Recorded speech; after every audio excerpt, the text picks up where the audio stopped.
center field. Going way back there. And adios! Pelota! Right over the center field wall. And Heliot Ramos makes it 4-1. John Miller on the call. NBC Sports Bay Area. Oh, baby, oh, baby, oh, baby. The kids are playing well. Oh, the kids are playing well across all platforms. Basketball and baseball. The young T-Wolves, they get out today, advance to the Western Conference Finals. The Giants, what do you know, last week, middle of the week, folks. It was doom and gloom. It was rock bottom. And next thing you know, we're here on an off day. The Giants go 6-3 on a 9-game homestand. They shut off the water. The red-hot Colorado Rockies, who came into the Bay Area winning 7 straight. They sweep the Rockies. They finish a homestand on a high note here. The Luis Matos and Heliot Ramos are guys we're going to talk a lot about today on the Morning Roast. So good morning to everybody out there. Get off the graveyard shift. If you're at work, what is happening? All the overnight dancers, hopefully you had a great weekend. Summer is around the corner. We got a new WNBA team. The Valkyries. Block party was great Saturday in Thrive City. A lot of fun there. Lot going on. Little League. We got everything happening in the sports world. But good morning to everybody out there, especially YouTube, Twitch, and Twitter. And, of course, everybody driving around in their car radios. That's all brought to you by First NorCal Credit Union. Upgrade your savings dividend. Open a First NorCal First Class Money Market today. And shout out to the Xfinity Bubble text line. What up, Shasky?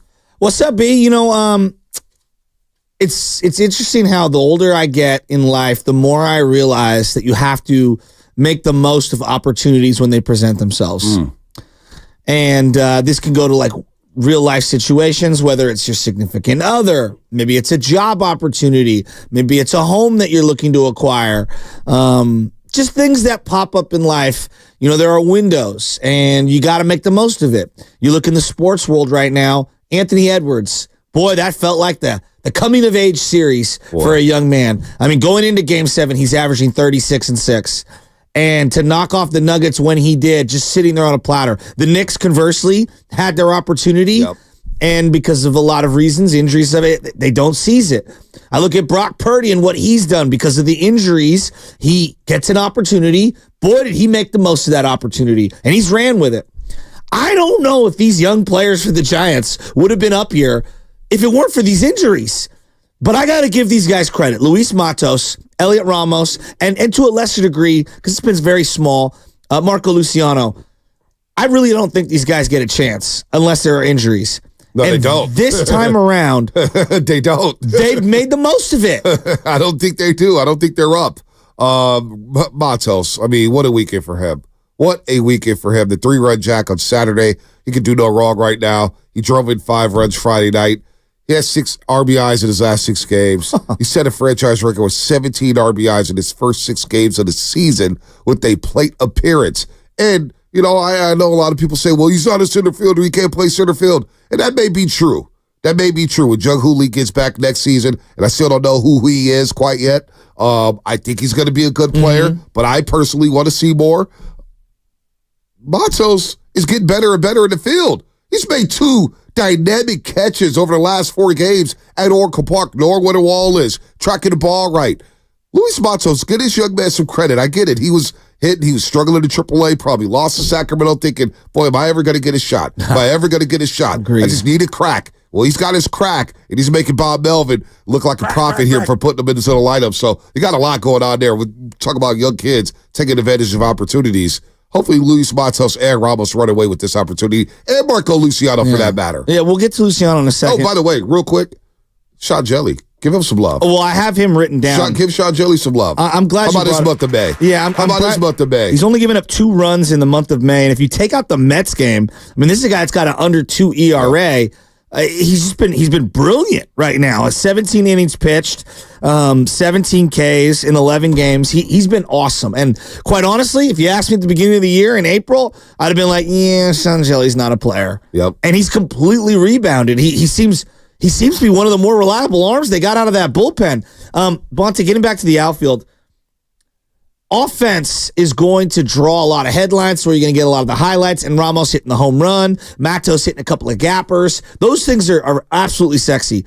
Their defense has been awesome. Ramos played a ball off the wall yesterday. Yeah. Look, I like Conforto. He's a solid player. Defensively, He doesn't have a lot of juice. Not a great arm. Doesn't have the greatest range in the world. Kind of slow first step to go after the ball. Ramos played a ball off the wall yesterday that I just haven't seen Conforto play in left field. And then when you have Yaz, the one veteran, with the two youngsters in the outfield, now you have a plus outfield defensively. It just changes the dynamic of the team. They feel vibrant. Anybody that was out there on the park, I want to hear from Giants fans who were at the games. Too. I think he's been playing well the last month. It's big to hear you say that. It's big to hear you say that, giving Yaz some credit. But I think that this, again, I go back to, like, well. You could play one Yaz, like a veteran type, with the two youngsters. It can't be all the guys. And they complement each other a little better. No, I'm with you. 888-957-9570. It just feels like through the television, the energy is different with these youngsters. It felt like the energy. I was having fun watching them. I'm like, man, look at the swagger. This is what Bonte Hill likes. Yeah. Anybody at the yard over the last 4 games, last game of the Dodger series, and the 3 games against the Rockies, it felt like the energy was different inside of Oracle Park. I want to hear from the fans who were there. Did the energy feel different with the youngsters in the lineup? Seeing Marco Luciano run the base paths? Wow. I mean, I don't know Casey Schmidt. Look, he's struggling with the bat. I need to see Luciano for the rest of the season. He does not need to get on the Amtrak and go back up to Sacramento at all this season. Let the young man play. This is the guy we've been waiting for. We hear the ball comes off his bat differently. It sounds different. Well, let me see it. And the way he runs the base pass, man, this guy is athletic. If his back can hold up, let's see it. Matos, Ramos, Luciano, felt like the energy was different at the yard. Yeah, he had 6 plays at shortstop on ground balls yesterday, and then the one little blooper, he made a really nice play. And I think we're going to be monitoring the defense, but the reality is the bat's what's going to keep him in the lineup. And that's what's going to bring people to the yard. Exactly, and the bat's going to keep him in the lineup. And he had a gapper yesterday where you just see the ball come off the bat, and you're like, yeah, not a lot of guys in the middle infield have that kind of drive power. No doubt. And it coincides, we referenced, he's got 8 hits in his last 29 at-bats going back to May 14th, 3 doubles, 3 walks. I mean, he's driving the ball much better. But how about Chapman? How about going back to May 8th? He's 14 of 38, 14 hits, 5 doubles, driving the ball, got a home run. The defense has been better. Quietly, Matt Chapman is on fire. Say it. Say, I'm sorry, sir. I mean, look. Now batting 239. Again, like, yes, I know the youngsters are going to get the headlines, but like a lot of the veterans. And then there's a guy that we can't talk about. Adding Kirk Casale, and you heard Jordan Hicks reference it in the postgame. There's a calming presence. There is a calming presence that Kirk Casale has brought. And I want to go back to the Dodger game that you referenced before the day off. Logan Webb doing what he did. We talk about aces kind of shutting the door, stopping the faucet of the leaks and the losing. And I think Logan Webb setting the tone before the off day. I go back to Kirk Casale and Logan Webb. Like, that's what an ace does. No, that's what he does. E-Blue, the park was alive yesterday. The young guy's ability to go first and third base, giving the team juice. I agree. I've been asking for that for a long time because the lack of team speed before all the injuries. Yeah. And that's why I still don't know who Jung-Hoo Lee is. Is he a guy who's going to steal you 30 bags? Is he a guy who's going to steal you 40 bags? Certainly wasn't on pace to do that, but we'll leave Jung-Hoo Lee alone for now. These young guys who are up now, Matos, Ramos, and who we've been begging to see, they run the base pass, and it's no effort. You see, it's just no effort. So right. It's just, Estrada going first to home the other night. Like, wow, look at this. This is what we've been waiting on. So to see them do what they're doing over the weekend, to beat the Rockies, who have won 7 straight. Jordan Hicks, another solid performance, going 5 innings. You got a nice solid start there. You win the slugfest. Harrison didn't have his best stuff Saturday, but you win 14-4 going away because the bats were alive there. So look, everybody's hitting. Chapman's starting to hit. He's up to 239. Yaz is up to 235. Estrada's quietly having another solid season at the second base. Yeah, no doubt. He's got power right now. So look at it. Sean Jelly is pitching well. I can't believe Sean Jelly's pitching well. He had the big spot against the Dodgers Wednesday night. So right now, the Giants, as they hit the road here for a nice little road trip, let's see what happens here. 23-25, you're 2 games under 500, 3rd place now in the NL West, and now you get to go play the Pittsburgh Pirates and the New York Mets. And you're going to see Paul Skeens on Thursday but Logan Webb will be able to set the tone tomorrow when the Giants hit the road for 6 games before inviting the Philadelphia Phillies back. And then you got a big 6-game stretch with the Phillies and the Yankees. It's going to be a fun homestand. Lubman, I had asked you earlier today, if you take out the Dodgers and the Phillies, they've played, I believe, 6 or 7 games against the Dodgers, and then the 4-gamer against the Phillies. What's their record besides, like, the Giants' record if I omit the Dodgers and the Phillies from their overall? Yeah, so the Giants' record against those two teams is 1-9. Oh my God! So if you take that away, the Giants' 23-25 record is a much more respectable 22-16. I'm not saying that's who they are. What I'm saying is like, to me, like, there's levels to this, and the Giants are clearly not on the level of the. Again, we're gonna play Atlanta at some point. Like, Atlanta, Philly, and the Dodgers are the gold standard for the National League. I'm not high on Atlanta's pitching. Okay, but they lost Strider, and they've lost guys. Their bullpen is a little leaky. But like, there's clearly a top of the class, and then there's a lot of dirt and not this money ball, and then there's 40 feet of crap, and then there's us, the A's. No, but like, the Giants aren't on their level. But when you see the young guys galvanize this team, that's the most optimistic I've been over a young, everyday trio. What, a decade? Well, I just, forget the win-loss record for a second. They're going to be competitive. Yeah, I like that. Just be competitive and just play. For me, at the end of June, we'll look to see where the record is and where they're at. I'm not going to be talking playoffs, and I'm not going to do that right now. That's unfair to these young kids. They've never been up to the circuit. I'm just saying, for everybody out there, before we start going crazy about, 22-16 without playing the Phillies. Let's just let these guys play. I'm optimistic.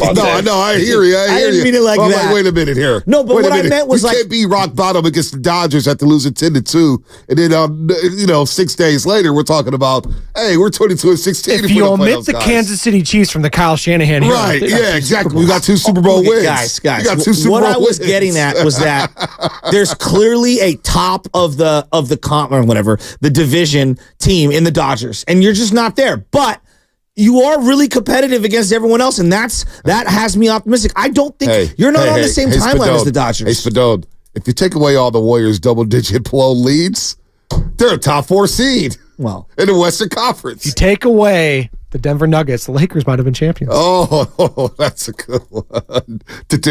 By the way, but to your point, Shasky, I do agree. Like, baseball's a little different because you play just the team so damn much. And this one team might have your number. Like, the A's just can't beat the Astros either. It's just inevitable. It's unreal. And now the Astros are like good again. Look, so there's that. You sweep the Rockies, you get your first sweep of the year, you get your first 4-game win streak of the year, and as my boy Rock always says, thank God for the Rockies. Every time we need to get lifted up off the mat, here come the Rockies. Well, you know what? And they didn't come at the right time, because I remember the dialogue was, boy, the Rockies are hot. I know they were. The Rockies are hot. The off day for them came at the worst time. Right, it did. And they came off of sweeping the Padres. It was like, but the Giants do what they do at home, and they win, and you bring a little juice. So if you're at the yard, you're driving around, 888-957-9570. I would love to hear from you here on the Morning Roast today on a Monday, my favorite day of the week. How was it at the yard? How electric was it?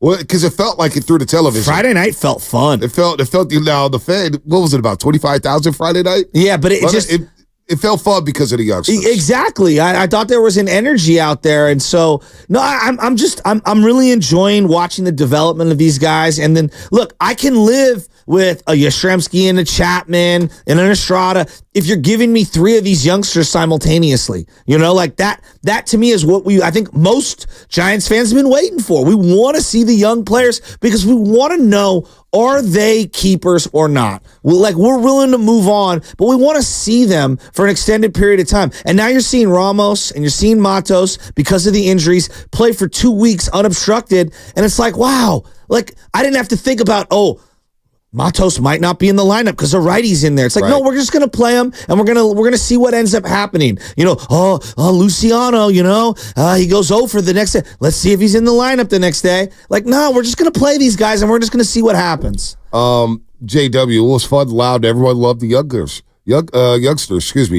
out there at Oracle Park. I guess they're 6-2 since the Pelican, the little Pelican that was around 6-2. That's their butterfly moment. I guess so. By the way, OTAs began for the Niners today. OTAs, Phase 3 of the all-season program. Bosa. Clubs may conduct a total of 10 days of organized team activities. Live contact is prohibited. Teams can run 7-on-7, 9-on-7, and 11-on-11 drills. Again, these are non-padded practices. You can't put on the pads until August or late July when training camp begins. But the OTAs portion of the offseason calendar is when things start to look closer to actual practices that we've seen during the offseason workouts. So got a lot of guys out there. Hopefully Bosa comes back. Some players will skip the voluntary workouts. They've worked that in their deals. I would not expect to see Nick Bosa at OTAs. I mean, just stand there. Like honestly. Why stand there when you can stand on your yacht in Florida? Because I paid you $120 guaranteed $1 million. The money's gone. The money's there. One more thing. I'm reporting. It's crazy. Like, it honest to gosh is kind of crazy. It feels like not only are the guys who have been elevated from AAA to the major league level are all taking advantage of their opportunity. Hunter Bishop, all right, who was kind of struggling. I'm thinking, is this a guy who's just going to kind of like quietly walk away or get packaged in a deal we're never going to hear from again? He gets elevated to AAA, and not because he like was tearing the cover off the ball in AA, but because they were literally down so many guys in AAA because of the injuries. He's batting .455, 2 doubles, 2 homers, and it's only 6 games. He's crushing the ball. Bryce Eldridge, crushing the ball. Now, he's in single A. Reggie Crawford, looking good. Even Will Bednar, who I gave up on, former first-rounder, he's looking good. It's almost like all of a sudden somebody snapped their fingers and all of the young players in the whole organization are starting to pick it up. Now, let's see if it's sustainable. Let's see where we're at a month from now. But like it really is wild how all these young guys all at one time are turning the corner. Yeah, maybe. I haven't caught up with the AAA guys yet. Focus on the big league club here. But hey, good week for the Giants. Good week. I mean, a good 4-day stretch. I mean, wow, Tuesday and Wednesday, and I thought, and this is why I thought, the timing of all the vitriol the Giants received last week when they got beat the first 2 games of the series against the Dodgers. It's like, wait a minute. Now we're ticked off because you're losing to the Dodgers? You're one of the better teams in the league. There's no doubt about that. You played your ass off Monday and lost in extra innings. Okay, things got out of hand on the Tuesday. You lost 2-10. Keaton Wynn didn't have it. He's struggling. He's got to figure some things out here. Otani goes 446 on him, the right center, and everybody's losing their minds. And I just thought, all right, just win a game against the Dodgers. Get off the snide for the season, and reinforcements are coming. Baseball is this is why I love baseball, because it just proves that you can't get too high, you can't get too low. This baby is a marathon. The quote Nipsey Hussle, right? It's not a sprint, it's a marathon. This thing is the Giants are going on another losing streak. They're going to go on another winning streak. Just got to stay even kill and look at the results here with these youngsters. Are the youngsters getting better? Yes. Is Logan Webb pitching well? Yes. Sean Jelly, has he figured some things out? Yes. Let's see him sustain it into June. The Rogers brothers, Duvall, they shut it down yesterday. We can't get too high or too low. That's what baseball proves every single season. So whether it's the middle of May, whether it's the end of May, whether it's early June, it's going to be a long, long ride this year for the Giants, man. We haven't even got started yet. We're only 50 games in. I'm looking at the website for the Giants right now, and they're advertising June 1st, June 2nd, certain giveaways, the Duvall Aloha game. Right. This Yankee series at home, I'm very interested. When they go on the road and they come back, I'm very interested to see what the reception's going to be like fan-wise when they come back. Summer will have like kind of officially began. They have the Phillies 3 games before that. These are huge series coming up. Well, yeah, you get the Pirates, Mets, Phillies, Yankees. And then the Diamondbacks. Wait, these next 6 series, I should say. Wow. I mean, this is big series. Boy baseball coming up, B. Pirates, Mets, Phillies, Yankees, Diamondbacks, and Rangers. And you're set to probably, I mean, it's probable, you're probably going to get Skeens. You get Skeens Thursday. You get Skeens on Thursday. That guy. Oh, my God. What's coming up in the game brought to you by Fremont Bank, full service banking, no compromises, NBA playoffs. We got the conference finals set. We got an undisputed heavyweight champion for at least 2 weeks because the IUBF is going to make him give up the belt. But Alexander Usyk beats Tyson Fury. What a fight that was. That was amazing. I watched it that night. I bought it and rewatched it, man. It was a great, great fight. All that stuff's coming up, plus your phone calls. If you're at the yard, 888-957-9570. We'll love to hear about the energy in the yard. Plus Anthony Slater, 8:30. He'll just join us to talk some NBA and what's going on with the Golden State Warriors. That's all coming up here on the Morning Roast. Things are buzzing in Fremont. By choosing the bank.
we're going to work our way out of these things.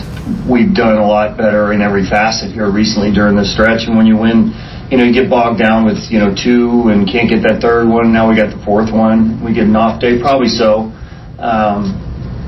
Third East Coast trip in a row, is what it is. But probably right. Probably so. What up? This is Big Pun from South City. You are now listening to the morning motherfucking roast with my boys Bonte and Shasky on 95.7 The Game. All right, Big Pun, good morning to you. Good morning to Bob Melvin. That was the manager of the Giants that you just heard from. Make sure you subscribe to Garlic Fries and Baseball Guys podcast. Sam Lubman, Joe Shasky, bringing the best damn Giants talk in the Bay Area, period, every week, all season long, win or lose. Also hear exclusive interviews with players. Subscribe today on iTunes and Spotify or wherever you like to listen to podcasts. All right, just listening to that clip right there. You talking about, third East Coast trip. It is what it is. Like, they're not happy about that, having 3 East Coast trips so early in the season. I say get it out the way. Yeah. All right, what are we complaining? So, listening to that, and then hear Niner fans complain about the lack of rest or whatnot on their schedule. Oh, the NFL did us wrong. The NFL did us wrong. I don't even. The NFL's out to get us. The NFL's out to get us. All of them be out to get one of their glamour franchises. Well, same thing with Caitlin Clark and Indiana Fever. Oh, Indiana Fever. They're stacking their schedule so early. The schedule is what it is. Relax. One thing I do want to make like a point. You brought this up last week, and it's if you are on the Eastern Seaboard or the Western Seaboard, you're going to travel a lot when you go all the way across the country. Okay, that's number one. Number two, for the Niners in particular, the whining about the Niners schedule. They don't want to play Sunday day games in the month of September and maybe even into early October. Yep. We know this. They petitioned with the NFL. The NFL is giving in to the Niners by giving them night games early in the season. Last year was Thursday Night Football against the New York Giants. This year's Monday Night Football against the New York Jets. By the time you get back home, what is their second home game? What's their second home game? Is it a night game too? Is it New England? No, it's New England. Yeah, is it New England? I think it might be New England. Might be New England. But the point being is they don't want to have 3 or 4 home games early on in the season. Yeah. That's just how it's baked in. Miami Dolphins, same thing. Yep. The Miami Dolphins do not want to have September and October day games in Miami where it's 130 degrees because then you have like the situation where you had a couple years ago with Buffalo where they were dying on the field damn near. So. Like, guys, it is what it is. Stop it. Like, and that's the other thing. The league wants to promote you. Right. The league loves the Niners. Loves the Niners. They get monster ratings with Niner games. Huge ratings. Like, why would they be out to screw them? Adam Sturgeon, who we saw Saturday. His kid was pitching. I know his kid brilliantly. Pitched great. His kid pitched great. Shout out to Adam. But he was like, oh, man. He kind of slipped in. It was like, NFL really screwed us. And this guy's just like, come on. Like, we don't even know how hard the schedule is because the teams haven't played a game yet. That's what I'm saying. I mean, we may be in the middle of December saying, boy, the Niners haven't played anybody yet. Like, those things happen. So let's stop, hearing that. I don't, whether we got to go to the East Coast, it is what it is. It's just pro sports. Guess what? The NFL schedule is hard. It's every hard. year. Every year. I don't care what it is. Like, what are we doing here? The Ravens have 3 games in 10 days. They're one of the glamour franchises in the NFL. Yeah, late in the year. Wow. But look, late in the year. Wow. That's not good. No, that's not good. But my God. I mean, if you want to complain about something, complain about that. Like, if you're Baltimore, you got to be irate here. Let me pull up their schedule real quick. AFC North. Yeah, their schedule, Shasky. Look at this. End of the year. They play the 21st of December against the Steelers. Then they play Christmas Day, so the 25th. A few days later at Houston. Oof. So they go Pittsburgh, which is a physical body bag game, AFC North rivalry game. Yeah. Then you play the Texans in Houston. And then, by the way, Giants, Steelers, Texans. 10 days. Giants, Steelers, Texans. You referenced Christmas. I was listening to a podcast. Your boy David Sampson, who I know you're not high on, but it was him and John Skipper, who used to run ESPN for a long time. And they were talking about how the NFL used to kind of back off of Christmas and let the NBA have their day, right? And once they had games land right on that Christmas day, it was like, oh, Pandora's box is open. Now they're so diabolical. we want you to go onto Netflix because we know it's difficult for you to change the quote-unquote channel and log out of the streaming device. So once we have you on Netflix, you're never going to switch over and watch the NBA game. For those that don't know, the NFL's on Netflix. And here's one thing I would say about all the platforms and the streaming and everything. I don't want to hear any whining because if my mother knows how to turn on Netflix and figure out Netflix, and my dad used to be able to, anyone can do it. My dad was the least technology savvy person on the planet. And if he can stream via Netflix, anyone can. Yeah, no, streaming devices, we all know how to get there. Whether you like YouTube TV, Netflix, Hulu. Exactly. It doesn't. A lot of whining. Just schedule whining. But anyway, the Giants are going to go to the East Coast here, and we'll see Paul Skeens, who just dealt in Chicago at Wrigley Field, shut them down. What was it, 10 strikeouts, 11 strikeouts? He is box office, man. He is everything. He's so fun to watch. And the Pirates, O'Neal Cruz, they got a nice little team there in Pittsburgh. They do have a team. They got a nice little team there. They got McCutcheon, the old veteran, who's trying to find his bat. He's at the tail end of his career here, but that'll be a fun trip. And then you play the New York Mets at Citi Field. It'll be fun this weekend. The Mets are playing okay. They got Pete Alonso, of course, and look, I still got my eyes on Pete Alonso. I'm with you on that. I still got my eyes on them. They're 21-25, third place in the NL East. I don't think they can hang with the Phillies. I don't think so. They lost 3 or 4 to the Phillies this past week. They lost 2 or 3 to the Marlins. They don't know who they are. They're a team in transition. Francisco Lindor's not hitting, so I know Lamont Wade Jr.'s having a solid, hell of a season at first base. I still have my eyes on Pete Alonso. Well, Lamont Wade Jr., 46 games this year. His on-base percentage is .466. Look, I'm not saying this flippantly. That's like Bonds territory. Yeah. Like, that's crazy on-base percentage. So now, it's not necessarily Bonds because, you got to hit for power the way he did. But 46 games, he's got 36 hits, 30 walks. That's pretty damn good. That's pretty damn good. Lamont Wade's been amazing. No, he has been good. Pete Alonso, the Mets are saying the deal unlikely gets done before the end of the season. So he's likely going to hit free agency. Well, if that season starts to sink, I'm not saying flip Lamont Wade Jr. No. Can I flip Jorge Soler and others? See, now that's and move off of that and go get me Pete Alonso. That's interesting. Because I don't know, Jorge Soler, look, he was bat lead off over the weekend. His 8th inning at bat yesterday was lifeless. The poor guy is lost. He's swinging at things. I'm like, whoa, dude. I mean, he's barely making contact. He's not barreling the ball up at all right now. So can I move off that contract, bring in Pete Alonso, and give him a fat, shiny deal, and let him play with the youngsters? And you'd kind of go back and forth between him and Lamont Wade as the DH. I like that. I like that a lot. Righty, I like that a lot. Alonso's going to play every day. Wilmer's fading right now. Wilmer's having a tough time. Wilmer was a great Giant. He had a monster year last year, but I don't think that they're going to find the consistent at-bats over the next couple of weeks that he needs. Like, it's hard to be a bench player. Like, I know people expect guys to just sub in and make a contribution. It's hard to be sitting for 4 days in a row and then go out there and smack 2 hits. So I don't like trading guys, but give me a package of Soler and Wilmer Flores, and I could flip some other guys. I would not take my eyes off of Pete Alonso. This is one of those weeks where Farhan Zaidi and company go to the East Coast.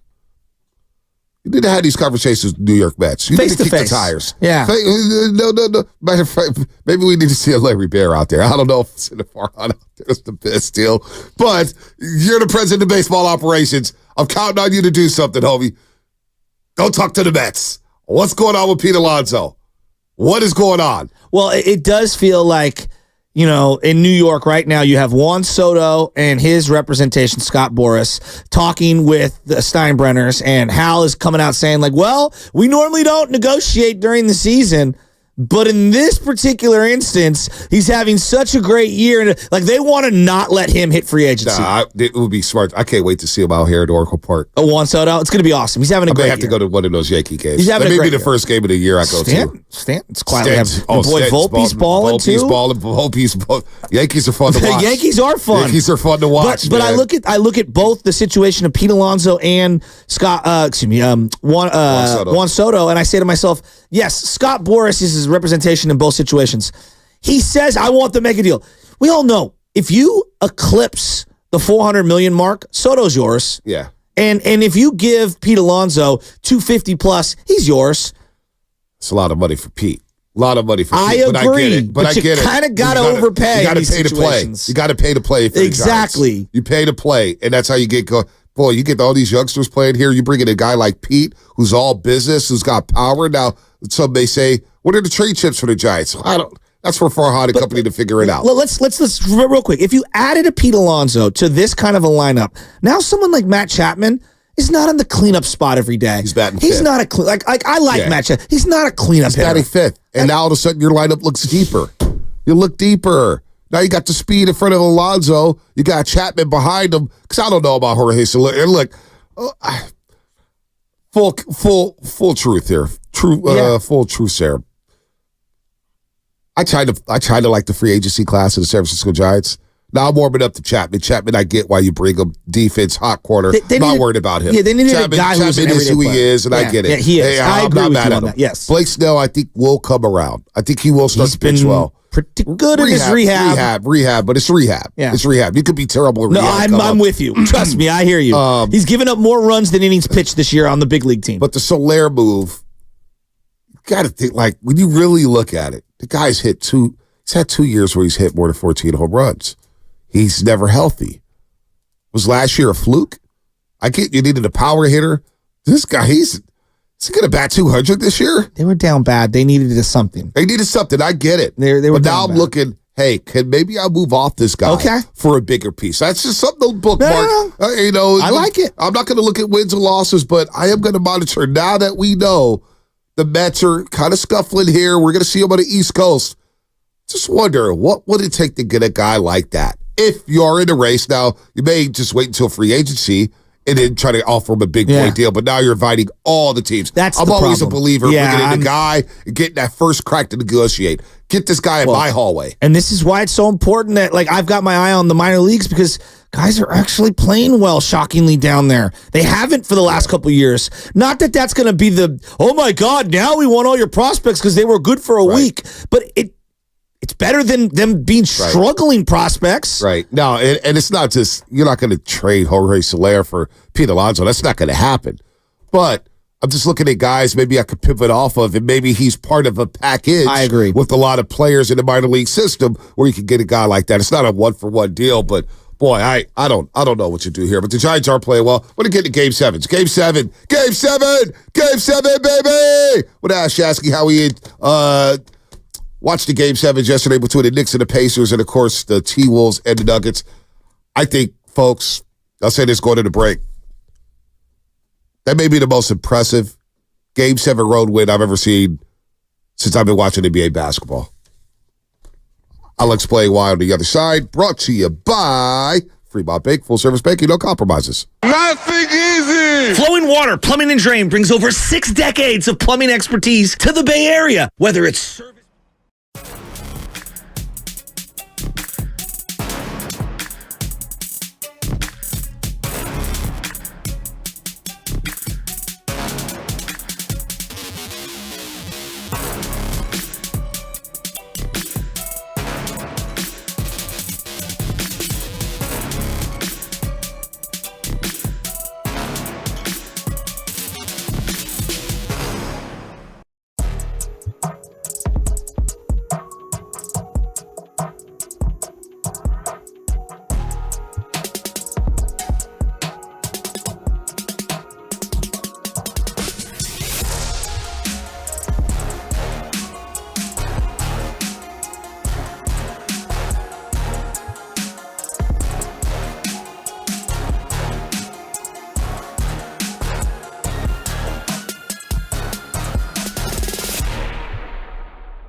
I don't know if you saw this. What up, Steph?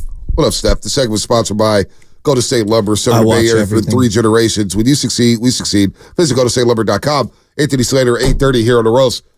Steph Curry is buying a building in a dog patch district for $8 million. And he's going to make it the Steph Curry headquarters. Steph Inc. or something like that. I just read it very briefly yesterday. Hey, Steph, let me hold something. Yeah, it would be nice. I think the building costs $8.5 million right there. It's about, a 5-minute walk from Chase Center from where he's buying the building at. So good for Stephen Curry. Don't vandalize his building either. Leave his building alone. What? Well, you know this city, man. Everybody's breaking into everything these days. I saw a meme yesterday where this car was parked and it had cameras in every different angle. So if you try to bip it. That's pretty funny. That is pretty funny. Saw some other memes I was not going to bring up on there. That was pretty funny, but it has nothing to do with anything. Anyway, Game 7 yesterday. Just your initial thoughts on Game 7 yesterday, Shasky. Unfortunate that the turkeys came home to roost. Spadoni spent all week bemoaning the fact that everyone was mad at Thibodeau, and only to have all of his players get hurt in the final game. I mean, it is what it is. Like, and the unfortunate. Do you think Steve Kerr, real quick? Steve Kerr, is he maximizing the same potential as Tom Thibodeau did with his Knicks not team? the question. No, it is. I don't. Does anyone expect that the Knicks would have gotten this far once Julius Randle got hurt? This team had to play those guys that way, but again, there are consequences when you do it. Right? There's the plus and the minus. The Jalen Brunson wrist or a broken hand or whatever, that one was more freaky. OG with the hamstring, Hart with the oblique, and Brunson with the foot injury. Those are all wear and tear injuries to me. It's also just injuries in sports. No, I know Injuries those happen. But they happen a lot with That's what I'm saying. Thibodeau.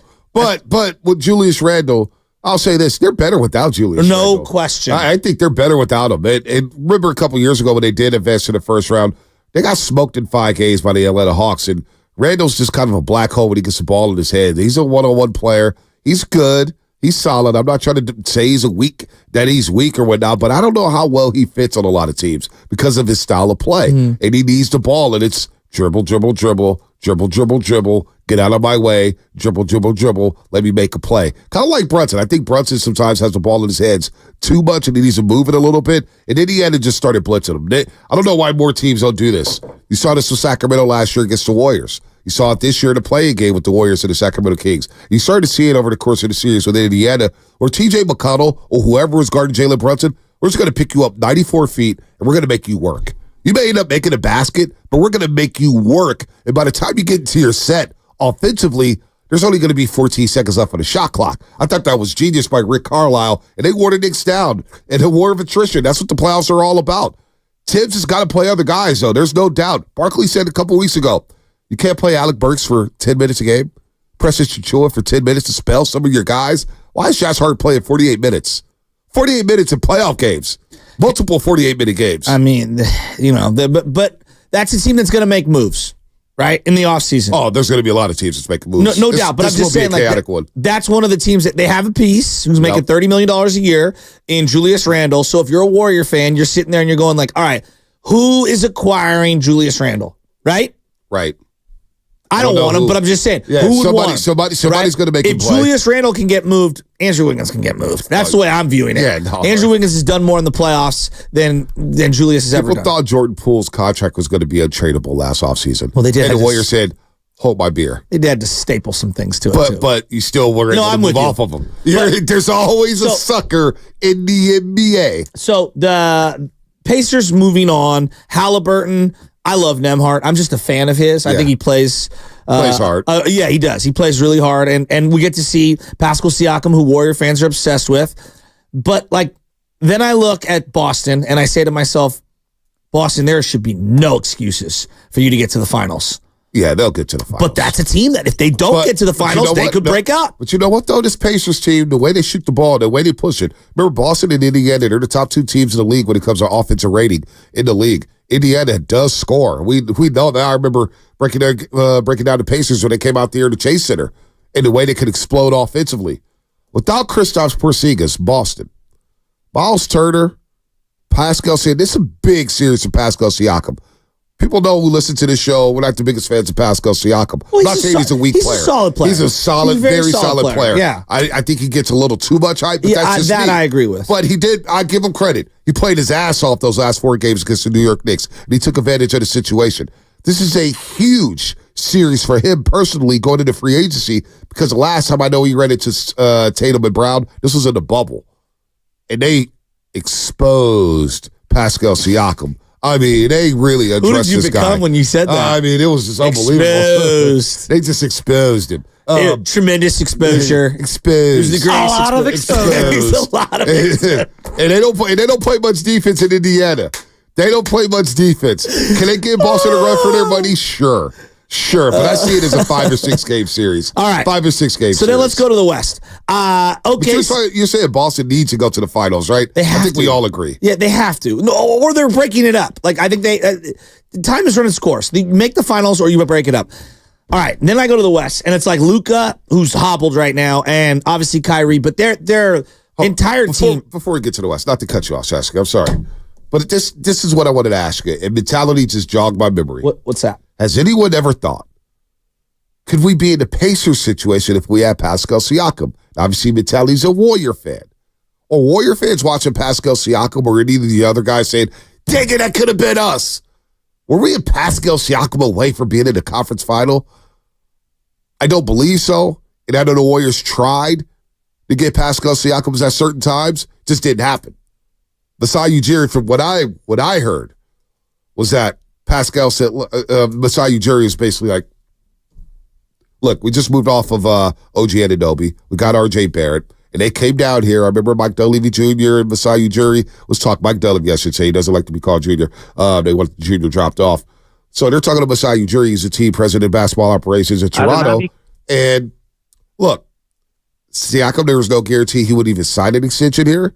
Also, Masai Ujiri is like, look, man, I have Scotty Barnes. I have RJ Barrett. I'm not sure I want Wiggins and Kuminga, if that is a deal. And I thought that would have been too much anyway. So I heard there was no avenue to getting Pascal Siakam, but we can all dream and believe whatever we want to believe. Monte, that's just what I was told. I'm watching this show called Dark Matter.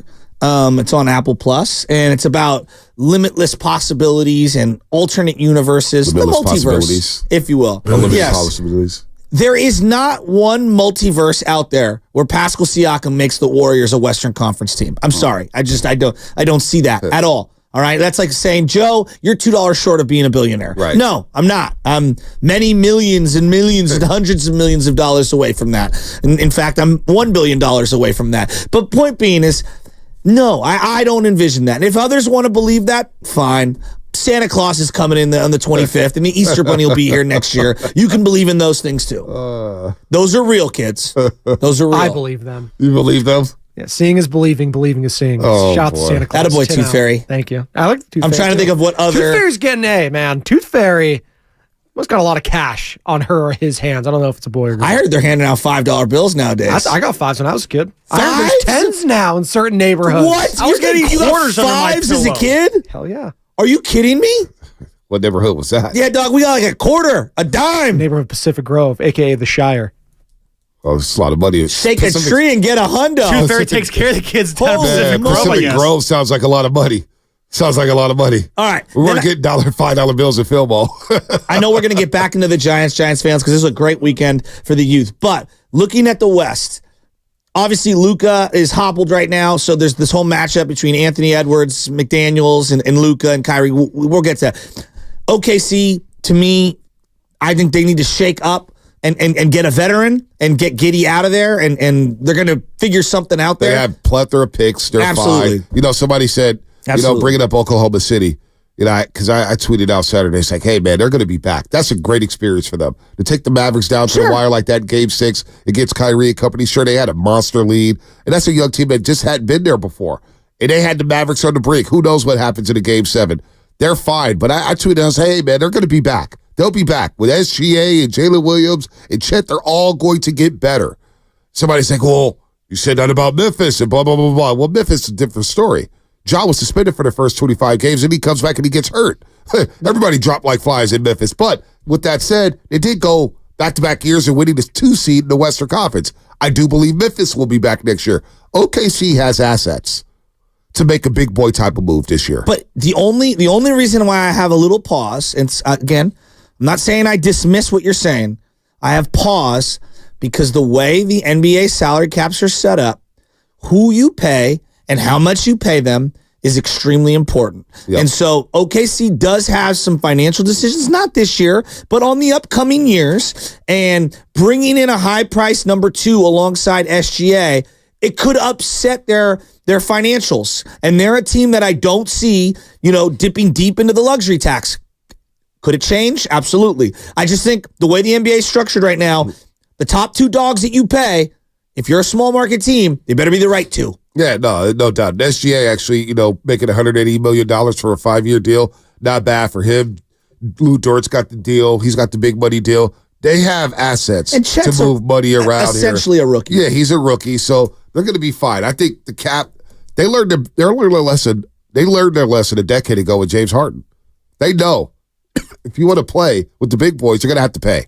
And at some point, you may have to dip into the tax in 2 to 3 years. Yes. That's the problem you worry about, 2 to 3 years. I'm sure they have it, all the landscapes, they have all the picks. They know what time it is. But they will have assets to get a big boy in the future. So Dallas moves on, and Dallas got the bigs, and I actually think this is going to be a great matchup. Now we get to Denver.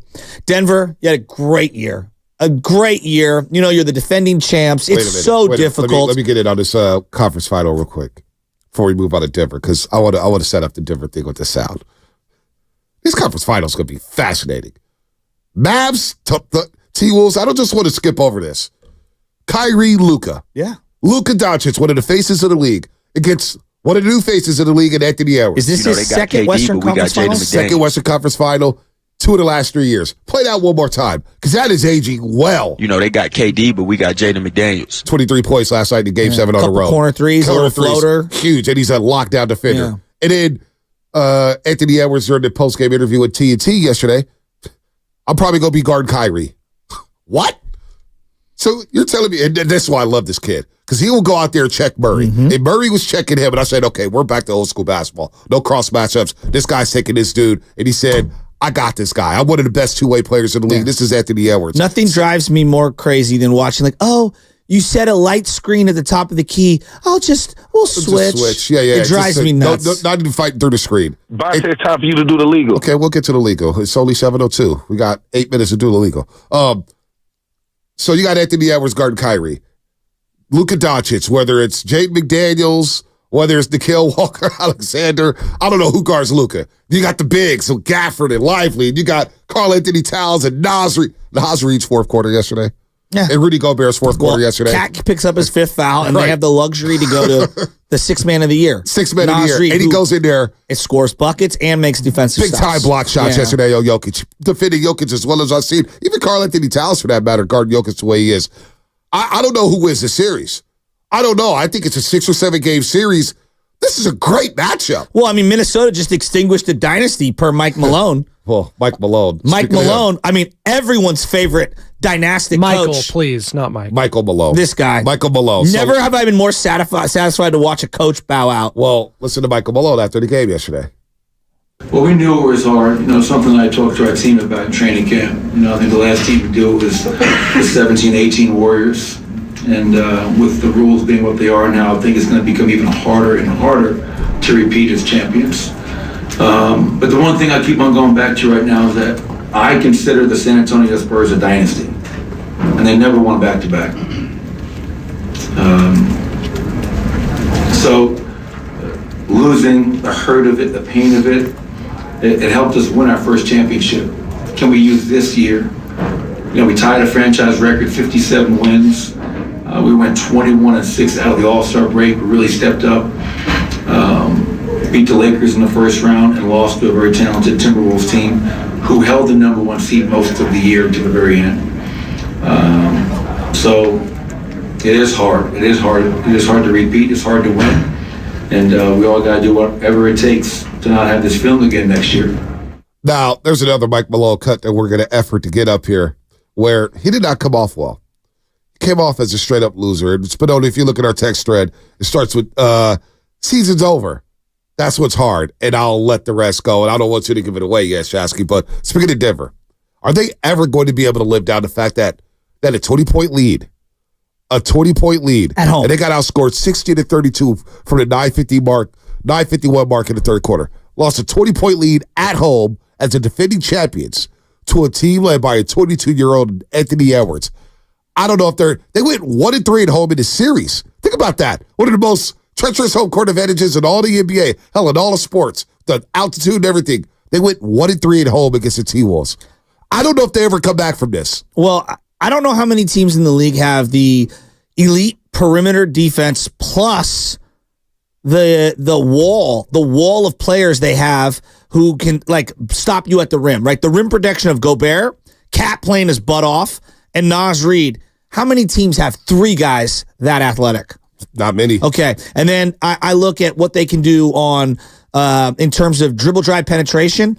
The one area Denver is used to getting whatever they want on offense because Jokic typically can get to the rim with ease. Gordon can get around the rim with ease. Well, you can't do that with those bigs. All right, can you blow by anybody?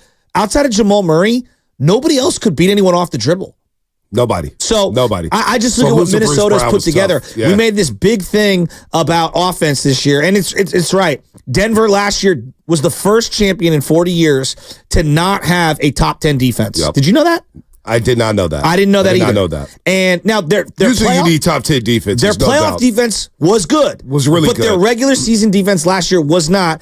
But I was surprised to me it wasn't defense. Yeah, to me it was their second dribble drive penetrator, similar to what the Warriors had an issue with. Can someone else create off the dribble? Nope, and they couldn't. Michael Porter Jr. couldn't. Aaron Gordon couldn't yesterday. Kentavious Caldwell-Pope couldn't, and that's where they missed Bruce Brown. Bruce Brown was a difference maker for them last year. He was huge for them. Christian Brown is a solid role player coming off their bench, but they need another piece. They needed another piece yesterday. He's like always need that third quarter. Man. Yeah, he is. Yeah. And so he's nice. He got uprooted to that role there. So they lose that, and then this is just classless right here. Michael Malone after the game. How hard is it just to absorb a loss like this after going ahead by 20? Next question, man. The season's over. That's what's hard. Being up 20. The season's over. You don't understand that. The season's over. It's hard. Stupid ass questions. If you're going to dish it out, but if you're going to dish it out all year, for a whole calendar year, this guy's been dishing it out. No, you got to take it a little. Come on, man. That's classless, man. I mean, come on. He's not going to win. I told you I've been out on this guy. No, I told you. But I figured the game said he would get tight. He got tight. He got tight after the game, and then he made the excuse about, hey, man, we're playing in deep June, but we had to play a lot of games. People were coming at us, blah, blah. This is what it's like to be a champion. But this is why 30 seconds after you won the first championship, you shouldn't be popping off on the microphone when you received the Larry O'Brien saying, we're running it back to back. Yo, you're not Pat Riley, dude. Just chill. Enjoy this one. Enjoy this championship. Then he's at the championship parade talking about, boy, yeah, we're running it back. We're running it back. We're about to get this dynasty going. You sounded like a little Dylan Brooks. Now, you do get the one ring, but this lost opportunity for the Denver Nuggets, they win this game. I think they beat Dallas at 5 or 6 because I think they match up better against the Dallas Mavericks. Okay. And then you beat Boston. And then you win back-to-back, and now you're with Hakeem Olajuwon and company at the table. But blowing that opportunity, and I think and we can light them up if you want. We can talk some basketball. We can go wherever we want as you're listening to 95.7 The Game, KGMZ, FM, and HD1 San Francisco, and Odyssey Sports Station, always live on the Odyssey app. Don't forget that you can also watch us every day on our YouTube, Twitch, and Twitter streams, powered by First NorCal Credit Union. Upgrade your savings dividend. Open a First NorCal first-class money market today. It's 58-38, third quarter. Minnesota's getting smoked. And I'm like, oh, boy. And Spinoni just sent the text in the thread. I was like, boy, it would suck to have 2 Game 7 duds. And all of a sudden, Karl-Anthony Towns hits a little fadeaway, a little turnaround. And then Jaden McDaniels gets a 3 from the corner. And all of a sudden, you start to feel the energy shift. That Game 7 road win for the Minnesota Timberwolves, in my lifetime of watching NBA basketball, may be the most impressive Game 7 road win I've seen in the NBA. I mean, people are going to talk about Father's Day, 26. No, but they have LeBron James. Oh, okay. You got the best player in the league, and you got Kyrie Irving. You beat a 73-win Warrior team. But we know what the Warriors were at that point. Iguodala's got no back. Bogut's out. with a torn up but it was knee. the city of Cleveland winning a championship they won after by 4. 70 years. Or they won by 4. To me, that wasn't more impressive than, say, Dirk Nowitzki winning a Game 7 in San Antonio on the road in 06. What about the Rockets coming back from 3-1 in 94 against the Phoenix Suns, and you get Mario Elie blowing kisses at America West Arena, which is now called, what is it called now, Talking Stick Resort or whatever it is? Yeah. So anyway, to me, beating the Chaps on their home floor, led by a 22-year-old, I don't know if I've seen a better Game 7 road win. That's just me personally. I mean, even the Warriors beating Houston in 2018. What about last year in the first round, Steph's 50-burger? That's not on this level. Okay. It's impressive, but it is the Sacramento Kings, a team that had never been there before. I would say that watching the coming of age of Anthony Edwards, this to this point is the seminal moment in his career, right? You beat the champions and you knocked off the guy who's like the 17-time MVP, right? The best player in the world in Nikola Jokic. And to do it the way that they did, obviously digging a huge hole and then roaring back. Yeah, it's extremely impressive. I don't know.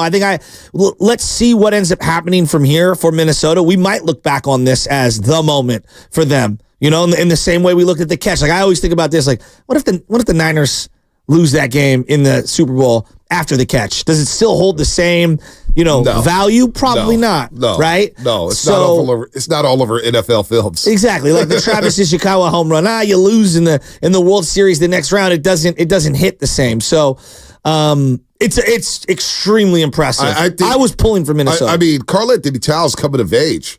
How about his maturity? Yesterday, just playing well? Nas Reed had me standing up. 888-957-9570 is the phone number if you want to get in on the Giants. I know Lubman is going crazy over the Giants. I'll get to him at break. I'm excited too. Got something to say to Sam Lubman during the break. Oh, no, let's do another 2 hours of Michael Malone. No, we're talking about the Nuggets and how Mike Malone, just because you don't care about the NBA doesn't mean that other people don't care. Is a coach looking like an ass after the game. Be classy. Show some respect. So it's coming up, brought to you by O'Reilly Auto Parts. Let's talk Sean Jelly. Get 5 quarts of O'Reilly Full Synthetic Motor Oil and a MicroGuard oil filter for $31.99 at O'Reilly.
Good morning to you. Good morning to everybody out there on the roadways, man. Don't forget this Thursday, May 23rd, join us as we broadcast live from the Copper Skillet Courtyard in Martinez. That's right. Jay and the whole crew, they're opening up Copper Skillet at 6 a.m. So come out early for some nice little breakfast. We're coming out at 6 a.m. Thursday in Martinez. Come out and see us. We got some French t-shirts for you, some Old Baby t-shirts, some Omarosa t-shirts. Shasky will be out there. Lubman will be out there. Carter will be out there. It'll be a lot of fun. And if you want to have us at your location in the future, email us at themorningroast@957thegame.com. themorningroast@957thegame.com. That is the email right there. We'll have a lot of fun at Copper Skillet this Thursday. Wednesday, I'll try to get out there to Martinez early. Maybe some roasters. We can all meet up in Martinez. We got Giants Pirates on one screen. Ooh. You get T-Wolves Mavs on the other screen. We'll have some fun and watch some sports out there in Martinez Wednesday night. And then, of course, Copper Skillet Thursday, man. Thursday. Home of the Van Gundys and the DiMaggios. There it is. Maybe we'll go by Van Gundy's house. You think the Van Gundy's still around there? Well, No? wasn't it the famous Van Gundy signed $1 million deal or whatever to be the coach of the Knicks and was driving around in like a Tercel or a Corolla or something like that? Something like that. I don't remember that one. Somebody's asking me in a 510. Forgot about this. Xfinity Mobile text line. What did you think of the Preakness Steaks? I hit the trifecta, the super trifecta. Hit that money time drop for me one time. Do we even have the money time? I don't know if we have the money time drop anymore. Money time! God, that feels like a lifetime ago. Oh, wow. Remember we played that over and over and over and over. I did not watch the Preakness live. I did watch the race back on Twitter. You know, I had to. The track was muddy. Track was muddy at the Preakness. But was that a horse? It was a horse. And Mystic Dead did not win. He came in second. So there will be no Triple Crown winner. Also the PGA. What happened at the PGA, Shasky? Well, Xander won on a walk-off birdie. That's impressive. Yeah, it was pretty. He beat Bryson DeChambeau. Yeah, it's pretty awesome. 2 shots before that was really. He had his feet in the bunker. Yeah. He was in the rough. Like, it was a very tricky shot. Very tricky. And it was very well done by Xander to do that. Hey, we were all. I think everyone was counting him out in that whole tournament, and he just won wire to wire. I know. Well, that's pretty impressive there. The first major title, right? Yes. You know, I thought he was the guy who was a big Giants fan. That's the other guy, Zalatoris. Will Zalatoris. Yeah, I got him mixed up. Xander's a San Diego boy. Yeah, that's what I was reading about. His father was an Olympian, tried out to be an Olympian and got in a very serious accident and stuff. And so Xander's got a hell of a story. I'm a big fan of his. Only 30, too. Yeah. Only 30 years old. Colin Morikawa coming up short in back-to-back final rounds. The Masters. And then the PGA Championship. No, he's really good. I'm not trying to diminish He won him. here at Harding, and he won the Open a couple years back. He's a stud, no doubt. But he did look again. He's not a guy with great short game. So I actually thought that the course was awesome. I thought it was a great tournament. Scheffler going top 10 still, even though he got arrested all day, stretching in the jail cell. What was his answer to that? What was his answer to all that? I can grab it if you want to get it. All right, I'll grab get it into it a little bit later. Well, apparently that officer's on leave. Really? Yeah. I did not hear that. Yeah. And his body cam was turned off too. Interesting. I mean, just the whole thing is just unbelievable. Could you imagine a guy like going to a NFL, NBA, or Major League Baseball game, getting arrested and then or whatever, detained and then released? And then released and then played. I feel like that was like the 70s Raiders. That probably happened. We just didn't hear about it half the time. By the way, R.I.P. Jim Otto, the great, legendary Jim Otto. Well, you know, Alden Smith, who I know a lot of people singing the praises for in the interviews or whatnot. I mean, he was parked in front of a tree early in the morning, intoxicated, played the game. You know, a couple days later, that's as close as you get to that one. Probably wasn't the best look for the 49ers, but we move. What's been a good look for the Giants are the youngsters, and Bob Melvin talked about some of the energy that the young guys are bringing. Look, anytime these guys, you start out in AAA and you get a chance to come to the big leagues, they're inspired. You know, the energy's there right away. You know, we've seen it from every one of these guys. So that kind of filters into the feeling of the team. And we've been, I don't want to say beat down, but we haven't had a great feeling this year based on our record, not able to really sustain anything. So it's been refreshing to get some guys up here that weren't part of, the early part of the season when things weren't going well. Look, I mean, you get the young man in Luis Matos with 11 RBIs in 2 games. That's unreal. I mean, you could go your entire, let's say you're lucky enough to have a 10-year career in Major League Baseball. You can go your entire career and not get 11 RBIs in a month. That's crazy. I mean, I'm sure a lot of guys have done. He did it in 2 days. That's insane. Right now, he's batting 500 with runners in scoring position. Right. Now, it's a small sample size. He basically has 30 at-bats this year, but that's pretty impressive. And if you think about what has kind of ailed the Giants early on in the year, they can't get the big hit with runners in scoring position. And ever since Ramos and Matos come up, it does feel like they're just getting all these big hits. And some of them are tweeners, some of them are gappers. And I'm loving what I'm seeing right now. And the number one thing for Matos is, hey, can he hit righties? Right. He hit lefties pretty well last year. 286 on the early year against righties. Let him He's 8 play. for 28. Yeah, let him play. If you could hit, you could hit. Lefties, righties, should not matter. This guy should be playing every single day. I don't care who's on the bump there. But Luis Matos coming up and having, and I thought about Carlos Ramirez, and he obviously tweeted at us, but he did say last Friday when he was talking, look, off-speed pitches, Matos is crushing them. So if you're looking at this road trip coming up here, 6 games, and you got the Pirates and one of the guys pitching is Paul Skeens, and you got Sean Manaea, the former Giant, who's going to be on the bump for the Mets at some point during that series.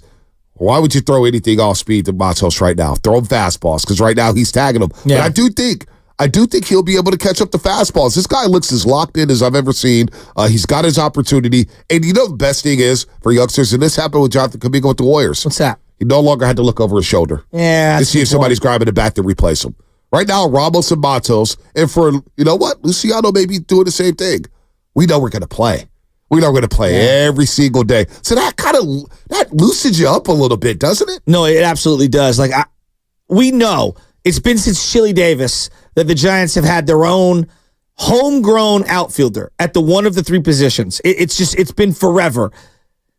I'm thinking back in my head, and I'm trying to think, like, Fred Lewis in whatever it was, 07, 08. Fred Lewis, no, he got a full season. No, I don't know. No, you're smiling because I smile because I hear Fred Lewis. And I love Fred Lewis. And I know what everything that came with Fred Lewis and the hype we have for Fred Lewis. And it just quite didn't work out for Fred Lewis. And then I laugh and say, when Barry Bonds got inducted into the Giants Hall of Fame, Fred Lewis was one of the guys who was out there. It's like, Fred Lewis. I know. Anyway. But I love Fred Lewis. But point that I'm going at is that he was a legitimate, quote-unquote, farm prospect. I never saw Gregor Blanco as a legitimate farm prospect. Great Giant, don't get me wrong. But he was more of like, veteran, random journeyman dude who shined up and was awesome. Yeah, he's a role player. Same thing with Andres Torres. Ramos and Matos are legitimate prospects. This is the most I've like optimistic in terms of an everyday outfielder, a young guy who was a legit prospect. A decade, 2 decades? Like I'm optimistic about that. And I haven't These even are gotten Bobby to Evans guys, right? Yeah, it doesn't matter. They were signed to No, I know it doesn't matter, but I'm just saying Bobby Evans found these guys. Yeah, no, right? he did. He gets credit for that. But like I'm as optimistic, and that's one weekend. It's about a week or so, 2 weeks for Ramos, a little more than Matos. But seeing it, we saw 72 games from Matos last year. He's bulked up. He's hitting the ball better. He's driving it better. And I actually thought after a couple of gaffes the other night in center field, he's taking better routes. Well, the Tuesday night affair against the Dodgers was not pretty. It was bad. Everybody was ready to write him off for playing center field. And that just thought in my head again. After that, and I know everybody was doom and gloom, and the gap felt wide. And it still feels wide when it comes to the Giants and Dodgers. They're 1-5 against the Dodgers. That's not lost on me. And it's not lost on me that they just beat up on the Colorado Rockies. However, the Rockies had won 7 straight coming in. They were a hot club. They had just swept the Padres. So give them credit. They were playing some good baseball. They come out here and they traditionally do not play well at Oracle Park. The Giants have always had their numbers here at that yard. To beat them the way they did, and then the reply, when you talk about Matos, to respond the way he did, it started Wednesday when he made that great catch helping out Logan Webb. You see Logan Webb put the glove out there to center field. That a boy, Luis. That a boy. Yep. And now all of a sudden, every single day you're seeing a different highlight from him in center field. So maybe he can be a center fielder. Yep. Maybe he just needs more reps. I know guys are working with him before the game. If he gets the reps, maybe he can be your center fielder. Now you got Ramos. Now you got Yaz playing well in right field. Yaz has really played well for a month. I don't think anybody said, let's run Yaz out of town. No, Yaz has slotted perfectly. 7, 8, or 9. at times leading off for the Giants, but Yaz has been fine. And all of a sudden, you get Chapman coming aboard. So let's just see what it looks like. A 4-game win streak before going out to the East Coast. But I do believe if you're at the yard, 888-957-9570, I would love to hear from you. How's the energy at the yard been with these youngsters in the lineup? So it's interesting you bring up Yaz because he has been hitting. Like, you got to give him credit. 8 hits in his last 29 at-bats, driving the ball since May 8th. I mean, the guy's, May 14th, excuse me, the guy's been awesome. Yaz represents something to this team. I think to the fan base. I think it represents like journeyman, older guy, we're going to platoon, blah, blah, blah. So he's triggering for a lot of fans. But I go back, I take a step back and I say, I'm okay with Yaz playing every day if it's Ramos and Matos on the other 2 spots in the outfield. Yeah. Now I have the veteran with the 2 young guys. And the other part that no one talks about, defensive range. This might be one of the more rangier outfields we've seen in 6, 7, 8 years for the Giants because Yaz covers a lot of ground. Matos is getting better. And Ramos, the way he's playing the ball off the caroms and off the wall, he's doing a really good job. Yeah, no, he's playing some good baseball right now. 888-957-9570 if you're at the yard. Let me know how the energy was at the yard this weekend because it popped through the television. It popped through the television. I know it's just the Rockies, folks, and people are going to say that, the Rockies. But it's about how you're playing. And when you're the Giants and you get beat down like you did the first 2 games against the Dodgers, it's how your form is. Yeah. So what's the form of the lineup? Well, the lineup is hit, right? Matos with the 3-run jack on Saturday, they score 14 runs. However, it's backed up by the pitching. And you're only getting 5 innings from Harrison. You got 5 innings from Hicks. But you know what? I'll take that right now. I'll take that right now from the back end of my starting rotation. Now when Snell gets back and you get Logan Webb giving you 6 or 7, and hopefully Snell starts to give you 6, now all of a sudden this starting rotation is now slotted back to their normal self, and you get Keaton Wynn back in the 5 spot. You don't have to put a lot of pressure on him. If you have the off day, you can skip Keaton Wynn and go back to Logan Webb and maximize him, and then you get the bullpen, the Rogers brothers. They're starting to figure it out here. So overall, I feel good about the Giants. And again, I thought last week was a little premature to be doom and gloom on this team. Now let's see it on this East Coast trip, and these next 12 games are going to be very, very fascinating for me. Yankees, Phillies, Mets, Pirates. Let's see if they can go 7-5. So Logan Webb's your ace, and Blake Snell is like 1B, right? That's what you were hoping him to be. You're looking at Kyle Harrison, and you're saying, all right, he's my 3, Jordan Hicks is my 4. So if I told you your number 3 starter is 4-1 with a 3.6 ERA and a 1.27 WHIP, you'd be like, wow, that's pretty awesome. If I told you your number 4 starter was 4-1 with a 2.38 ERA and a 1.1 WHIP, you'd be like, wow. Like my 3 and 4 starters are doing that. And I look at Jordan Hicks yesterday. He's throwing up in pregame. I don't know if you caught this. His velo was down. He ate something. He wasn't feeling good. Yeah. And he still gutted you out 5 innings, even though the velo was down dramatically for him. He gave a lot of credit to Kirk Casale. And Kirk Casale, what an acquisition. Hey, we were talking about Kirk Casale. No, but he's a defensive mind that knows how to call a game. No, he knows how to call a game, and he gave a lot of credit to Kirk Casale yesterday. Kirk Casale was on the postgame show. And I want to get to like our 4 starter. If I told you your 4 starter would go 5, 5, 7, 6, 5, 5, 6, 4, 5, 5, 5. That's Jordan Hicks this year. Well, let's hear from Jordan Hicks. Jordan Hicks on his outing throwing up before the game. Overall, I feel like I got stronger as we went, but just a little before the game, like had my normal meal and water and just kind of threw it up, and then didn't really have time to get it back in me, so just snagging throughout the innings. Overall, I felt pretty good, strong as the game progressed, and then that's why I understood the move to kind of get me out of there and get me feeling right for the next 6 days. So I think we're all on the same page with that, and just take it from here. More importantly, I want to hear it from this one, Shaska. Yeah. Because he is, he's a reliever, right? We didn't know whether or not he could make the adjustment to becoming a reliever to a starter. Can he handle a starting load? Well, he's about to beat his innings total from a season ago. Here's what he said about that. I feel good. I mean, there's some like lower body was a surpriser. I didn't expect to. I guess it's just the more reps you throw. I didn't really take that into account, but I'd say that's the biggest surprise so far in starting is the lower body. The shoulder's holding up all right. I mean, it feels good enough, and we'll just keep staying on top of it, keeping it strong, and I think that's the most important thing for me is my shoulder health, and just that affects so much about how much velocity I'm going to come with that day, to be honest. So. Listening to that, I don't mind him going 5 every start. Just give me 5. Jordan Hicks Day, just give me 5. Give up 1 run, 5 innings, and I'm good with that. And turn it over to the bullpen. Now you're asking the bullpen to get 12 outs. Maybe Hicks can get stretched out and go 6 innings. But for now, I'm okay with him going 5. Yeah. Just give me 5 innings every single start. Limit the damage, and I'm good with that, Shasky. Well, I think that he is somebody that I viewed as like a wild card heading into the year because I didn't know how they were going to use him. And if you look at the signing itself, to get a 27-year-old with the repertoire that he has, like when you have that kind of velo, every team in the league wants to have you either as a starter or as a bullpen guy.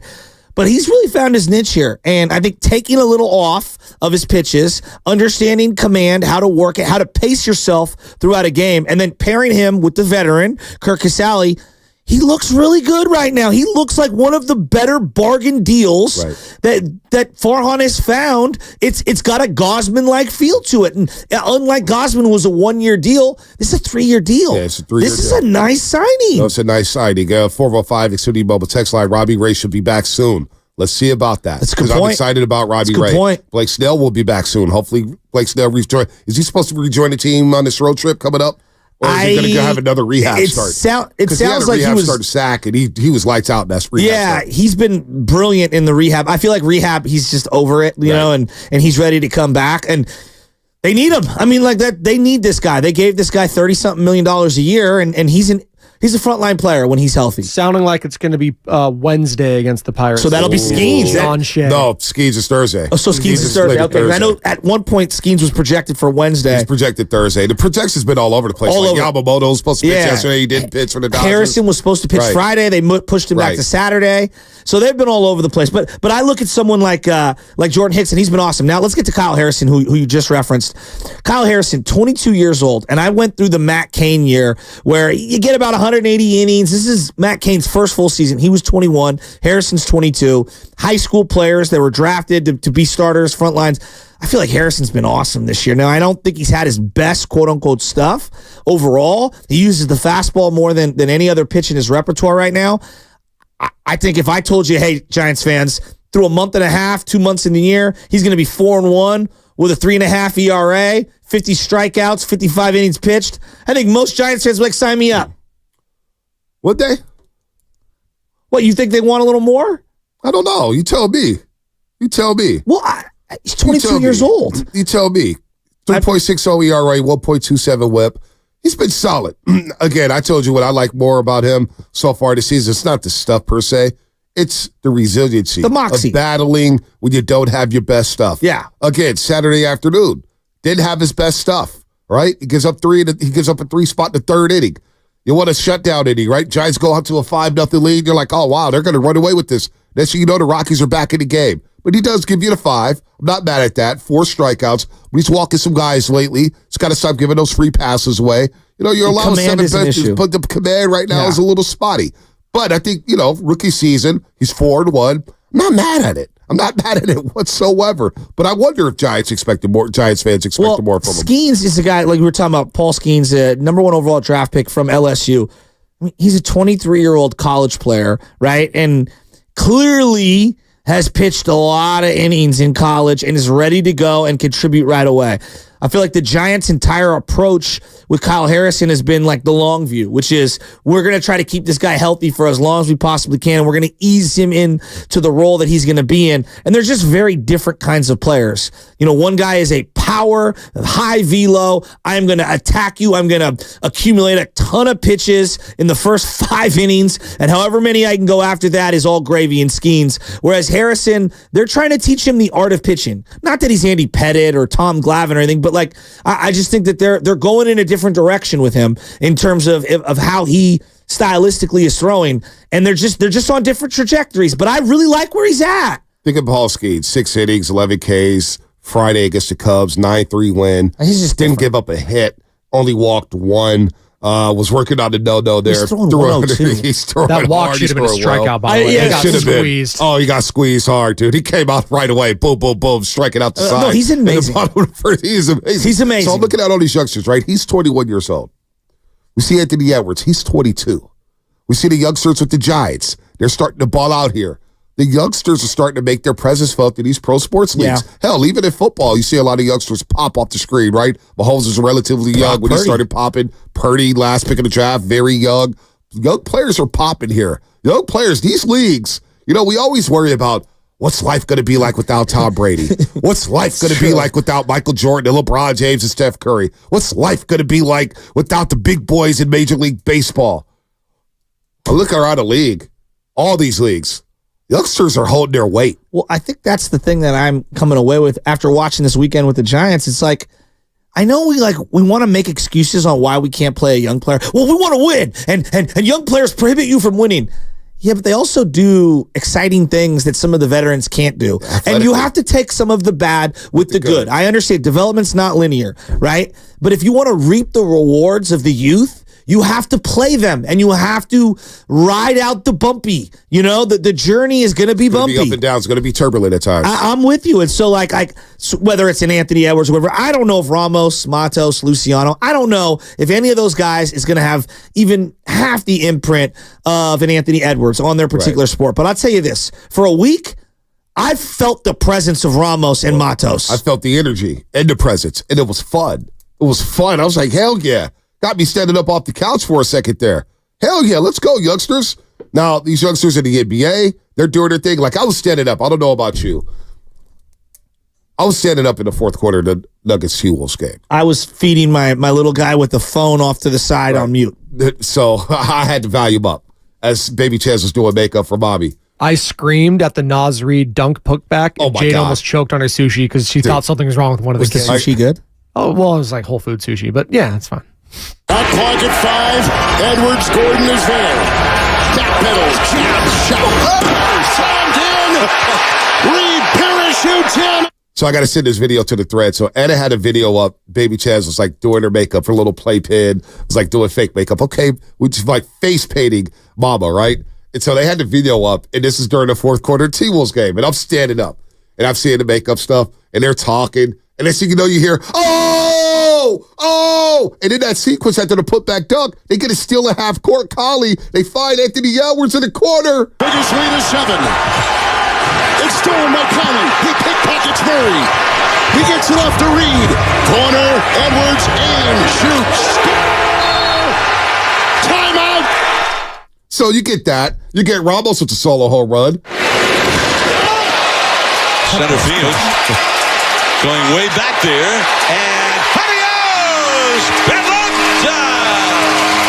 Right over the center field wall. And Heliot Ramos makes it 4-1. Even the energy from the broadcasters are different when some of these youngsters do something like Nas Reed.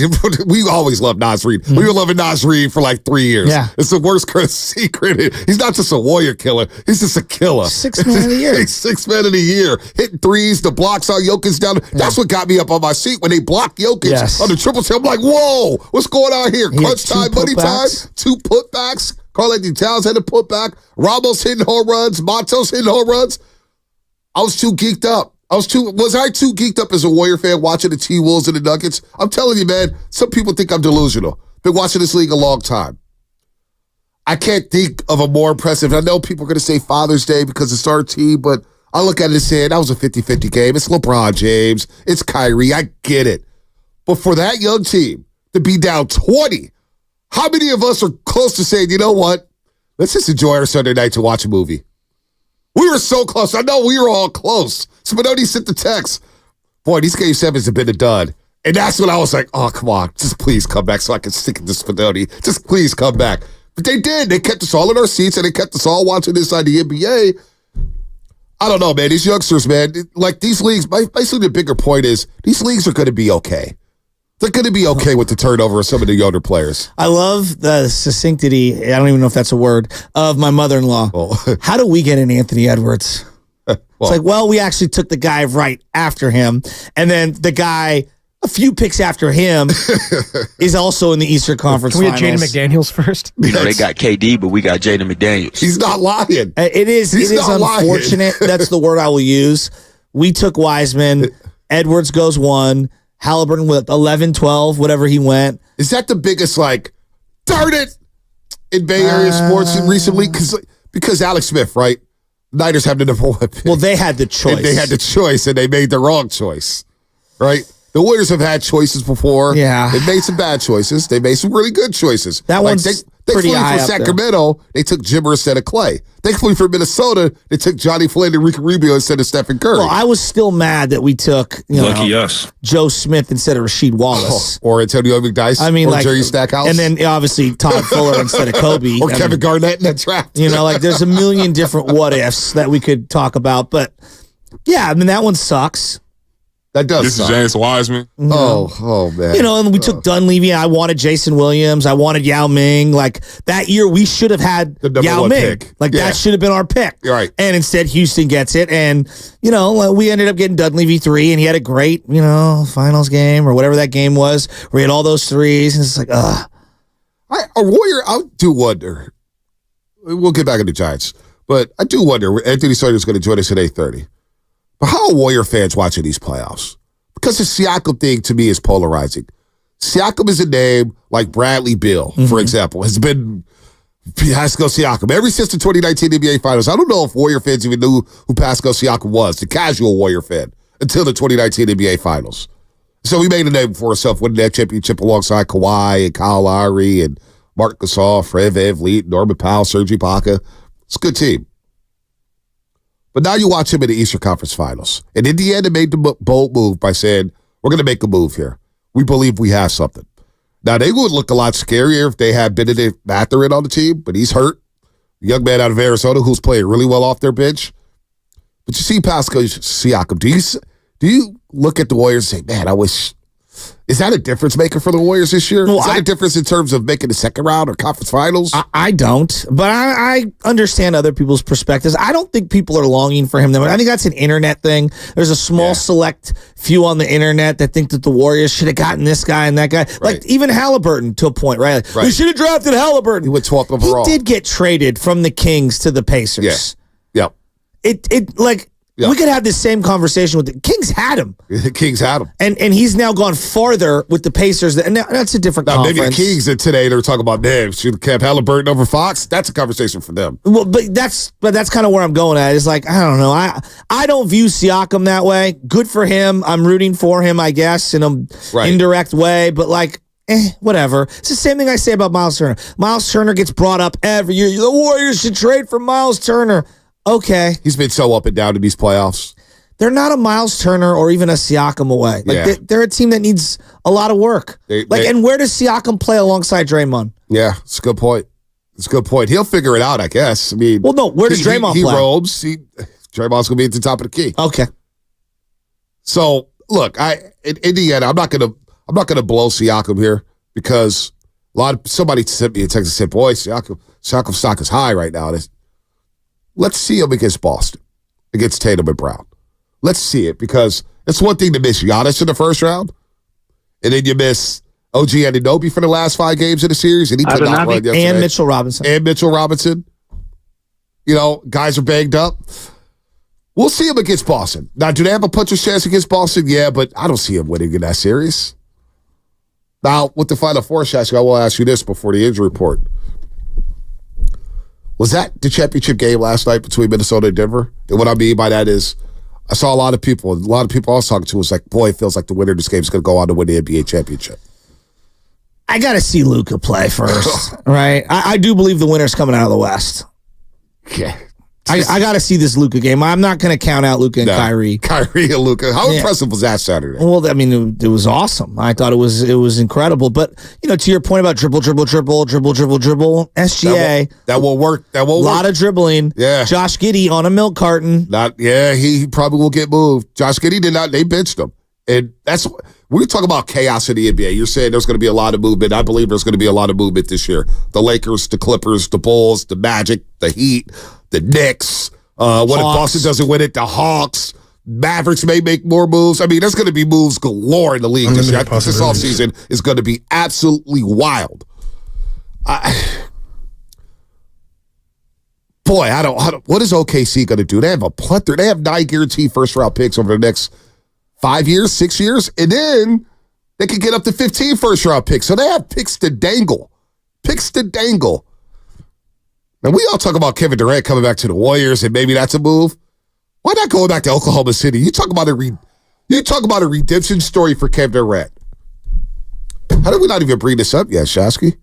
He goes back to OKC and helps them win a championship. All the cupcake thing, the national narrative, that all goes away. Doesn't that go away if he goes back there and helps that team get to the finals or the championship? Yeah, I don't know how he helps them get through Minnesota, though. It's a good point. And I don't know, like, what's he doing to defend Kyrie and Luka? Like, Luka did that with a bum knee, Achilles, foot. Or I don't know whether he's faking it or not. He might be playing possum. No, but like, they've got some size and some length. It's a good point. I mean, like, I'm looking at Lively and Gafford or whatever his name is. Like, they did a great job at the rim, and then all of their ancillary pieces had games. Tim Hardaway Jr. had a game. PJ Washington, Jones Jr. had a game. PJ Washington had, even though he missed free throws down the stretch, had a game. So, I don't know. I got to look at those trades again. What the Mavericks gave up for Daniel Gafford.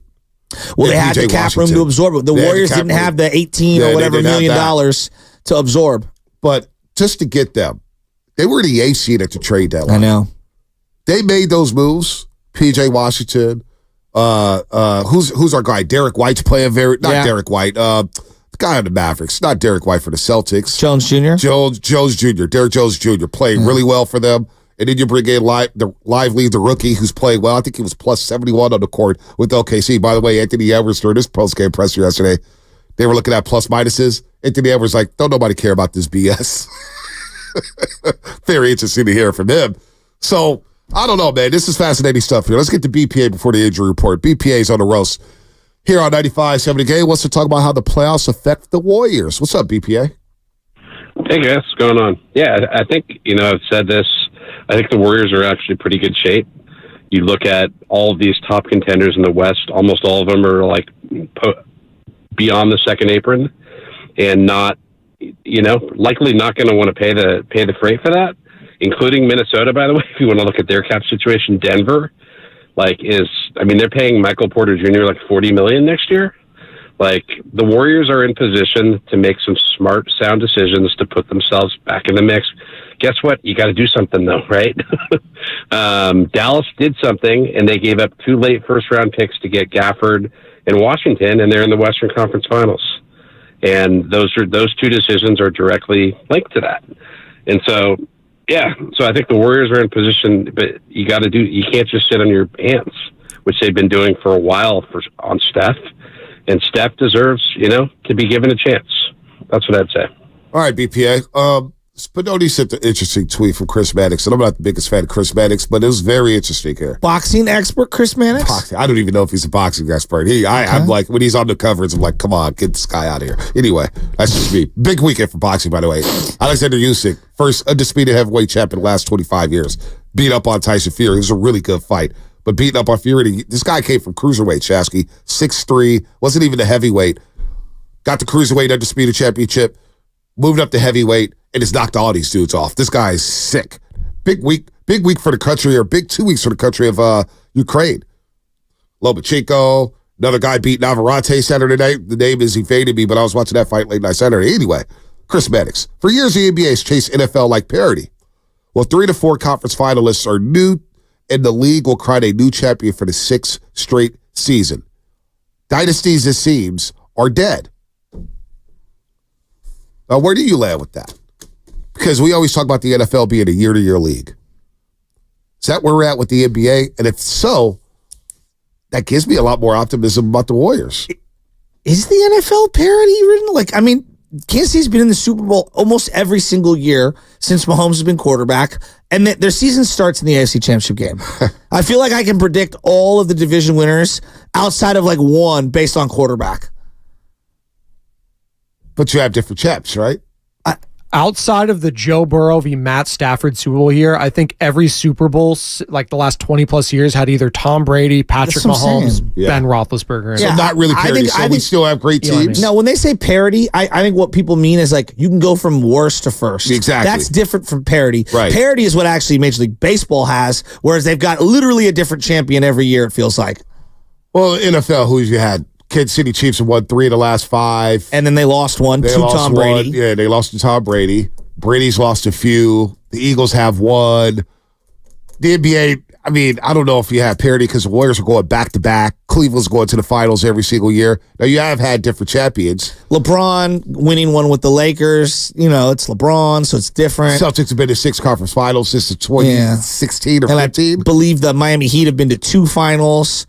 On some level, I get what they're saying. About parity, but what about dynasties? What about domination? What about teams going back-to-back, winning 3 of 5? I know Mahomes right now is doing it in the NFL. I think they're going to win a third in a row. Why even play the games? I think they're like the easy betting favorite. Why even play the games? Yeah, that's pretty lame. No, I don't even think about Kansas City. We got to week 7. Don't worry about them then. I don't know. Dynasty's dead in these leagues.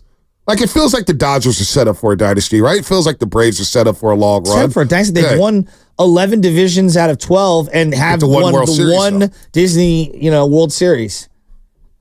The Astros have had the greatest success in the history of their organization. They have 2 World Series. And they've been knocking on the door year after year after year. I just think it's harder and harder and harder in all of these sports, in these 5 and 7 game series, to win a championship than it's ever been, because we've added layers of playoffs. Playoffs, when the Yankees used to win the East, and they'd automatically qualify for the ALCS, is different than what it is now. Yeah, for a long time in the mid-90s, up until 94 when they implemented the wild card. Too, when they implemented the wild card. So this is an interesting question. 888-957-9570. With that said, which league is the hardest to have a dynasty in? Which league is the hardest to have a dynasty in? Is right now the NBA the hardest league to have a dynasty in because of the second apron and the new luxury tax rules? Because you just mentioned the Kansas City Chiefs. Doesn't seem too hard for them. What was the last baseball dynasty? Yankees? That was, I would say that. Do we call the Giants 3 of 5 a dynasty? The Giants, Cardinals, and Sox have all won 2+ championships, and Astros 2+ championships. And I could make the argument none of those 4 are a dynasty. 3 of 5 years, not a dynasty? I mean, they were never really that dominant. Like, there's a dominance level of the regular season that, to me, I also equate to a dynastic run. These dominant teams in the regular season don't always win. Look, in real time, I was like, I'm watching a dynasty. Looking back, I'm not sure. I'd say the NFL. I'd say the NFL is the hardest to have a dynasty in. Because of injuries, because of player turnover, the salary cap. And that's why it makes the Chiefs run so damn impressive. But especially because of injuries. But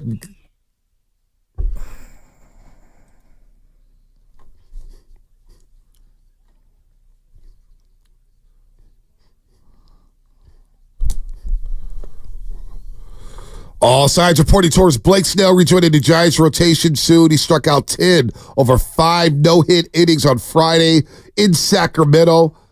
Big time. That's big time if he can come back and pitch well, because we know the first 4 starts for him was not pretty. Snell could rejoin the rotation later this week, though no date has been set. He's been out for almost a month with an adductor strain, so it's good that Blake Snell starting to find his groove here on his rehab assignment. The injury report brought to you by Boxer Garza, Northern California's premier workers' compensation law firm, helping injured workers get their lives back for over 40 years. What's coming up in the game? Brought to you by Fremont Bank, full service banking, no compromises. 8:30 Anthony Slater. But I got a question for everybody. Which league is the hardest to have a dynasty in? Is it the NFL? Is it Major League Baseball? Is it the NBA? Hell, is it hockey? The NHL? NHL playoffs. Don't sleep on that. Tampa's won a bunch, hasn't they? Yeah. Oh, look at you with the hockey. They've won a couple. They're not going to win it this year. That's for sure. That's all coming up here on the Morning Rush on 95.7 The Game. A slow network is no network for business. That's why...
morning, everybody. Welcome to the Morning Roast here on 95.7 The Game. Shout out to YouTube, Twitch, and Twitter. Brought to you by First NorCal Credit Union. Upgrade your savings dividend. Open a First NorCal First Class Money Market today. Shout out to everybody out there getting off the graveyard shift. If you're at work, what is happening? Be safe on those roadways. Giants get a big sweep over the Rockies. They've won 4 straight. They get a day off. They head out to the East for 6 games against the Pirates and the Mets. The youngsters are playing well. We got the conference final set up in the NBA. The T-Wolves rally from a 20-point deficit in the third quarter. They beat the Chaps in Denver. They go 3-1 in that 7-game series against the Nuggets in Denver. They'll take on the Dallas Mavericks and Luka and Kyrie.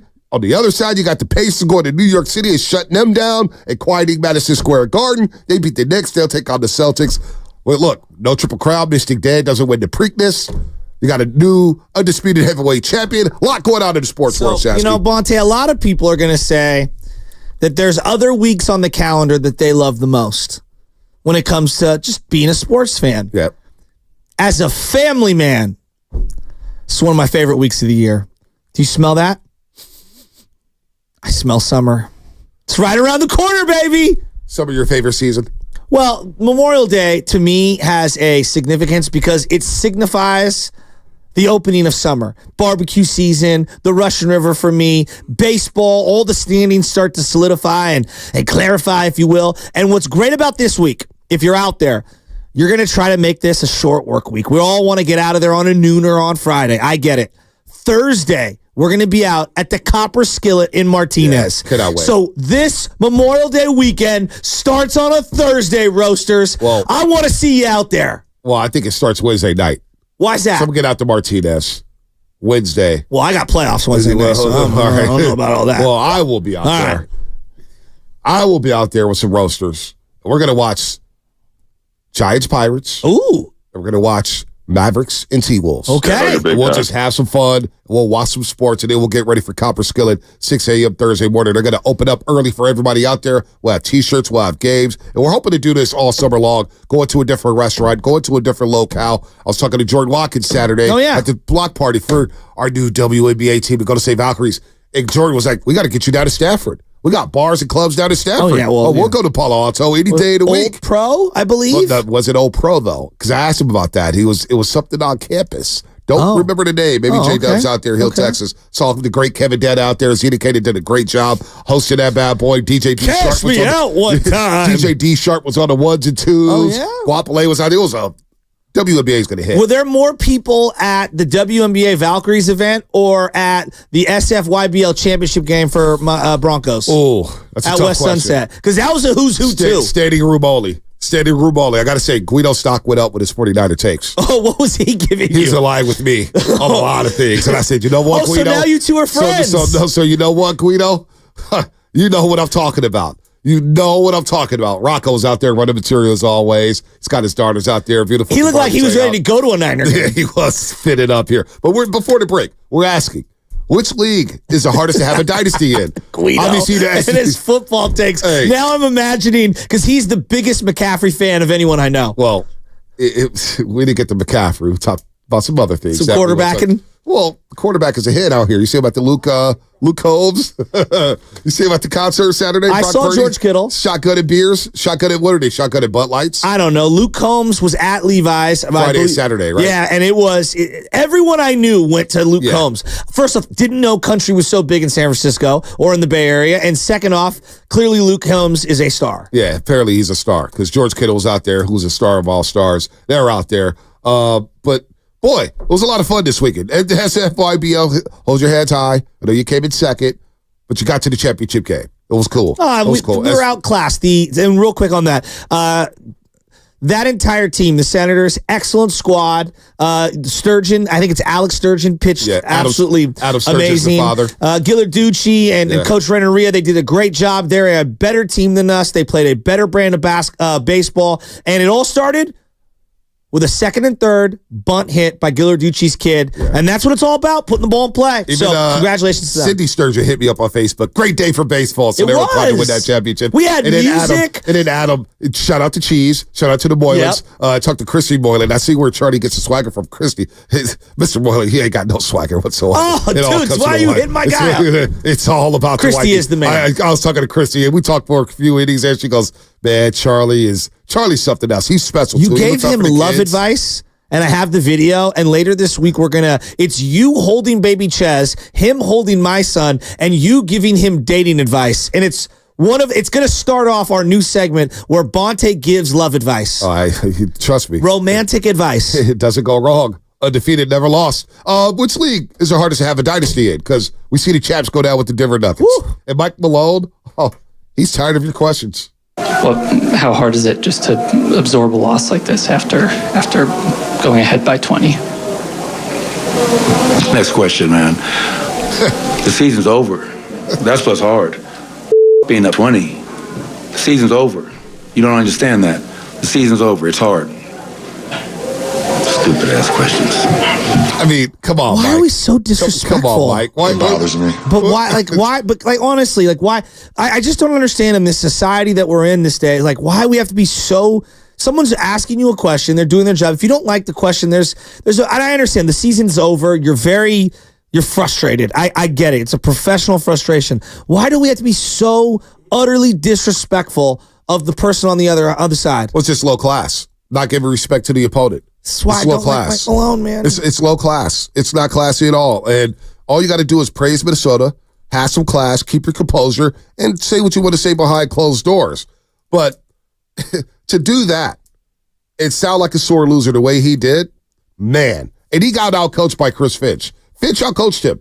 He outcoached Michael Malone. Now, Michael Malone talked about not being able to go back-to-back, and that's our jumping off point here. Which league is hardest to have a dynasty? Because the Nuggets, we thought were set up. We thought this was their championship to lose. Yeah. Well, they lost at home, and they blew a 20-point lead in the third quarter, and it kind of emphasized how hard it is to go back-to-back. Here's Michael Malone on not being able to go back-to-back. Well, we knew it was hard. Something I talked to our team about in training camp. I think the last team to do it was the 17-18 Warriors. And with the rules being what they are now, I think it's going to become even harder and harder to repeat as champions. But the one thing I keep on going back to right now is that I consider the San Antonio Spurs a dynasty, and they never won back-to-back. So losing, the hurt of it, the pain of it, it helped us win our first championship. Can we use this year?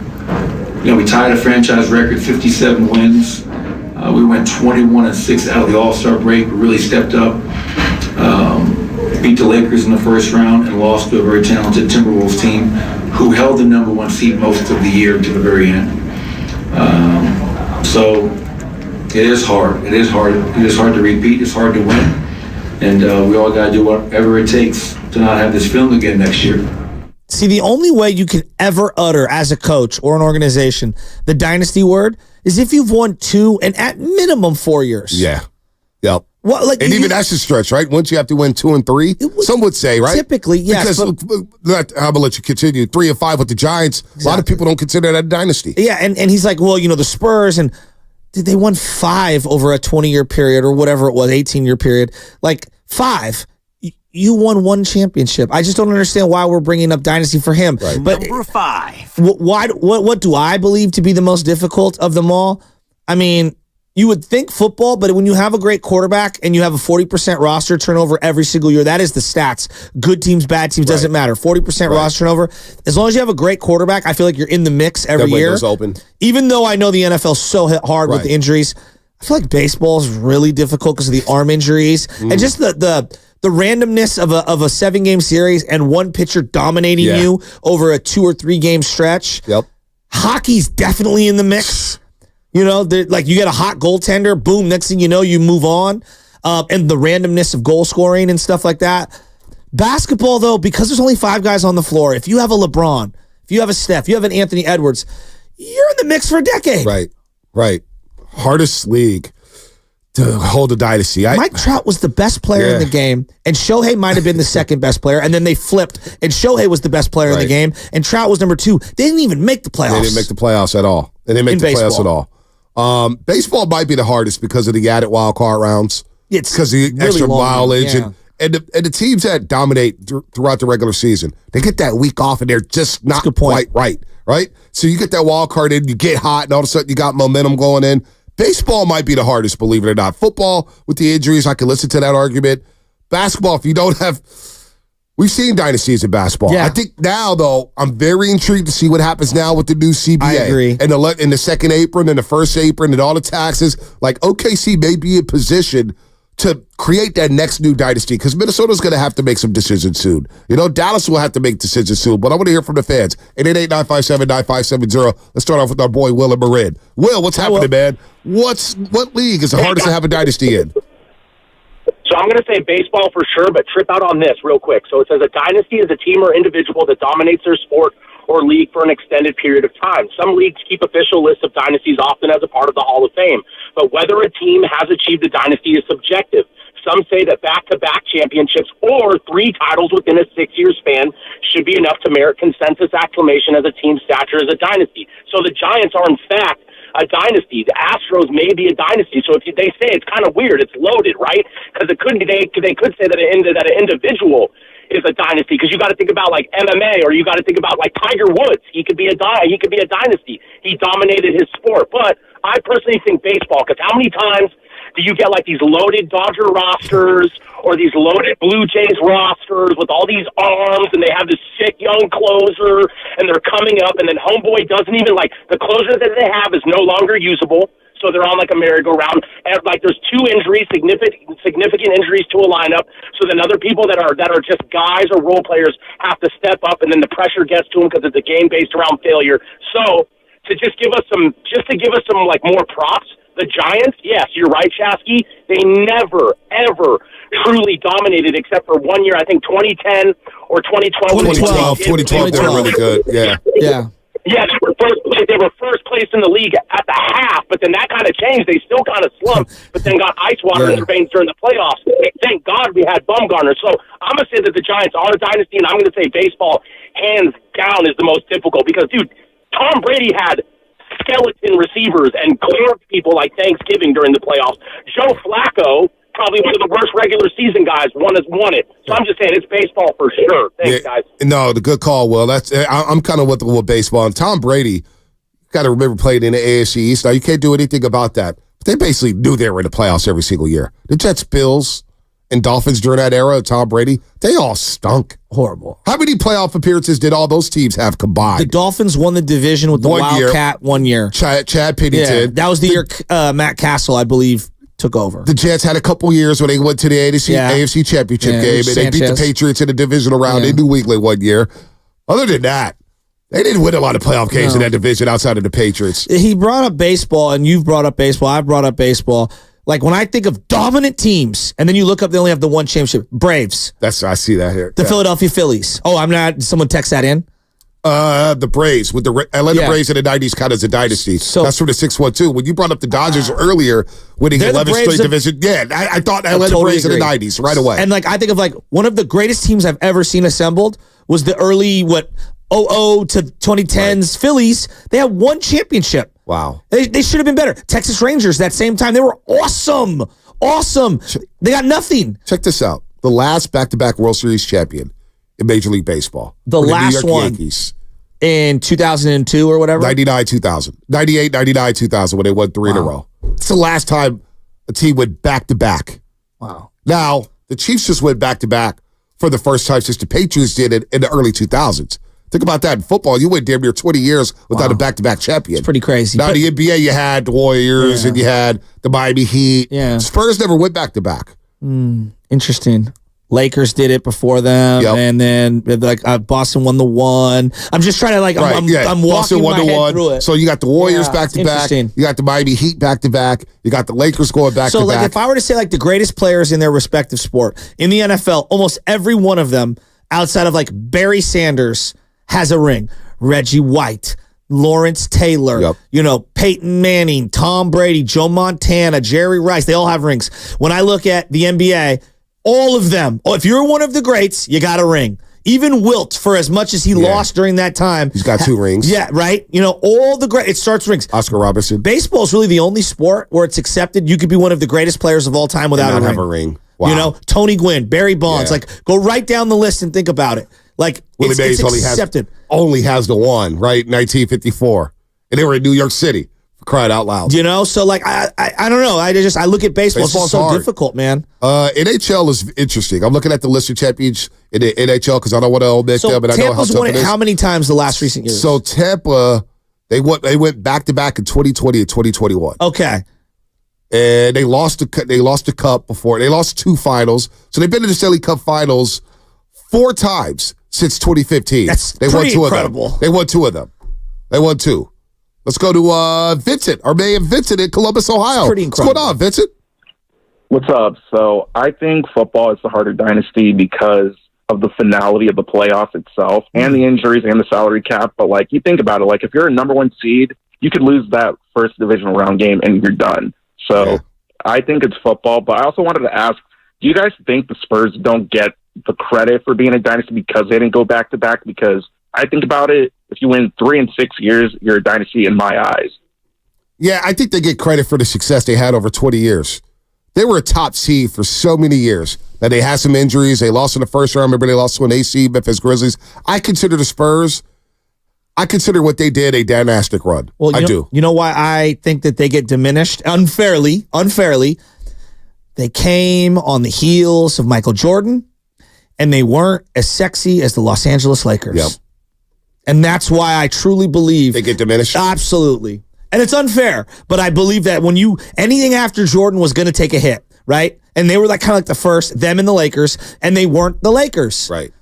And so we associated boring with them and we diminished them. And then they had multiple European players or overseas players because Ginobili's from South America. France, yeah, and so I just think that the way that team was constructed, it were a little early for its time. I'm going to rattle this off before we go out to the lines. 99-0 when they won their coming off the championship season. They won. Listen, and that was a strike-shortened year. Strike-shortened season. So they went 37-13. Or lockout or whatever. Lockout. Yeah, whatever it was. Whatever it was. An asterisk, whatever. Yeah. So look at these win totals from 99-00. Yeah, give them. And I'm going to read them up until 2018-19. Rat-a-tat-tat them. 53, 58, 58, 60, 57, 59, 63, 58, 56, 54, 50, 61, 50, 58, 62, 55, 67, 61, 47, 48. That sounds like a dynastic run to me. No doubt. But again, I think that we diminish them. Right. San Antonio brand, international players, they're boring, and they're not Jordan, and they're not Kobe. But see, I don't think it's fair. Yeah, it's not fair. Trying to diagnose it. I hear you. But it's not fair because they have a top 10 player of all time in Tim Duncan. They have Tony Parker, one of the better point guards we've seen, and Manu Ginobili, probably the best 6-man we've ever seen. One of the greatest. So me personally, always consider them a dynastic run. When you rattle off wins like that, and we remember how hard it was to win in San Antonio for so many years. That's why I think Dirk, when they won Game 7 in 2006, and the Mavericks advanced to the NBA Finals against Miami, and also Dwayne Wade and Shaq in 6 games, Dirk won a Game 7 in San Antonio in the second round. On the road, in San Antonio. Is Alabama football a dynasty? Absolutely. All right. Is Georgia currently a dynasty? They won back-to-back. One more. They win one more, and I give them that. I agree with you. And I think they got omitted out of the playoff. The country didn't want to see them go. I think they get into the playoffs. They win 3 straight. I agree. So, I look at it this way. From a television perspective, we all say as sports fans, we hate dynasties. We love them. No, we do. The Yankees rated well for baseball forever because people either rooted for the Yankees or they hated them and wanted to see them go down. Yep. The Lakers, they view well. They just do. I know we all hate the Lakers. They rate well. The Warriors, they rate well. The Warriors rated well. The Chiefs rate well. Dynasties rate well. Even the Patriots, for as tired as we were of the Patriots, half the audience was rooting for them.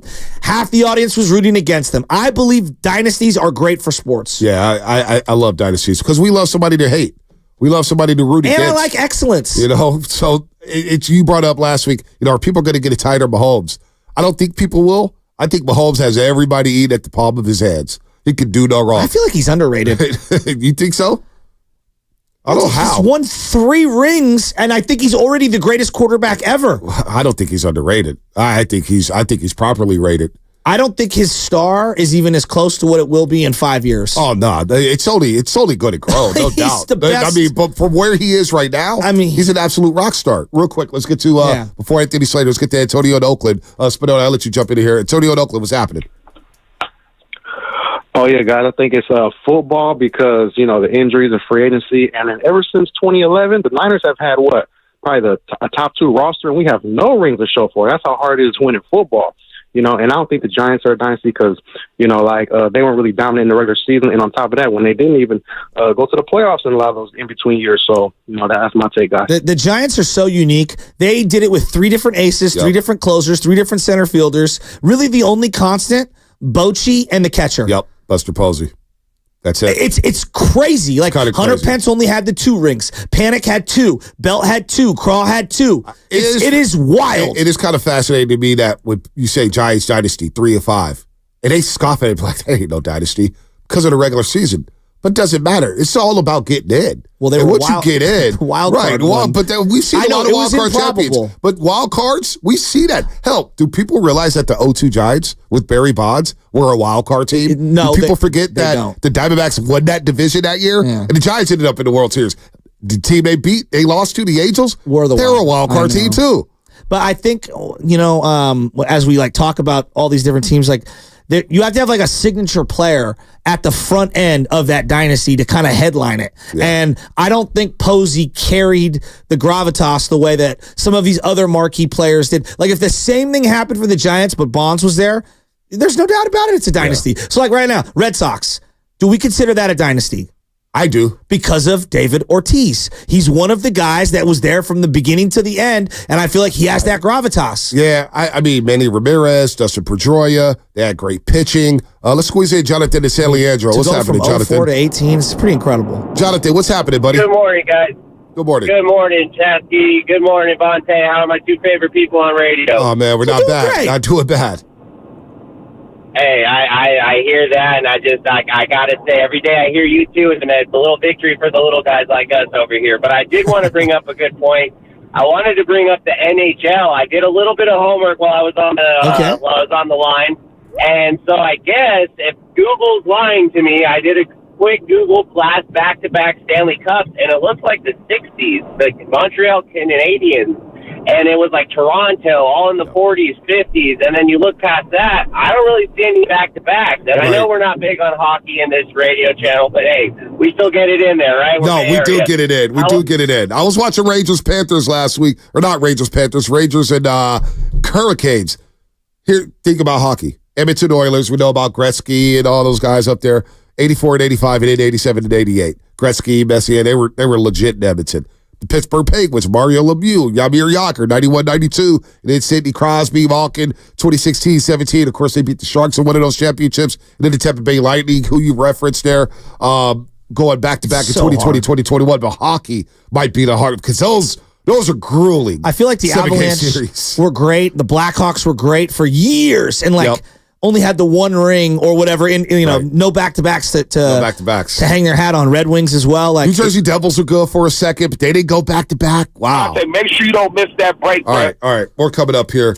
Anthony Slater, we'll ask him about dynasties. He just covered the Dallas Mavericks and OKC series. We'll ask him about some rumblings with the Golden State Warriors, what he's hearing, what's going on there, where they may start, who's going to be back, who may be gone. Let's do that for a couple minutes, and we'll get right back to this. 888-957-9570. What sport is the hardest to have a dynasty in? Are dynasties dead? Are they all dead because of the cap era? That's coming up. 888-957-9570. That's what's coming up in the game. Brought to you by Scandinavian Designs Furniture. Her cousin. Don't miss major Memorial Day.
I'm giving him all these intros.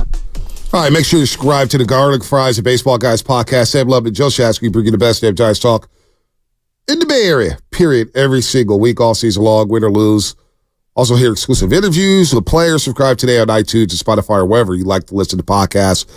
Giants have won 4 games in a row. We'll get to them a little bit later. Let's get to Anthony Slater. It's been a while since we talked to our main man, our 95-70 game insider, of course, Warriors insider for The Athletic, and he just covered the OKC-Dallas series, which was a fun 6-game series. Came down to the wire. What an experience for OKC. But Slater, good morning to you, brother. Long time no talk. I'll ask you this right off the bat because we're talking about dynasties, and we saw the Chaps go down yesterday after blowing a 20-point lead in the third quarter. What league is, in your opinion, is it the hardest to have a dynasty in? Is it the NFL? Is it the NBA? Is it MLB? Is it the NHL? What do you think, Slates? Probably MLB at this point, just because of like the variance of the playoffs. I feel like, right? How about the Diamond? Like, you know what you don't see in the NBA, like just some like a Diamondbacks version of an NBA team. Who would that be this year? Just like the Bulls just suddenly like make the finals. I would say like it would have been the Heat a couple years ago, but even that, like they're better. They're better than what I thought of the Diamondbacks heading into the season. Yeah, like they at least had like high level players, right? It was like Jimmy Butler turned it on, right? I mean, again, this year would have probably been like the Kings or something. That's a good call. That is a good call. I think we've all said baseball too. Yeah, I'm looking at this from a Warrior point of view. How should Warrior fans feel when you look up and Anthony Edwards? It's unfortunate he goes in front of him, but he did. I mean, he's leading his team to the Western Conference Finals. And then you look up and Halliburton, who I don't know if they were ever going to take him at 2, but there were people that wanted him on his second trade down. He was a trade down opportunity. LaMelo Ball would have been the guy, except for Wiseman. He maybe get it too. Fair enough, but like you look at Halliburton leading his team to the Eastern Conference Finals. How should Warrior fans feel today? And James Wiseman, their guy's like barely in the league. He's an unrestricted free agent this summer if anybody's interested, including the team in the Bay. Yeah, I mean, you should feel like that draft pick was missed and missed in a pretty significant and detrimental way. But, like, I don't think you needed these playoffs to know that. So, yeah, I mean, it's like, that's a huge miss. That's was the bridge to the future, as we all know, and it was broken down. Can I follow up on that? If Anthony Edwards, if they had the number 1 pick, and it's easy to say in retrospect, they would have ran up and took Anthony. Would they have even taken Anthony Edwards? Yeah, I don't know.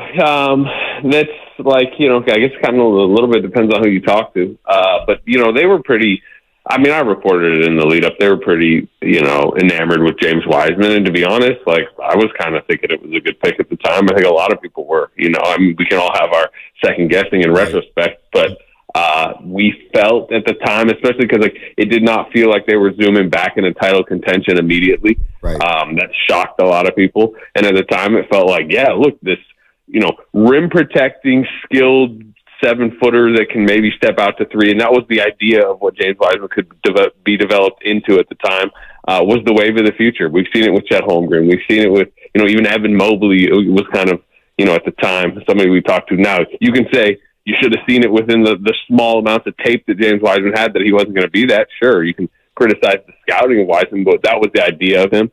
And the thought of the Warriors having one of those 7-foot rim-protecting three-point shooters was very appealing. Imagine if they had, you mentioned Anthony Edwards. Imagine if they just got the second pick in the next draft and got Chet Holmgren instead. Oh, wow. I didn't even think of that. Yeah, well, I would ask you about Siakam because that's a name that's been floating around. You see Warriors Twitter is active when it comes to Pascal Siakam. Now, he's in the conference finals. Now, they've had a bit of luck, right? No Giannis in the first round. Dame Dollar misses a few games for the Bucks. Then they play the Knicks, and then war of attrition got to the New York Knicks. It feels like a big series coming out for Siakam, knowing that he's going up against Tatum Brown and that Celtics defense. What about the Siakam rumors? Because I had heard through my sources that, hey, Masai Ujiri wasn't interested in any of the Warriors' assets this past season at this deadline, especially after they traded OG Anunoby to New York and obviously dangling Pascal Siakam, but they already had Scotty Barnes and RJ Barrett. What was the Siakam rumors with the Golden State Warriors? Was there any legs to that at all, Anthony? They had conversations about Pascal Siakam. I think if they were really aggressive going after Pascal Siakam, and not only aggressive in the sense of what assets you're willing to put on the table, but also behind the scenes of like, the future of Pascal Siakam extension-wise and how much money you're about to give. Pascal Siakam's about to be an unrestricted free agent, but the entire league is of the belief he's going back to Indiana, and he's going back to Indiana on a big deal that was essentially, handshake before the trade. So to me, the bigger question about Pascal Siakam, who's entering his 30s, is were you willing to go 4 years, $160 million, something? I don't know. I don't know what the exact number will be, but it's going to be huge. Right. And I'm not saying, I can hear the argument either way, why it makes sense, why it doesn't make sense. But I think that's what not only turned the Warriors off, but the Kings too. The Kings were really close to a Pascal Siakam deal, to the point it was being reported it was, at the 5-yard line, essentially. So I think both of the Northern California teams, had they been more aggressive, had they been more willing to give Siakam a huge, major, long-term extension, I think they could have, potentially added him. So what other rumblings are you hearing right now? I know things are quiet on the Warriors front. We got the WNBA team to go to say Valkyries out there having a block party at Thrive City. A lot of fun there. But what rumblings are you hearing there? For example, Klay Thompson's going to be an unrestricted free agent. What are the members of the Big Three? Any conversations going on about a contract for Klay Thompson or a contract extension or whatnot? What are you hearing on that front? Or is everything mum? Everything's mum on the Warriors front here. First of all, I mean, you're just an excellent. The way you just popped the Valkyries, promo right in there. That was good work. That's what I'm hearing. It's still early. It doesn't feel like it, but it's still very early in the free agent process, the behind the scenes process, because the Warriors got eliminated so early last year. This is when they got eliminated, Game 6 of the second round, and they still had a bunch of time. So Klay, it seems it has kind of taken some time away. I think league conversations behind the scenes, agents, teams, stuff like that kind of picks up around combine time, which was last week. I don't sense that there's going to be any movement or signals till we're probably talking mid-June as the draft nears. That was what it was last year with the Warriors, where the Chris Paul trade came together in the week leading up to the draft, after it became clear that the Suns either were going to cut Chris Paul's salary or ended up trading him for Bradley Beal. And once they did that, that's what, triggered his availability, and suddenly the pool for Paul trade kind of comes together. So I think substantial, like I said, signals will come towards mid-June into draft night to June 28th, which is a huge day, I think, for the Warriors, because that is Chris Paul's guaranteed date. That's when his $30 million is either guaranteed, or you either cut it off before that, you cut it off the books, or you use it in a trade. And to me, that signals how they're remaneuvering their cap. If they use that Chris Paul, any percentage of that $30 million to go get, somebody else, that could signal that, maybe Klay Thompson's not coming back, because, they need to stay under the second apron at least, maybe even try to deduct the luxury tax. And suddenly, if you're adding more salary, that kind of crowds those figures. All right, I'm looking at the league as a whole here. They're negotiating, obviously, their television rights currently. We all expect them to get massive numbers, and it's not based off of what they're going to do this year, but just as the league's selling itself for the future, you see the Knicks get knocked out. That's the number one market in all the land, obviously. Philadelphia's knocked out. You get the LA teams knocked out, the Bay Area knocked out. These are all the top 10 markets. They still have Boston alive. They still have Dallas. Those are huge, huge markets. Minnesota sneakily is a very big market. And then you got Indianapolis. It is in the Indiana market still alive. How are they viewing this in terms of selling the league moving forward? Is this a good thing that you have young superstar teams, or are they a little up in the air? Yeah, I mean, look, I think a Boston Knicks East Finals would have been really appealing to the league for the moment, just because, you mentioned, the markets, but also just the fervor of those fan bases, the rivalry of the cities. So Indy over New York probably wasn't terrific. I would say, I think Minnesota beating Denver, I think long term is kind of good for the league. I mean, the Nuggets they're a known commodity. Jokic is I guess you would say a rising, national name, but there's a little bit of a dullness to them, it feels like. And to get Edwards on this big stage, totally. You want to build the next big names in the league. And I don't think it's always about markets. I covered the Thunder teams back in the Durant Westbrook days. That was a small market team. That was a national team. They drew big ratings. we were all watching every night if they were in like a West Finals against the Spurs or something like that. LeBron with Cleveland. Cleveland and LeBron. I mean, he made them a big-time show, right? They were a national brand. Yeah. So I actually think the West Finals is good for the league. Edwards against like, a Luka Kyrie team. You're going to get one of those two coming out. And I think Luka's got a chance to be, a big brand name if he gets a final. I think him getting the finals would be good for the league also. So, that. And then as far as the TV deal goes, like that thing seems like pretty sealed right now. It's just it's from, again, and I'm not one of those like TV reporters that's like really deep into, talking about it with television execs, but it sounds like to me everything's almost done except like NBC and TNT are like kind of fighting over the last bit of it. So it seems like that's kind of settled, and it sounds like it's going in a very lucrative direction for the league.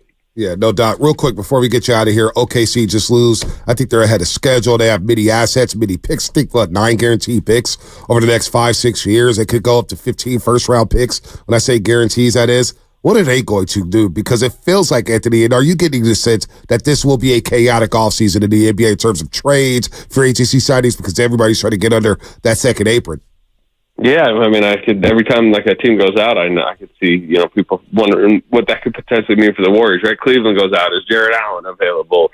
Something like that. But as far as the Thunder goes, yeah, I mean, they're as like well positioned as anybody. Right. We all know that. I do think what we learned about them in the playoffs, particularly in that second round I just covered, was like their 5th spot long term needs to be solved. Josh Giddey, there was warning signs leading up to the playoffs that Josh Giddey's maybe doesn't fit this core long term. He's like a bigger guard that can't shoot and doesn't really defend, but if you put the ball in his hands, he's kind of creative. And this team no longer puts the ball in his hands because of what Jalen Williams has become, what Shea now is, obviously, even Chet Holmgren. So you kind of need that 4th, 5th starter to be a little bit more like Lou Dort is for them. Defend, hit an open 3, hustle, rebound, stuff that Giddey really isn't. And Giddey's extension eligible. He's, just like Jonathan Kuminga coming up this summer. He was the pick right before Kuminga. I think they need to figure out his future. I think he's an obvious trade candidate in a package, potentially with picks. You mentioned all the picks they have, included they have the 12th overall pick in this upcoming draft. And they need to go find another big piece. To me, if they had got a big power forward who could rebound and hit threes, some people want them to get a backup center, but their centers need to shoot threes. That's how they play. Right. So maybe a backup center that can shoot threes. To me, their ideal candidate would be a Lauri Markkanen in Utah. I don't know that Lauri Markkanen is going to be available, but they have the salary space and the flexibility. If that somehow was, imagine if you just added Lauri Markkanen instead of Giddey to that core. Wow. What about Kevin Durant? Yeah, I mean, you can talk about a redemption story, Anthony, for Kevin Durant. Wow. Yeah, that would be quite a story. I might be in Oklahoma City a bit more next year. That came to be. I think there is a personality and just like, historic aspect of that might make it difficult. And the other thing, and this to me matters in this Warriors conversation because I know people have wondered about a Kevin Durant reunion in the Bay. It just doesn't seem like Phoenix is giving up right now. You hear what Matt Ishbia is saying in his press conferences. Sure, maybe Kevin Durant could try to strong-arm his way out of there, and that matters in the NBA.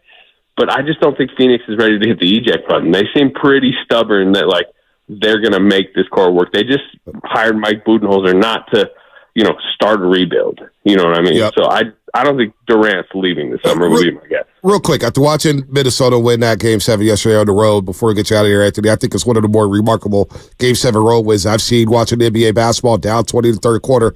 Is chaos in the league good for the Warriors? Meaning that all these player movements around the league, would that benefit the Warriors as they could sit back and say, maybe we could pick up a player here or there? Is chaos good for them, Anthony, before we get you out of here? Yes, as long as they kind of enter the fray and add, what kind of chaos is it? How does it shake up? I think we'll know come July 10th if it was good for the league as far as what does their roster look like, what does the rest of the league look like. But I think 2 steps back, yes, in the sense that Denver looks more vulnerable than we thought, not only this season but into the future. They don't look unbeatable, obviously. I'm not sure Minnesota's rise and the Thunder's rise is great for the Warriors because to me, if you're the Warriors, you just need the league to still look like it has a level of parity and no Goliath that you can't beat. And I don't know. I mean, I'd ask you guys, but does it feel more or less like that than it did prior to the playoffs. I would say maybe a little bit more like that because I thought Denver was a little bit more indestructible, and they're just not. Now, Minnesota's better. I do think depends. You could say chaos in the league. If that turns out that the Thunder do get like a Lauri Markkanen, that could be concerning for the Warriors. Yeah, that's interesting. That's a name I didn't think about. Anthony, good work as always, man. Always love catching up with you. Go get some rest, man. You're done for the season, right? Yeah, but like you said, the chaos season, I got to start getting my brain, triggered back into Warriors because it's a big month coming up. Big month indeed. All right, Anthony, take care, brother. All right, folks. Big month for the Golden State Warriors. Big month. You like that. Our program director, Matt Hegan, likes that. Big month for the Warriors. Big month for the Giants. Is it a big month for the 49ers? They start OTAs today down in Santa Clara. Ricky Pearsall. Let's go. Catching passes from Brock Purdy. I need Bosa in shorts standing there. Let's see. Let me look at Small Bear's Instagram. Where is he at? Is he on a yacht right now? Is he on a yacht? He's been on a yacht, right? Didn't he do the whole schedule release on a yacht in Florida? I don't know. I didn't tap in. You didn't tap into your boy Nicky. Boy, you're down on your boy Nicky Bosa. He just needs to show up. You are down on him. I've never seen this down on your guy. Look, he's a great player. And I thought he had a down year last year. You are so disappointed. Look, our window is now. Like the championship window is now. This isn't some hot take. It's like, come on, man. Let's go. Let's go. You're the highest paid guy on the team in the history of the franchise. You should be there. Like, for example, if I paid Jerry Rice the richest contract in the history of the game, he would have been there at everything. Would you agree? That's Jerry, though. He's cut from a different cloth. That's what I expect not everybody's from my Jerry highest Rice. paid players. Not everybody's Jerry Rice. But that's macaroni, baby. When you want to be an all-time, you want to be an all-time legend, that's the requirement. The requirement is you're there emotionally, physically, mentally, spiritually, every step of the way. So what happens if he doesn't show up today to OTAs? I'd just be disappointed. Is this something we'll remember in training camp? No, I'll remember it. No one else will remember it. No, I'll remember it, but I mean, will anybody even care? I mean, look. He goes out there and gets 20 sacks, but he misses all the OTAs. Well, but he missed OTAs. He didn't get that performance check that he gets from OTAs. I mean, you saw the guy in the Super Bowl healed over, and he played really hard. But like those reps in August do help you be able to play hard in the fourth quarter and in overtime of the Super Bowl in February. It's just. You talk to all the greats. Stafford and Cooper Kupp were saying every single pass that we threw early mornings, 5 a.m., 6 a.m., in the working in the offseason during the regular season, it all counted in the fourth quarter when we were playing the Cincinnati Bengals. Like, I ask all the champions. They always say all the hard work pays off. 510 Xfinity Mobile text line. Sea legs, Bosa. It's got sea legs. Sea legs, Bosa. 888-957-9570. We watched the Nuggets go down yesterday. The Chaps went down. They went down hard. Is the downfall coming for Denver? They got some tough decisions coming up. It's coming hard. It might be. People are already talking about trading Michael Porter Jr. for smaller contracts because they got to re-up on Murray and Eric Gordon in 2025. Get here, Spino. So we just had Anthony Slater, our 95.7 The Game Insider, does a tremendous job covering the Warriors, and he said there's a big month coming up for this team. What's the biggest thing for the Warriors this month for you guys? He mentioned Chris Paul.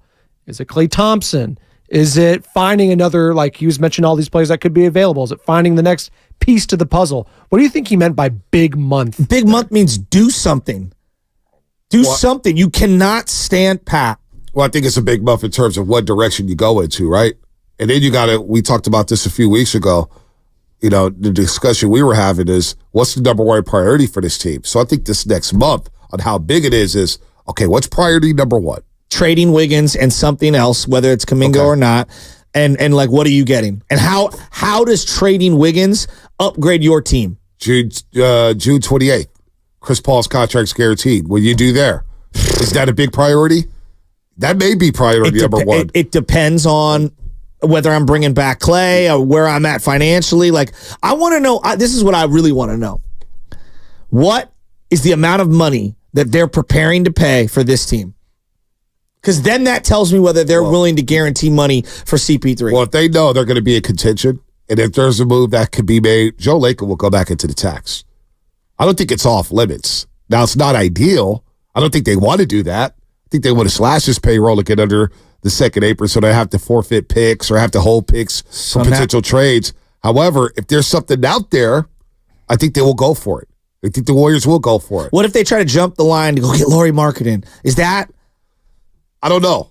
Like, does that do it for you? I don't know if it does it for me. I ran into a guy at Recology. I was doing a bunch of dumping of hazardous waste materials, a.k.a. paint. You're only allowed to dump 15 gallons of paint, I think, maximum at any given time from a residence in San Francisco. We were dumping a bunch of my dad's old paint. Right. And I was talking to him, and he was talking about the Warriors, and we're small talking, and he's like, first thing they got to do is tell Klay Thompson to take a hike.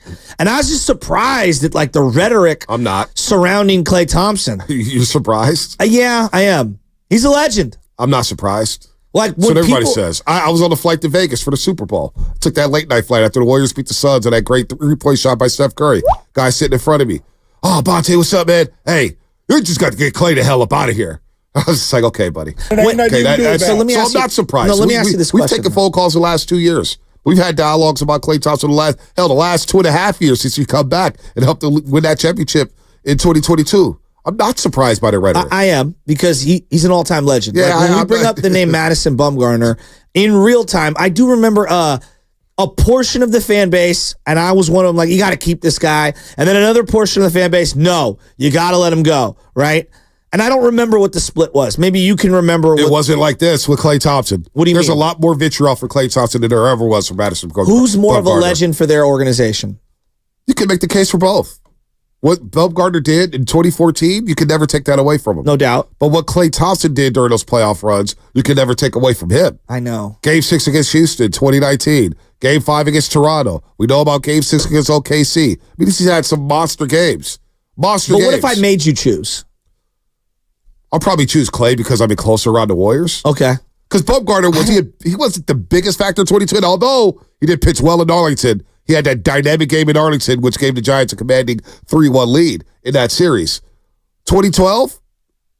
I don't remember his 2012 as much. That was a year of Matt Cade. Yeah. It felt like. That was Matt Cade's year. Well, and you had, Vogelsong. Vogelsong, thank you. And Zito's resurgence and having a couple of big playoff moments. I don't know, man. That the 2014 for Bumgarner is about as legendary, like the way we view Kawhi and Paul Bunyan like. It was very unique. I mean, it's unique. Iconic. Klay Thompson's regular season is much more comprehensive as an all-time player than Bumgarner's, but Bumgarner's singular moment might be bigger than Klay Thompson's. OKC Game 6. I mean, you look at all the players he had to defend on those championship teams. Guarding Kyrie Irving, guarding James Harden, guarding Donovan Mitchell. I just think Game 7 coming out of the bullpen the way he did is a more iconic singular moment. You know what I mean? Game 6? What? Oh, I mean, you won the championship. You won the World Series, and you pitched 3 times in a whatever 9-day span. You know, like it was great. That was unbelievable. Like the stuff that legends are made. Hey, I don't know how you top that. But you asked me on the front end, though, you don't remember the split between the fans. Yes, that's what I was getting back to.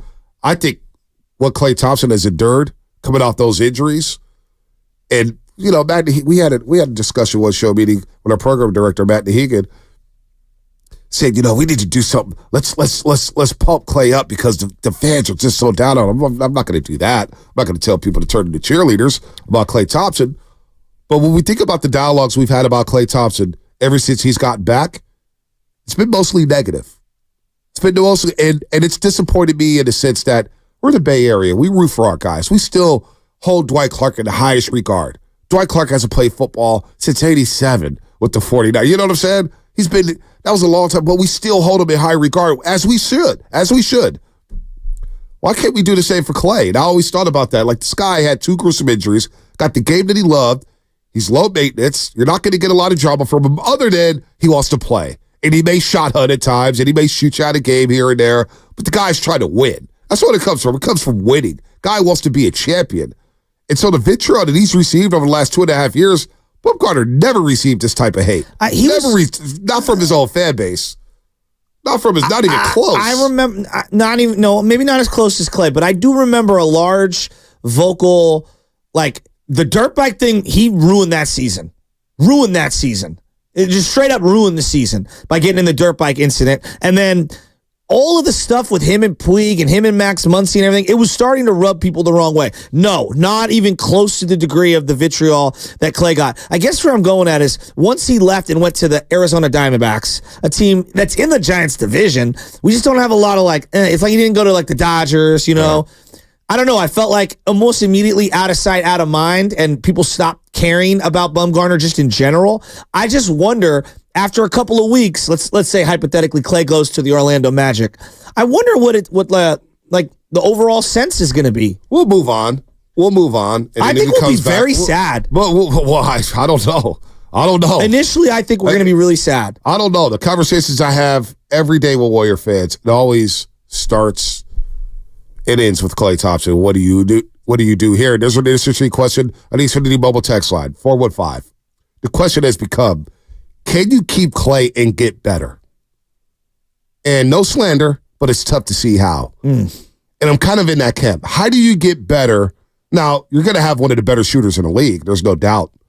But we know about defense, and we know about how he fits with the squad and the movement skills at this point of his career. He's not the same defender, no doubt.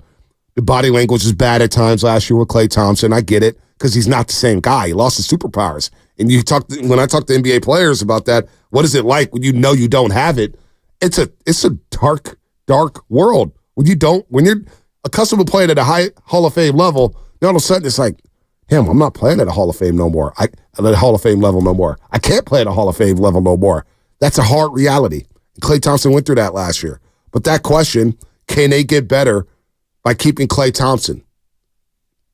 I don't think so. That's a roster question, a financial question, but I think it's a hierarchy question with Steve Kerr. Like listening to Raj Mathai talk with Steve Kerr last week, to me, if they bring Klay back, this is just the feeling I get from listening to Kerr. It's the last couple years of all of us together. And so that basically to me, going on the farewell tour. Yes. And that doesn't sit well with me. Well, that doesn't mean we're competing. Yeah. And best man plays. Yeah, and I don't think Joe Lacob's going for that. No, I agree with you. I don't think Joe Lacob's But when I hear him say right. that, and then if they make the move of retaining Klay, right. that's what my brain goes to. Right. Whether that's real or not. Yeah, no, I understand why your brain would go there. But I understand why Joe Lacob's brain wouldn't go there. Because that's not how he's rolling. I don't think the Warriors as an organization now, where they put themselves into, I don't think they could sit and just say, boy, let's just do the farewell tour for 2 years for the big three. The NBA is going to have no mercy on them.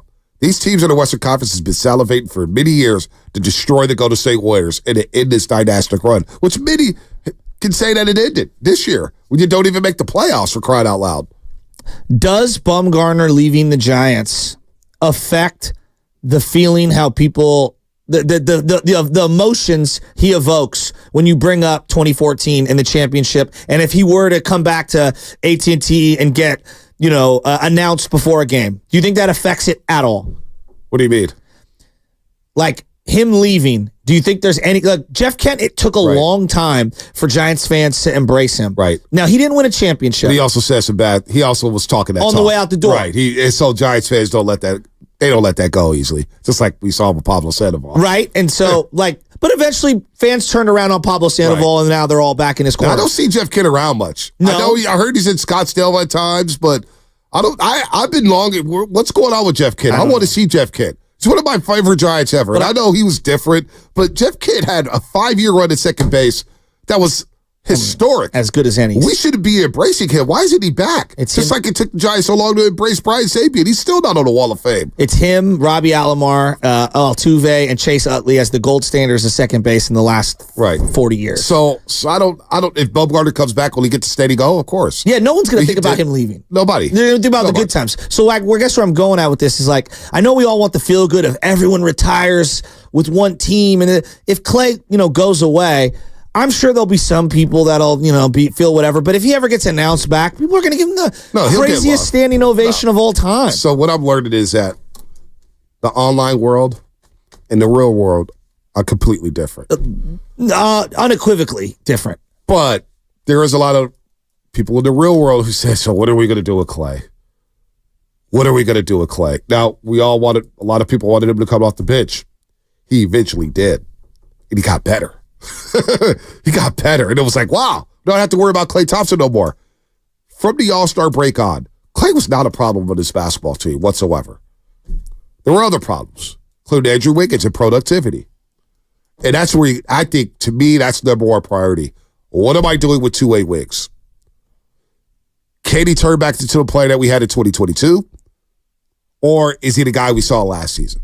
And if he's the guy we saw last season, how do we move on from this contract while getting a decent player back? A guy who can help us on both ends of the floor. Can we agree, like a month from now, I just don't see any scenario where Klay and Wiggins are back. No, I don't see it either. Okay. Like one or both of them is gone. Right. Right? I would maybe bet on both of them being gone, but who knows? Who the hell knows? Yeah, I just don't see Wiggins on this team like in any scenario. And I don't know about Klay. I really don't know. Well, what do you get back from him? Is it an addition by subtraction? I don't know if you're in a position to do that. Bonte, you got to get a player. I can't have him on this team because I think him and Kuminga, because Kuminga I'm not paying $30 million. I'm just not going to do it. I'm not going to pay him the $30 million. I think him and Kuminga are out of here. I don't know where. It might not even be the same deal. What? You think Kuminga's gone? I do. Wow.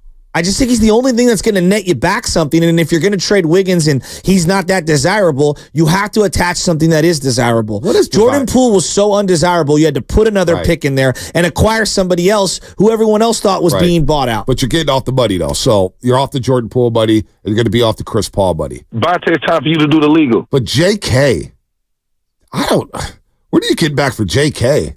You getting the big boy back? Do you anticipate getting the big boy back? Because if I'm trading Jonathan Kuminga, who was at the Bay AC game Saturday looking dapper with Brendan Pajimski, first of all, I'm hesitant to trade him because he's one of my young pieces. And I'm looking at these young players in the playoffs saying, wow, look at these guys. They're getting better and better and better. Getting better and better and better. And I had forgotten. Somebody reminded me last week. I had forgotten Kuminga started 3 games during the 2022 playoffs. He started a couple games against Memphis. He had one good game against Dallas in game number 4. Did he start the game? Almost came back. Draymond got in trouble? I think so. He started a couple games in that series. He may have started all 3 games. He may have started 3 games in that series, but he started like 3 games during that postseason run. But I think you just got to do something bold. Like I look at Minnesota and what they've done. Everyone, Anthony Edwards. They also traded 2 first-round picks for Gobert, and everyone laughed at them. They also acquired Mike Conley, and everyone laughed at them, right? Like, everyone laughed at them. And now, we could argue about how much those guys are getting paid and this, that, and the other. Gobert was very effective and helped them get to where they're at right now. So you have to take a leap of faith, and he's not a perfect player, but he's a contributing player, and they overpaid for him. And I think it's worth it. And same thing would be said for Mike Conley. Now, that's not the template for every move that I have to make and whatnot, but I believe that the Warriors are going to have to acquire something that's got some warts and try to shine it up. And they're going to have to be bold. 888-957-9570. What is that bold move for the Golden State Warriors? We're also talking dynasties. Which sport is the hardest to create a dynasty in? Is it football? Is it baseball? Is it basketball? Is it hockey? That's all coming up here. You're listening to 95.7 The Game, KGMZ, FM Nation 1 San Francisco, and Odyssey Sports Station, always live on the free Odyssey app. Don't forget, you can also watch us every single day on our YouTube, Twitch, and Twitter streams, powered by First NorCal Credit Union. Upgrade your savings dividend. Open a First NorCal first-class money market today. Now, when you do build your roster, don't you have to build it in thinking, how do we beat OKC? How do we beat Minnesota? How do we match up with Dallas? How do we match up with Denver? Aren't those, because it felt like when Minnesota pulled that trade for Rudy Gobert, they just got beat by Memphis 6. And I thought they were very competitive in that series. That would have been fun to see Minnesota and the Warriors a couple years ago, a young Minnesota team. But I don't think you could build a team like this. We have to beat these 4 teams, and we can only construct it this way. I get your point.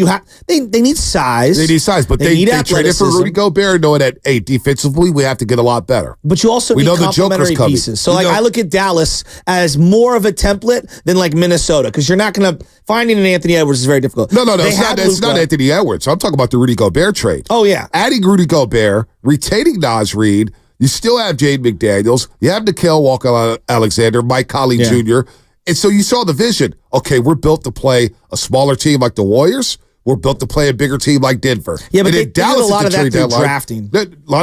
Through drafting, but you made the bold trade for Rudy Gobert and that Mike was the Conley. big move. That was the big move. And so you saw that, and they kept Karl Anthony Towns when a lot of people wanted to trade Karl Anthony Towns. They stuck with him. I mean, boy, did it pay off yesterday. He's a multiple-time all-star to have that you're inheriting. I'm just saying I think Dallas is more of a template that I'm looking for the Warriors because they kind of shaped the whole thing around Luka, right? They got him Kyrie, and then, they shaped the team around. They got some shooters, they got some 3-and-D guys, and they got a bunch of bigs that are athletic, that are complementary pieces to funnel defensively and to also rim run offensively. Well, they also learned, too, that if we want to play the Clippers, and if we want to play the Nuggets, and we want to play OKC and the T-Wolves, we have to get bigger. Yeah. We have to get more athletic, but we have to have size. So you get Derek Lively second as a rookie out of Duke. It's a great trade pick for Daniel Gafford, and you get a 3-and-D guy, not a 3-and-D guy, but P.J. Washington, who's a very good scorer. And they found him out of Charlotte and said, you know what, let's try to trade for this guy. Let's try to trade for this guy. And they do, and look at all the corner threes he's hitting. So I think they had those teams in mind saying, hey, if we want to make noise in the West, this needs to happen. So in a way, Minnesota did say, all right, we have Karl Anthony Towns and Anthony Edwards. How do we maximize these guys?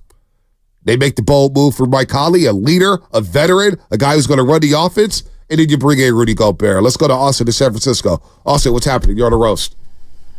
Hey, nothing much. I just want to say this, man. Hey, the big three are untouchable, and you can even throw Looney in there. Everybody else can go. You got to remember, Klay Thompson is still better than half the league. So we just got to, like you said, we got to go get it big and match up. That's all. Or somebody else. What's some names you thinking about, Austin? What's your names you thinking about? What's some names you thinking about? Like I said, we just need some boards. We need a backup Draymond Green. All the stuff that he brings to the table, just on his IQ, passing, and all that. Just somebody that can back him up with a little shot from the three. I mean, like I said before, we can throw a Kelly Olynyk in there or something, but you need a backup four and somebody else can back up Klay Thompson, or Moody can back up Klay Thompson. We just need a big. That's it. All right. So everybody else can go. All right, Austin. Everybody else can go. Anybody agree with that? I don't know if I necessarily agree with that. I don't know if I agree with that. I don't know. Looney was so important just a couple of years ago, and I appreciate what he brings to the table. He's a third center in the modern NBA, especially if he's not shooting.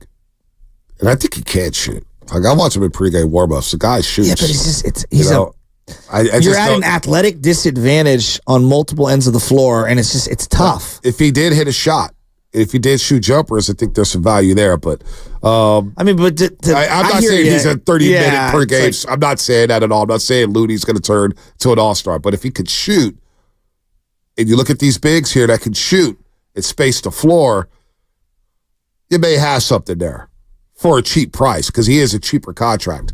But I don't. Looney does his job. Last year was tough for him, though. It was tough. Let's go to Ryan to San Bernardino. Ryan, what's happening? You're on the roast.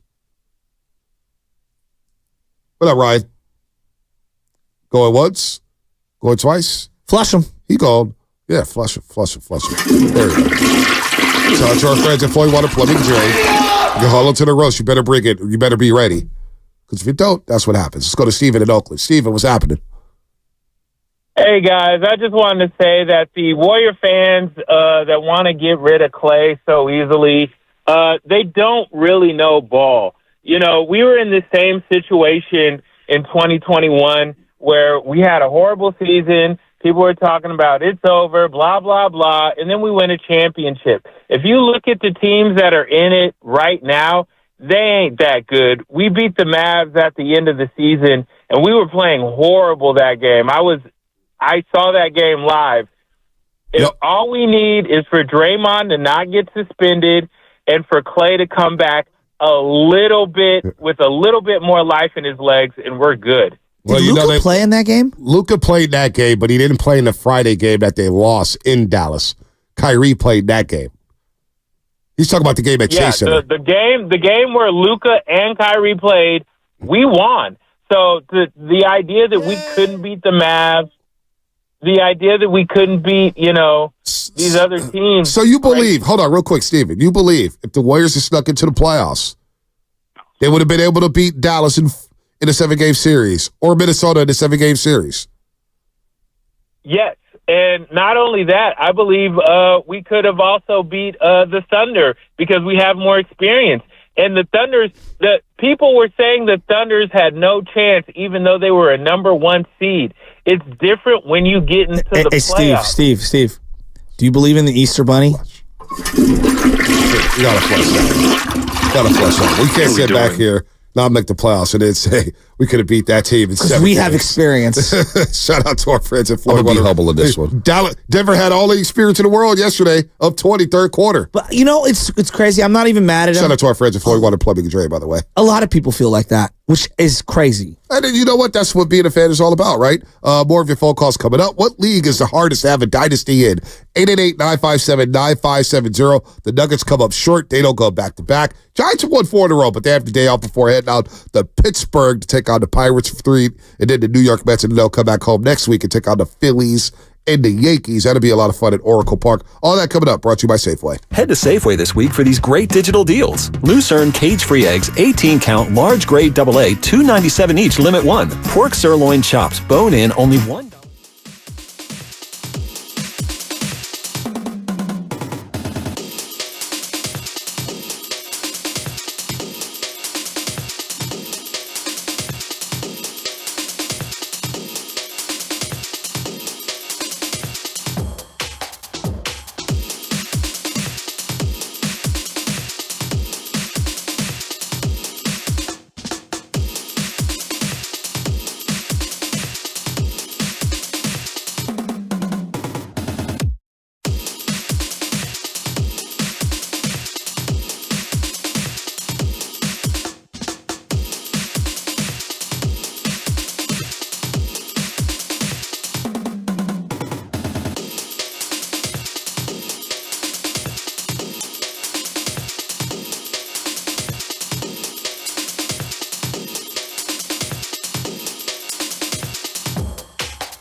Chris Paul.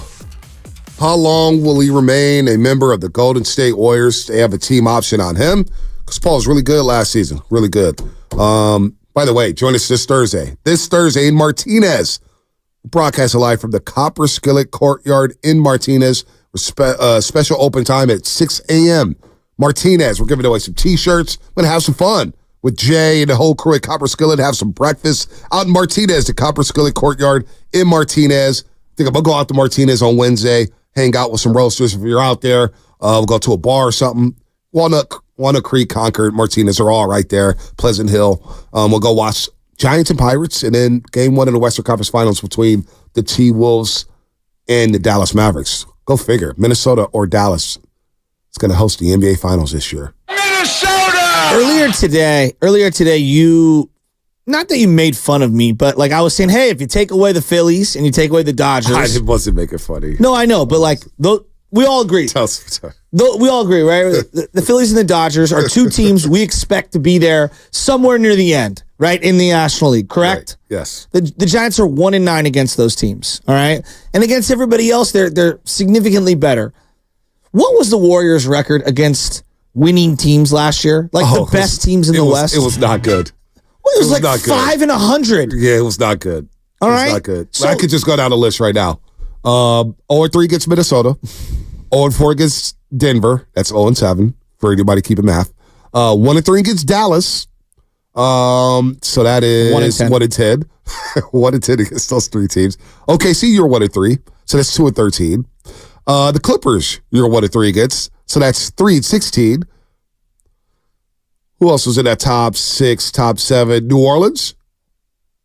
1-2 against New Orleans. Okay. So the point is, yes. You did not have a winning record against those teams. So to think that the Warriors, like, because they won a singular game against the team, like they're right there. Their issues are very deep. They have a lot of maneuver. They're not a move away. Like I think that's the thing that I've come to accept months ago. They're multiple moves away. Now they showed a little bit of promise, and I started to believe, and then reality set in, and now I feel a certain way where like they are 3 to 5 moves away to be even in the top 6. I'm with it. I mean, as 510, Sydney Mobile text line says, the Warriors couldn't beat the Kings in a one-game play, and they were missing Monk and Red Velvet. I mean, that's a very succinct way. So I'm just like, I trust me. I want to be the homer here, and I want to say, the Warriors could have beat this team in a 4-game series. I would have loved to see them against a T-Wolves team or an OKC team, but the problem was they didn't. They didn't see them, but I think the size would have got to the Warriors. I really do, because you're watching these playoffs here as they slow down these games. Rebounding, which the Warriors are really good at. They're a top rebounding team in the league despite being the shortest team in the league. But rebounds, defense, second chance opportunities. How do you get second chance opportunities? These teams are athletic getting to the loose balls. How many times do we see the Warriors lose out on loose balls because of the lack of athleticism on this basketball team? Well, that brings me right to Draymond Green. There's like a damned if you do, damned if you don't decision regarding Draymond Green. We all see that he has tremendous value. But the days of him guarding anyone on the perimeter have been long gone. Yeah. You don't see it for long stretches. Okay. So who are you going to have to go through? You keep asking me, well, you got to build your team to go through certain teams. Against Jokic, the Warriors won because they were down Jamal Murray and they were down Michael Porter Jr. He averaged like 30, 10, and 10. Yeah, he's against Draymond Green. He's a monster. All right? And so they just had Gobert, Naz Reid, and Cat go up against him. 3 separate bigs that had the athleticism, the size, and the ability to rebound, and then force him on also to defend on the other end. And I mean, Naz Reid cooks the Warriors. I'm just Warrior fans, but it just think about that for a second. Naz Reid has had his way against the Golden State Warriors over the last 3 years. That's how Warrior fans know Naz Reid so well. He's cooked them, literally. So I'm looking at those two teams, right? Like Minnesota and Denver. And it's like, okay, to beat those teams, you have to be bigger at the 4 and the 5. Yep. At the 4 and the 5. So that includes whatever you want to call Draymond, okay? And whatever you didn't even mention OKC yet. So I'm getting there. He's not guarding Chet. Chet's going to blow by him, and he's bigger than him, right? And so that's a tough matchup for him. Now, he can maybe guard someone else on their team. Maybe you throw him on whatever. I think Chet, too, and I think about that game in OKC where Draymond fouled Chet for the 3 free throws there, and Chet made them all, and they win that game in overtime. Now let's look at Dallas. Derek Lively and Gafford present problems for Draymond Green at the 4 or the 5, depending on who's out there, right? Now to his credit, he did make one of the sickest defensive plays of the year against Gafford in that game at Chase Center. He can make plays. Yeah, backing up off of Kyrie. Consistency. Yeah, no, I hear what you're saying. Being able to not only defend, but to be able to box out, get us rebounds. As long as Draymond's playing either the 4 or the 5 exclusively, they have to have a legit elite 5 opposite him, or they need some other springy, crazy 4 opposite him. And I just don't see how you make that happen. See, we can talk all we want. Clay coming back. Is he gonna? What do you get? Well, if he's back, what are you doing? Draymond, to me, is the most important move of the offseason. You got to get, to me, it's either I'm getting someone who perfectly matches up to play alongside Draymond, or I'm shipping Draymond out, and I'm getting more athletic bigger guys. So let's do this. Well, let's do this then. Because I still see value in Draymond Green. I'm not saying he's not valuable. No, I didn't say you didn't say that. I'm presenting the other side of the argument I don't see how you're closing the gap against those 4 teams I referenced who went farther than you with Draymond on the roster. But can you, though? Can you build a team around Steph and Draymond right now? I don't think... And compete at a high level. See, I don't think offensively, when I watch these other teams, being able to be a second shot creator with 12 seconds or less in the shot clock, that is not what Draymond can do. Okay. And he's going to hold the ball primarily on offense. But what I'm asking here, when you have Steph and Dre, right? And we're talking about moving Wiggins, and you talking about moving Kuminga, and Clay moving on, and Clay and Chris Paul may not pick up that option. Mm-hmm. So that leaves Dre and Steph. Can you build around him to where Dre doesn't have to be that second or third option offensively? Can you get those options by making other trades, by moving other players? Because I still see the IQ with Draymond Green. I still think he's a very good defensive player. Offensively, I want the guy to shoot more. Call me crazy. I'm saying you got wide open shots. I know there's 37, 38% there from the 3-point line. We see glimpses of it. It's a confidence thing with him, which he talked about later in the year. Now you have to get the right players around him. I get that. He's a very unique player. But can you and still compete at a high level? I still think, with all those flaws, and you have Steph and Dre, you can get the right pieces around him through other avenues, I think you can still win at a high level. Because his mind and knowing where to be defensively, I still think helps. There's no doubt in my mind he doesn't miss those games the Warriors are in the playoffs. There's no doubt. These other teams have, like, when you have Gobert out there, he can't knock down a shot, but the lob threat is just undeniable. It's huge. And, and the crashing of the glass is undeniable. Even if, like, let's say Draymond's playing your point guard type role that you're talking about at the top of the key, like a Mike Conley is knocking down shots, right? Jalen Williams, not only can he knock down a shot on the outside, he can blow by people and finish at the rim. That's why you need guys around him. Now, if you're talking about trading Kuminga, a guy who gets to the rim, get downhill, get to the free throw line. It's not ideal. It's not ideal to move a guy like that. He's your most athletic player. Now, you still have Therese Jackson-Davis, who played alongside Draymond Green very, very well. Ideally, I view him as a backup center. As a backup center. I do too. But he could give you 20 minutes a night. Okay. And he could play. And what we do know is he could play alongside Draymond Green. So I know that. For stretches. I know that. Hell, he started next to Draymond. They played their best basketball next to each other, Draymond and TJD. Warriors played their best basketball when those two was paired down in the front court.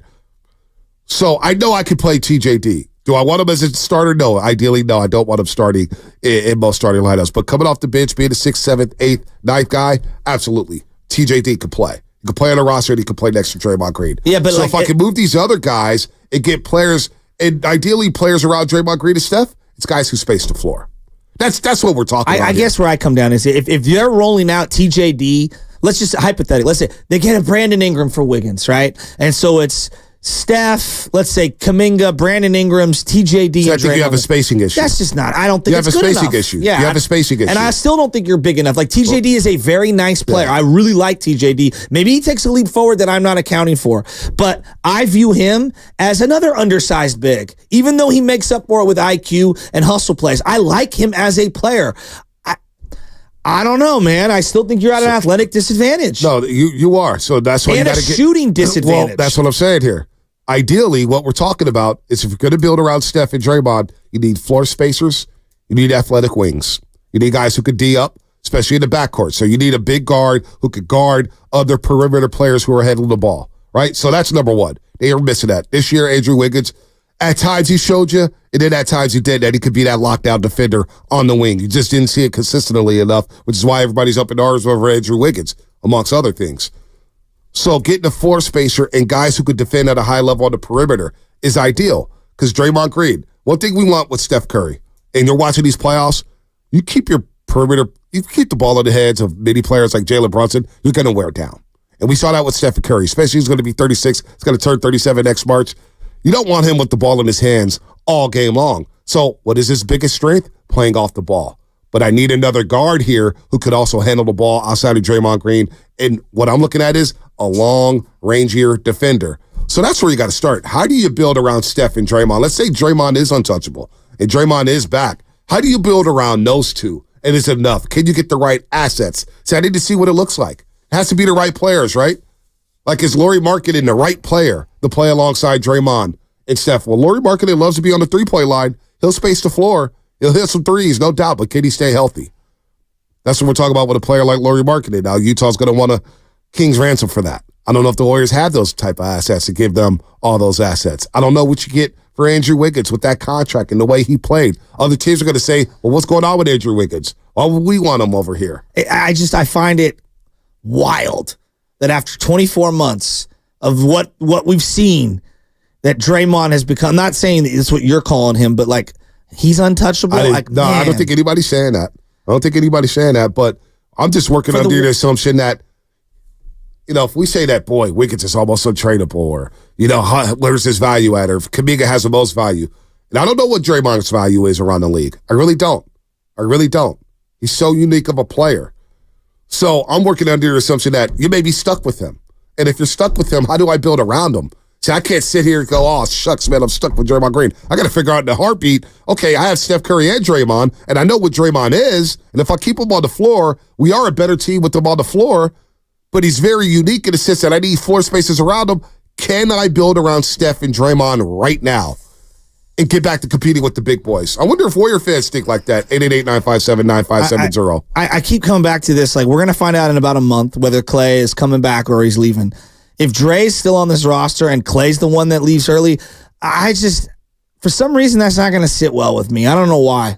I don't know. It just, I don't know. Not that it's fair. Like, pro sports doesn't have to be fair and like that. It's just, I find it hard to believe that, like, gotta run Klay out. I know that he's a free agent and so it's different, but like, Dre's still here and Klay's the one that's gone. That's wild. That's going to be a tough one to swallow. For many. But then if you start winning. Well, you start winning and everybody move on. Looks the other way. People look the other way. No doubt about that. 888-957-9570 is the number here. But he does know how to beat lobs. He does know how to destroy lobs. It's going to be very fascinating to see what happens with Draymond Green. I don't think he's going to be moved. And I'm working under the assumption that he's going to be back with Steph Curry. So how do I build a roster around Steph and Draymond is what I'm kind of looking at here. What's the best roster around those two if they're going to be here? And I know that doesn't sit well with a lot of people. Well, like, we want a big who can defend at the perimeter. A bigger guard wing? that can defend on the perimeter. Brandon Ingram is an ISO heavy player, offensively driven player. He can defend, but but he's not the healthiest. It's always hurt. It hurt a lot. So I'm kind of soured on Brandon Ingram. He did not look good this past season. And he admitted it. For his sake, he said, look, man, this was a tough year for me. I have to get better. So I love the accountability that he took right after getting swept by OKC. But if he's there, and if you ask me right now, boy, New Orleans is in business. They want Wiggins straight up for Ingram. I'm doing it in a heartbeat. I would have done that deal. Yeah, I'd do that. I'm doing it. I don't think they would. I don't think David Griffin and GM and the Pelicans will, but they're going to want more. But I would do that in a heartbeat. I'll figure it out after that. I'll figure it out. But does that get you better? Now, what the other pieces look like? Are you getting more floor spacers? Because quietly, and then and that's the thing that we don't know, is where's Moses Moody at? Does Moses Moody have an ascension to his game that could help alleviate some of that? Where we're talking about fourth scores and fifth scores or secondary scores, can Moses Moody ascend to a level to where I'm getting 14 a game and 37 to 40% shooting from the three-point line? And he's that defender opposite Steph Curry?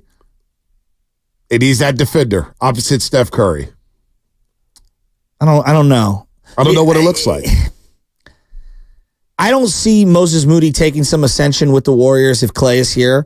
But I don't even know if Moses Moody is going to be on the team next year, whether Klay's here or not. Right. Like, does he even want to be here? Yeah, I don't know. Now, with the Brooklyn Nets, what are the Brooklyn Nets going to do with Mikal Bridges? And don't they have to make a decision on his contract by October 20th? Yep. I would love to have Mikal Bridges. He is the perfect 3-and-D type of a player who can do just enough off the dribble for this team. I think he's an underrated passer. I really like him as a player overall. He's an ideal type of a player. And that's your guy who's guarding opposite of Steph Curry. No, I would love him. But, what would it take to get him? I don't know what Brooklyn's in business for. They're going to have a new coach. I would love to have They've got a new coach. I don't know what's going on. And he's an East Coast guy. Obviously, he played in Villanova. You would think a Kuminga package. Kuminga would be included in a package for someone like that. As well as you really feel like Kuminga's going to get dealt, huh? I just don't think they're going to go down the because it's very simple. You keep him, you're paying him $30 million. So if you don't keep him, someone else is. Like that's the way this feels like it's playing out. So you mentioned Anthony Slater. Am I wrong? Anthony Slater mentioned at 8:30 that it's a big month for the Golden State Warriors. So I ask you, and I'll ask the audience at 888-957-9570. Who's it a bigger month for? Is it a bigger month for the Golden State Warriors to figure out what their priorities are and who they may want to go after or who they may want to trade or who they may want to bring back? Or is it a bigger month for the San Francisco Giants, who are currently 2 games under 500? They won 4 straight games. They have a slew of injuries. However, we're finally seeing the youngsters. We're seeing Ramos. We're seeing Matos. We're seeing Luciano. Well, and it feels good to see them. Boys, energize me watching Giants games, that's for sure. Who's in a bigger month for, the Giants or the Warriors? I mean, you're talking about the last embers of the Steph Curry run here in Golden State, whether it's 2, 5, somewhere in between years. So that feels like it's got more immediacy. The Giants could struggle for the next month and then light it up in August and September and still find their way into the playoffs, right? Or, these youngsters could hit rock bottom, go back down to AAA, stuff happens at the deadline, they come back up, and then they start to show promise again. I feel like the Warriors situation, when we're talking about the final couple years of this. Right. When Steve Kerr is basically saying, like, this is about it. Oh. Steph Curry's only on contract for 2 more years? 3, right? 2 more. Yeah, 2 more years. 2 more years. So, I mean, there's an immediacy here. There's a pressure of, it feels like the end of the road, boys to men, as I go guru on you. The end of the road. And the Giants don't have pressure. The GM might have pressure. Well, that's the thing. The GM, it feels, Bob Melvin's managing like he's got pressure. That's for sure. He's managing like he's got some pressure. Well, I think there's a ton of pressure for Dunleavy. Yeah. And I think there's a ton of pressure for the Lacob family as a whole, whether it's his son who's helping with Dunleavy currently or whether it's Joe himself. I do believe there are people within and without of the organization like, can we get this done without Steph? Is there another curveball to this? Even though they've done a couple of different curveballs. Saw Kirk Saturday with his kids. They were coloring posters with my daughter. They weren't sharing markers with each other. It's like, Tessa, you got to share. You try to book them for the show? Or Nah, I wasn't talking. It was family day. Leave it alone. Yeah? Leave it alone. I wasn't out there promoting her. Hey, man, come on the roast. ABC, always be contenting. He's got the number. Kirk's got I know you're big time. Kirk's got the number. He knows the time it is. At least Bonte didn't win. Who's that from? I was rooting against Bonte. Oh, the knockout tournament? I did make the Final Four. Guru's telling me that he's been working out for this family day that we're going to have coming up in 2 weeks. And I'm like, Guru, for what? Like, what are we working out for? All of us are with our families. It's the least athletic thing we're probably going to do all year. Are we even swinging bats? Like, what are we doing? I'm bringing some balls and some bats. We'll have a little fun. And those who want can play. And those who don't, whatever. But it doesn't have to be all hyped up. Why does he do this? No, you guys all do it. I am the system of this show. You guys do it. The 3-on-3 World's War Tournament. I had nothing to do with that. Softball, baseball. We had the 1-on-1 knockout too. We had the knockout tournament. Everybody takes everything so seriously around here. Well, I am bringing a radar gun, and I am definitely going to put Lucas to the test. I have 2 radar guns, not 1, 2. and I'm making him throw. Well, he's going to just pivot and say, this isn't my prime anymore, Joe. This is post-ACL surgery, so, Lucas fight on Alexander, by the way, of the Willard and Dib show. I'm going to have Charlie come catch him and bring full catcher's gear on, and I'm going to stand behind him with the radar gun, and we are going to figure this out. I don't think he tops 65. Is that going to be our new knockout tournament? We're going to just guess, see who can throw the fastest? I'm not. Evan's probably going to win because he pitched collegiately. For sure. Or Carter just pointed out himself. Maybe Carter. Well, Carter's, he's 6'8". Maybe it's Randy Johnson over here. I'm not throwing my arm out. You guys pitch faster, be great. Awesome.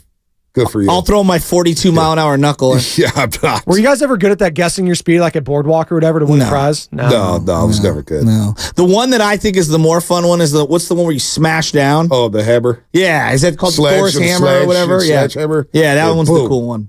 You get it goes all the way up. You try to get 100. It doesn't quite go there yet. That's like the Warriors offseason. They're trying to hit the hammer as hard as they can. I'm gonna say it's a bigger month for the Giants. Really? I'm saying it's a bigger month for the Giants. Now, say it in this sense. We've rattled off the schedule here over the next few weeks.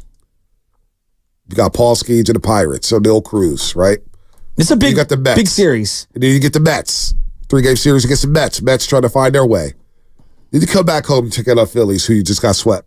You lost all 4 games against You got to show some life against them. And right now, slotted to pitch is Blake Snell, Mason Black, and Kyle Harrison against the Phillies.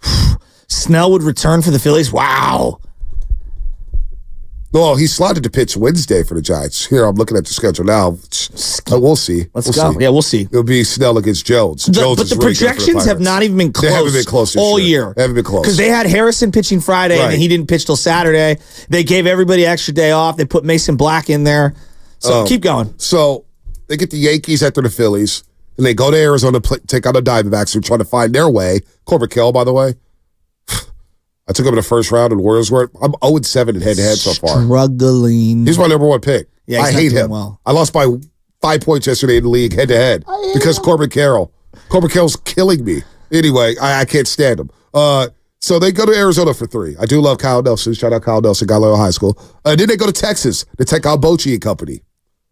You got the Astros, the Angels, the Cubs. Anyway, we're going to find out a lot about the Giants in the next month. And I think the next month shapes the Giants and Farhan Zaidi in a way.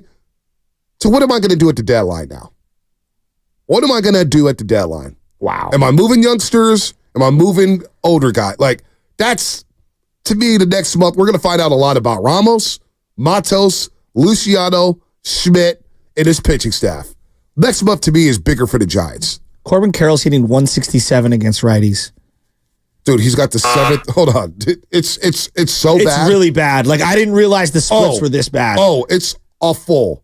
Awful. Check this out. In 115 at-bats, he has 19 hits against righties. So, going into Sunday's game, going into Friday's game.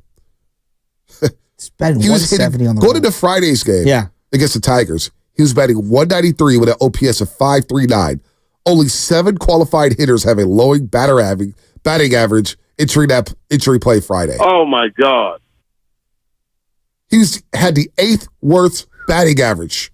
Are you kidding me? With only 8 walks and 31 strikeouts. Wow, he is having a bad year. I didn't realize it was this bad. Awful. Awful. My God. Should have taken Shohei.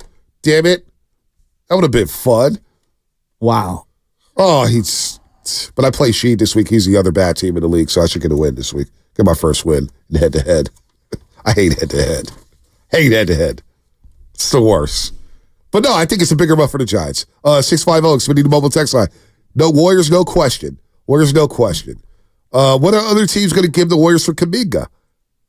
And stop saying trader when you can't create scenarios with options. Listen, I'm not creating any options or scenarios. Shasky maybe he has, but I don't know what other teams want. This is why I don't play these games. I don't know what other teams are dangling. I don't know what other teams are trying to move. I just think there's going to be a lot of chaos, and I think there will be a lot of movers and shakers, but I don't understand Kuminga's value in this league. I don't know how other teams view Kuminga. This is why I'm saying that I have a feeling he's getting traded. I'm doing process of elimination here. You have to know by the beginning of the year, October 20th is usually the date, give or take, whether you're going to extend someone or not who's on their rookie deal. You've already given them the 4th-year option or whatever, him and Moody. And so if you're prepared to pay him, you're going to pay him very few guys because you're going to lose him in the offseason for nothing, essentially. You're either paying him or you're trading him. And anyone who would want to get him back would want to get him back and then extend him, right? Hypothetically. And so I'm doing the process of elimination here. Do I think they're going to pay him $30 million, right? Are they prepared to pay him $30 million right now? I don't know. So, again, and it's not this is a hedge. I'm leaning that they'll probably see him with more value as a trade asset to help move one of these other guys that they can attach to for salary cap purposes to get someone back to equal out the money because of where they are in the salary cap. Right. I'm leaning in that direction. Could they still conceivably keep him and extend him and all that? Absolutely. But if you play the game out and you say, all right, they don't trade him this offseason, well, then you better be prepared as an organization to probably give him between $25 and $30 million. Yeah, he's going to be a restricted free agent, correct? I think he's going to be a restricted free agent so you can match any deal that somebody gives him. If you just look at young players and what's happened. Right. That's the going rate. But most teams, when they want to retain someone, they trade them before that option comes in. They don't let them become a restricted free agent. Right. Now, Jalen Green is a restricted free agent, I believe, this year for the Houston Rockets. But I hear he's a guy who may be on the move. Yes.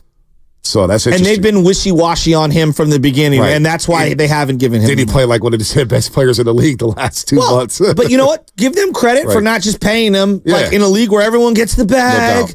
No they made him earn it. Let's go to Alex on the 101. Alex, what's happening? You're on the roast. Hey, guys. Thanks for taking my call. Well, first off, I want to say I don't like when people count each other's money. It's in bad taste, and if somebody's willing to pay a player, they're willing to pay a player. I'll say this. I think it's a really low likelihood that Steph Curry wins a championship with the Warriors, except for a couple circumstances. One of those is we have 2 years of just absolute pain. We cut our salary cap and we get under the limit and we get our draft. We keep our draft picks and we do a really good job in the draft in the offseason the next year. The other one is Steph Curry restructures his contract. I don't know if he's that type of player. I'm not going to count his money, but I think that's an option that's not a lot of people are really wanting to talk about, but it's going to happen. We're going to have to get to a point where we're talking about who's going to get paid next to Steph Curry. And Chris Paul's not that guy. Wiggins is not that guy. Klay Thompson's not that guy, unfortunately. As much as I love him, he's the number one player I'd like to drink a beer with at a bar. So I'll leave you guys to it. I appreciate your show. Alex, this isn't the private. This is why I kind of get frustrated when people do this, but and he can have his own opinions. This isn't the private sector, where in the private setting, you don't tell people how much you make, and there's just a taboo thing. This is public sports, where the agents are announcing the money, and everyone knows what the salary cap is, and how much a person makes is vitally important to what you can fit on your team. It is the modern way we talk about sports. So if you don't understand the finances of how a team puts their team together, then you're kind of uninformed in this modern sports talk age. Yeah, pocket watching kind of has to happen. So speaking of pocket watching, it's necessary. Speaking of pocket watching, Jaylen Brown, 415, exceeding the mobile text line. This is very interesting. Made me think as Alex on the 101 was talking. Jaylen Brown's making $60 million. We all agree, boy, that's a lot of money. But he says Kuminga at 30 will be a steal a couple years from now. I thought that with Jordan Poole, and I was way wrong. No, you're not wrong yet. The verdict's still out on Jordan Poole. Yeah, I mean, You can't. Let's just go today. Forget tomorrow. His last 6 weeks was really, really good. Okay, but I think most people would say that Jordan Poole is grossly overpaid. Oh, yeah, of course most people are going to say that. Most people will say that. I still have negative residue from the JP whole thing, so that's probably why I'm pessimistic on Kuminga. It is probably unfair to Kuminga. So diving into that, 2 years from now, if Kuminga's making $30 million, he's going to be 24. What if he's an all-star? He showed us flashes of brilliance this past year. Could Kuminga be a bargain a couple years from now at $30 million a year? How many all-stars for Ingram? Not many. One, maybe two. It's hard to go all-star. That's what I'm saying. It's probably already I'm concept. using Brandon Ingram as an example. Can he be an all-NBA type of player, an all-NBA defender? Can he be that? Does he have that potential? I think he has that potential. Yeah. I mean, there's going to be other guys coming into the league, and then there's going to be, young players that are not all NBA currently that are going to, progress into that category. He could be better. Can Kuminga get better? Could he? Yes. By the way, Jordan Poole's last 21 games, 14 starts, 20 points a game, 3 rebounds, 6 assists, shot 36% from 3, 44.5% from the field. So he ended his season on a good note. I wouldn't close the book on Jordan Poole quite yet. Let's see how that plays out. But Kuminga 2 years from now, if you're projecting, can he be a bargain at $30 million a year 2 years from now? See, I think he may be a bargain at that point. Considering where the contracts are going, considering where the television deal is about to net them, all the money they may get an expansion team, you may get money from that. Like, there's a lot. Kuminga $30 million a couple years from now, could he be a steal? My mind goes, yes, he could, because I think he's going to be better. I'm betting on JK to get better. Okay. Like, we saw a player right now who struggles on the catch and shoot. He's got to work on his handles, and he's still giving me 20 get to the free throw line 4 or 5 times a game, which on this team is a godsend. Yeah. Rebounding, defending. Boy, I think he would be a bargain.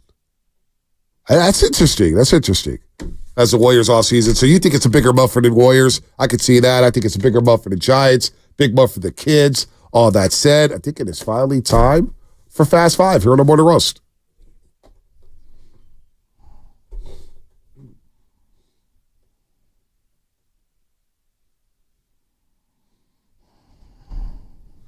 There ain't nothing you can do about it. What you got, Shasky? My final thought is this. I've been begging for the young players to come up for the Giants for a long time. And I just want to see if they're any good or not. And give them extended run. We've seen Luciano for one weekend. I liked what I saw. And defensively is what I'm going to stick on. He got 6 balls at him yesterday and 1 bloop fly. He made all of them.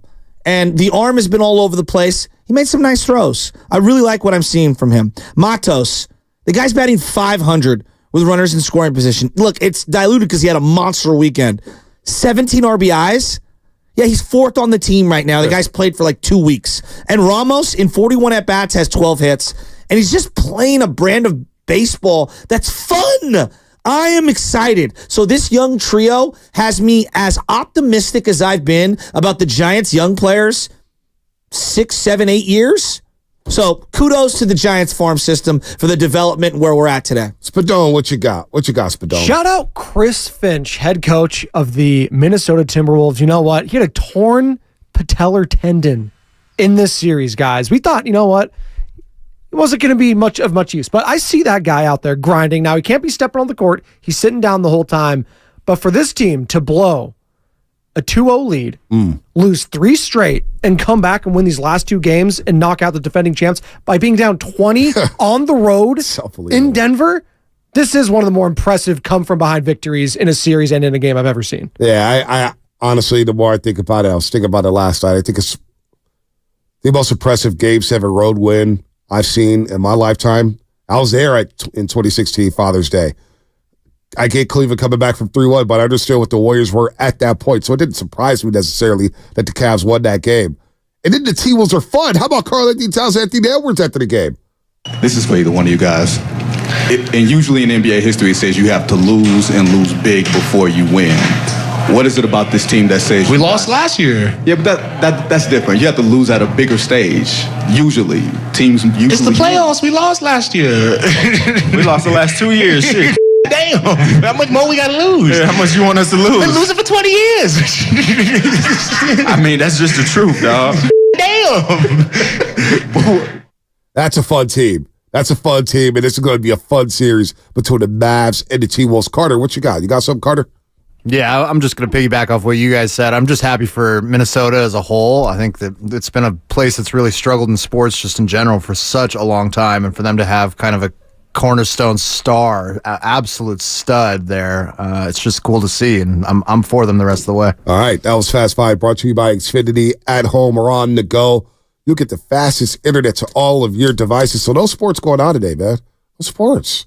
Some baseball games, but no Giants, no NBA. I'm watching Chadwick Trump right now in the squat. Oh, there you go. Braves and Padres. It looks like a fun game. Braves got smoked last night, 9-1 in that series. The Braves are, they're going to be in the market for some pitching. Missing Strider, I mean, that really was a shot across the bow. If the Giants nosedive and they flail out, and I hope that doesn't happen, look for the Braves to be all in on Blake Snell. Ooh. Look for them. But that's it. The Giants just... Very interesting. They just tank. You know what I'm So saying? him and the guy from Boston who was cutting up jerseys? Chris Sale, Max Fried. Be an interesting group of guys. Yeah, it would be. But I would too. But, man, what's some Game 7s? NBA playoffs been on fire. PJ Championship was on fire. That's it for us. Steiny and Evan Giddings next. His Guru's taking a little vacation as he's celebrating his 45th birthday. Or was it the 50th? Or was it the 55th? We don't know Guru's age. He lies to us all. It's bothering me. Yeah, he dyes his gray hair. That's it for us. We'll see you on Tuesday. I want them to send a message. I'm David. I'm John. And I'm Chris. We're the three brothers that own Jack's Restaurant and Bar with 5 locations.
All righty. Morning, everybody. Matt Steinmetz along with Evan Giddings today. Guru has the week off. Are we allowed to say where he's at? I forget. Well, you're the one who talked to him last. Yeah, he's in Vegas. Some well-deserved R&R. Exactly. Yeah, just on the opposite side of the border. I am the system of this show. Well, we'll find that out for sure this week. But what's going on, man? Good to be with you. Big weekend of sports. We're going to get into it in a minute. But you were on the East Coast this past weekend. Yes, I was. I was down in the DMV, out there for one of my boys' weddings. Shout out to Nate Balk and his lovely wife, Rachel. And they are official. And had a chance to catch up with a lot of guys from college. You don't get an opportunity, as you know, Steiny, to kind of see your old teammates. The whole pitching staff was together. Not a lot of us got on the field, but we did get on the dance floor, and that was a lot of fun to, kind of enjoy not just the D.C. area, but the company, family, love, all that good stuff. It was a really good time. I had a fun time in Washington, D.C. Well, and we'll get into that video you sent on Instagram. Which one? The one of you dancing. It was a little hazy. The one of you guys dancing. Shout out Sierra Nevada. Yeah, it was it was a good time. Good time, it looked like. Speaking of good times. It's always fun game. Thank you. The San Francisco Giants, we came in here, when was it? Wednesday of last week. They had just gotten shellacked by the Dodgers. They haven't lost since. They won Wednesday in the finale against the Dodgers. They had a day off, and now they've swept the Rockies. The young guys are playing. And I guess the question now becomes, now what with the Giants? The young guys are playing, they're contributing, and the Giants have won 4 in a row. Now it's against the Rockies, and here come the Pirates, or they're going to Pittsburgh, but I mean, after that series with the Dodgers, this is kind of what they had to do, at least to maintain interest of the fans. Yeah, I felt like after the first month of the season, if they were 500, they'd be in good position. And it looks like now after the end of May, if you could string together a nice road series, a nice 6 games, you could also be in a position to be 500. So I think the Giants have been underwhelming so far, but what has been electric about them as of late has been their younger players. And it's twofold for me, Steiny. Number one, it's exciting because we're finally beginning to see a few of these players that have been promised produce at a high level. Ramos has the 6 RBI game, Matos has the 6 RBI game. Ramos is the go-ahead bomb to help them deliver a sweep yesterday in front of 35,000 people at Oracle. So that's exciting. But also, number one, they're helping you win. And the reason why they've been in this position, in my opinion, Steiny, has been because of the veterans. The reason why they were 6 games below 500 before they rattled off 4 in a row is because of the older players. It's because either the veterans were not producing at a high enough level, or they were getting banged up, they were getting injured, there was not enough consistency. So the fact that these young guys have been able to step in and help you win a series against the Rockies, but they've won 6 of their last 8, that is something that is impressive to me. And so I'm looking forward to seeing how, after an off day, they perform against the Pirates, who themselves have a few young players. You're going to see Jack Jones in Game 2. You're going to see Paul Skeens, the number 1 overall prospect in baseball, in Game 3. And then you're going to go on the road and play a decent Mets team. So right now, I think the Giants are in a pretty good position, but what everyone is hyped about has just been the newness, the freshness about them, because prior to this weekend, Steiny, they felt pretty stale. Yeah, they did. They absolutely did. And now you look at the lineup they put out there yesterday. They got a young guy in Ramos. They got a young guy in Matos. Luciano played yesterday. The only guy they're really missing still is Patrick Bailey, who's on the injured list. But, that's one of the things that I guess we got to look out for now is when does Michael Conforto come back, and then what do the Giants do after that, after he comes back healthy? Because, the one thing I was thinking about, Evan, was when the Giants went out and signed Slater and Chapman and Snell, I remember you saying, look, this team's got to make the playoffs. There's 3 division winners, there's 3 wild cards, and they have the kind of team, and they made the moves in the offseason that would lead you to believe that they are going after one of the 3 wild card spots. The question I have for you now is, does anything change now that all the guys, the younger guys, are producing? At least right now, the Ramoses, the Matoses. Where do you go from here if those young guys are starting to be a big fixture in this team? You still have playoff aspirations? Absolutely. No. The goal hasn't changed. Okay. You spent $350 million this offseason. If you're Farhan Zaidi, you threw the kitchen sink at free agency. You got to make the playoffs. You got to be a wild card team. And I don't think it's honestly that much to ask. I know that people prior to the season were throwing numbers around like 90 or 92 wins, or this team can make a major leap. I don't think it has to be that drastic. But you do have to be a team in the postseason when you invest that amount of money, in my opinion, because there are now expectations.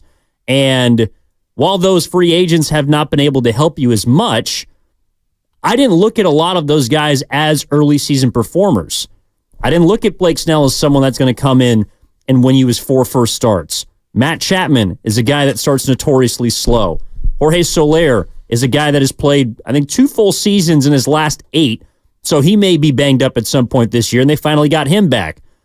Like, those are free agents that are supposed to altogether create excitement, create winning, but you knew you were going to need some help from these younger players, and that's why I think it is exciting, Steiny, because you are going to need some sort of necessary infusion at some point. But where I'm at with the younger players is, in my opinion, why they're exciting. Yeah, is because they're also winning, or they have helped you won. I mean, it's like talking about some of the young guys on the Warriors. You know, you can discuss how many 20-point games Kuminga has, or what Moses Moody's been shooting over a certain stretch. But if you're not winning those basketball games, are they really helping you? What are we really talking about? Matos and Ramos specifically, and then Luciano, have helped you win some games. It's against the Rockies, and that's why I'm still reserving judgment on those players, because I do believe that there's a lot left to prove, and there's some stuff that I'm taking note of right now. You know, they got juice, they got some excitement, but they're still learning. Right. But how can they learn while helping you win? That, to me, is what I want to see. So as much as I would love to believe that if Matos and Ramos and even Luciano, if these young guys still keep hitting, they'll be in the lineup. I can tell you what, Michael Conforto was swinging it pretty well before he got hurt. He's going to deserve at least a couple series to prove how he can come back from injury. Soler, you gave multiple years to, tens of millions of dollars to. He's going to be in the lineup. Yep. Like, I know that we're excited about them now, but unless they help you keep winning, we're going to be getting those vets back. It's a little reminiscent of the Warriors, I think.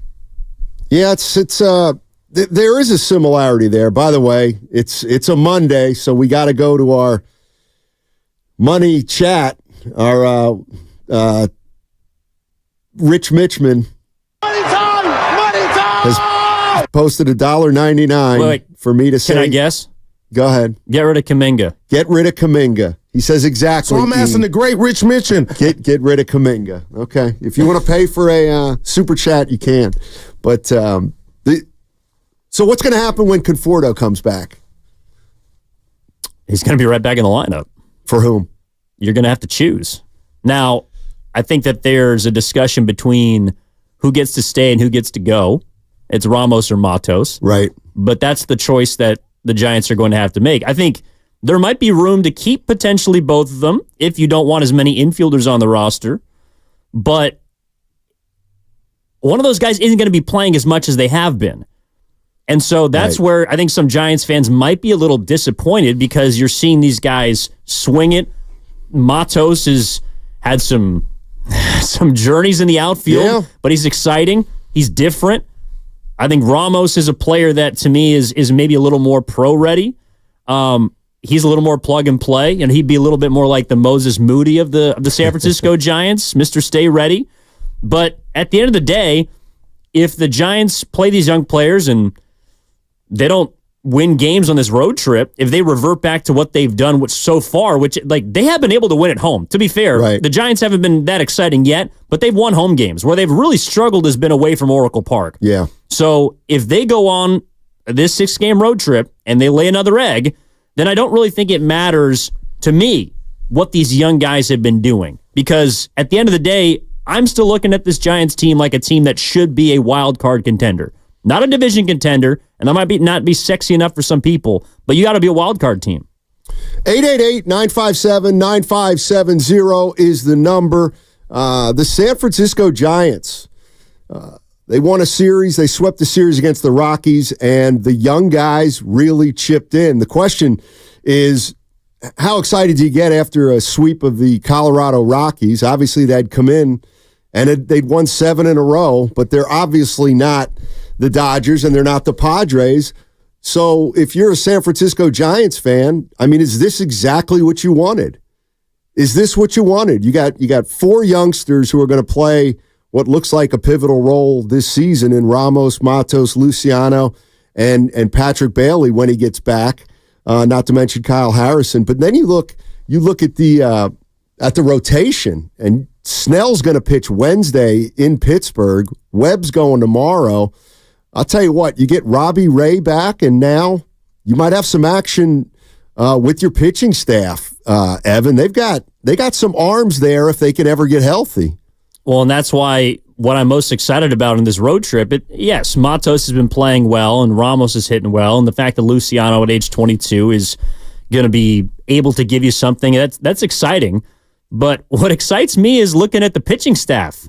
It finally is looking like it's going to round into form. And if you can get those guys to produce, I understand the Giants scored a lot of runs this weekend. Yep. The second and third time they'd scored 10 or more was on Saturday and Sunday, or Friday and Saturday. Before that, first 45 games, they'd scored only 10 runs. I'm inclined to believe that's more of who they are offensively than the team that lit up a Colorado Rockies pitching staff that is damn near a half run worse than any other pitching staff in baseball. Yeah. That's a team you should bludgeon. That is a team you should take 3 games from. And to their credit, they did. But now, okay, what is the strength of this Giants team? What excited me as much as the young guys performing signing, yes, I don't know if this kind of flew under the radar. Giants bullpen gave up 3 runs this weekend. And the Rockies can hit. They can't pitch for crap, but they can hit.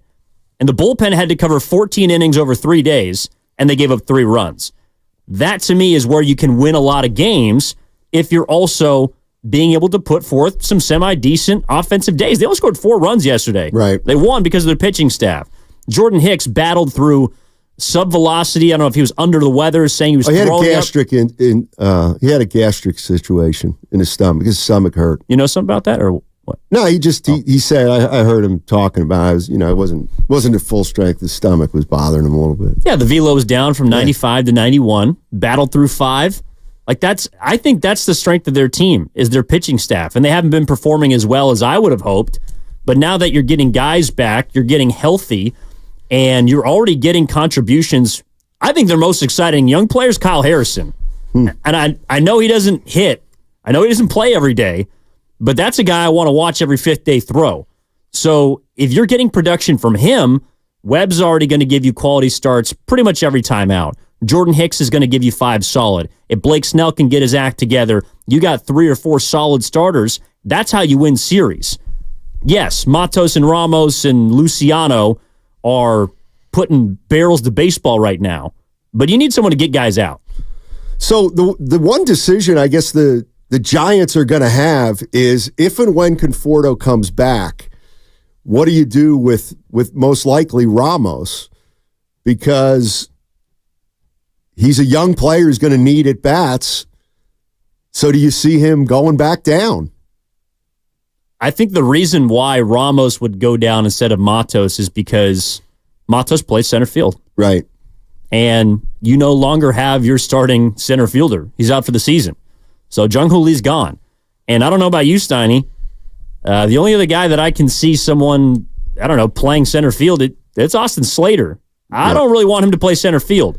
Doesn't feel like anybody does. No. And Yastrzemski, Melvin has already talked about primarily staying in right. He might have some days, if there's an off day, he might move over to center, but he's your everyday right fielder.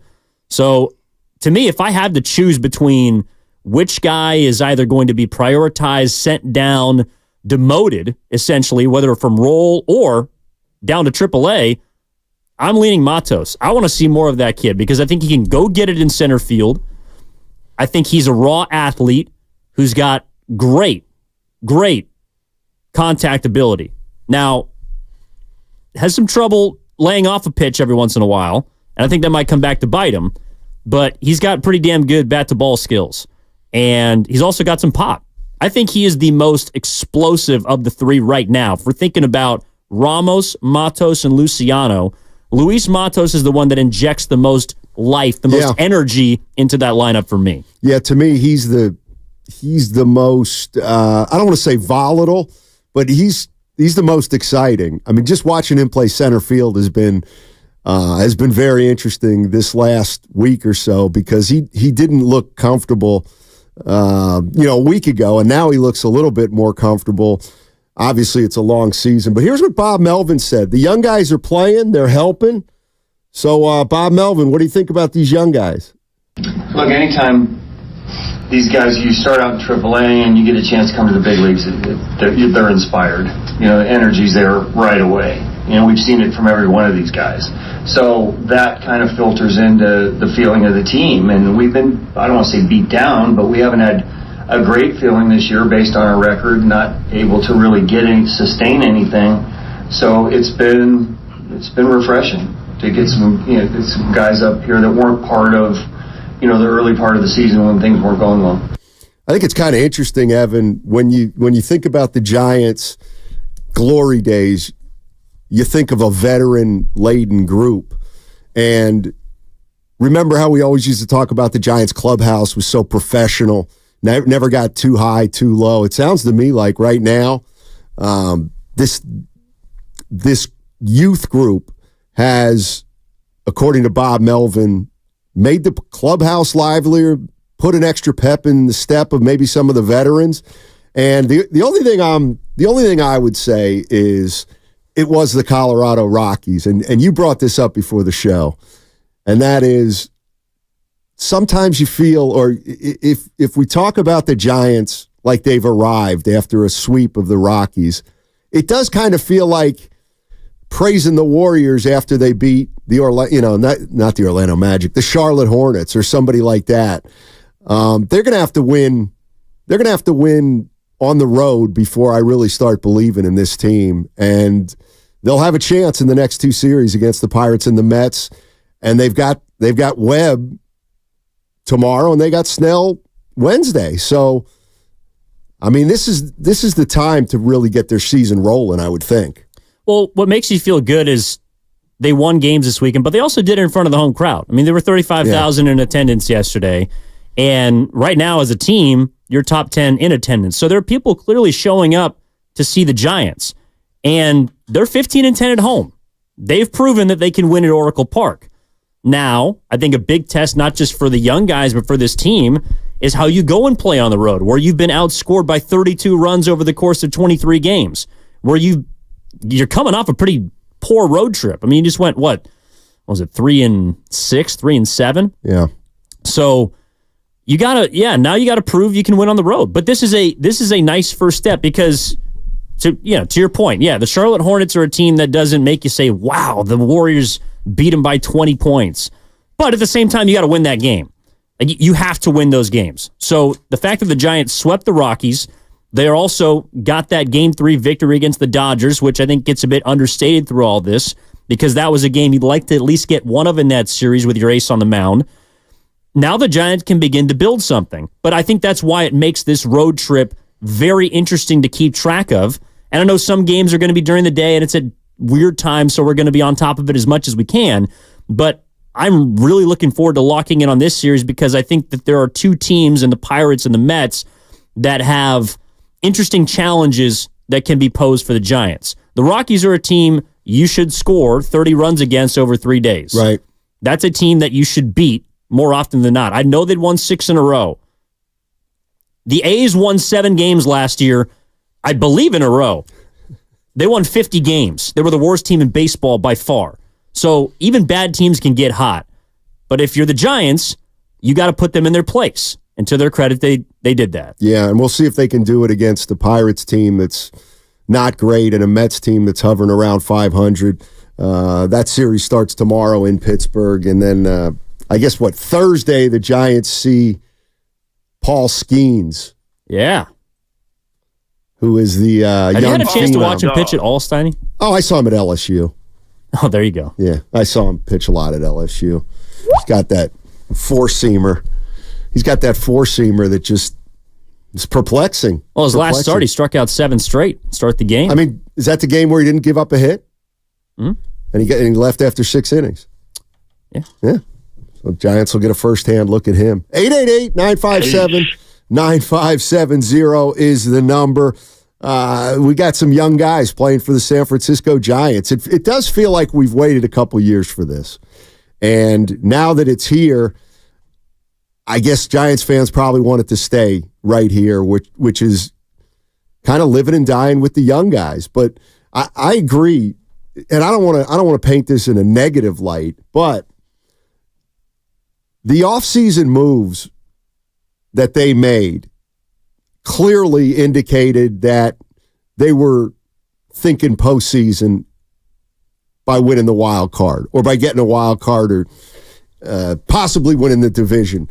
And now you look at this team and they've got, they are a little like the Warriors. They've got veterans and they've got young players and they've got a team that's trying to figure out how much to play of both of those groups. And I think a lot of it, Evan's going to be decided by, how well the team plays, let's say in the next 3 or 4 weeks before the trade deadline. Can they get something going with this group? And if they can, then what are they going to do around the trade deadline? Well, there was urgency around this offseason. There was a lack of urgency at the beginning of the regular season, in my opinion. That urgency appears to be coming back. And that's where I do think the kids or the younger players are valuable. Because you heard Bob Melvin talk about the energy in the clubhouse. That, to me, is urgency. Those kids are fighting for jobs. And if you're not careful, if you're Conforto, actually, well, not Conforto necessarily, but if you're Slater, if you're looking around the rest of that outfield at guys that have not been producing, there's spots up for grabs, and those kids are going to take your spot. Nick Ahmed's on the shelf. Okay, Casey Schmidt, Marco Luciano. Who's going to get that starting spot until Ahmed comes back? And maybe even if Ahmed is back, that's a guy that is probably not supposed to be your everyday shortstop for 162. So that spot's open as well. Giants are having tryouts right now, and these kids are putting their names in the hat and saying, that's going to be my future spot, whether it's now, whether it's in 2 months, whether it's in 2 years, or whether it's by the end of this season. Matos wants that center field job. Ramos wants one of those corner spots. Luciano wants to be in the middle infield. These kids are saying, this is my job. And it's also helping the Giants win games. So I think the fact that you're having that friendly competition is good for the team. And so far, through a weekend, and again, over the last 8 games, it's helped you take 6 of them and get you back to a place where you need to be, which is, I know we're not looking at the standings yet, but you are a game out of the wild card. Well, then you are looking at the standings. Ah, you're right. So you're like Goo. You're like Goo, even though the season's only a quarter over. We got, I think me and Goo look at the standings for different reasons. Sports, man. Number one, I don't like to worry as much as Goo does. And I felt like there was a lot of panic around this station in general last week with the Giants, especially coming off that Dodgers series. There was a lot of panic. Mark Willard was apologizing to the fans for the last 6 years. People were talking about firing this guy, letting this guy go. I look up at the end of the weekend, Steiny.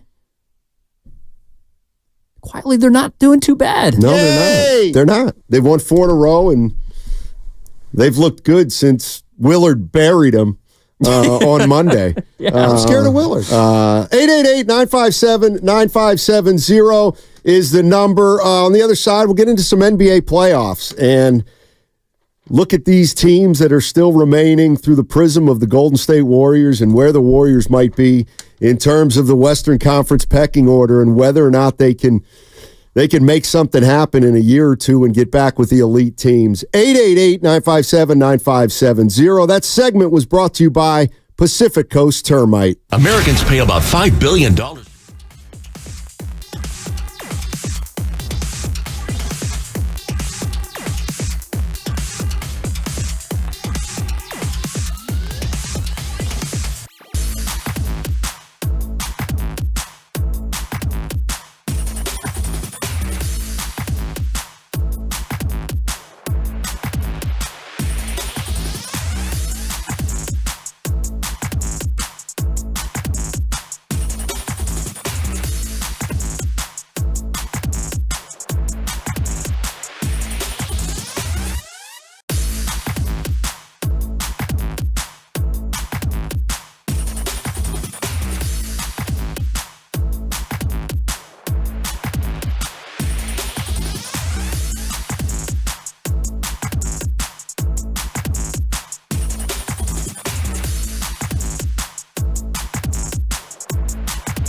Mark at 5. Edwards, Gordon is there. Backpedals, jabs, shot. Slammed in. Reed parachutes. And his lead is 7. It's stolen by Conley. He pickpockets Murray. He gets it off to Reed. Corner, Edwards, and shoots. Timeout. I lost. I'm out. Now, back to Steiny and Guru on 95.7 The Game. Kevin Harlan, TNT? Yes. I'll tell you what, there were some Timberwolves fans in that building last night. Well, you couldn't hear the Nuggets fans in the second half. I don't think they scored for half of it. Let me ask Warrior fans a question at 888-957-9570. We got essentially we got the Final Four in the NBA right now. We got the Pacers and Celtics, and we got the T-Wolves and the Mavericks.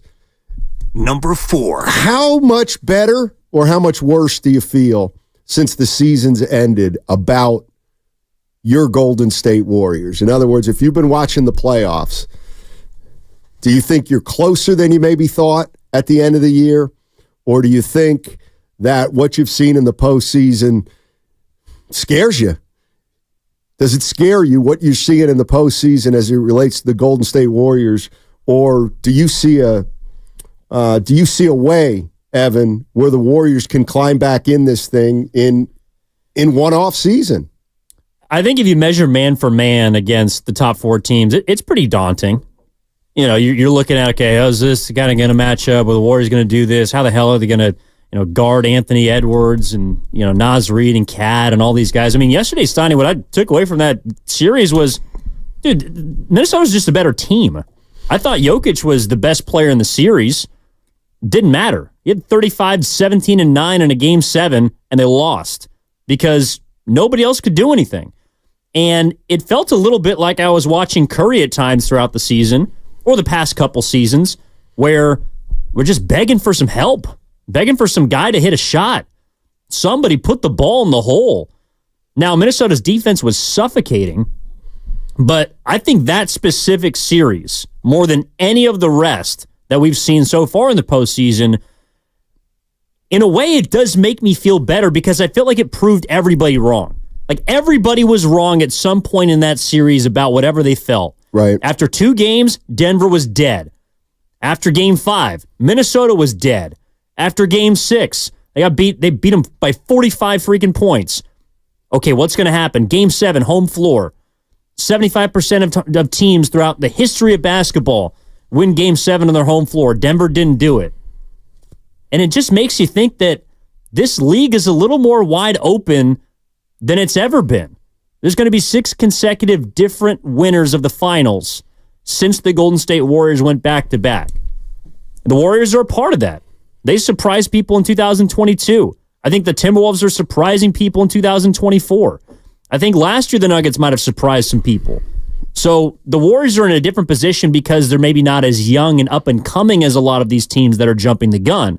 But in a way, the fact that there is parity in the league, the fact that there has been so much commotion, it does make me feel like the Warriors might not be as far away as we think. Well, I think the good news is there hasn't been a repeat champion since the Golden State Warriors. So it shows you that it's tough to stay on top.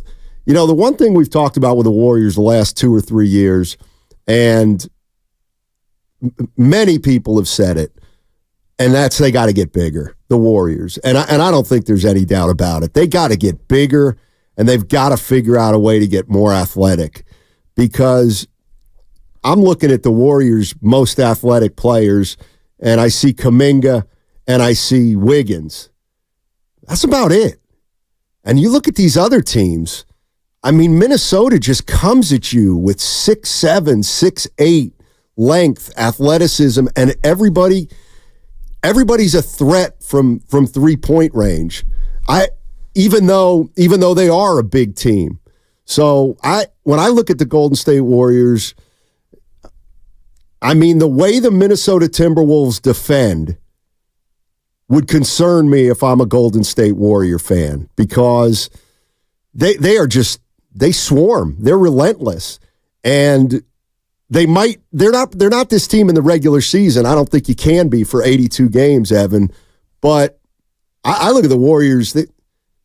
How do they score against a team like Minnesota when Minnesota's playing like that? Well, the Denver Nuggets couldn't. I know. Or somebody not named Nikola Jokic and Jamal Murray couldn't. And Murray mainly did in the first half. No, I mean, I think it shows you that what they discuss needing to be addressed at the end of the season still remains true. Yeah. You need to get younger. You need to get faster. You need to get bigger. And if they do that, I don't think it's, and maybe that's what I'm more projecting, Stein. Like, as they're currently constructed, yes, they're I don't know if they're eons away, but they're pretty damn far away from the two teams we saw go toe-to-toe in Game 7 yesterday in Denver. But if they can get younger, and it might not be players that are big names, if they can get more athletic. I mean, look at the Minnesota Timberwolves. Before this season, we didn't know about Jaden McDaniels. We didn't even know that much about Naz Reid outside of the fact that he's Wilt Chamberlain every time he plays Golden State. You know, they got KD, but we got Jaden McDaniels. Case in point. We didn't know if Rudy Gobert could match up with Jokic through a 7-game series. We didn't know if Karl Anthony Towns was a poodle or if he was a dog. If he was actually a cat, I think he put a lot of people on notice during this series. There's a lot of things that we learned about these players during this series, and I don't think it's out of bounds to believe that over the course of next year, if the Warriors make some proper adjustments, they can't be a team that could suddenly shock some people. I just think it's amazing the way a guy like Karl Anthony Towns has, in a way, been maligned for a lot of his career. He's been criticized, called soft. He was pretty good last night. So was Gobert. I mean, you look at Karl Anthony Towns, who can shoot threes and defend on the interior, and Rudy Gobert. Just listen. I don't think he's the greatest player in the world either, but he's huge. He's huge. And between him and Karl Anthony Towns, they were able, I think, to wear out Jokic. And I look at the Warriors and I'm thinking to myself, they can't do that to Jokic because they don't have anybody that can contend with him down low. And the reality of the situation is they stopped going to Jokic as much down low because he wasn't having success. And then he had to go out to the three-point line, and he wasn't making his three-point shots. So, I mean, that team, Minnesota, they defend like crazy. And, I mean, I like their chances against Dallas. I like them a lot. Against Dallas? Yeah. But this is something too, Steiny. Yeah. Okay, so Luka Doncic just put up 3 straight triple-doubles to close out Oklahoma City. That's a guy that could potentially take over a series. Kyrie Irving has been in the biggest moment before and obviously has delivered.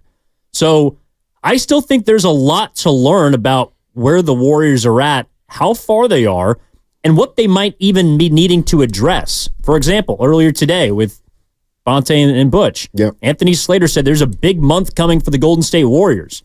This is about that time where we relock in on everything that precedes July 1st, because though that's free agency, everything happens beforehand.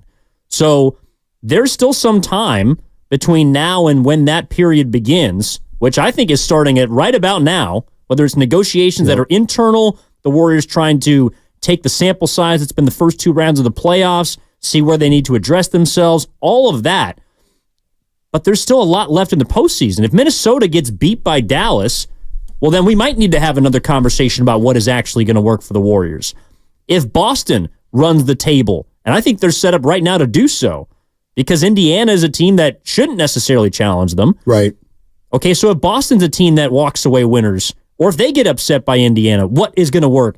There's still a lot left to be learned in this specific playoffs, and I think that's what contributes to my overarching feeling of optimism for Golden State, is that the league seems to be constantly changing. And though the Warriors don't, I think, yet have a clear direction of where they are or where they want to go, it doesn't mean that they can't find something, that they can't capture the magic. Like, the Timberwolves were built to beat the Denver Nuggets. Tim Conley orchestrated and was the architect of the Nuggets, left and then became the architect of the Minnesota Timberwolves. He built a team to beat that team. His team might not be capable of beating Dallas. And then we're rethinking that. I just feel like there's a lot of time left in the playoffs for us to assess how much the Warriors actually need to change. Yeah, 888-957-9570 is the number. When you watch Minnesota, when you watch Denver, when you watch Dallas, what do the Warriors, what do they need to do to be able to play with these teams? Or do we still view the Warriors as a team that can play with the best teams when everything's clicking? But 888-957-9570, you look down their roster, and I didn't realize this until I kind of wrote all the names down. But you were talking about stuff's going to start happening. You're absolutely right. The Warriors have decisions to make on, listen to this, all these guys. Klay Thompson, Chris Paul, Kevon Looney, Moses Moody, Jonathan Kuminga, and even Gary Payton II. Klay Thompson's a free agent. Chris Paul, his contract next year is not guaranteed. Moody and Kuminga are up for extensions. The same extension that Jordan Poole got a year ago, or 2 years ago, rather. And Kevon Looney set to make $8 million next year, but it's only $3 of it's guaranteed. So they may have Looney walking at the end of this year, and then that leaves Gary Payton II, who's making $9 million next year. Will the Warriors try to maybe redo that deal with him, see if they can spread it over a couple years? Because Gary Payton II can't opt out of $9 million after the last couple of years when he's been hurt. So maybe the Warriors and Gary Payton II maybe redo their thing. But, I mean, you're right. This is going to start happening with the Golden State Warriors. And, how does this team get better? Can they get better and not bring Klay back? Is that possible? 888-957-9570 is the number. And if you look at a guy like Kevon Looney, if he's gone, well, then he's going to need to be replaced. And how are you going to find somebody as good as Looney for less money, or who knows what it's like here? I think you got one on the roster right now. I think Trace Jackson Davis proved that he's a better player right now than Kevon Looney. And that's not to dismiss all the great things that Kevon Looney has done for this team. But, Steiny, I think that's why we're in a position. You just ran down the list of all the decisions that they have to make. All 5 of those guys, essentially, are choices that the Warriors in previous years, when they were winning championships and competing for titles, would not have had to make choices about. But that's where they're at. They are in the middle of the NBA, and middle-of-the-pack NBA teams have to make 5 or 6 decisions about their roster every single offseason. Right. They're in the midst of it. So the fact that they have those choices to make, to me, means that they got flexibility. And last season, what was the word of the summer? Optionality. That's to create a position where if things did go wrong, I know you've always talked about this, how you have to forecast the worst possible place. Well, I think this probably was it. You didn't make the playoffs. You don't have a draft pick. And you got a lot of high-money, aging players. So you got to make choices about them. But they put themselves in a position to make those hard choices, as opposed to, well, we could have paid Thompson last summer. We could have paid this guy. We could have just rolled over Looney. No, they didn't choose to do that because they knew they were in a spot where, whether it's because of the league and the second apron or because they didn't feel like they were good enough, that they were going to have to switch things around. And so I'm excited about that because I think there are a lot of ways that they can get creative and also get better. Yeah, 888-957-9570 is the number. How do the Warriors get better this offseason? What would your plan be? And, speaking of Klay Thompson, I got to tell you, I'm watching, and I know they're not similar players, but I'm watching Anthony Edwards, and I'm thinking he's Klay Thompson. Because he's now the two-way player who can impact a game on both ends of the floor. I mean, he was 6 for 24 last night. He did not make shots, but he still helped the Timberwolves win that game because he put the clamps on Murray. And when I think of Klay Thompson at his best, that's what he did. He'd get you 20-plus on offense, and then he would guard James Harden, or he would guard Russell Westbrook, or he would guard somebody like that, and turn them into a volume shooter. And, I mean, geez, what Anthony Edwards did yesterday, I mean, that was incredibly impressive.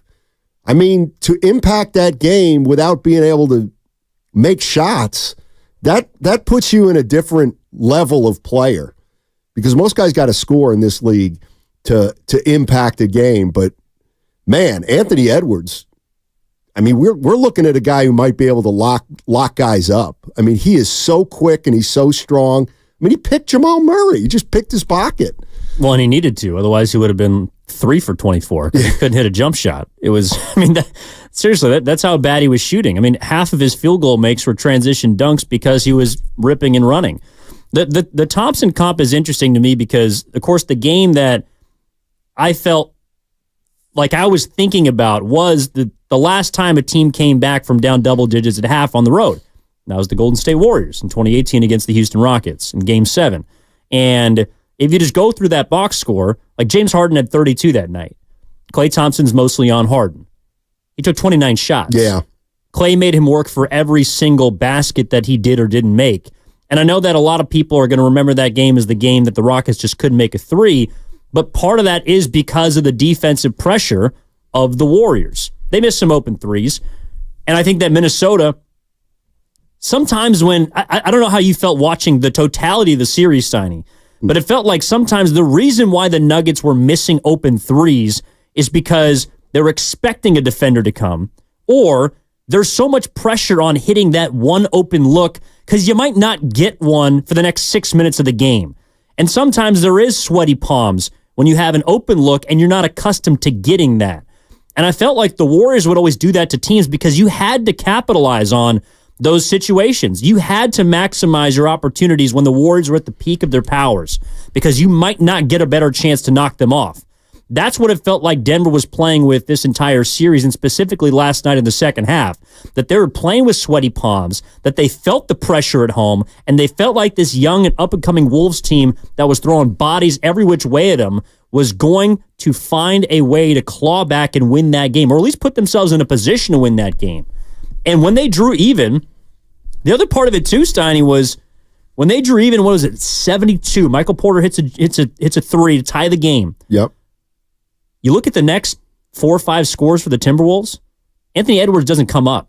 Right. It's Naz Reid. It's Jaden McDaniels. It's Mike Conley. Rudy Gobert hitting a fadeaway with the shot clock expiring. It was the rest of the team around Edwards. So his defensive effort, to me, set the tone for what they did on that end of the floor. But offensively, the entire team beat Denver. The best 2 players in that game might have been Jamal Murray and Nikola Jokic, but they had nobody else to help them. The Timberwolves, that was a true team effort. And it did remind me a lot of what the Warriors did to Houston, who probably should have won that game. Well, I mean, when they got down, they were down 20, Minnesota, early in the second half. And they figured out a way to absolutely shut down the Denver Nuggets. I didn't think a team could do that to the Nuggets. I really didn't. But they did about as well as you can do on Jokic, and they kept. To me, the Gordon and Michael Porter Jr. were the guys who failed to step up yesterday. And you're right. You look at it. You look at it that way. Jokic put up his numbers. Jamal Murray had a great first half. He was so in the second half, but Anthony Edwards was defending him extremely well. But by and large, the 2 best players on Denver played better than Anthony Edwards, at least offensively. But that's only half the game. And what Edwards was able to do defensively, I thought, kind of spearheaded what Minnesota did defensively, because when you pick up full court and you're turning Murray and you're making him work, everybody else seems to feed off that as the guy who defends the ball right over half court. If you're hounding the guy, it usually sets a tone, and that's what Minnesota did yesterday. It was truly impressive. And you also look at the difference in depth, and that's where the Warriors might have a case to believe that I think they have something next season. Is they are a pretty deep team, and while in the playoffs the rotation obviously shortens, Denver's depth was so depleted and so lackluster compared to Minnesota that yesterday they basically played a six-man lineup. Christian Brown was the only player off the bench who scored. He was the only player off the bench who played more than 9 minutes. Everyone else was playing into their 40s, was playing high 30s. And it wasn't like Malone, and we can get to him in a moment if you'd like, but it wasn't like he was saying, okay, well, I got to go away from this guy. He had no one to go to. The Warriors do have options off their bench, and some of that is because I don't know if the starting players have been as productive as we'd like, but next year I think there is room to believe that some of those players who contributed off the bench this season can take a big leap forward, either into the starting lineup or just from a productivity standpoint, because they got younger guys that they believe that they've groomed. And now next season, to me, Steiny, we're talking about the Giants and their young players and seeing what they got in them. Next season for the Golden State Warriors is going to be about what they're going to get from their younger players. Yep. What those players are going to do. And that, to me, is going to dictate how close or far they are away from the teams that we're talking about right now in the Final Four. I mean, the one thing that I don't know how you could do it, and I'll put the rat on the table, sponsored by Atco Pest Control. How can you be watching, I'll just put it this, how can you be watching the NBA playoffs and want the Warriors to get an older veteran player and give up a couple young guys? I mean, to me, that would be as foolish as it gets. As foolish as it gets. Because if you get a veteran, let's just use Durant. They get Durant, but it costs them Kuminga and Moody. I mean, what makes anybody believe that team could make a run? You're going to have 4 starters over 34 years old. Look at what's happened in the playoffs. The Denver Nuggets were gassed. They were done. They had nothing left. So somebody explain to me how the Golden State Warriors could acquire somebody like Kevin Durant, and how do they win 53 games during the regular season and then play another 2 months of high-intensity basketball against a Minnesota or a Denver or a Dallas? The one thing that's hit me like a smack in the face, Evan, is this team cannot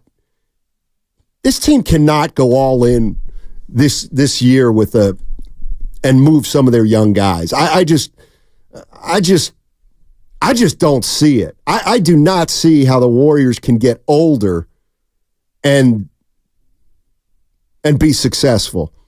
It's one thing to have, a point guard like Mike Conley who's 36, but everybody else is 31 or younger. It's another thing to have Steph at 37, Clay at 34, Draymond at 34, Durant at 30. I mean, 888-957-9570. Do Warrior fans think that? Think a team with Kevin Durant could really do damage in today's Western Conference? I mean, I don't see it. I think the transition has to start this offseason, Evan. I think you might be able to win a series, but what I don't want to see next year are the Golden State Warriors. I don't want to see them. That's a 4. I've never heard that. I don't want to see a team that is predominantly in their upper 30s. And we've tossed around all these different trades and hypotheticals and combinations. But in a way, Steiny, I want to see what they have. And I want to see what they have not just because it's new and it's fresh and it's a change, but also because I think there's enough of a sample size from the last 2 or 3 months of the season that would tell you that these players can help you win games. And that's the most important part of this. And it is going to help Steph age better. It is going to hopefully help Draymond age better and Klay Thompson if he's here in the future. I don't want to see players that are coming into the mix that are forcing those 3 aging guys, assuming Klay's on the team next year, to play even more than they had to this year. That to me is unrealistic. 888-957-9570 is the number. The Final Four in the NBA is now complete. The Minnesota Timberwolves will play the Dallas Mavericks. And simple question for Golden State Warrior fans. Do you think right now at their best, the Golden State Warriors can compete with these teams, or they need to get better? And if they need to get better, which most of you are likely going to say, how do they do that? 888-957-9570. That segment was brought to you by O'Reilly Auto Parts. Tiny, you're more like me than you think you are.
Now, back to Steiny and Guru on 95.7 The Game. You know, one of the things that kind of came up over the course of the season, and I kind of thought it was a throwaway line that people were using when they said, boy, it looks like maybe the NBA is caught up to the Warriors. Yeah. And I think it has. And I don't think it's anything the Warriors have done wrong, but I think this league right now is showing you that it might be better to be young as opposed to have an experience, because the teams that are left right now, I mean, they're playing at a level, and I'm talking about energy-wise, that is, to me, very impressive, and it's something that you can't ask veterans to do over the course of an entire playoffs. And so, I mean, the Minnesota Timberwolves are going to the Western Conference Finals, and it was just 2 years ago the Warriors were the NBA champions, and now they feel like they're, 2 years away from being 2 years away. Well, I would add a caveat to that. I don't think you can do it for 4 entire taxing playoff series. Like, for example, if the Timberwolves get rolled game 1 against Dallas, I wouldn't necessarily be shocked, because they spent everything just to knock down the defending champs. So whether they won or not, whoever came out of that series was going to take a pound of flesh from the other. Yep. So that kind of series is very taxing. To do that 4 times, I think, is unrealistic. But Minnesota's got a little bit of change in their pocket because they swept Phoenix in 4 games. So they did get some built-in rest. One thing that Michael Malone talked about after the game, in addition to the next step or not liking a particular couple of questions from a certain reporter, was he talked about how stamina does affect a championship team.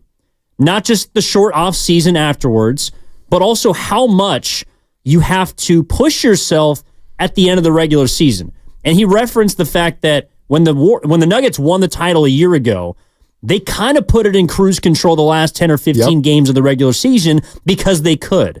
When the Warriors won the 2022 championship, you talk about this a lot, Steiny, the fact that Steph did not have to play the last 2 or 3 weeks of that regular season because of injury.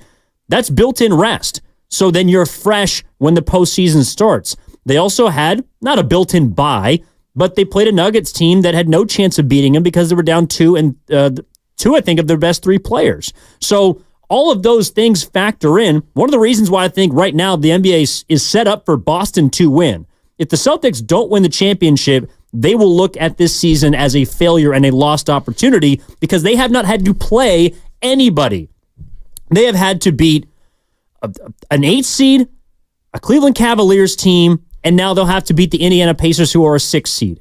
They will have not been tested by the time they get to the finals, which could come back to bite them, but it also means that they will be the most fresh of any team left in the postseason, assuming they get to the NBA Finals. All of that does matter. Yep. So you're right. I don't think it's easy or it should be necessary to expect these 30-year-olds to just play 40 minutes a night in these series 1, 2, 3, 4 times in a row.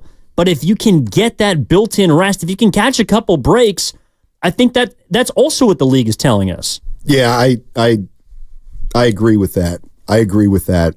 The days of playing 80 games and then playing 26 playoff games in 4 series, I don't know who can do that. Here's the Michael Malone sound you were talking about. Difficulties of going back to back.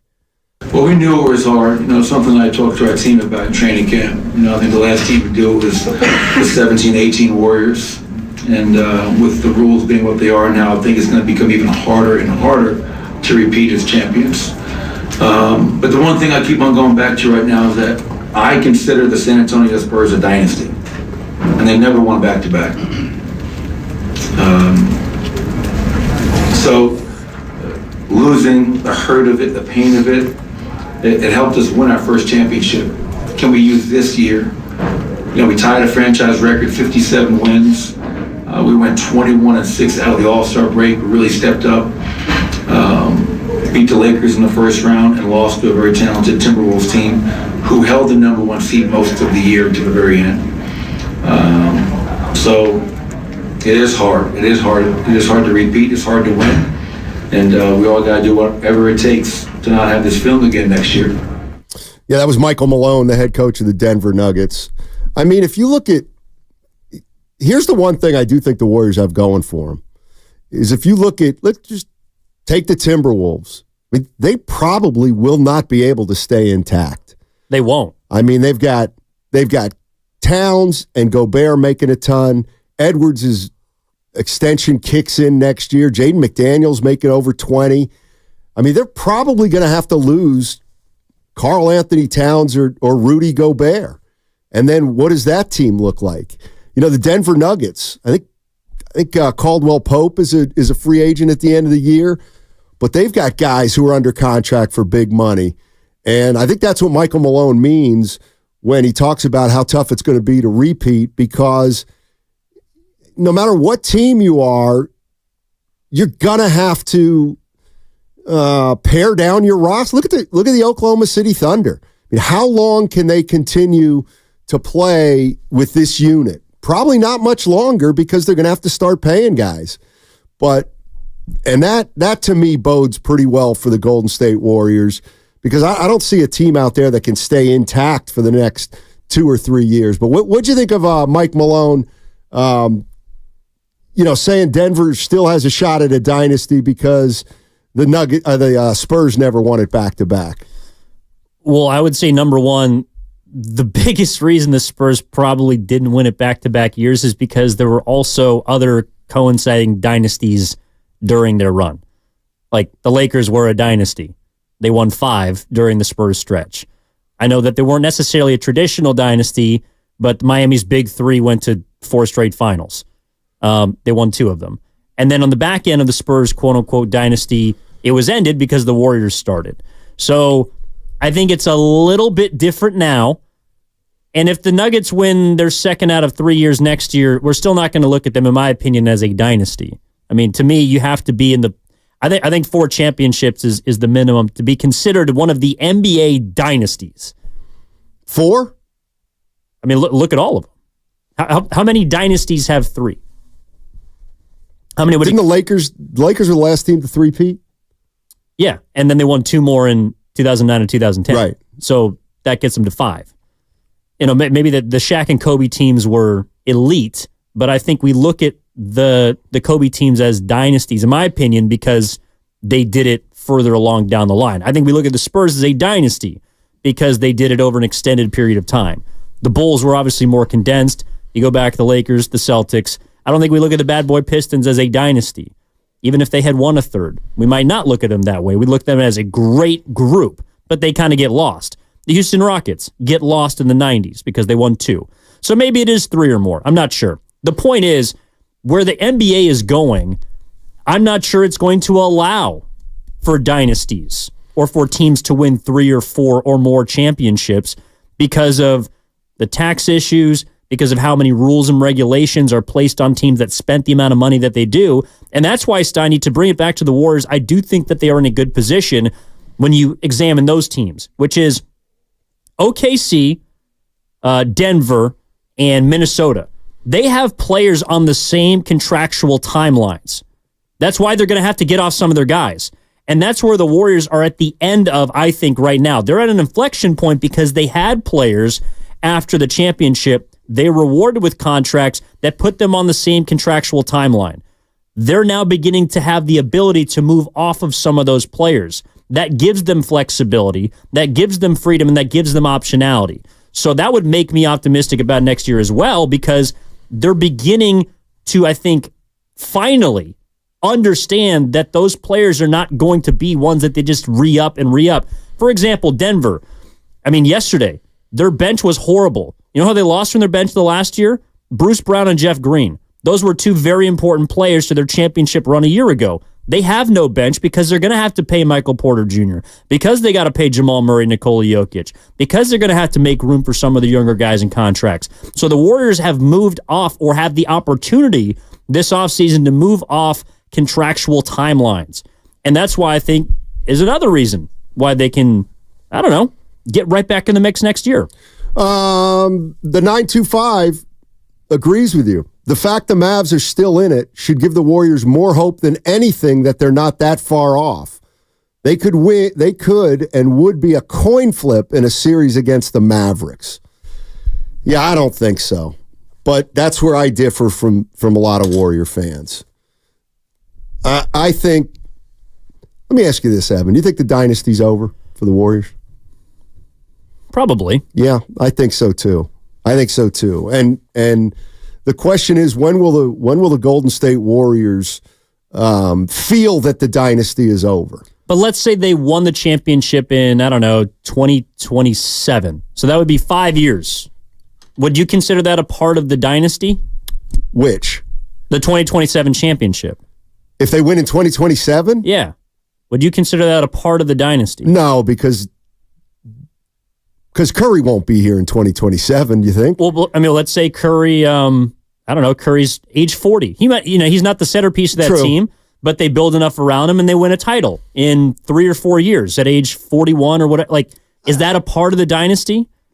Some people would consider it. I don't know if everyone would consider it. So that's what I'm saying is like this dynasty is in all probability over, but that doesn't mean you can't set yourself up in the next year or couple of years to try and make another quality run at it. Yeah, I'm not disagreeing with you, but look, if the Golden State Warriors bring Klay Thompson back and they just tinker a little bit and we come back with essentially pretty close to the same team, maybe an addition or two and a subtraction or two, I don't know how Warrior fans would view that.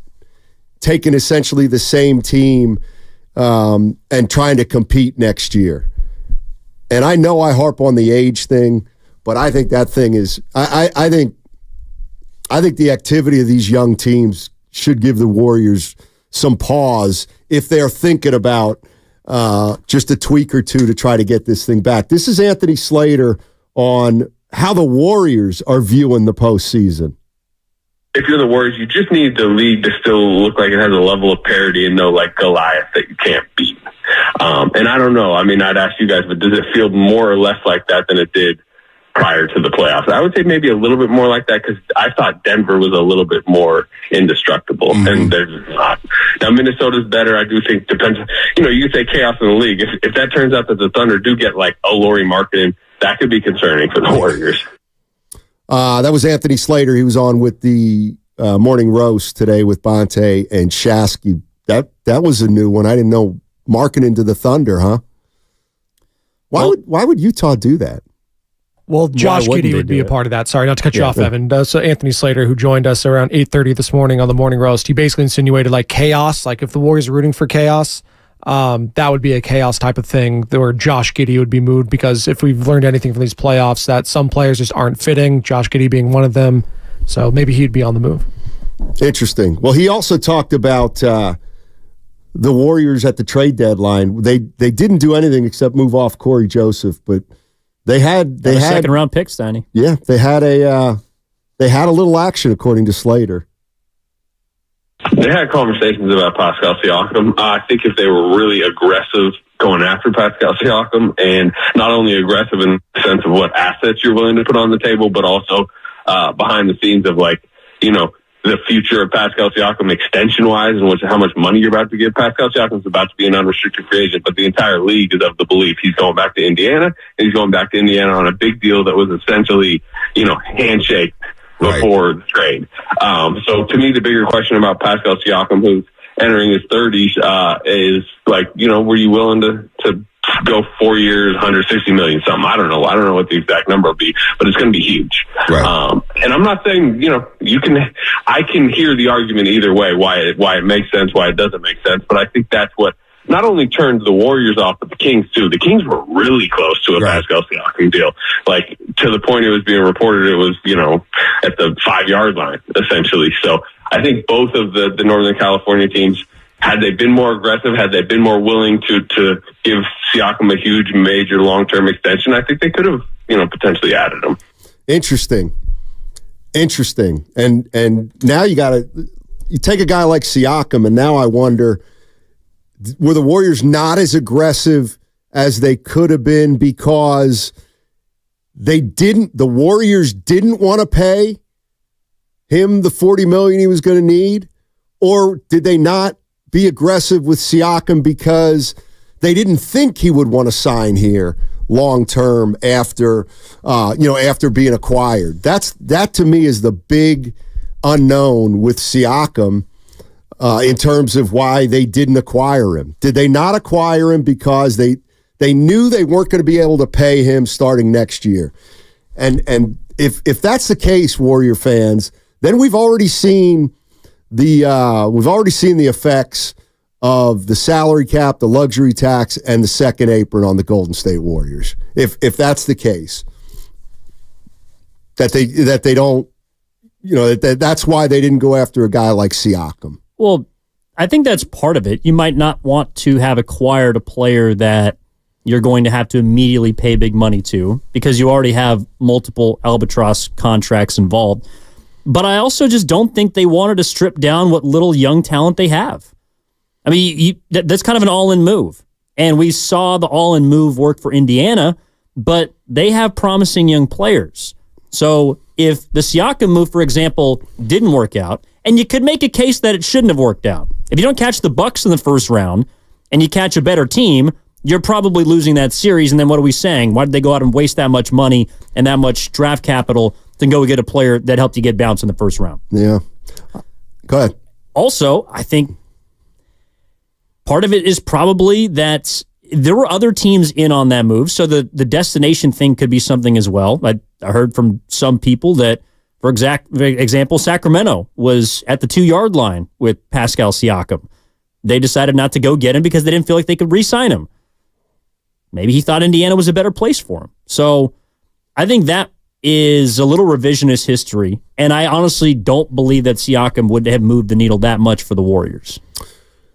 Yeah, I wonder. I wonder how. I wonder who they would have had to give up. I got to believe Kuminga would have been somebody they would have had to have given up for Pascal Siakam. Steiny, maybe they wanted the newest member of the NBA All-Rookie First Team, Brandon Pajemski. Oh, was named 5 minutes ago, so he is a first-team selection. Congratulations to him. Let me see if I can guess the others. So this is the first-team All-NBA rookie. Yes. Wembanyama. I'm assuming. Please give me the ding. I got to pull it up here, but I'm assuming you're correct. Hold on, might have been Chet. That's a false rookie. Chet Holmgren. Yeah. Chet Holmgren. Pods is a first-team All-Rookie. Is that really that shocking? Yeah, kind of. All right, just give me the other two. I can't figure it out. So Chet Holmgren, Victor Wembanyama, Brandon Pajemski, Jaime Jaquez Jr. Oh, I like him. And Brandon Miller. Okay.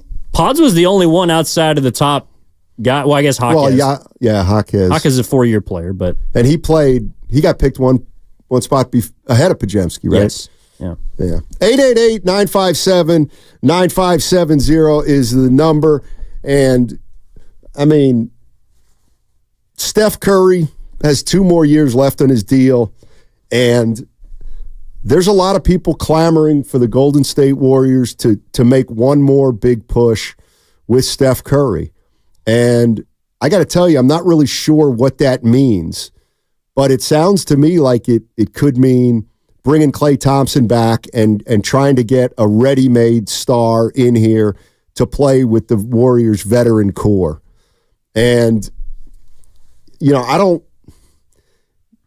The whole idea of owing something to Steph Curry is a fascinating one to me because you don't owe him anything. Well... You owe him $55 million next year and $59 million the year after that. You owe him to keep him part of the organization, but I don't necessarily. I mean, I don't necessarily think that Steph views it like that. Like, I think Steph views it as we were a 10 seed last year. We got to figure out a way to get to 5 or 4 because look, a 6 seed in the East and a 4 seed in the West have made it to the conference finals. So maybe it is just a matter of winning 4 or 5 more games. But again, I don't think this team, if you tell me Draymond Green plays 70 games next year, I don't necessarily think the Warriors are better, have a better record, because they're going to be a year further advanced. No, but if you're Curry, we don't know how much of a killer he really is, but he also might be saying, that's not my problem. Like, I helped you build that stadium you got on the water. I helped you become the second most valuable franchise in American sports. That's not my problem. Your problem is putting a team around me. I've done my job. I've delivered 4 championships. I've delivered the amount of money and investment that you now see and reap the benefit from, and will reap the benefit from when my time is done. I guess the thing that... I don't think you necessarily owe him, I don't know, the world necessarily, but you owe him the respect of putting your franchise onto the Mount Rushmore of its generation. Yeah, I guess so. But the thing that I hear, and maybe it's just words, but I think it's foolish, is when people talk about, well, you got to keep building around Steph. I mean, he's 36 years old. Like, I'm done viewing it as we've got to build around Steph. He's 36 years old. What are you building around him for? He's not going to be here in 3 years or 4 years. So why you build around young players.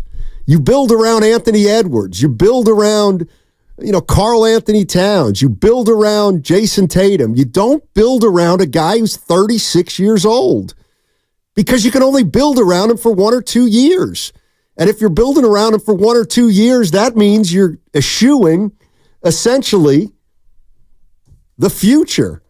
And that's the part that's going to be fascinating to me watching the Warriors, is I believe that when we see how the chips start to fall in the offseason, we're going to figure out what their thought process is. Well, and real quick, Stein, I think that's what we learned this year. We learned that building around Steph is not going to get you where you want to go anymore. I think he's also somebody that is observant of what's been going on in the postseason. The Warriors just had a player, Brandon Podziemski, be named to the all-rookie first team. That's not insignificant. That means they are developing. That means they are doing something right. Whether Podziemski turns into a perennial all-star or not, it means that his first season in the league, he was one of the 5 best first-year players out there. So the Warriors, I think, are on the right track. I think they are shifting to where you want them to go. All right, 888-957-9570 is the number. The Golden State Warriors are watching the NBA playoffs from afar, and I'm just wondering what they are thinking about this offseason and whether or not they can get back into this thing. 888-957-9570 is the number. And when we come back, we'll talk a little more Golden State Warriors. Also get into maybe some 49ers and some Giants. The 49ers start OTAs this week on 95.7 The Game. Tune into You Don't Know Jack.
about the most, pro-ready or the most productive rookie or young player the Warriors have. But whoever that player is would be your Kyle Harrison. I think he's the closest to me I feel confident in that he's got staying power in the pros. So he's of those four players, he's the one you think's the biggest lock. Yes. And that's also the guy that if you're going to make a move at the trade deadline that everyone will be asking for. So now he is the Kuminga. He is the Jonathan Kuminga. He's absolutely the Kuminga. Well, some people don't like him, but I would say he's the Jonathan Kuminga. Man, I mean, I think it's interesting how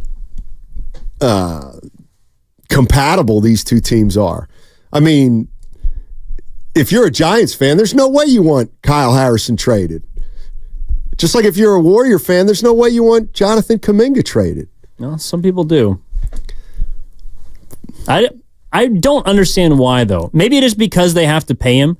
For example, if the Giants had to say, hey, Kyle Harrison, we got to decide whether or not we're going to give you 4 years at $100 million this offseason. Maybe some people would want to trade Kyle Harrison. I'm not sure.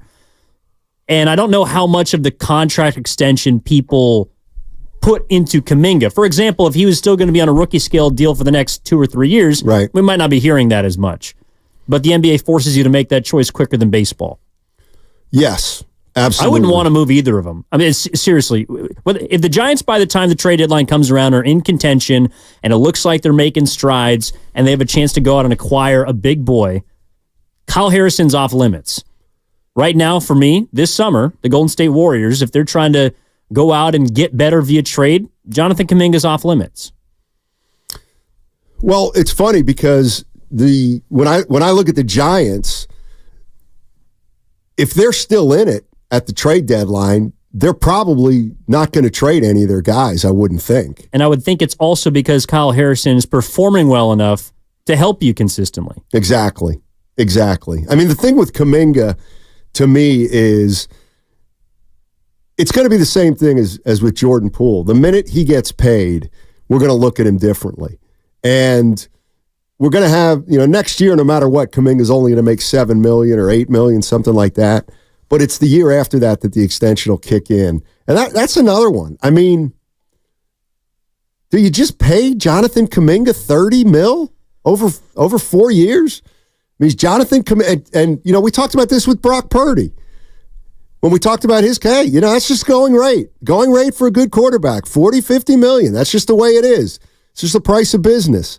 Are you telling me the price of doing business in the NBA is Jonathan Kuminga gets $30 million after 3 years and, one really good year or one good year? I mean, do you have to extend Kuminga? I mean, I guess you do, but why? I think you have to extend Kuminga. I don't think you have to extend Moody. And I don't think Moody would want to be extended, quite honestly. I wonder. So Moody's making like $5 next year, $5 million. Yeah. I wonder if you could get Moody to take a 3-year, $21 million deal or something like that. Well, you could ask him to, and Rich Paul, his agent, would tell you. Oh, he's a clutch guy. He's a clutch client. He would tell you to kick rocks. Oh, boy. No matter what you think. Again, it is a little bit like the Purdy thing. The market dictates what these guys are going to make. And if you don't, well, I guess I would throw this to a listener or to someone in the YouTube chat powered by First NorCal Credit Union. If you don't believe in Kuminga, then what do you do with him? Because if you don't pay him this offseason, you run the risk of having to pay him, if you do want to keep him beyond next season, an additional $20 to potentially $35 million over the course of the contract. And if you don't want to keep him, if you don't think he's very good, well, then you're going to lose him for nothing. And that former lottery pick that was a big part of the Andrew Wiggins deal, all of a sudden becomes nothing. So from that standpoint, I do think you have to pay him just based on how much you've invested in him already, the stock and the capital, the draft selection, all the rest, but also to find out. I mean, that's the choice you make.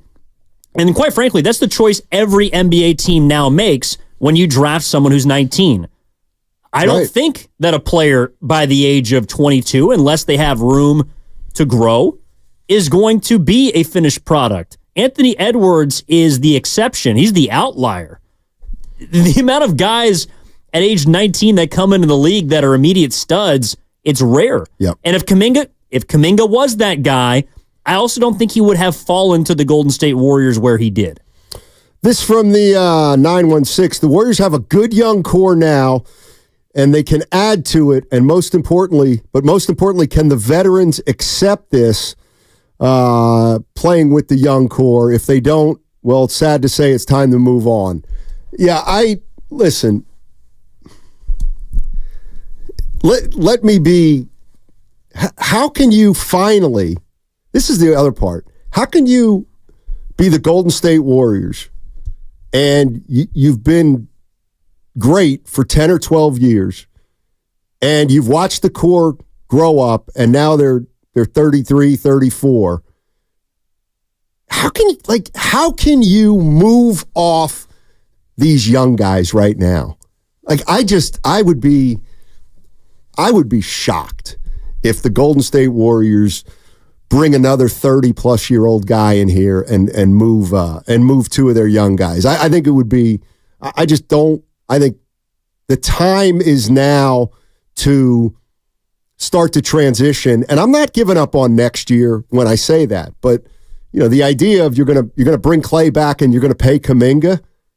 Well, at that point, the team's going to look pretty much the same, I think, and that's just like banging your head against the wall. I feel like. One concern I might have, because we understand Klay Thompson's a prideful guy, would be in a year wondering why Jonathan Kuminga is making more money than him. Yeah. Let's go to Nick. Nick's in Springfield, Ohio. What's up, Nick? How you doing, man? Hey, fellas. Good to talk to you. Same to you. By the way, didn't you go to Ireland not too long ago? Yeah, a couple years back I did. So it has been that long. Yeah.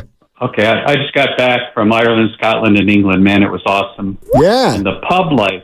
Oh my God. Pub life is where it's at. My No gosh, doubt. all the camaraderie and the good-natured conversations and friendships you make. No doubt. It's a great place. All those are great places. Anyway, I just don't see watching these playoffs, the quickness, the athleticism. I just can't see the old guard going deep in any kind of playoff scenario. I mean, they didn't make the playoffs.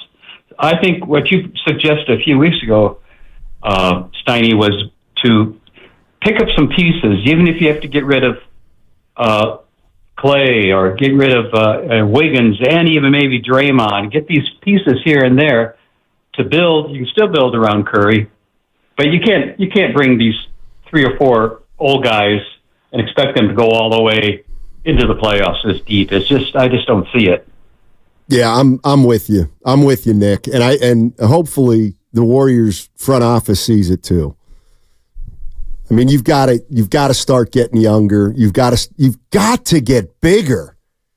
I mean, that's the part. They've got to get bigger too. They're just too small. Well, and we saw that Jokic is still an amazing player, but if you have 3 or 4 bodies to throw at him, you can wear him down. And I don't think the Warriors is currently constructed have enough players, number one, to wear down opposing bigs, but also to make sure that their most important big, who right now is Draymond Green, doesn't wear down over the course of 82 games and hopefully can get to a 7-round series. Yeah, 888-957-9570 is the number.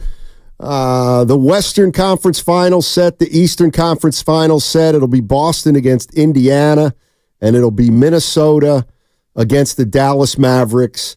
And do you think it's a Celtics title to lose? Yes. Yeah, if the Celtics don't win it, someone put this in the YouTube chat earlier. I apologize. I do want to give them credit. It's a little like the San Francisco 49ers. A lot aligned for them this season that might not align next year.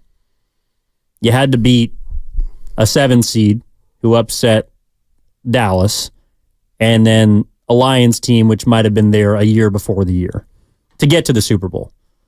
So I don't know if the San Francisco 49ers are going to have an easier path to get to the Super Bowl this year, They might not. I mean, but then football is also a little different. I think that the Boston Celtics have been knocking on the door for so damn long that if they don't win it, we are going to look back at them and say, what was going on? Like, for example, there was a list of teams. What did I do exactly. There was a list of teams that have represented in the Western Conference and Eastern Conference finals, the Final Four, right? The last, 10 years. And the Warriors are on the list a lot, especially during the KD years and prior to. You know who else has been on that list for the better? I think more than any other team in the Eastern Conference finals has been the Boston Celtics for the last 10 years. And they have not won a single title. No, they haven't. They haven't. This is an interesting one from the 415 because this is the way I kind of think too. This is not a young core, meaning the Warriors. A core has alpha players who have all-star potential. And I would argue none of our young players have that. At best, they may become highly effective role players a la Sean Livingston and Leandro Barbosa. I agree with that. At least right now. Can they grow into a core that wins in the NBA? I don't know, but I've had that thought too. When you're looking at other teams and you're seeing Anthony Edwards, who's 22 years old, and he is light years beyond anything you have in terms of your young team. Banchero in Orlando. This league right now is filled with players under 25 who are stars. And as of right now, the only star on the Warriors roster who's an up-and-comer would be Kuminga, and the verdict's still out on him. But that's why, how can Kuminga go anywhere when he is by far their best young player? And he's still only, 22, Kuminga? 21? 21, yeah. 21 years old. So you're telling me 2 years after, when did they move Poole? Last year? Yeah, last offseason. You're telling me they're going to move Jordan Poole 1 year and then Kuminga the next year. A year after are they really going to move Wiseman, Poole, and Kuminga? I'm sorry. I'm sorry. How dumb would that be? How dumb is that? Your three youngest players. I mean, are you really going to, that's where I say you can't just have to be beholden to Steph Curry. And I'm not even saying I'm not saying Curry's holding the team hostage or anything like that. But you moved off of Wiseman to try to get one more. You moved off of Poole because you wanted to bring Chris Paul in here.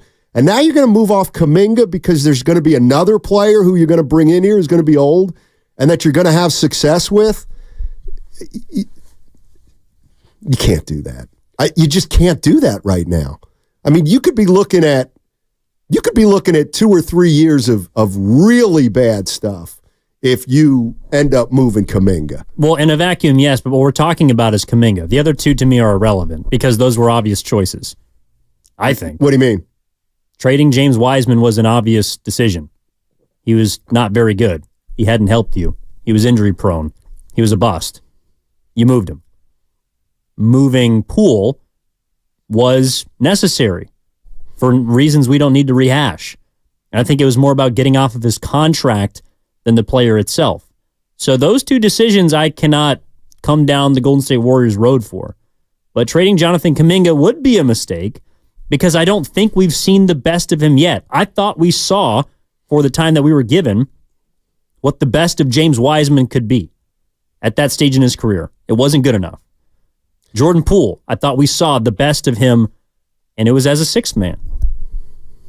Yeah, listen, the reason I think it's dumb, not dumb, but the reason, the reason it's a problem is because if you just look at, and were there reasons for Wiseman and reasons for Poole? Of course there were. But are you really telling me, with Steph 33 years old, 33 or 34, you trade James Wiseman. Then he's 34 or 35, and you trade Jordan Poole. And now he's 36, and you're gonna move Jonathan Kuminga. To me, if Wiseman wasn't great, he wasn't great. But the reality is they've still moved on from two really young players to get more experience, and it hasn't gotten them anywhere. They didn't even make the playoffs. So that's why I'm skeptical of trading another young guy and thinking you're going to bring in a veteran who puts you over the top, or a couple veterans who put you over the top, even if they're role players. Somebody asks you, who would you rather want, Jaden McDaniels or Kuminga? Depends on if I'm asking Jaden McDaniels to be the second best player on my team. Jaden McDaniels does not have to be the second best player on his team. Jonathan Kuminga might have to be the second best player on the Golden State Warriors next year. And at times this season, we did talk about him like he was their second best player. Now, he wasn't. I think Draymond Green probably still has that role. But Kuminga was your second option on offense. McDaniels doesn't have to do that.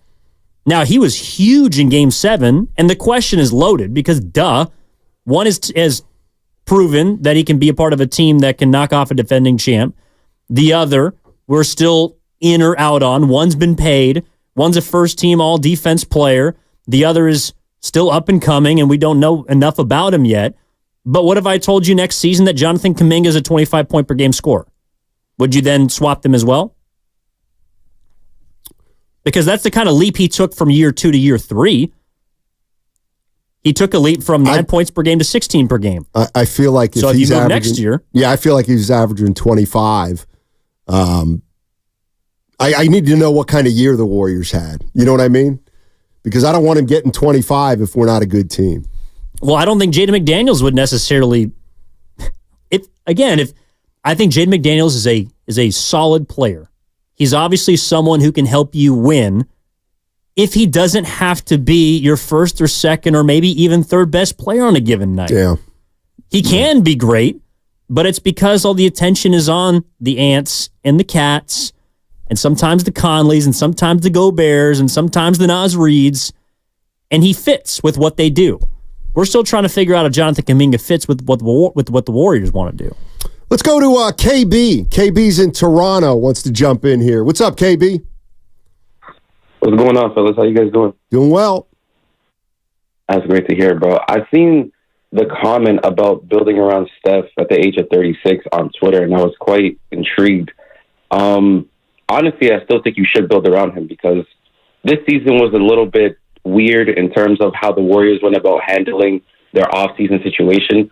Now, I wasn't the biggest fan when Poole went away, given the situation that happened, but contracts needed to be moved. You were over the cap, and it was a problem, and money just needed to be moved, and you needed to be in more of a flexible situation so you can get the pieces that you need to help stuff.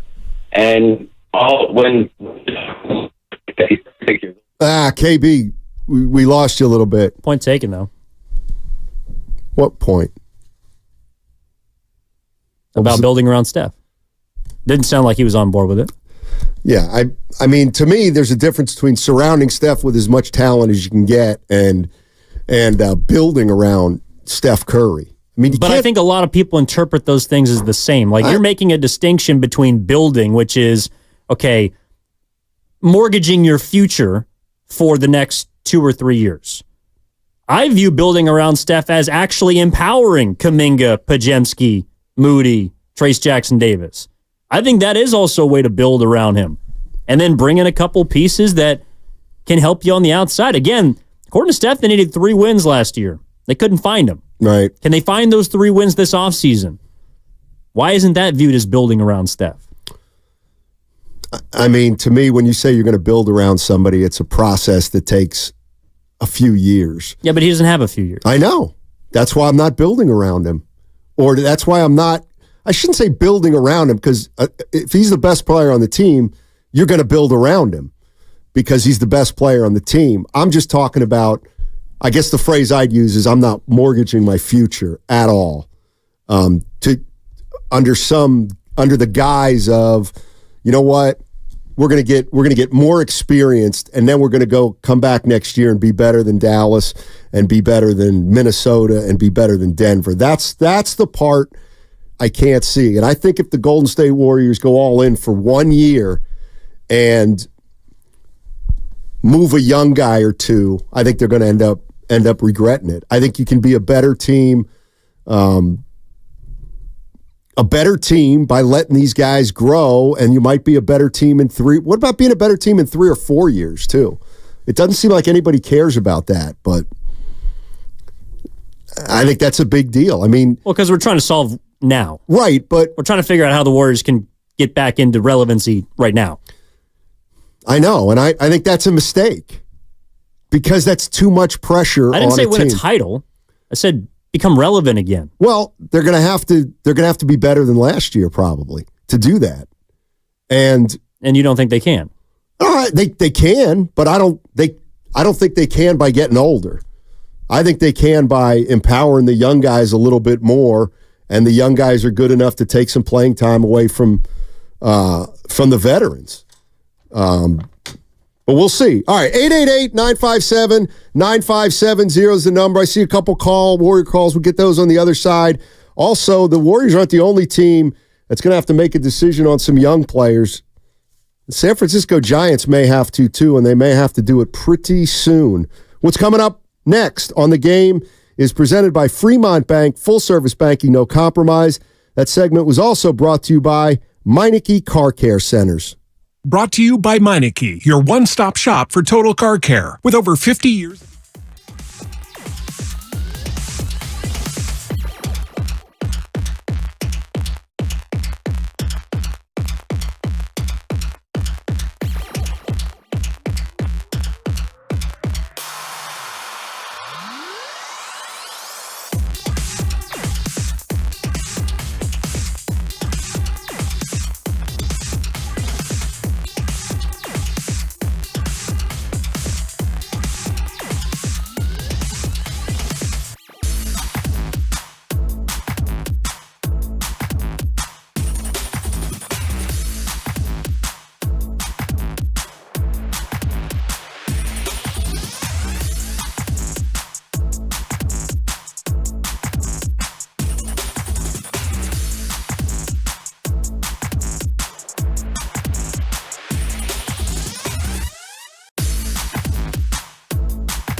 the game.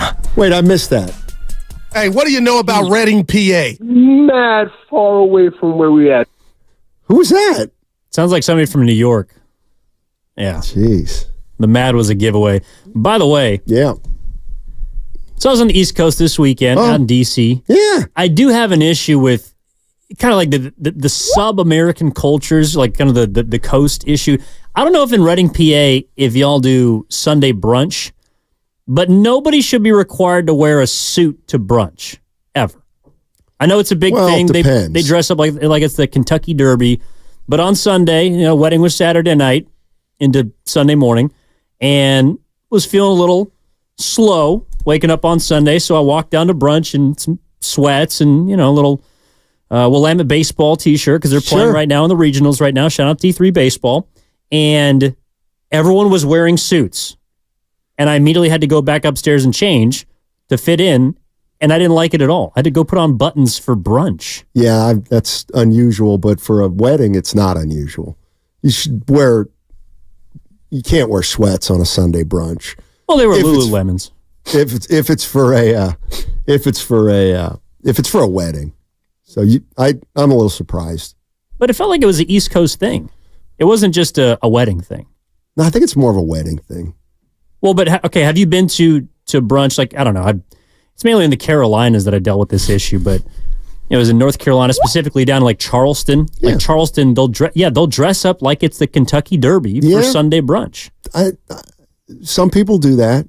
Vibrant colors, 3-piece. There was somebody wearing a tie.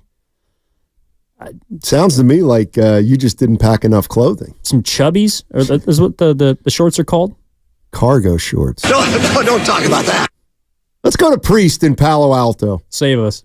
What's going on, Priest? How you doing? All right, how you doing? Doing well. Thanks for taking my call. Absolutely. Hey, I was just listening to the discussion as I've heard it I don't know how many times.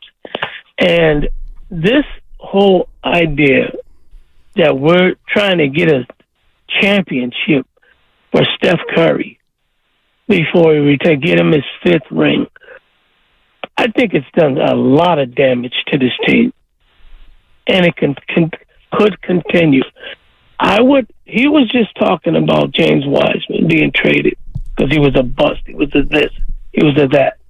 What did it accomplish? Nothing. You got JP2, and what's he done? He got rid of a young big. Go ahead. No, I just said some would say that he was He's not going to cost you $80 million over the next 4 years. A role, some say he's a role player on the championship team. Yeah, but it's not the thing is, my point is, it's not a championship team. Hasn't been. And so what we're talking about is building for the future. This is what I'm talking about. You get rid of Jordan Poole and James Wiseman. I would have loved to see them on this team last year. Both of them. I think they needed both of them. Length, athleticism, quickness, the entire thing. Shooting, the entire thing. I think this team is going the wrong way and will continue to go the wrong way as long as Steve Kerr is steering the ship, because he's always going to cater to the old guys, to the OGs. He's going to cater to them, and if he has to get rid of Kuminga, and Joe Lacob will let him, he will do it. I guarantee you he will do it. And he'll end up with nothing again. Listen, I've watched this stuff 100 times, man, over, where they try to hold on to something that was great. You can only hold on to it while it's great.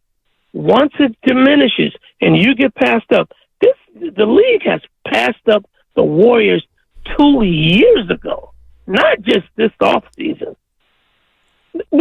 Draymond Green is passé, man. You can't play like that anymore. I'm with you, Priest. I'm with you. Appreciate the call. I'm with you. Would you rather see Jordan Poole and James Wiseman on this team? Then, you know what? Yes. Really? Yeah. Instead of Gary Payton II and Chris Paul, yeah, why not? You know what I mean? I think they'd be in the exact same place if they traded him or if they didn't, in a way. But they'd at least have some hope for the future if, I mean. Wow. What? I feel very much against that. Well, I'm answering it in the case of, would it have made any difference? And if Wiseman. I think they would have been worse. But Peyton didn't do much for him. Yeah, he allowed someone else to play who needed to play. Who? If Jordan Poole's on the team, you think Podziemski's cracking the starting lineup? Oh. No, but I'm talking. James Wiseman on this team, you think Trace Jackson Davis is playing and helping you? Well, he would have been overtaken, is my point, by Trace Jackson Davis. But you would have had to already pay him. No, all I'm saying is, who'd we get? We got Chris Paul, who played 1 year here. So you moved a 23-year-old for a guy who's here 1 year, and then you move Wiseman for a guy who's injury prone. And again, you probably couldn't get any more from him. But I mean, I don't think the Warriors are too much worse without those guys, because Chris Paul and GP2 didn't really help the Warriors win a lot of games this year. But what was, I don't know, why do you think they went out and got Chris Paul? Half of it was money and half of it was Draymond Green. Okay. And I think the same applies for Wiseman without the Draymond Green part. Half of moving off of him was because of money. We're talking about, do you want to pay Kuminga? You would have to have the same question of, do you want to keep paying Jordan Poole? And then do you want to pay James Wiseman? Those choices I think they made when they had to. And Jordan Poole, and his contract is untradeable right now. I think they made the correct choice for both of those players. Yeah, I don't know. I mean, I don't know. I mean, I get why they traded him, but I don't think I think it hasn't. I don't think it's helped them. You know, they had the number 2 pick, and basically here we are 5 years later, and they're sitting with Gary Payton II. And you know, Jordan Poole helps him win a title in 2022, and now he's not on the team 2 years later. Well, also, Priest's other point was it wouldn't matter anyways if Steve Kerr's the head coach. So if Jordan Poole and James Wiseman were on the team, according to his theory, they wouldn't play at all because Steve Kerr's just going to prioritize veterans. Right. So it wouldn't have mattered. Exactly. That's what I'm saying. I don't think it would have mattered.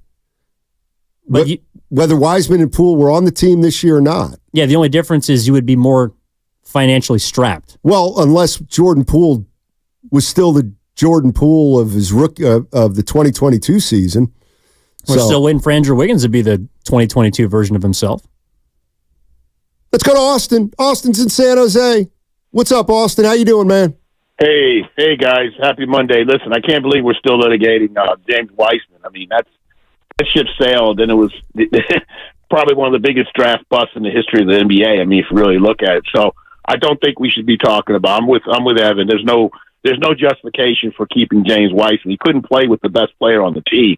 So basically, the problem with Wiseman was that they took too long to move him. They waited until he had no value, and then they traded him. Jordan Poole's probably a different discussion because the guy could actually play when he was here, but he became toxic in terms of the whole deal. We don't have to get back into that. Hey, guys, on this movement forward, I think that, you know, Podziemski now, if we talk about the positives, you know, the good news is Podziemski is actually an asset now. I mean, he can actually be traded for value because he's a raw rookie. I mean, we didn't have that before. None of our other guys were that good. So I think we should view that as a positive. But I think the real issue is about Kuminga. We keep going back and forth. But the question that Dunleavy's got to ask is Kuminga going to be the number 2? And it can't be in 2 years. He needs to be the number 2, I believe, next year.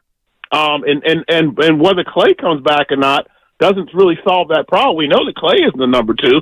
So do they believe that Kuminga and the money you talked about, Evan, the money he's going to need to be paid, if they believe that he's the number 2, they should pay him.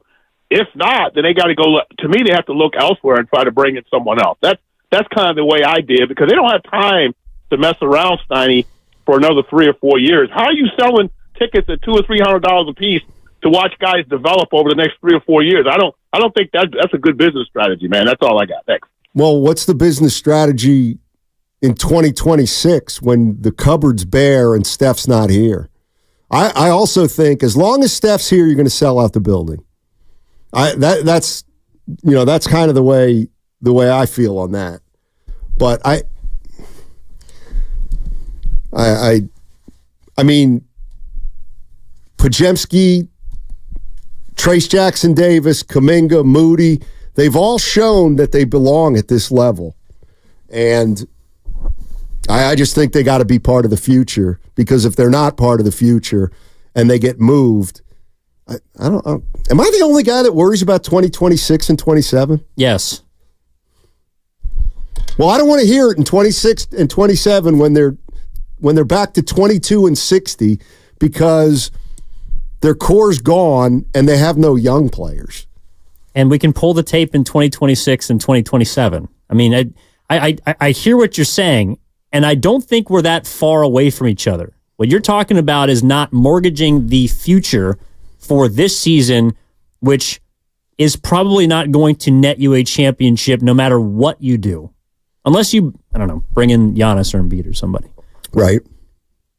But to just say that the next couple of years are... I'm not really sure what you want from the Warriors right now, is what I'm saying. Well, what I don't want them to do is think that a quick fix is going to net them something that's meaningful. So the way I look at it is we got 4 young players on this team, and we need to figure out who they are and what they are and how good they are. The other thing that Austin said, and they need Kuminga to be their second best player next year. I think he probably will be.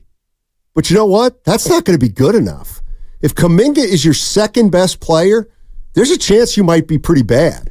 I mean, he's still 22 years old and he's still learning the game. So I don't the part that bothers me is that we may move Kuminga. We may move Kuminga just because he's not ready at a point where nobody should have expected him to be ready anyway. I get it. Next year's his 4th year. But he's still a project. And I don't want to get rid of a project or a guy who has gotten better. He's gotten better. When you look at the Warriors, I just look at him and I'm like, Curry's declining. Clay's declining. Draymond and Clay and Steph are declining. Looney's declining. It's like you can't get rid of a player who's getting better. And that's what I would worry about, is 3 or 4 years down the line, Kuminga's a much better player than he is now, and he's helping a team. And the reason I wouldn't give up on their younger players is because of what we're seeing in the playoffs, which is you don't know until you know. Everyone was wrong about the Denver and Minnesota series multiple times. My hands up. I thought it was over at multiple points. I think everyone did.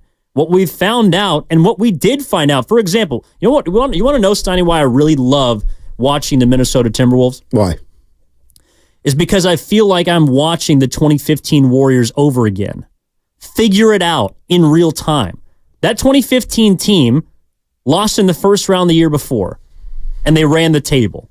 Now, they didn't beat the defending champs, but they got through it how they needed to. They figured it out. They were down 2-1 to Memphis in the second round. They figured out how to overcome that.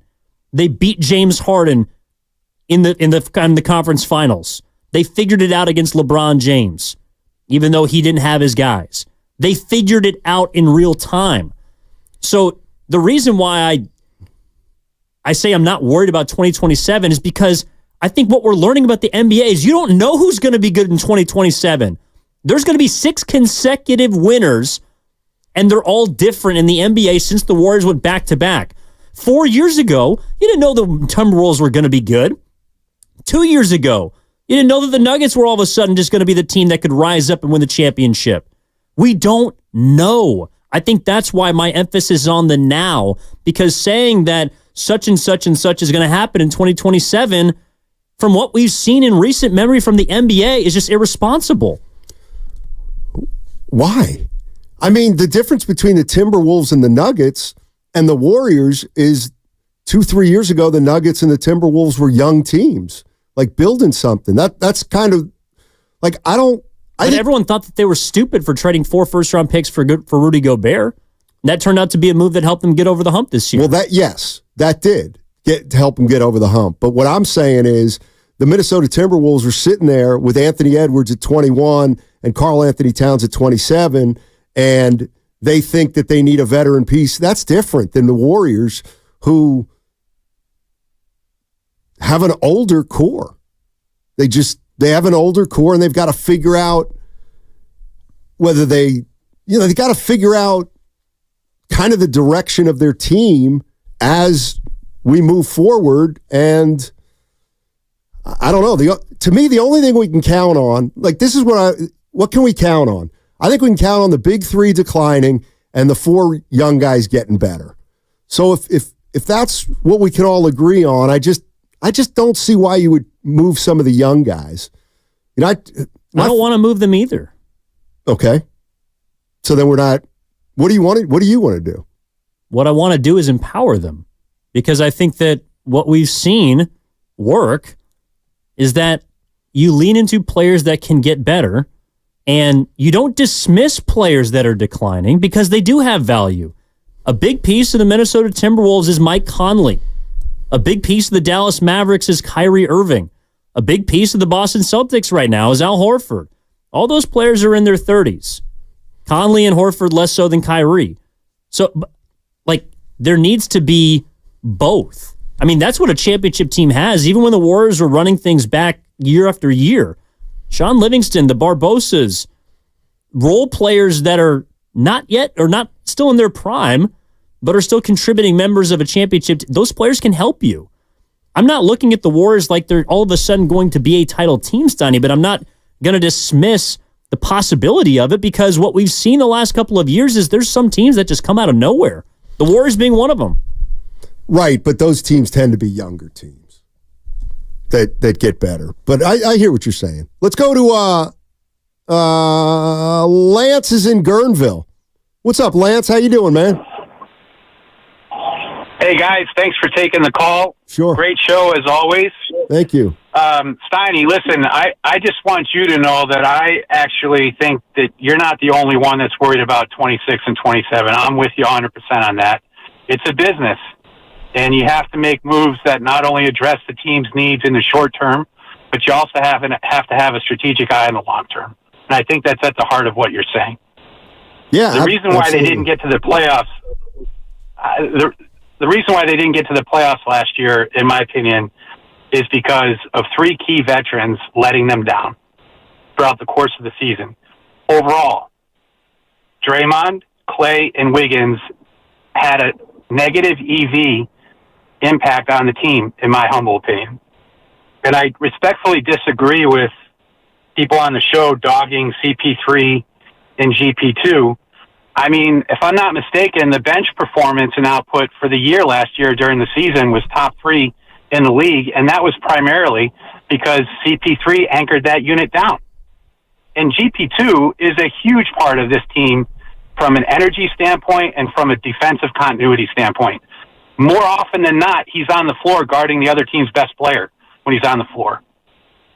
And as far as Kerr is concerned, I also think that he had it tough last year, and he tried to explain it to a lot of the hosts on the shows when he's on the weekly show on your guys' station. He had the equivalent of like 16 Little League All-Stars and trying to allocate playing time in a 6-inning format. He had too many players to try and work in to the rotation. He said it himself. I think it was a valid point, and that ultimately was the reason why Moody was always getting the short end of the stick. That's all I have for you guys. Thanks, Lance. Appreciate the call. I don't think I wasn't disparaging Chris Paul and Gary Payton II. I was just saying that the moves you made for him, Payton was a role player on the championship team, but I'm just, how much did Gary Payton was hurt a lot last year, and Chris Paul was Chris Paul, but he was also hurt a lot this year. Who? Chris Paul. Yeah, he missed what? Broke his hand. Couple months? Yeah. Danny's in Concord. What's up, Danny? Hey, what's up there? How you guys doing today? Doing well. Oh, yeah, great. Hey, love the show, love the Butcher Boy, love playing golf with you and your dad, here and there up in Guerneville and Northwood.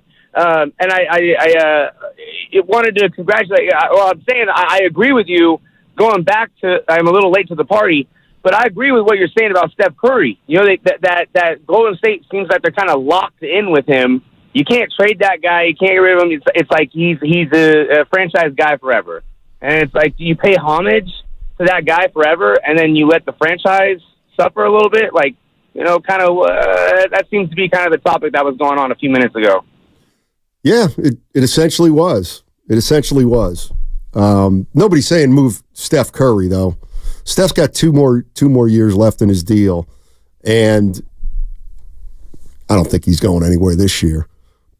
But we'll see about what happens next year at this time, or next year at the trading deadline to see where the Warriors season takes them. 888-957-9570 is the number. Steiny along with Evan Giddings today. By the way, you wanted to bring up Jim Otto.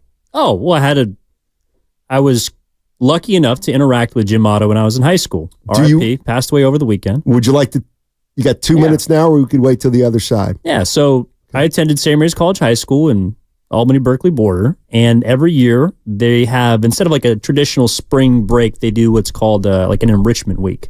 So you get to apply for different programs or things that you might not normally study. And my junior year, I think it was, or maybe it was my sophomore year, I got to study a week with sports journalists, professional. Like that was the class. I wanted to get into sports journalism. So there was a bunch of different days, and we had them mapped out, and we got to go meet PR directors and different athletes, and we got to go to the Raiders training facility at the time, which was in Alameda. Okay. And Jim Otto spoke to us, and he spoke to us for probably half an hour, and he was very kind. He was funny. He was vibrant, and he shook everyone's hand, and he tried to break everybody's hand. And he told this story about his grandkid who was a master on the piano, and how just because you're not a great athlete doesn't mean you can't be great in whatever respective field. In fact, the detail I remember him vividly talking about was how skinny the wrists of his grandkids were, because Jim Otto's got these massive mitts. He's got these massive arms. He's a center. He can just direct guys in any direction. And he's like, my grandson's never going to play football. He's, looks like Kevin Durant, basically. So there was that, and then he went around to all of us and asked us what we wanted to do, who we wanted to become, where we wanted to go. And I just felt like it was something that a Hall of Famer and one of the biggest and best Bay Area athletes throughout the history of Bay Area sports did not have to do. So he was extremely generous with his time, and I appreciate you giving me the opportunity to share that story, because a great passed away this weekend in Jim Otto. Yes, Jim Otto, 00. Probably the most famous center in football history. I got to believe more name recognition for Jim Otto at center than any other player in football. For a long time. First team All-Pros tied with one other player. Can you guess it? I'll tell you on the other side. Let's squeeze this in right now. From Atco Pest Control, they're paying $5 for a super chat. Let me get this straight. They moved off of pool. They said for flexibility in the offseason. Well, now it's the offseason, and you're saying don't do anything. 888-957-9570. Steinmetz and Giddings will be back on the other side. The Giants may have a lot of the same decisions that the Golden State Warriors have. We'll talk about it on the other side on 95.7 The Game. A slow network is no network for business. That's why more.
Now, back to Steiny and Guru on 95.7 The Game. All right, Matt Steinmetz along with Evan Giddings today on a Monday.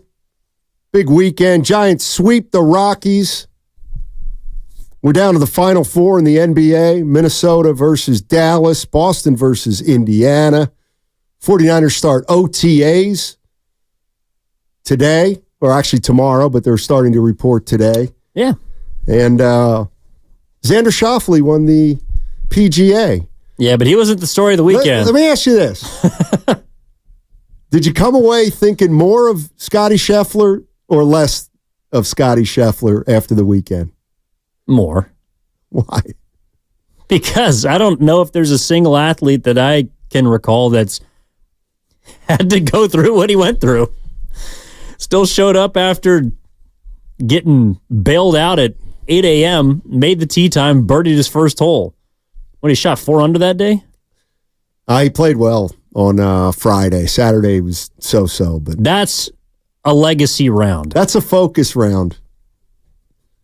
I know he didn't finish the weekend well, but I don't know. I don't know how he did it, but it's pretty amazing.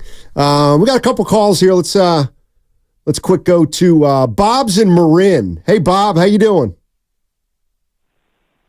Hey, I'm good. Thanks for taking my call. Just wanted to call and say that a lot of people calling for Steve Kerr's head, or some caller called and said, "Oh yeah, league has passed the Warriors by 2 years ago." As I recall, 2 years ago they won a championship and they won 4. But the same guys, people are trying to say, "Oh, we can't stick with these 3 guys anymore." I can tell you right now that the Bulls never got rid of Jordan. He left on his own terms. Kobe never left the Lakers, and Tim Duncan never left the Spurs. And the generational talent cannot be replaced with ones or twos. Even LeBron James helped 3 franchises win championships. You cannot build a team around the young guys the Warriors have today. They passed up on a guy that could have been the next point guard or a shooting guard that they need because they wanted a big guy. And now that guy is in the Eastern Conference Finals. So they make mistakes on the front office. They have to correct those mistakes.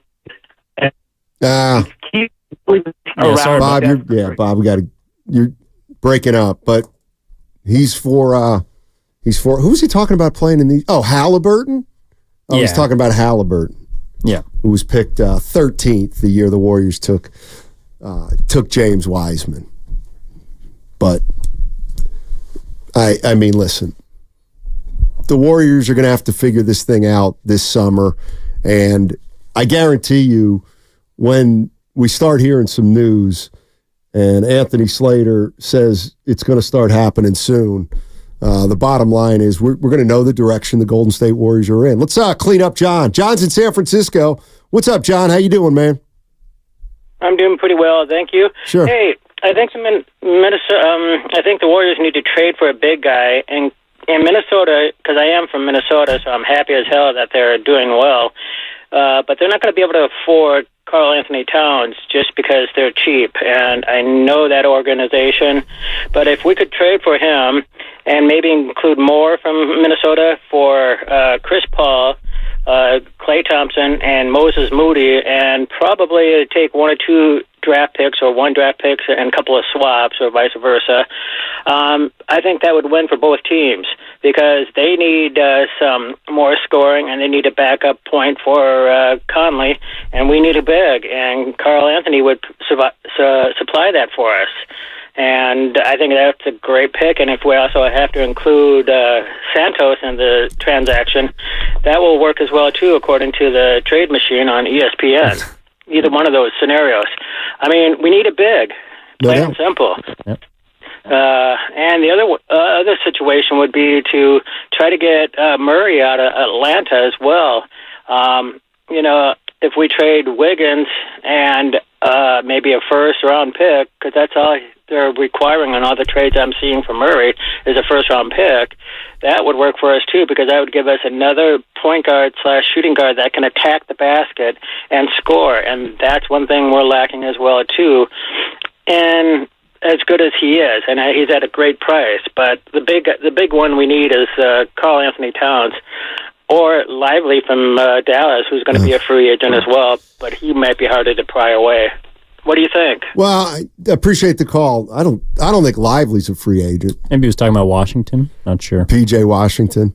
I mean, it's going to be tough to get the big men off the two teams that are in the Western Conference Finals. But I do see what he's saying about Minnesota. Well, Cat might not be as hard. Right. I don't know if the Warriors would be able to make that work, but I mean, if you're Minnesota, don't you want to move Gobert rather than Karl Anthony Towns? If you could? If you're the Warriors, would you be interested in Rudy Gobert? But who are you going to get more for? And I think Cat's under contract for more. So I don't know. I mean, yeah, ideally you'd like to keep, I think, Ann and Cat together. But you also spent 4 first-round picks on Rudy Gobert. I don't know. If you're the Warriors, yes, I think that the takeaway is that they need more size and they need more athleticism. And ideally, you can find that in one player. But Stein, let me ask you this, because you are someone that does think about 2027. You are someone that thinks about capital. Would you be willing to move a first-round pick or multiple first-round picks to acquire a player that is large and athletic? Because that might be the only way you get it. Are you talking about Gobert specifically? Or Cat? I don't know. Probably Karl Anthony Towns, yes. But not Gobert. Just because Gobert's a little older and I mean, here's the issue is I'm thinking of the 4 names that have come up like over the last 2 or 3 years, and they're never good enough for Warrior fans. Whether it was, Miles Turner or even Siakam. Some people, he's not a great fit. Or who else am I thinking of who's been linked to the Warriors? Gobert sometimes. It's like Anunoby. That's another one. And a lot of times Warrior fans just don't think these guys are going to move the needle. And I think there's players out there that can move the needle, but they may not make a big splash, is what I'm saying, if the Warriors acquire these guys. I don't think they're going to get a big name. Why? Because you think it would just cost too much, or that's not what they're looking for? I think getting a big boy in here is just going to be too hard logistically. Like, I think the Warriors might go shopping and they might have some great names involved, but I think it's going to be tough for them to do it and accomplish all their financial needs also. Because remember, they still got to try to they got to start getting off some payroll. Well, that's why I think that they should look inward. I mean, that's why I do think that these younger players they have need to be empowered. Again, if Brandon Podziemski is a first-team all-rookie selection, I think Trace Jackson-Davis missed the second team by 1 vote or a couple votes. You got 2 rookies that you've hit on. I know they might not be all NBA or all pros yet, but you hit on them. They helped you their first season. I think they can help you next season. I think they can get better from now until then. And you pair that with the 3rd or 4th year leaps that Jonathan Kuminga and Moses Moody can make. Well, then you might have something, because young players have come out of nowhere in recent memory to help teams get either into the postseason or deep into the postseason.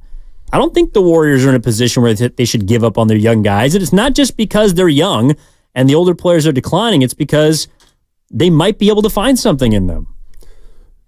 Yeah, I mean, you've got to. I think you got to wait and see what these young players do for you if you're the Warriors. I mean, okay, Podziemski just made the first team all rookie team. Like that's a nice get by Mike Dunleavy, and Trace Jackson-Davis was a nice get by Mike Dunleavy. Now, are they role players? Are they rotation players? Are they starters? Are they stars? Are they superstars? I don't know the answer to those questions, but the reason I'm not moving any of those guys right now is because we do it like we have Steph. This is what I mean. We have Steph Curry for 2 more years here, and then we'll figure out if he's going to play any longer. When you say build around Steph Curry, what I hear is we're going to move our young players and try to come in here with a couple veterans and put us over the top again, or back into contention. Let's just put it that way. And I would rather see the Warriors. Steph Curry is still the best player on this team. And I would like to see the team being built around Curry are the 4 guys that are on the team right now. Moody, Kuminga, Trace Jackson-Davis, and Podziemski. Let them play with Steph for another year. Let them have bigger roles, and then Steph will gradually decline. Then at that point, that's when you go looking for your next star. Like in a year or two, when these young guys are maybe a year or two older and ready, and then at that time, Steph is 38 years old and maybe coming off your salary cap, and then that's when you go get a new number 1 player, ideally through free agency if you can. And I think that's going to be tough. This is from Chubis on YouTube, donating $4.99. Thank you very much. To say, imagine the panic talk if the Warriors drafted another point guard when Steph was still in his prime. No way Halliburton was on their radar. Yeah, but at the time they had Jordan Poole, who they thought was going to be their next, exactly. the heir apparent or whatnot. So, and they chose to give up on him for various reasons. I think in hindsight, that was probably the correct choice for what direction they wanted to go. I think also, and it hangs over the head of every team, is this second apron. And I think it is why there is more hope for the Warriors than people are perceiving. It's because these teams are not going to be able to stay together for as long as we assume. You're not just going to keep rolling over contracts and money and just be able to mount the massive amount of tax allocation and just keep bands together the way they used to. That's the whole point of this rule, is so that a team cannot be built and remain together like the Golden State Warriors were. So that's going to apply to the Bostons, to the Minnesotas, to probably Denver's, to Denver, to Dallas. It is going to make it harder. It also means that there's going to be unforeseen options this summer or in future summers that the Warriors might be in on. People have talked about certain teams that got bounced from the first round or second round being not disbanded, but players moving around. There's going to be options. So I agree with you, Steiny.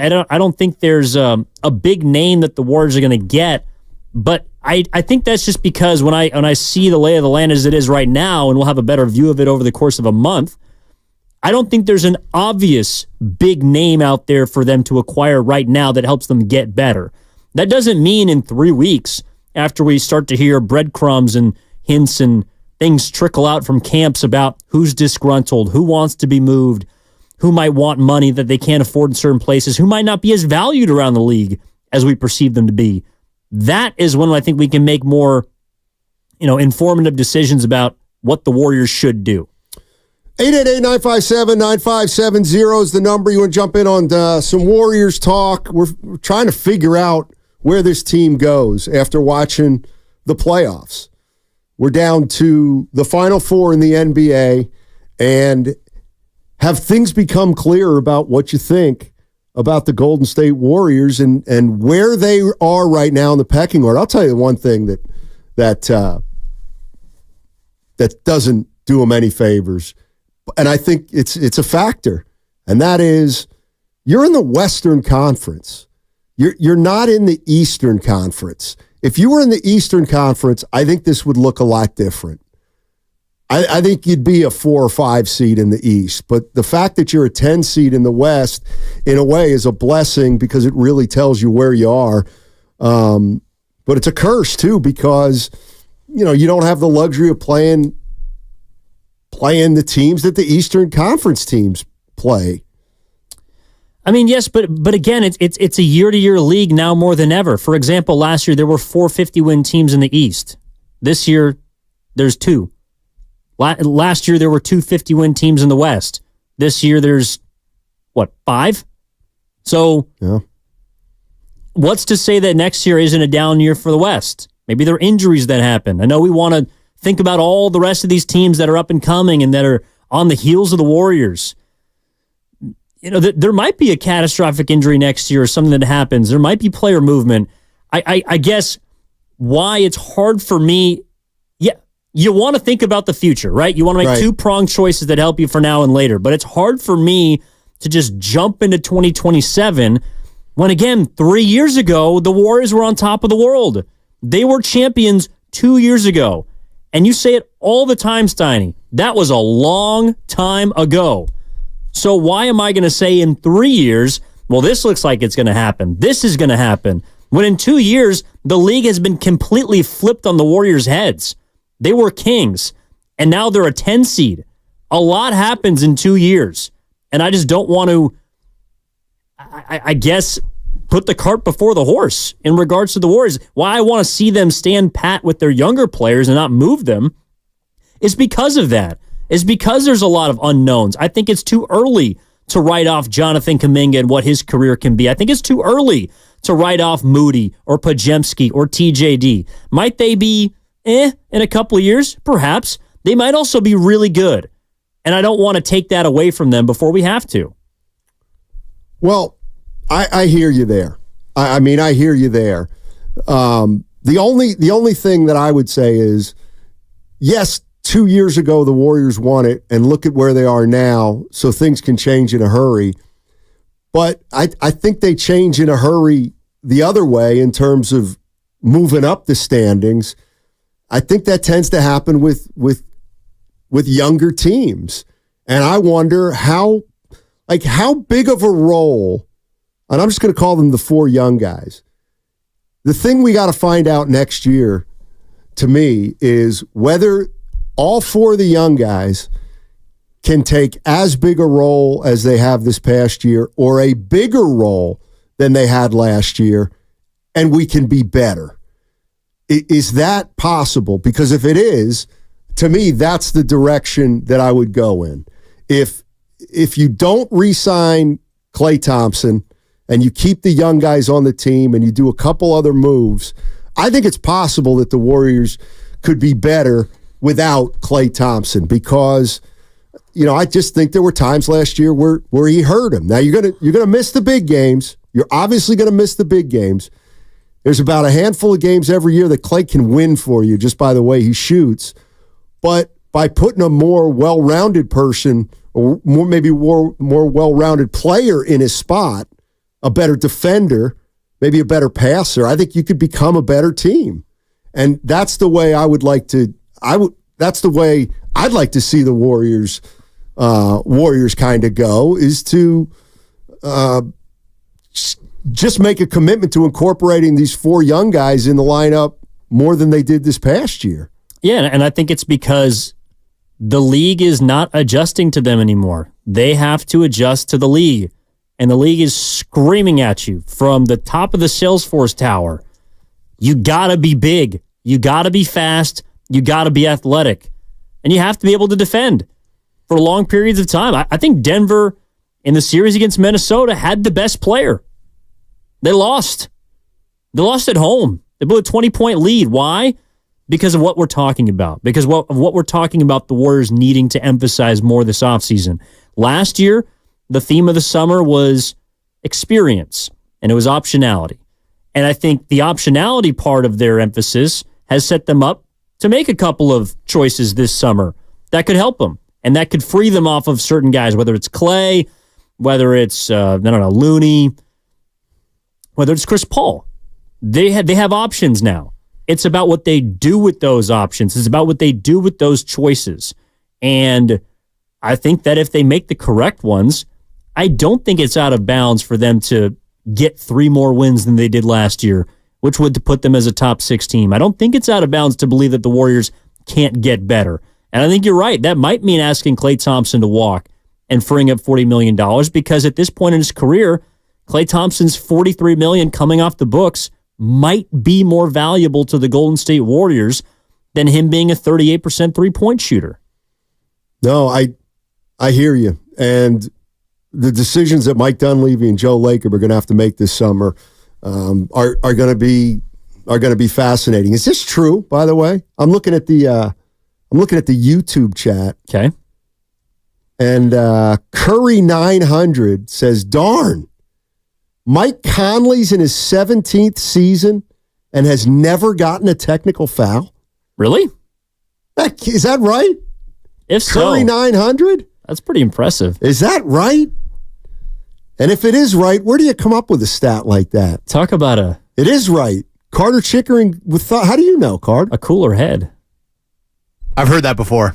Okay. It's probably something Kevin Harlan said like 17 times on the broadcast last night as things were. I don't know. Oh, you know what? I'll bet it happened because there was that time when he got the ball tied up and he thought he got a timeout before it got tied up and he was kind of mad and he threw up his hands and I'll bet he said it there. He almost got a technical foul. He almost did. That's a hell of a streak, though. The only other guy that I can remember that had that amount of time in the game without a tech, I think would have been someone like Sean Livingston. Like Sean Livingston, I can't recall ever getting teed up. He did in a postseason game. He got ejected in a postseason game. Make contact with an official?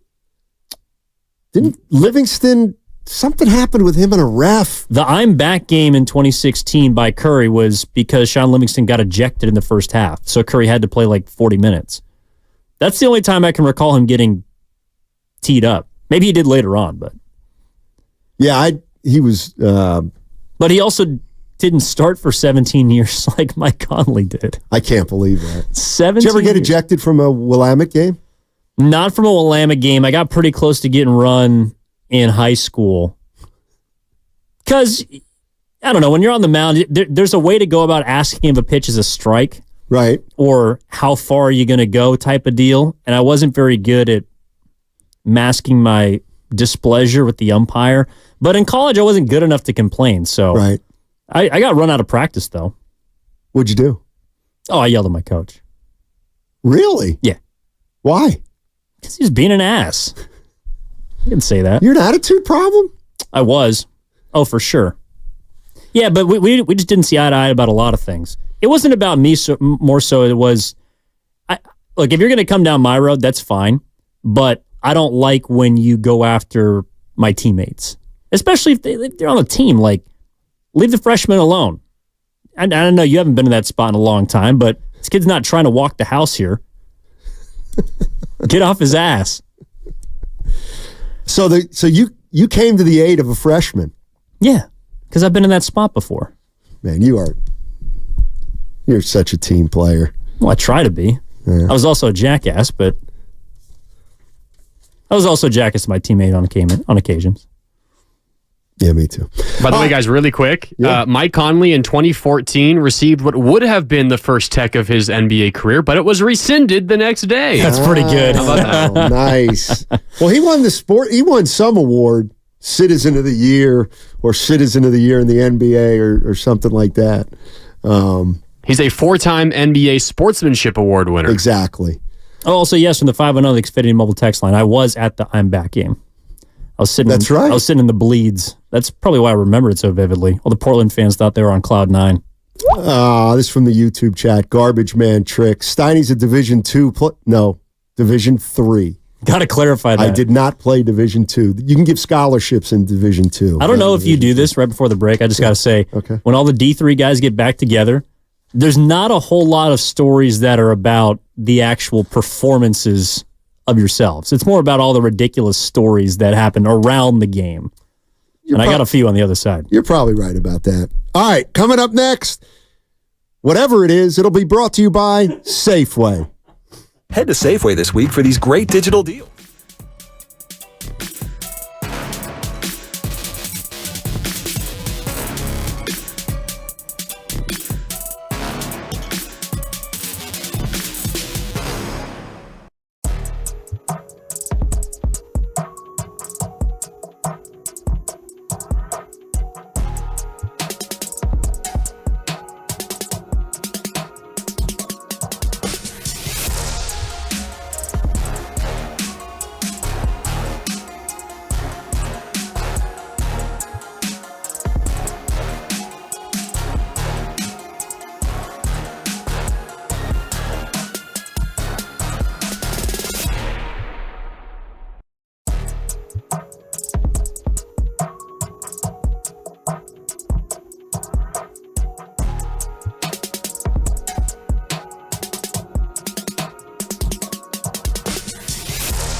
Johnson today, and let me get this camera all squared away. I think it's okay now. He's getting some nice R&R. Shout out to the Goo if he's listening. He's not listening. You don't think so? No. He's got action this week, I think. I did listen to you guys on, I think it was Friday. Friday I listened to you guys. Sounded pretty good. Oh, thanks. Someone was also asking about me, so I tuned in. Who was asking about you? Who asked about you? Something about where's Evan. It's like, let me see what's going on over there. Yeah. Speaking of things that are going right, remember the show we did Wednesday on the San Francisco Giants? Yes. And they'd just been beaten 23-2 by the Dodgers in Tuesday's game or something like that. Yeah, Otani threw a couple touchdowns. Yes, he did. So the Giants have won 4 straight since then, and now they go on the road at Pittsburgh and at the Mets, 2 teams that they have a better record than both those teams. And look at what happened when they had to. They probably were forced into it because of injury, but their young players are coming through, whether it's Matos or Ramos.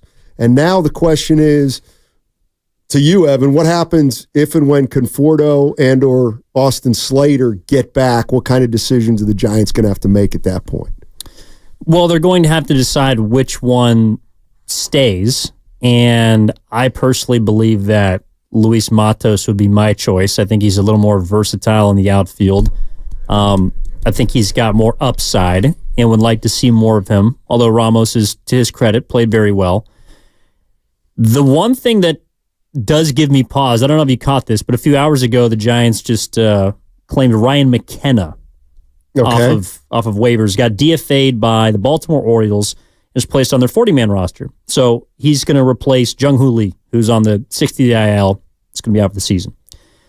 We talked about things that kind of, I don't know, are mixed signals from the front office, whether it's the Warriors and the Giants. Now, for example, if Ryan McKenna comes in and he's got big league time under his belt, even though he wasn't playing very well for Baltimore, he's someone that has big league experience. If the Giants identified him as someone that's going to come in and take potential at-bats away from Ramos or Matos, I would have an issue with that, because I would look at that like the Golden State Warriors did a couple of years ago when they brought in the Anthony Lambs and the Ty Jeromes, who were taking time away from Kuminga and Moody and, I don't know, whoever else you want to throw in there from the young core. The difference is, of course, the Warriors are coming off of a championship, and they were in a different place than the Giants are now.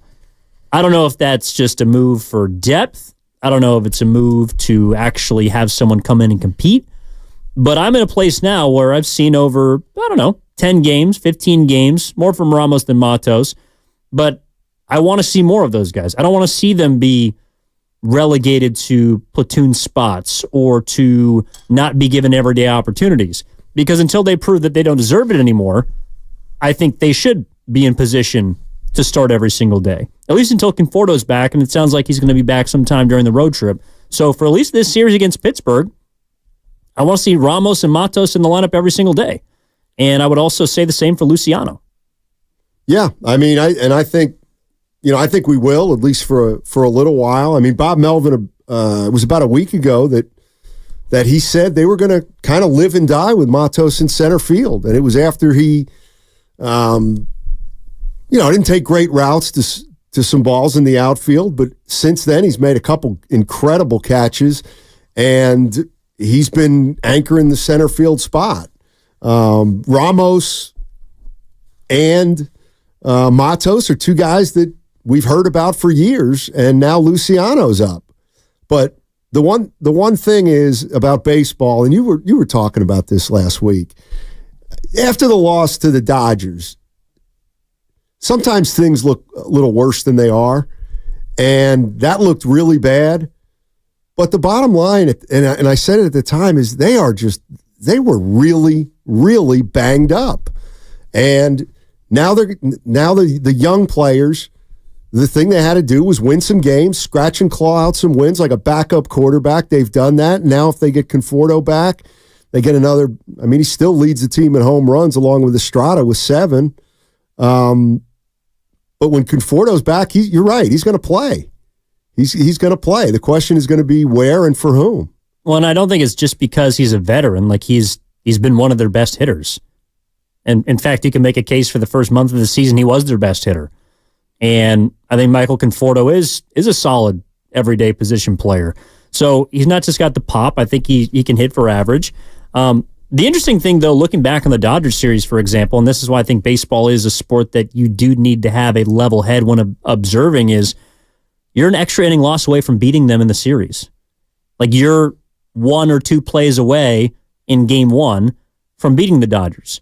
Now, you could view it as that, or you could also look at it like, okay, so Yamamoto goes game 1, Gavin Stone, who's a young guy, goes game 2, and then they bullpen game 3. Right. So you should have beaten them in game 3. You got your ace on the mound. Right. That's a game you got to get. You did. Game 1 was up for grabs. You also had who's been statistically your best pitcher, Jordan Hicks, throwing.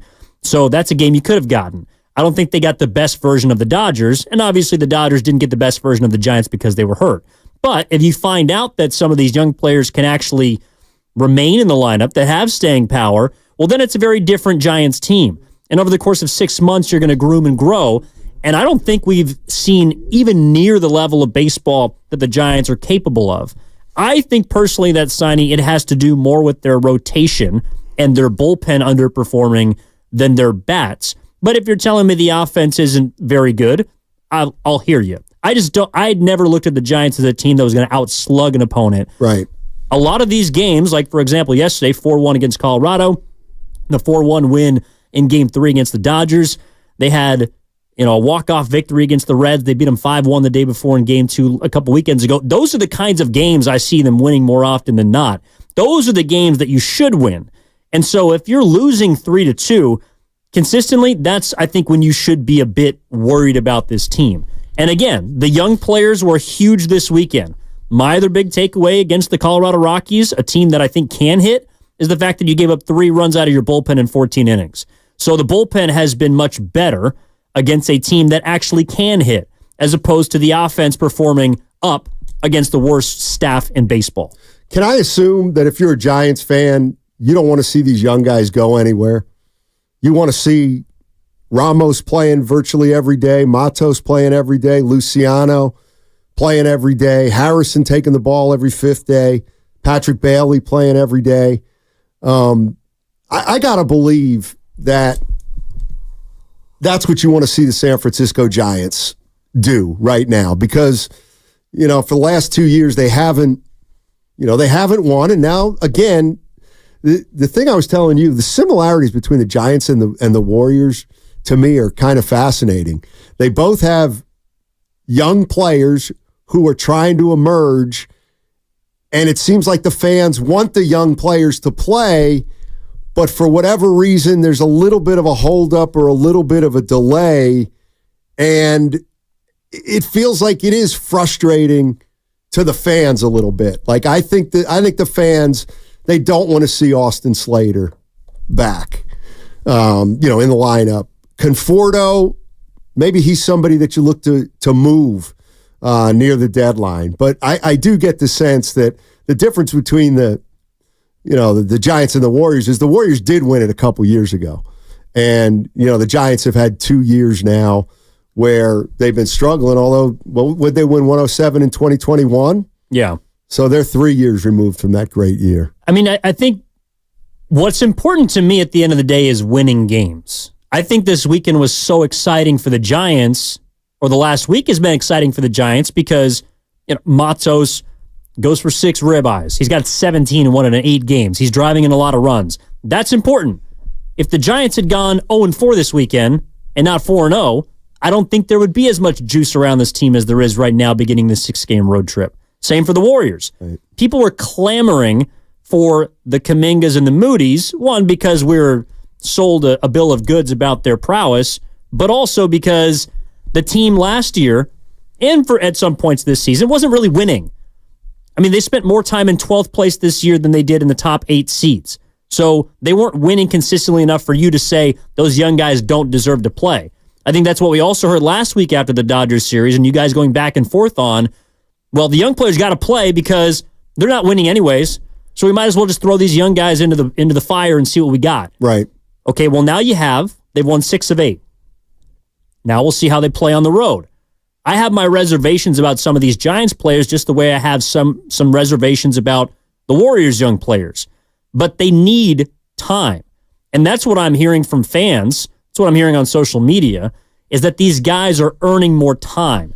And to our conversation about the Warriors next year, and it's been a slow build, but I think those core 4 players of Kuminga, Moody, TJD, and Podziemski, they've earned more time.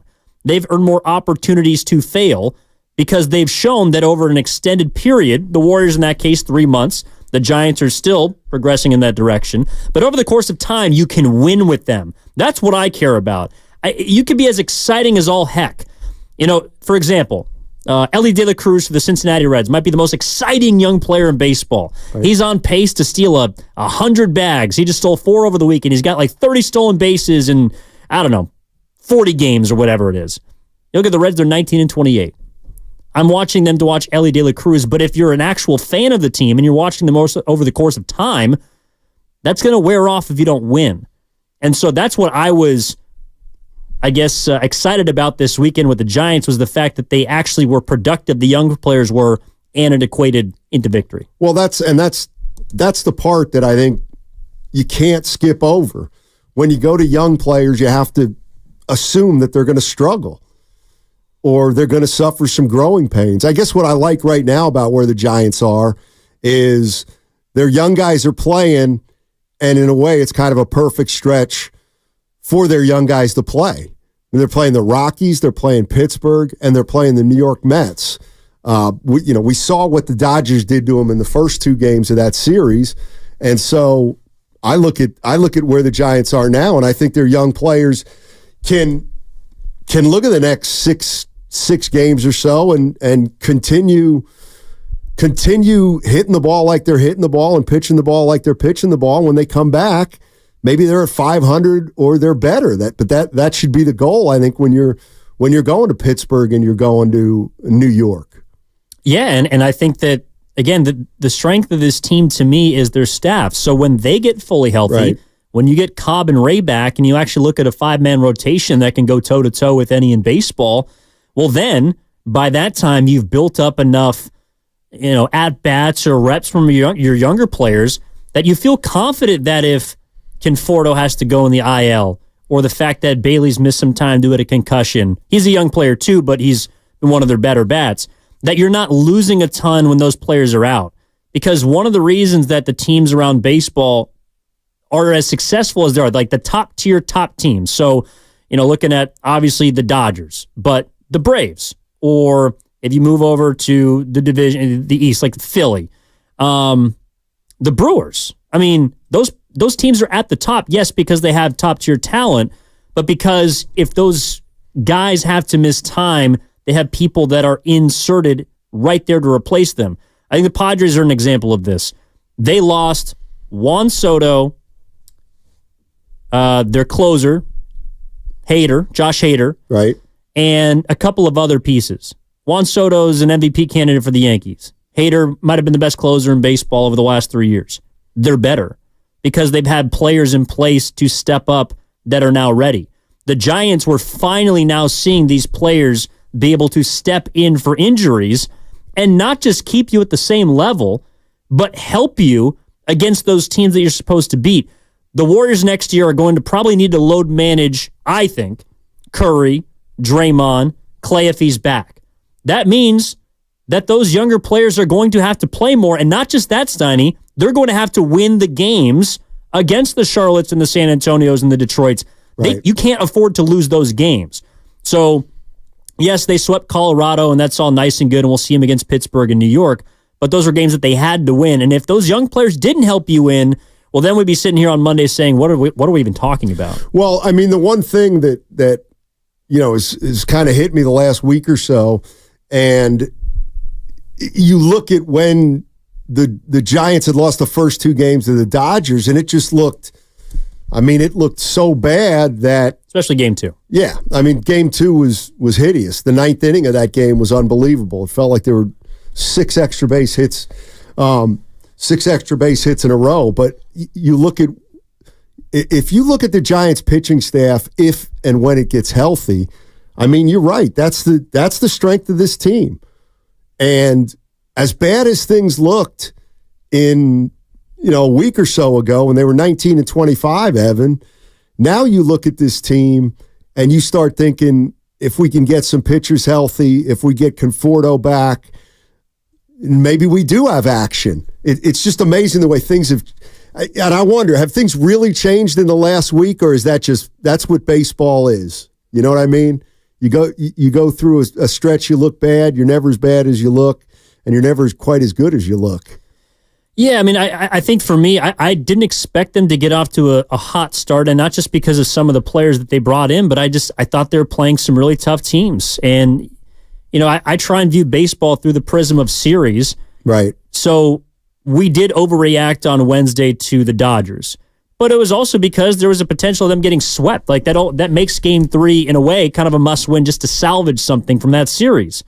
And then you got to go beat Colorado. So, yes, things aren't nearly as bad as they seem sometimes in baseball, but they're also not always as good. For example, if you really want me to nitpick something about the young players, I could do that too.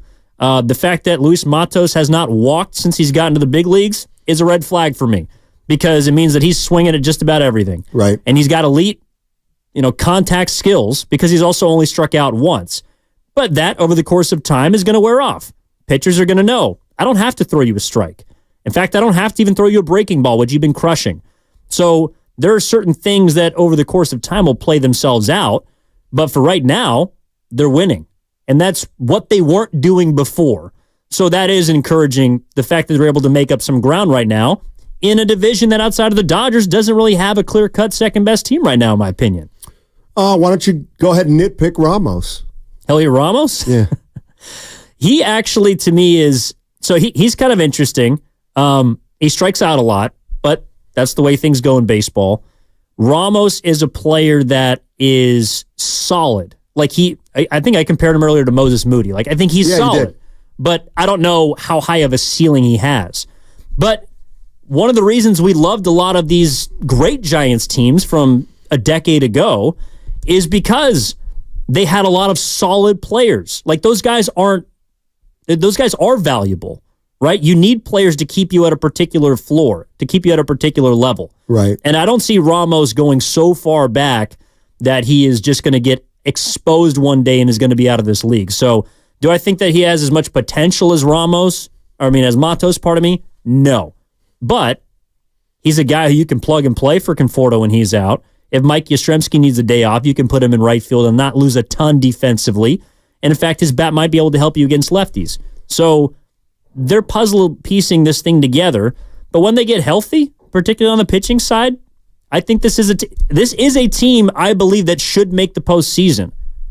Now, that might be 85 wins, but they should expect, and they should be a wild card team this year, regardless of who ends up playing and who doesn't end up playing. Yes, that's the expectation you bring upon your franchise when you spend the amount of money that you do, combined with the amount of postseasons that you've missed the last 5 years. So it's not just as if Farhan Zaidi came in and just took the Steve Cohen approach with the Mets, which I'm going to throw money at my problems and we're going to figure this thing out. No, they threw money at their problems because that was the last thing left to do.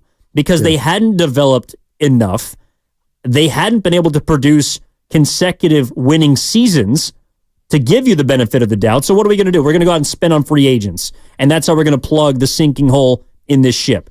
And if that doesn't work, well, then I am at my wit's end with the man in charge, because you've tried just about everything and it's resulted in 5 non-postseason years and 6. Yeah, I'm trying to think of what would be obviously the best case scenario for Farhan Zaidi. And I think we know what the worst case would be, and that's this team kind of just fizzles out and isn't very good. But there's another scenario here too in which they are successful. They do play better than 500 baseball. They get to 85 wins, and we're looking at the stats at the end of the year, and we see that Luciano and Matos and Ramos played a lot, and Harrison was a stalwart in the starting rotation. I think then if something like that happens, I think we look at the Giants much differently than we look at them even now. If their young players can help him contribute to actually winning at this young of an age. I agree, because last year you looked at players that didn't help you win, and you had basically essentially a 500 season. Now you're 79 and 83, but you were 79 and 83 with Crawford, who's no longer on the team, your primary shortstop. J.D. Davis, primarily at third base, who's no longer on the team. Mitch Haniger was an offseason acquisition. He's no longer on the team. Jock Peterson is no longer on the team. So you were losing with guys that weren't a part of your future. So you couldn't even project and see, okay, well, how is that guy going to improve from year to year? How are they going to get better? There are now pieces that the Giants, should they fail this year, well, not fail. I mean, to me, I do expect them to be a wild card team. But if they don't, I guess, have an extended stay of success, at the very least, there's something to gain from that. There's experience that players who are 25 and younger, who we're talking about right now, can use to better themselves in the future. It's one of the same reasons why I think for the Warriors, I do want to see younger players empowered, even if they immediately fail, because I don't think that you can just stay stuck in what you've been doing. At least at this point now, I don't want to see them just have a revolving door of older players that are going to get you to the play-in, maybe to the second round. The Giants haven't won enough for me to feel confident that what they're doing is, postseason worthy. But now it looks like there's a couple guys who you might have something in. Yeah, and the one thing we've been looking at, because I've seen this on the text line and the YouTube chat, and I asked Evan and Mark Grandy about this. Ramos does have options left, according to the Grandy man, and I've seen on some text that he was out of options, but he can be sent down. Then you won't have to clear waivers. Yeah, from what I've read, after 2022, the rule is you get 5 options. So Ramos has been brought up once. So if he goes, that's one option. If you're protected by the 40-man designation, which he is. Right.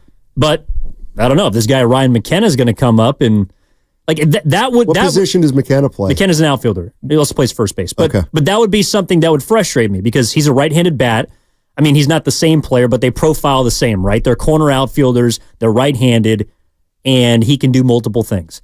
So that would frustrate me that Ramos, who has been playing well, it's been 11 games, but if this guy is brought in after getting DFA'd from a team and is going to be taking at-bats away from a young, potentially promising corner outfielder, that would make me wonder, what are you doing if you're in the front office? Yeah, I would agree with that. I think it's as simple as Giants fans want to see if their young players can essentially grow up this season and win at the same time. And if they can do that, the outlook for this team and this organization, I think, would look a lot different. All right, coming up next, we've got the too short segment, as Guru likes to call it. And that'll be brought to you by Fremont Bank, full service banking, no compromises.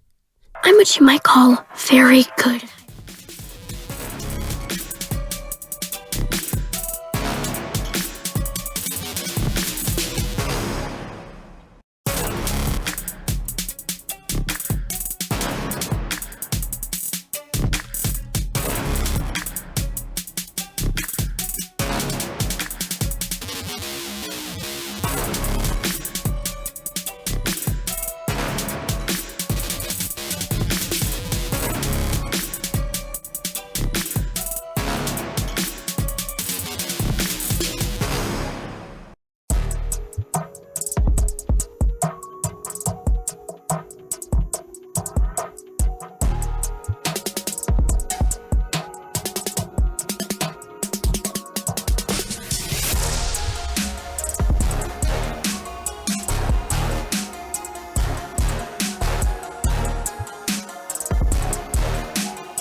Hammer rolling. Oh, yeah. There we go.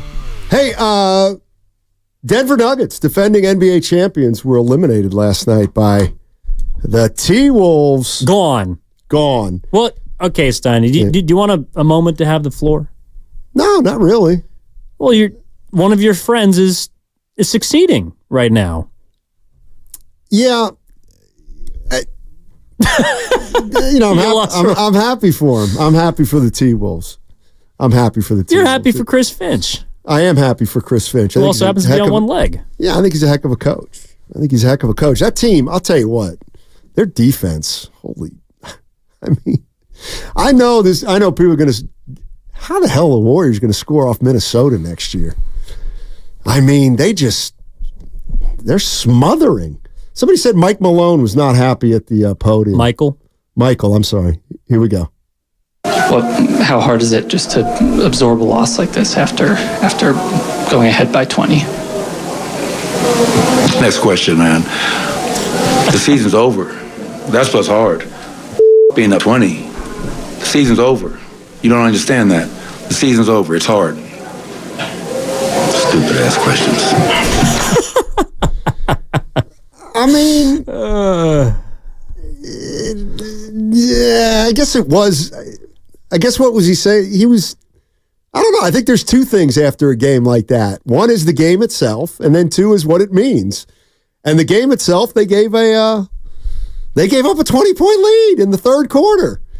I don't think it was that terrible of a question. So he said stupid-ass questions, and the reporter had asked two prior ones, so that's kind of the conclusion of the answer. But it felt like Malone was going to pick a fight with whoever asked him the first question, because those are the necessary ones you got to ask, right? You're like, all right, what happened in the game? What went down? Did you evaluate anything? Duh. Well, of course we did. It didn't work. And then how do you absorb a 20-point loss? It's like, well, you don't. I mean, like, I don't know what you want me to say.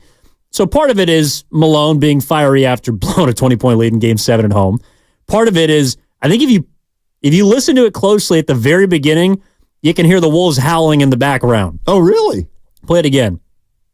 How hard is it just to absorb a loss like this after going ahead by 20? Next question, man. Yeah. The season's over. That's what's hard. Being up 20. The season's over. You don't understand that. The season's over. It's hard. Stupid ass questions. So he's being asked about, the lowest moment in his career as a coach or whatever it is, as he's listening to the team that just came from behind down 20 celebrating in his building. So that's probably part of it also. Now I'll say this, he doesn't sound like a very good loser. And from what I've heard of Malone after tough, quote unquote losses, regular or postseason, he's a sore loser. Yeah. That's the other thing I take away from that. Well, Michael Malone was talking a little bit about dynasty last year, if you remember. I mean, let me ask you this. You know how Guru, when we talk hoops with Guru and one team goes up 7-2 and then he thinks that team should win? Yeah. How did you feel when it was a 20-point game? Did you think it was over? So I'm not going to lie. I was on the plane back from D.C. when this game was going on, so I wasn't able to watch it live. But when I saw the score, I was like, okay, well, close game. Then I started reading about it. I said, wow, they blew a 20-point lead. I got to watch this. So I went back home, and I watched it late last night. So I didn't have social media or commentary. I was just watching the game. And I know they blew a 20-point lead, but during the middle of that third quarter, you could just feel it. Like, you could just feel the tidal wave that was the Timberwolves defense. In a way, they kind of proved it the game before. Like, they went on a 21-3 run in Game 7 or whatever. Didn't they go on like a 23-0 run in Game 6 when they blew them out by 40? So it wasn't as if they had I didn't look at that game and said the Nuggets choked.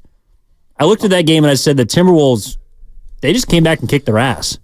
I kind of felt the same way. When they were down 20, I thought, obviously they're in trouble, but I didn't think it was over. There's, Minnesota is, I don't want to put this. They almost don't know any better than to give up when you're down 20.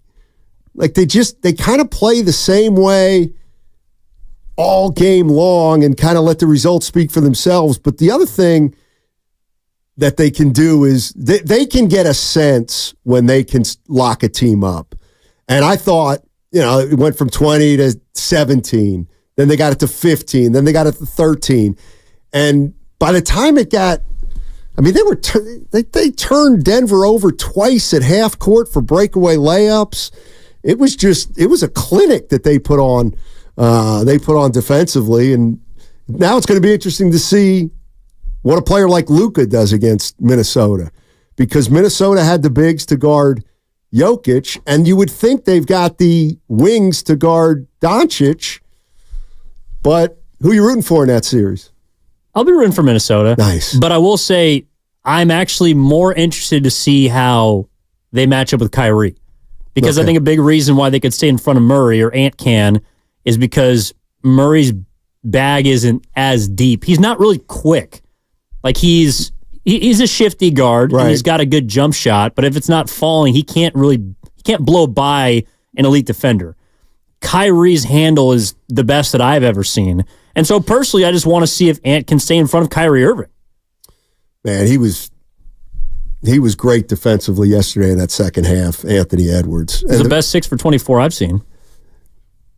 You know what? He does not mind playing defense, Anthony Edwards. You like him? I love him. Is there anybody out there that doesn't like Anthony Edwards? I feel like he's kind of crossed over into that area where he's young and perhaps dumb, but braggadocious and, I don't know, cocky enough, but confident to back it up. Like, he's just got it. Whatever it is. Right. I want it. Yeah, there's no doubt about it. This is from our friend San Jose Jazz fan from the YouTube chat. Michael Malone, did he snap at Cassidy Hubbard? Probably. For calling him Mike? I didn't see. Was that during that's right. Was that during the second quarter interview? Or I think it might have been from a while back, but she was doing a sideline hit and said, we're with head coach Mike Malone. He goes, Michael. I wonder why he's so prickly about that. Demons. I don't know. I don't know either. I mean, I don't say my name's Matthew. You don't have to call me Matthew if you don't want to. That's a little different, though. But it'd be like if you went by Matthew and you had someone from your past call you Matt, and you just really irked you, and you're like, I go by Matthew. Yeah, I got you. Hey, I got a question for you. Okay. Not having to do with any. What? I got 2 minutes. Why does Soler lead off for the Giants? That's what I'm trying to figure out. My first guess would be because they want him to see fastballs, but I don't know. I don't know. Like the Phillies lead off Kyle Schwarber, who hits below the Mendoza line or whatever the new Mendoza line is, but he also walks. I don't think Soler has ever necessarily been an on-base machine. So, I don't know. Maybe they just wanted him to get as many at-bats as possible and just stick him in there, have him face some heaters from a Colorado staff that stunk, or does stink. But that one went over my head. I don't know if there's anybody else yesterday to lead off. Maybe they didn't want Matos there because he's sitting at the bottom of the order. Jung-Hoo Lee has been your leadoff man all year long, and so now, actually, Sonny, this is it. Here's why. Okay. They're having tryouts. Leadoff man, you can try out for right now for the San Francisco Giants. Until further notice. All right. That may work. What do you think?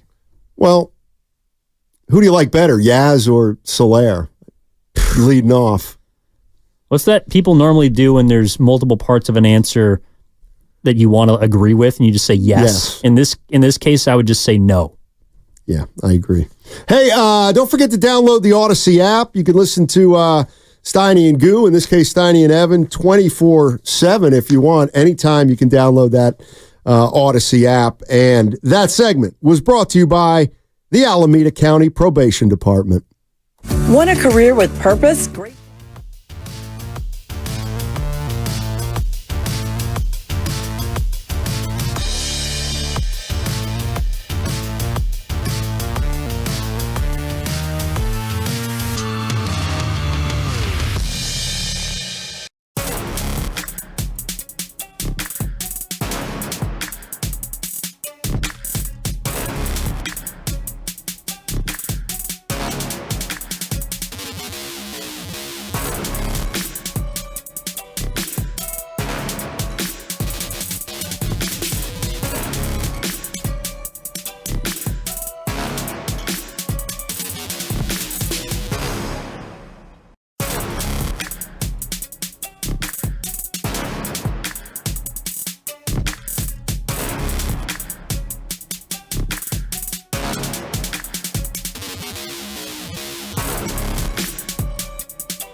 Now, back to Steiny and Guru on 95.7 The Game. All right, it's the crossover. Let's welcome in Mark Willard and Dan Dibley, and Evan Giddings is in for Daryl the Guru Johnson today. What's up, gents? Yeah, boys, what's going on? How we doing? Doing well. I was having a good day till I walked in and saw this over my right shoulder. What happened? What the hell is this? We got a easel up here. Oh no, that's been up there since the what is show, that? Yeah. What is it? Giants killers. Yeah, Joe from the Dodgers. And then it's just a list of 7 players who have Dodgers. Who've had their way with the Giants through 2 the vacancies. Years. So it feels. Right. My favorite is Ron Say. S-A-Y. S-A-Y. I mean. Nothing says I was born in 1997 more than that. Even I know it's C-E-Y. Come on. Tell me you can't buy beer without telling me you can't buy beer. Right. You can go out, walk over there and fold it over. You can turn it to the back. I mean, will. This is our studio, too. You don't have to sit here and suffer that. Let's start a new list. Well, oh, no. That's a failure. Yeah, win the day. I like that. Yeah. Okay. There you go. Yeah. Win the day. Win the day. I feel better. Win the big day. Coming in here on a 4-game win streak, looking at a big board that says Giant Killers. Get out of here. Get the hell out of here with that. I mean, yeah, Brenton Doyle, take a seat. Yeah. Your guy, Matos, is on pace to have 7,000 RBI this year. Can he there's that.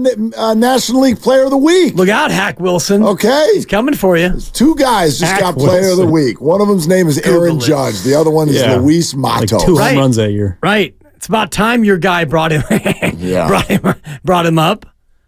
Wow. I mean, you know. Speaking of looking over your shoulder, Ryan McKenna's coming. Oh, yeah. Let's go. Why did that bother? I heard you guys talking about that. Why did that bother you? Because I didn't understand what for. Just claiming a player. You lose an outfielder, you get another outfielder. I just got Ty Jerome flashbacks. That's what I got. Look, if they call him up and start starting him, then you got issues. But look, they just lost 3 outfielders. Right. They lost 3 outfielders to injury. You got to get outfielders. So that's all. One's coming back. Right. And that probably will not cause one of the ones that everyone's worried about to get sent down. The one that we got to worry about, or that I think is discussion worthy, is Austin Slater. When he's ready, what do you do? Well, adios, muchachos. Adios, pelota. And I don't know if his nickname is Pelota, but we can call him Pelota, and it's adios, pelota. Well, what happens when Conforto comes back, though? Then you have more outfielders again. Like, they're not going to... He's the one who's going to start, though. Yeah, he stays. No, I know he does. And who then doesn't play? Is it Ramos? Simple as that? No, I don't think it's as simple as that at all. I mean, Conforto and Yaz are both left-handed hitters. There's room for movement out there. There's a DH. There's a lot. I mean, obviously that's Soler on almost every night. But, he's probably not going to play every day. Right. But, I mean, he still plays. He's certainly going to play against lefties at a minimum. We also do, and I know no one wants to hear this today, relax. It's been 4 days. Casey Schmidt went absolutely banana. Not like this. Yes, he did. Go look at it. For 2 weeks. 11 RBIs in 2 games? No, but the different stats. The guy had 1 hit. No, I'm talking about last year. Casey came up, and people wanted to buy jerseys. And then 2 weeks later, he never got a hit in the rest of his life. Right. So, I'm excited too. But they've got to do more than hit Rocky pitching for a weekend before we decide to cut every other player that's been in the outfield all year. That's all I'm saying. Right. But if you have a guy who has been bad, and I know it's only been, 45 plate appearances, and he's hurt, Austin Slater, it might be a spot where when you get somebody, when he gets healthy, you might have to make a choice, and he might be the one. Yeah, that's different. He asked about Conforto. The Slater one Conforto's here. Slater's the one, and I don't know when he's due back, and we'll get more, each day that goes by, right? Let's see the Pittsburgh series. Let's see the Mets series.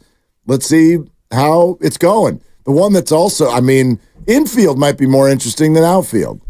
Luciano's the one I think you can make the case where you're just let it play.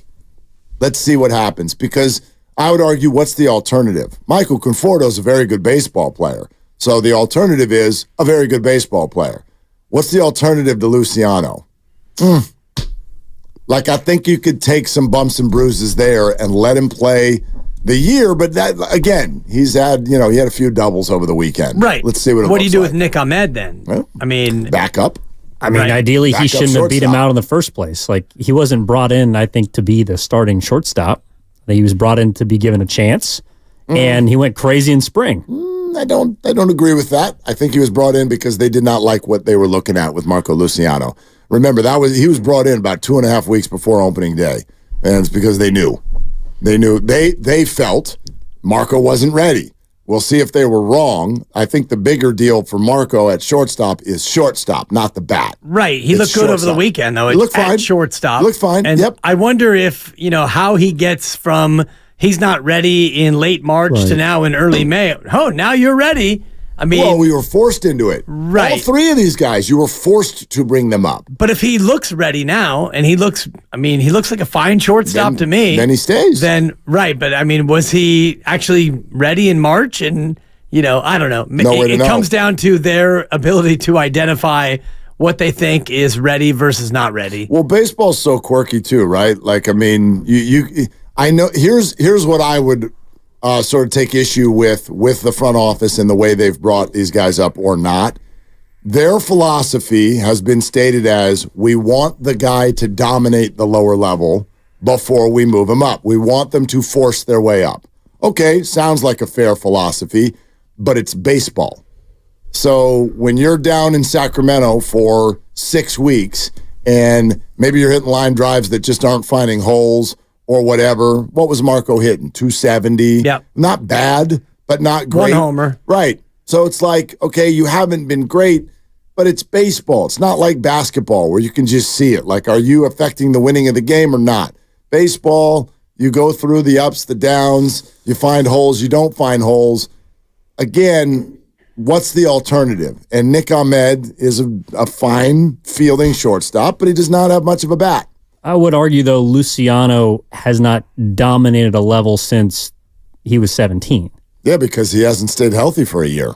But they've continued to move him up. Yep. So why not continue to do the same thing? I mean, Matos is hitting 210 in Sacramento. I'm agreeing with you. That's what I'm saying. Like, I did not understand why Luciano did not win the opening day job.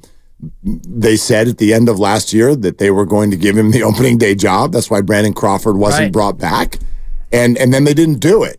And I don't know that they've really given publicly a reason as to why. And right now that's looking like a poor decision. Yeah, I mean, but also I'm not sure if I wonder why Tyro Estrada can't play shortstop. I mean, I wonder why they can't find different ways to piece that position together instead of saying a guy who wasn't largely on a team last year. It's still, Ahmed's got a good glove. He's a serviceable player. But why I didn't think that guy should be the number one is because, I mean, if you're Luciano, that should be someone you can ideally beat out. You'd think. You would hope. You'd think. So that gives me pause, yes, about Luciano, but also how much faith they're willing to put in some of these younger players as a whole. And I think it does beg the question of what happens, or I should say what the front office does when they have all their vets back. Because the big reason why they're 6 games below 500 is because of the vets. It wasn't because of these young players. They brought them up after they started getting hurt, after guys stopped performing. Well, now they're starting to win a little bit. So how much rope do you give them as opposed to players that put you at 19 and 25? It's ramped up now. I would argue that those vets that were really struggling when they came back probably only had about 3 or 4 weeks to show something different before a move was going to be made anyway. But now it doubles down if the young guys come up in their place and play like this. Like, again, it was a weekend. And it was the Rockies. And it was the Rockies. Worst pitching staff in baseball. They also played him 2 weeks ago and scored 15 runs. But none of these guys were there. So No. That's what I'm saying. Like, these guys actually were able to hit the worst pitching staff in baseball as opposed to at elevation not being able to do it. They didn't hit nearly as much. Yeah. Remember, that was the bet. I was going to do the whole egg on the face thing, and they only scored 16. Yeah. No, this was a very, very encouraging weekend. And now you double it down. If, for instance, Austin Slater was only going to get another 3 or 4 weeks to show something different, and now when he comes back, Heliot Ramos is hitting 300 with 3 or 4 home runs or whatever, however this is going to end up. Yeah, you have a really And I call it a hard decision. Maybe it's not a hard decision. That's how I would assess this right now. All things being equal, that goes the direction of the young guys. I know the whole, the T-shirt, play the kids. I'm not for play the kids unless you assess that that's going to help you right now. But so far this weekend, that's what it looked like. Right. So if it's going to do that, then there's no question what you're going to do.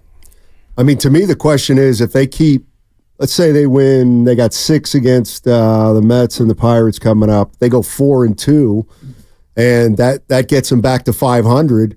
Then you got to assess whether you think the young guys can continue to grow all season and the team improve over that. I mean, if you win, 4 out of the next 6, you get to 500. I mean, then all of a sudden, don't you have to ask, well, how much can these young guys contribute this year? Yes, maybe they're going to be an integral part of the team. They could be, and if they are, then it's a win. But the only downside is if you start to DFA some of your veterans, then you don't really have that fallback plan. If, like Mark's talking about, Matos or Ramos, they fall into Casey Schmidt land where all of a sudden now you're being overmatched and, Slater is gone because you DFA'd him and Ahmed's gone and Luciano is struggling, then what's your fallback plan? You're listening to 95. Oh, no. You're listening to 95.7 The Game. KGMZ FM and HD1 San Francisco. I didn't have the right sheet. Did you forget Always the name live of the station? on the free Odyssey app, Twitch and YouTube, powered by First NorCal Credit Union. I just have not memorized that. If you're ever struggling, look up at the clock. Our logo is right there. It's 95.7 The Game. No, but the whole Twitch and YouTube, the whole, it's an Odyssey live, always live. I think there might have also been something for the crossover about Lyme disease. Oh, that's right. Yeah. Do you know the reads better than he does? He's a producer. I give it to him every morning. But you don't even have it in front of you. There's a drop. Hey, Willard, did you know it's tick season? I did. Lyme disease is transmitted through the bite of infected ticks. Visit Atco Pest Control's website today to learn more and take control at AtcoPestControl.com. You hate to see Jesus Aguilar. What are we talking about? You hate to see a young person stepping in like that. That's all right. That's a damn shame. Yeah, Man, Jeff Garcia stepped in it. Yeah. Boy, that's a damn shame. I mean, you didn't mess up as bad as Denver did last night, am I right? Yeah, up 20. Let me ask you this. You're a young reporter, and you're always asking the hard question. Oh, yeah. Was that a clown question to ask him about, is it extra? I don't even know what the exact question was, but how do you absorb a 20-point defeat or 20-point loss? And, I mean, he blew up at the reporter, which, your emotions are your own. I'm not mad at him for that, but the question, what do you think? The question was not a clown question, but I will say if you listen to the remainder of the interview of Malone, by the end of it, you're left feeling like, okay, you just had a moment. I mean, he sore loser. You're listening to the team in the background of the cut, celebrating your gym. You're pissed off. You've blown a 20-point lead. And he's also, he wears his emotions on his sleeves. But I will say by the end, you heard him talk about how great Minnesota is as a franchise. He gave flowers to Chris Finch, Anthony Edwards. He went basically down the roster. So in that moment, was he fair to that reporter? No. But I think he also, by the end of the interview, in my mind, redeemed himself. Okay. I do think there is a lesson for media members in that, though. Like, clown question, no, that's over the top. But do you ever notice, do you feel like there's certain reporters that are just trying to fill the space when it's their turn to, quote, get the person talking? Like, the question was essentially, obviously that's hard to absorb, but how much harder is it to absorb that we're up by 20? And his point is, if we're up by 40, right? If we're up by 4, our season just ended. What does that mean? Obviously I'm frustrated, but how frustrated? I don't know, bud. Really frustrated. Do you know what I mean? Just a more thoughtful question, I think, is a fair thing to say. You didn't need to call him out like that harshly, but he's upset. That was the second follow-up, and he was pretty short the first 2 answers also. So I think the guy was just trying to get... What was his angle, though? Right. That's my point. The guy was just trying to get him going. But you have to ask the question, right? But he didn't ask it. That's not a great question. It's not a great question. Hey, bud, that sucked. How much did it suck? I don't know. Big suck. Like I don't know. What are they supposed to say? You could ask something better than that. Have you blown a 20-point lead in Game 7 before? Here was the question that popped into my head, and I would not have asked the head coach this, but Nikola Jokic just did something as the MVP and the reigning NBA Finals MVP. He just did something that if his name was Michael, if his name was LeBron, if his name was Steph, if his name was Kobe, we would be crushing him today.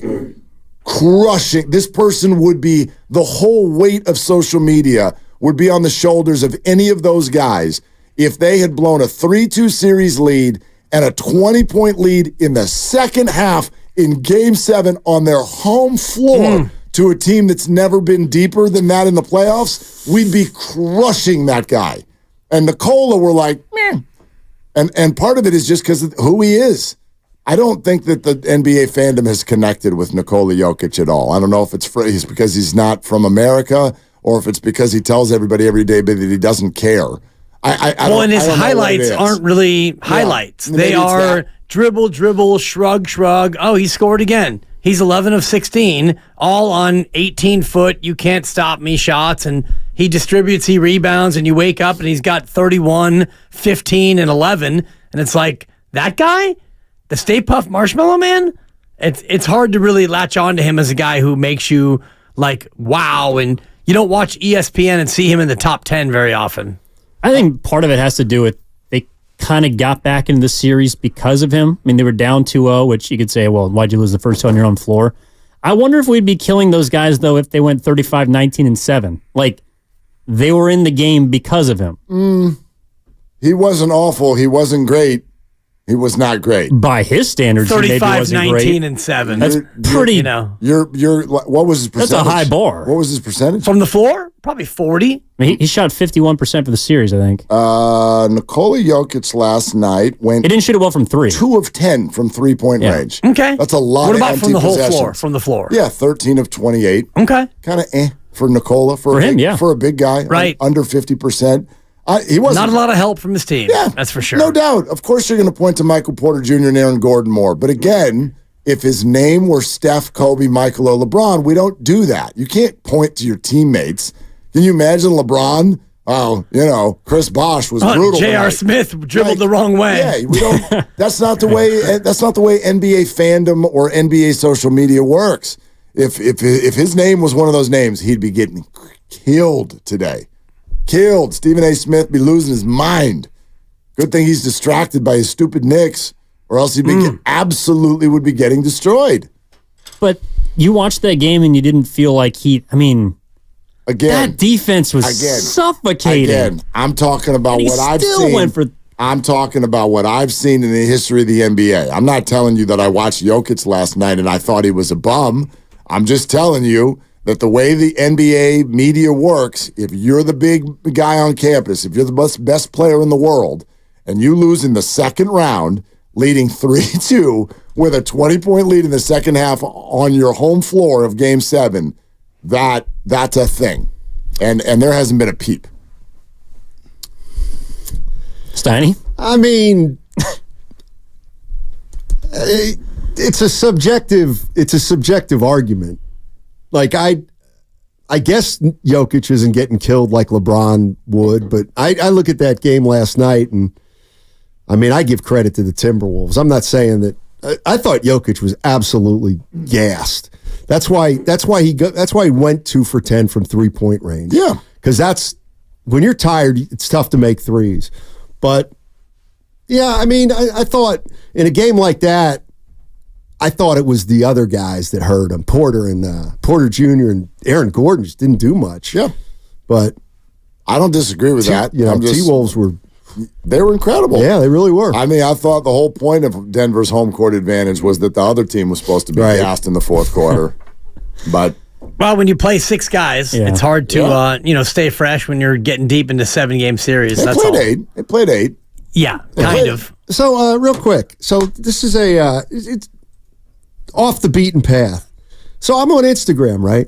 We did a show like 4 years ago at the Kezar pub. Yeah.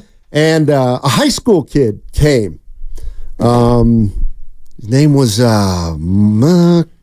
anyway. His name's last name is Cunis. He went to Lowell. Family name. Okay. So he puts he plays golf. Okay, and I guess the NorCal Championship is coming up. It's not coming up. It's today. Okay, I just drove here from it. Okay, he plays in it. And you're right. I saw Abe Willard. Yeah. So I follow this guy who goes to Lowell because I met him. Yeah. And he puts out the sheet of all the tee times, and there's like Abe Willard. There he is. I've heard of him. How'd we do? There are still players on the course. Okay. Still wrapping up. Yep. These are the top 13 schools basically from Monterey to Sacramento. So they've already gotten by NorCal sectionals. Even beyond Sacramento, all the way to Oregon. That's good. To the Oregon border. So these are the schools that have come out of the 13 sections. Northern California. Right. So, for crying out loud. You're going to need to address we're not going to win the day. Anyway, so anyway, some very, very good schools out there. My son shot a 79. Whew. And Abe, right? Abe, yeah. Abe shot a 79. I've heard of him. And my former coworker. Okay, they just moved into eighth. They just moved into eighth. It looks like they could get to seventh of the 13 schools. I think the top 3 are moving on. They're to going state. Yeah. So this is an individual. It's both. It's both. To a degree, yes. Yeah. There are individual awards, but this is does Abe have a slot that he plays at? He's the 4 of the 6 players on his team. Okay. He's the 4. But in this, if you are like top 4 or 5 outside of your team performance, so if Abe would have shot a 68, for example, and his team finished in 9th, he goes as an individual to state. Yeah. Oh, right. Okay. That is correct. Yeah. Interesting. So individuals will get in there, but yeah, they're going up against the De La Salles and the all of that. De La Salle, it looks like, is going to come in first. I mean, I think they got 5 D1 golfers. You know. Yeah. So they have 6 players who are a total. Add up all 6 players, they're 6 over par through 15 holes. Wow. 6 players. High school. Yeah. At a course no one's ever that they've never seen before. They were forbidden from being on the grounds. You know, we've had all of our events out at Berkeley Country Club. Yeah, we BCC. We love everybody over there. Sure. I was going to try to get. I was going to whoop. We're going to get a little practice round in. Yeah. And the message went out: if anybody steps foot on those grounds, they are automatically disqualified. Wow. Yeah. Oh yeah. And from like April through June, because actually Mark was texting the coach as I was looking online because I was going to try to help Mark hook the boys up. And I was like, oh, Mark, during the next break, I said, practice rounds are forbidden. He's like, yeah, I just found that out myself. Unless you're a member of Berkeley Country Club, then you could play. Right. But I don't believe any of these kids. No, I don't know if Abe Willard is. He's not a member. Okay. No, they told him that if your foot touches the property. Huh. Gone. Yeah. Yeah. There you go. So Speaking of gone. Yeah. Oh, man, yeah. Well, speaking of gone. Yeah, look at you sneaky little bugger. Yeah. You didn't stand up. You didn't put a bag on your shoulder. Not yet. But I'm all packed up, though. Yeah. You can go. All right. You're don't gone, go anywhere. but where will I be? You're going to be on 95.7 The Game. They're longtime friends. Let me tell you something real quick about Dibs that I'm sure not everybody knows. And first time. Brighter days ahead. Now these 2 homegrown Bay Area boys finally come together to take over sports talk. Get the hell off of my doorstep. Major League Baseball, you stink. It's Willard and Dibs on 95.7 The Game. All right, that was a great weekend. That was a really great weekend. And no, I deserve no credit at all. Stop, dude. No. Honestly, a lot of people are trying to give me credit. Define a lot. I have been receiving tweets all weekend long after every win. The Giants are undefeated post-rant. Listen, I'm not saying I inspired them. I'm saying we don't know that I didn't. That's what I'm saying. The fact that you're leading with it is I'm not leading with it. I'm leading with the Giants. Exactly what you led with. I'm leading with the Giants. Okay. I'm not taking the credit. I'm just But the fact that you've deflected credit thrice now means that deep down you're taking some credit, and that to me is kind of sad. There's a lot of people out there that are trying to send it my way, and I don't want it. That's my message today.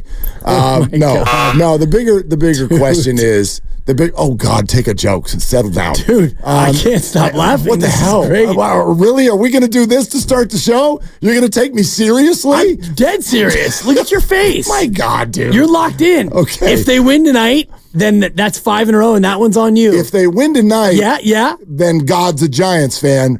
Because they don't play. Oh, all right. So, anyway. Well, there goes your streak. There we go. Giants fan. Yeah. You may have to rant it up again. They will remain undefeated post-rant after tonight. That's my prediction. Let's go. No, I think you got to take these 3 players as 3 separate conversations. Okay. I really do. Because, and I think that's our question for everybody today. 888-957-9570. Did the Giants front office do this correctly or not? The calling up of these 3 players. I think there's actually some beauty in the fact that they're all here together, which as we had talked about last week, had happened for just a few games at the end of last year, but kind of cup of coffee, years over type of a way. I wonder if this is helping them all out, that they're all together. Right. You know, they come up through Sacramento together. Now they're here together. Maybe that's calming for them. I don't know. But I do think that's the question. And maybe it's 3 separate answers. But did the Giants front office call these guys up at the right time? They wait too long? Is it still too soon?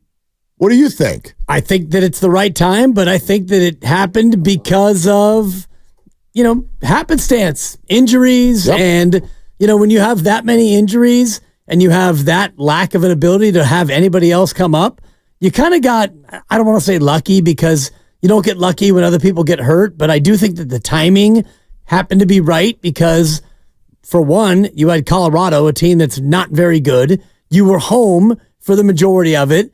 And, the fact that they're all up together, I do think helps because the pressure and the spotlight's not on just one guy. Well, and I also think they come up and they know that everybody's going to be assessing them. This is kind of like if you're a basketball player and the coach puts you in and it's like you're one of those bench players and it's almost like you're afraid to shoot because you know that one shot. If it goes in, I get to stay in. If it goes out, I'm going to watch my friend get up off the bench and go to the scorer's table to check in. It's really hard to play when you're looking over your shoulder. And these guys got here at a time where they knew, especially Matos, has some runway. I mean, they just get the news on Friday, Jung-Hoo Lee's out for the year. Matos is your center fielder. Right. You're not going anywhere. That's it. Period. He's an everyday player. He is playing center field. Sure, you could spell him with a Yaz out there if you need to. I think Slate could play center. He can play center, sure. Right. He moves well enough to do it. But they have some runway. I don't know how long Nick Ahmed is out. I don't know. I know Conforto's getting close. I don't know when Slater is due back. I don't know how the Giants are going to play this, but they had a little runway to where it's like, you're not up here so that we can, quote, get a look. You're up here because we need a body to play that position, and you play that position, so play that position. Maybe that helped them a little bit because they do. They look relaxed. They look very relaxed. But small sample, incredibly small sample, and so it's way too early, I think, to do the 100%. You got to play them now for the rest of the year. And then the opposite is also true. The Giants are a game and a half out in the wild card. And by the way, they're the first team out right now. They are. That's all it took. Wow. 4-game win streak. They're right there. So everything is still on the table for the season. And my issue last week, when I said the whole play the kids mentality is interesting to me, is usually when a person says that, whether it was Warriors or Giants this year, when a fan goes, play the kids, that's different than, you know what? Like maybe they should play the kids. Like, let's take a look. Maybe this helps the team. Play the kids means you're ticked. Totally. You're frustrated. You want to give up, and you think there's nothing on the table for them this season. So that's why, I'm against that concept. But if they come up and they're better than the dudes who've been playing, they stay. Period. Yeah. Then it becomes play the kids. Play the kids. Play the kids. Play the better player. Right. And I do think that there is a difference, and you laid it out perfectly, play the kids.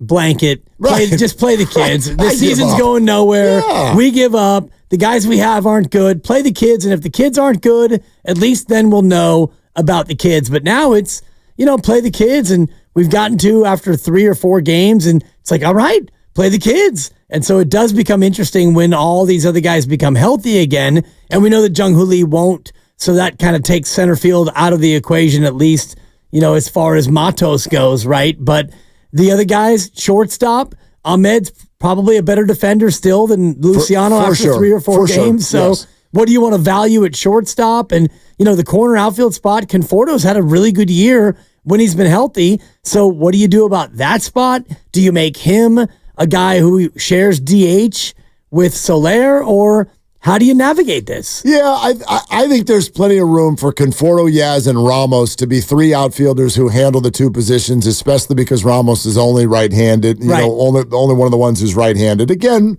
when Slater is ready, that's the interesting one. And I know we've watched coaches and front office members with all of the teams. The habits die hard. The reliance on the veterans and people who have been around the block, that dies really hard. You can't just be flippant. I know as fans you want to be. You can't just be like, DFA him. Get him out of here. Be careful. You do that, and Ramos suddenly looks 23 or 24 again. Right. And now what do? There are no options for those players. So everybody yelling about Slater and Yaz, I get it, but you can't do that because you had a good weekend. You can't do that. What does Slater add? 45 at-bats. Yep. That's a guy that's played well at times in the last few years for the Giants. At 39, actually. 39 at-bats? He's 5 for 39. He's been brutal. With 1 ribby. He's been brutal. And if Ramos... Stolen 1 base. If Ramos continues to play the way he looked this week, he stays, obviously. But I do think, for me, Dibs, there are 3 different answers. Yeah. How'd they play it? Okay, here's what I would have said. Marco Luciano, that should have been your opening day shortstop. I'm already intrigued enough just because of the way the ball can fly off the bat. Right. Nick Ahmed came in on a minor league contract. You probably could have kept him waiting in the wings. And if Marco starts out and goes 3 weeks with 2 hits or makes a bunch of errors, okay. But come on.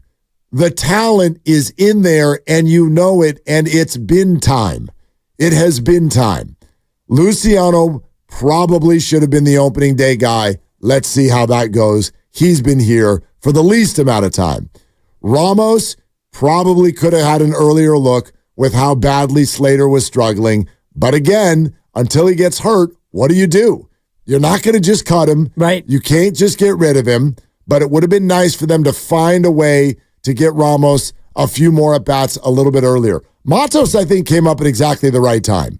He took bad routes in the outfield last year. Jung Hoo Lee. Last week. Yeah. Jung Hoo Lee is Jung Hoo Lee. Right. You weren't looking for somebody to replace him.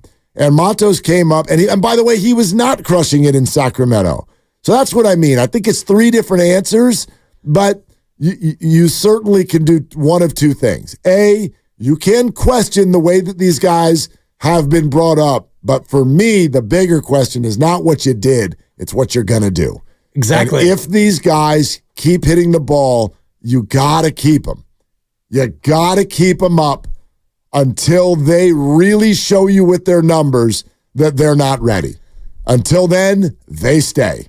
They stay, and so when the guys come back who are currently injured, who are veterans, who have no options, like Conforto and Slater and Ahmed, then what do? What's the corresponding move? Because I like what you said about the options, because you don't have options on the veterans, but you don't want to send these young guys down who are playing so well, who are actually helping you win, players who are helping you achieve victory. You don't want to send them down just because they have options, but at the same time, you don't want to send the vets down, because then what is your insurance policy if the young guys start playing badly? Yeah, I don't know what Ahmed's thing is, but if Luciano does not start kicking the ball around at short, I'd be willing to go on a very lengthy, like, dude, even if you're hitting 202, that's fine because you've at minimum got gap-to-gap power. And again, this is all about what's the alternative. Nick Ahmed is a very solid glove. He is never going to do anything that's that impressive with the bat. And so just because Luciano has the ability to score people from first base, if he doesn't kick the ball all over the place, he stays. He stays. I know they were all excited about their left side of the infield defense, but I think all of us would sacrifice a foot or two of speed out there at shortstop in favor of somebody who is able to whack doubles seemingly on the somewhat regular. No doubt. And already Luciano is doing more at the plate than Slater did. He's got 4 hits. Slater has 5 hits all year. And I know they don't play the same position, but Nick Ahmed is a guy who's hitting, barely 200. He's hitting 236. And most of those are little slappy singles. So how about some offense and some excitement? 888-957-9570. How do you feel about the way the Giants played it with these 3 guys, names we've been sitting here hearing for a long time? We've been hearing these names. In the case of Luciano and Ramos, my God, it's been every bit of 4 years. At least, since we've been wondering about it. SF Bay drummer in Houston is called Willie and Dibby. What up, drummer? What are you doing? Not much, man. Just driving on these Houston highways in the heat, but I like the heat. I don't like the cold. Y'all can keep that. But beautiful here today, drummer, but that's okay. I have an idea. So you actually can DFA Slater, and the move that I would make would be for Farhan to hopefully laugh and finally put something together and get Jazz Chisholm from the Marlins and put him in center field. And then you have Ramos, Chisholm in center field, and Ramos in right field. Ramos in right field. Drummer, Matos. Chisholm is, okay, so what you're suggesting, and I know maybe he's a great athlete, maybe he could transition. He's a second baseman, number one. Number two, the way you just laid it out, you're not just DFAing Slater. It sounds like you're done with Conforto and Yaz as well. You want the outfield to be Chisholm, Ramos, and Matos? No, you could put Yaz on the bench. And then and Conforto, he can regain his starting role back if Ramos or either Matos cool down. Drummer, thanks, man. Enjoy the heat and the humidity. Thank you. They actually transitioned Chisholm to the outfield this year, so he's playing center for Miami. Is he playing some center? He's a great athlete. So great athlete. Yeah. I don't know if we're quite at the trade portion of the show yet. Well, no, trades are great. I mean, they're awesome. The Marlins are already in that mode. They already sent a rise to San Diego. I have no issue with the greater idea of getting better with a trade right now, but it's way too soon, in my opinion, to say, okay, Ramos and Matos are the outfielders for the rest of the year. Right. Like, Matos, to a degree, is, because that's your center fielder now.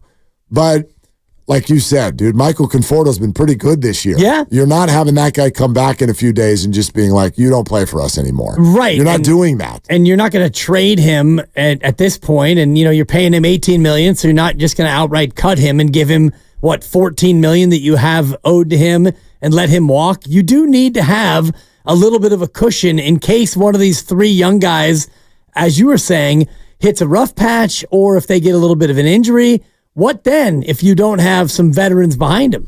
And even Yaz is a phenomenal right fielder. Yeah. He's been better at the plate. It's not like great all told, but it's better than it was. Sure. You know what I mean? Hard not to be, but you're right. It's been a weekend. Yeah. And it was a weekend. It was a great weekend. And thank you, Mark. We owe it all to you. You're welcome. I know Monday morning sucks after a great weekend. I'm right there with you. Oh, what a weekend. But it was a great weekend, okay? It's like the hangover. We had a sick night, dudes. I changed the word. Don't worry. Grandy was ready. We're sponsored by Express Employment Professionals. Giants misplay this? Is it just right? What are we doing next? Let's take your calls on that. 888-957-9570. Willard and Dibs. If you're ready for a new job.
center field. Going way back there. And adios! Pelota! Right over the center field wall. And Heliot Ramos makes it 4-1. Now, back to Willard and Dibs on 95.7 The Game. You like numbers? Love them. Do you? Always have. Okay, I got numbers. The combination of Heliot Ramos, Luis Matos, and Marco Luciano so far this year. I sat down and went into the lab over the weekend. Look at you, Goo. Last night I did. I went into the lab. He's in the lab. I got out my abacus. Okay. And I said, let's add it up. Add it all up. You put the three together, and they have played 23 games.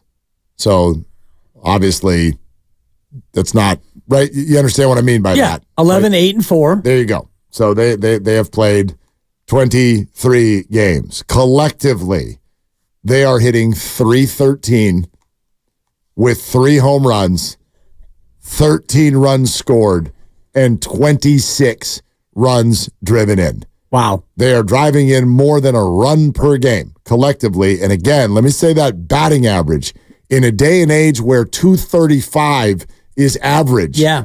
They are collectively hitting .313. Okay? That's Ramos, Matos, and Luciano. It's pretty good. You keep that up, you stay. Yeah, you stay. If that dips a little bit, you stay. Well, if that dips even more than a little bit, you stay. You still stay. Yeah.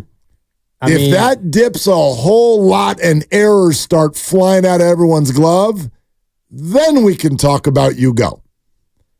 But to me, this is 2 different conversations at once, right? Everybody doing the whole play the kids thing.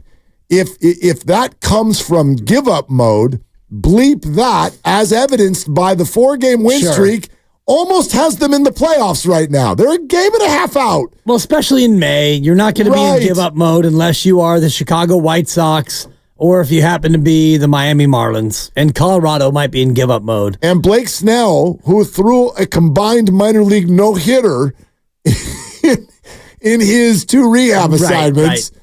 He went 4 innings in San Jose, 5 in Sacramento, 9 shutout innings, no hits, 0 hits. Yeah. Okay, so the Cy Young Award winner is about to join the team. I think he's going to pitch on Wednesday. Is that right?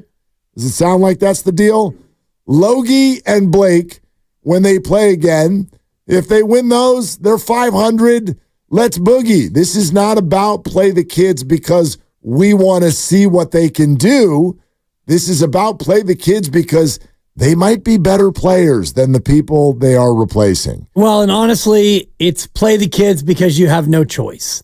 And that's where... But you're about to have a choice with at least 2 of them. Right. And when you do have the choice, let's see if they still play the kids. And, you know, on behalf of you and all Giants fans, they had better keep playing the kids because nobody wants to see Austin Slater go up there and take the at-bats away from, you know, Heliot Ramos for sure.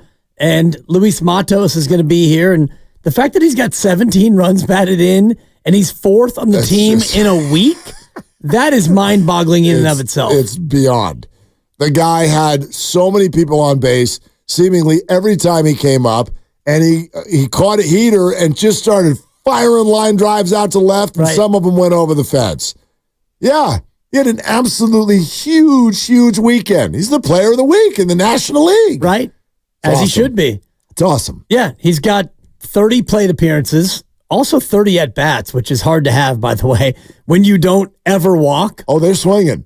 Oh, he swings. They're up there looking to hit the ball. He's only struck out once. Soler, too. By the way, let's not get this lost in the whole thing. Soler comes back and starts to look like Soler. And Matt Chapman, I think, has reached base 40,000 times in a row or something. No, for real. There was a moment yesterday where it had been 11 straight plate appearances that he had reached base. He looks fantastic all of a sudden. So, yes, the kids are at the center of this, but also at the center of this, some other guys started to move the ball around the yard a little bit as well. Right, and that's part of the sense of baseball where it does become contagious, where the lineup is starting to produce and you've got guys on base and You got the pitcher in the stretch, and so hitting can be contagious in that way. And also making outs can be contagious, and that's what this team was for the first month of the year. Well, so's coming back. I want to thank one of our Andis on YouTube just asked, hey, how'd it go with the fam Friday night?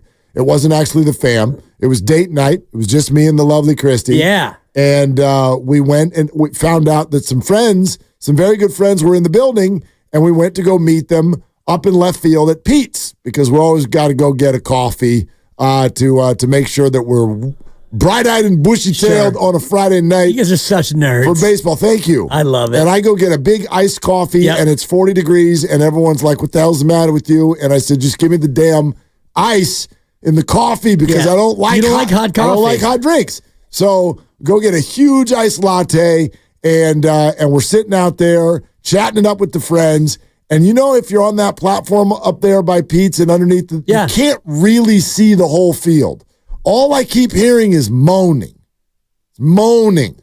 Oh, man. Like someone's having relations moaning? No, not the good. That's good moaning. Oh, bad moaning. Okay. Bad. I had to ask, Randy. Right. You better be careful. I had to ask. Bad collective 30,000 people moaning. That was an NBA press conference a couple weeks ago, right? Where we had... Don't talk about that. There was alleged moaning in the background. Oh, yes. Yes, that was. This is different moaning. Totally different. Okay.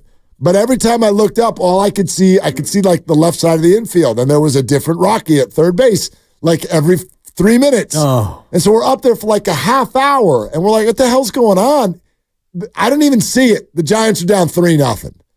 And you know what it's like right now to be a Giants fan. It's over. We didn't even sit down yet. Right. And the game is over. And then the Giants come back, and they get a run, and you're like, okay, it's 3-1. Let's play some ball. Rockies go right back ahead with a home run, 4-1. The cold is starting to bite a little bit more, and you're like, this stinks. And they battled back. There's wins, and then there's come from behind wins. Wins in baseball when you're down by 3 or more, and that changes everything. I think that Friday night game, obviously the Wednesday game is the one we're going to point to, right? Where Logan Webb stood up to the Dodgers. That's going to be the one. After bases loaded in the first. Exactly. That's the one. But I think these things are all a chain link fence. And so, yes, they've only beaten the Rockies. It's only 4 home games. There's no time for celebration yet. But that looked, over the last 4 games, like a completely different baseball team. No doubt. And, you mentioned it. You fall behind 4-1, and then it's 4-2, and even when the Giants go up 6-5 in that game, or 6-4, then the Rockies strike back, and I'm sure there was feelings in the stadium of, okay, here we go. Yeah. You finally got 6 runs, and you're going to find a way to lose this, but then they added on the 7th and the 8th, and it just feels different watching this lineup. Like there is hope at the bottom of the lineup with the youngsters. Well, and I'm wanting those starters to come back because Mason Black, that was not a great experience, and Keaton Wynn had been struggling, and now he's hurt, and so I'm starting to ramp up the urgency of what I really thought was going to be the Giants' strength. And let's think about it. And we should try to get an Alex Cobb update sometime soon, because if this team does within the next handful of weeks, if they add Blake Snell and Alex Cobb to 3 starters who are legit doing well, from Webb to Hicks to Harrison, if you add in Snell and he starts to look like Snell and Cobb returns, and then you're about a month away until maybe Robbie Ray returns, now you're loaded for bear. Now you're ready to do the darn thing, because that sort of revolving door of the 4th and 5th spot in the rotation, it started out okay, and now it's starting to not be okay, and I think that's the Giants' strength. If those guys pitch like themselves, dude, they're going to be in every single ball game. They're going to win a lot of games if that's your 5-man rotation and they're all healthy and pitching well. Yeah, and it looks like the bullpen is starting to get shaped now, and you're starting to get some roles defined. And, Sean Jelly's been really good as the long man. And, you look at, the Twins, who are a little bit up and down, but you know that they're going to be there once they can kind of find their way. And Walker's been great, and Doval's been lights out in the back end. So Eric Miller looks like he's got good stuff. Yeah. Like, just don't stop walking people. Sure. Doval, by the way, Giants fan question. Okay. Was this a bad thing to do? Okay, so Did they turn the lights out yesterday afternoon? Well, no. So we're there on Friday night. And remember I told you we're up there having Pete's with friends.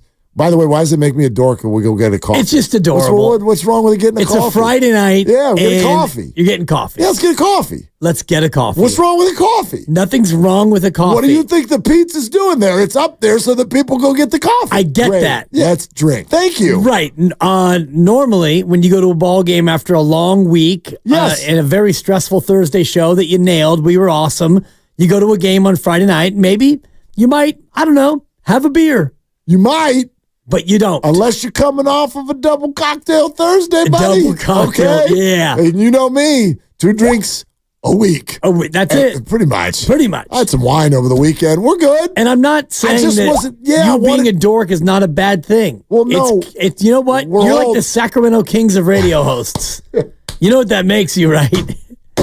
Adorable. And I can see you and Christy up there, section 132, getting your coffee. She had a little beanie on. Cheersing. I saw the picture. Did you see the picture? She posts it, and then you post her post. It's a good and picture. And then she reposts your reposting of her post. I want to thank whoever that lovely lady was who put it on the women, they put it on like portrait mode or something happens. You're like, what'd you just do? That looks beautiful. You look good. Yeah, the angles. People understand this. Some people don't understand this. I just grab the phone and I'm like, click. There you go. There you have it. Other people, they're like, watch this. Whoop. And you're like, damn. You made us look younger somehow. Like, how did you do that? Anyway, whatever. My point was, what was my point?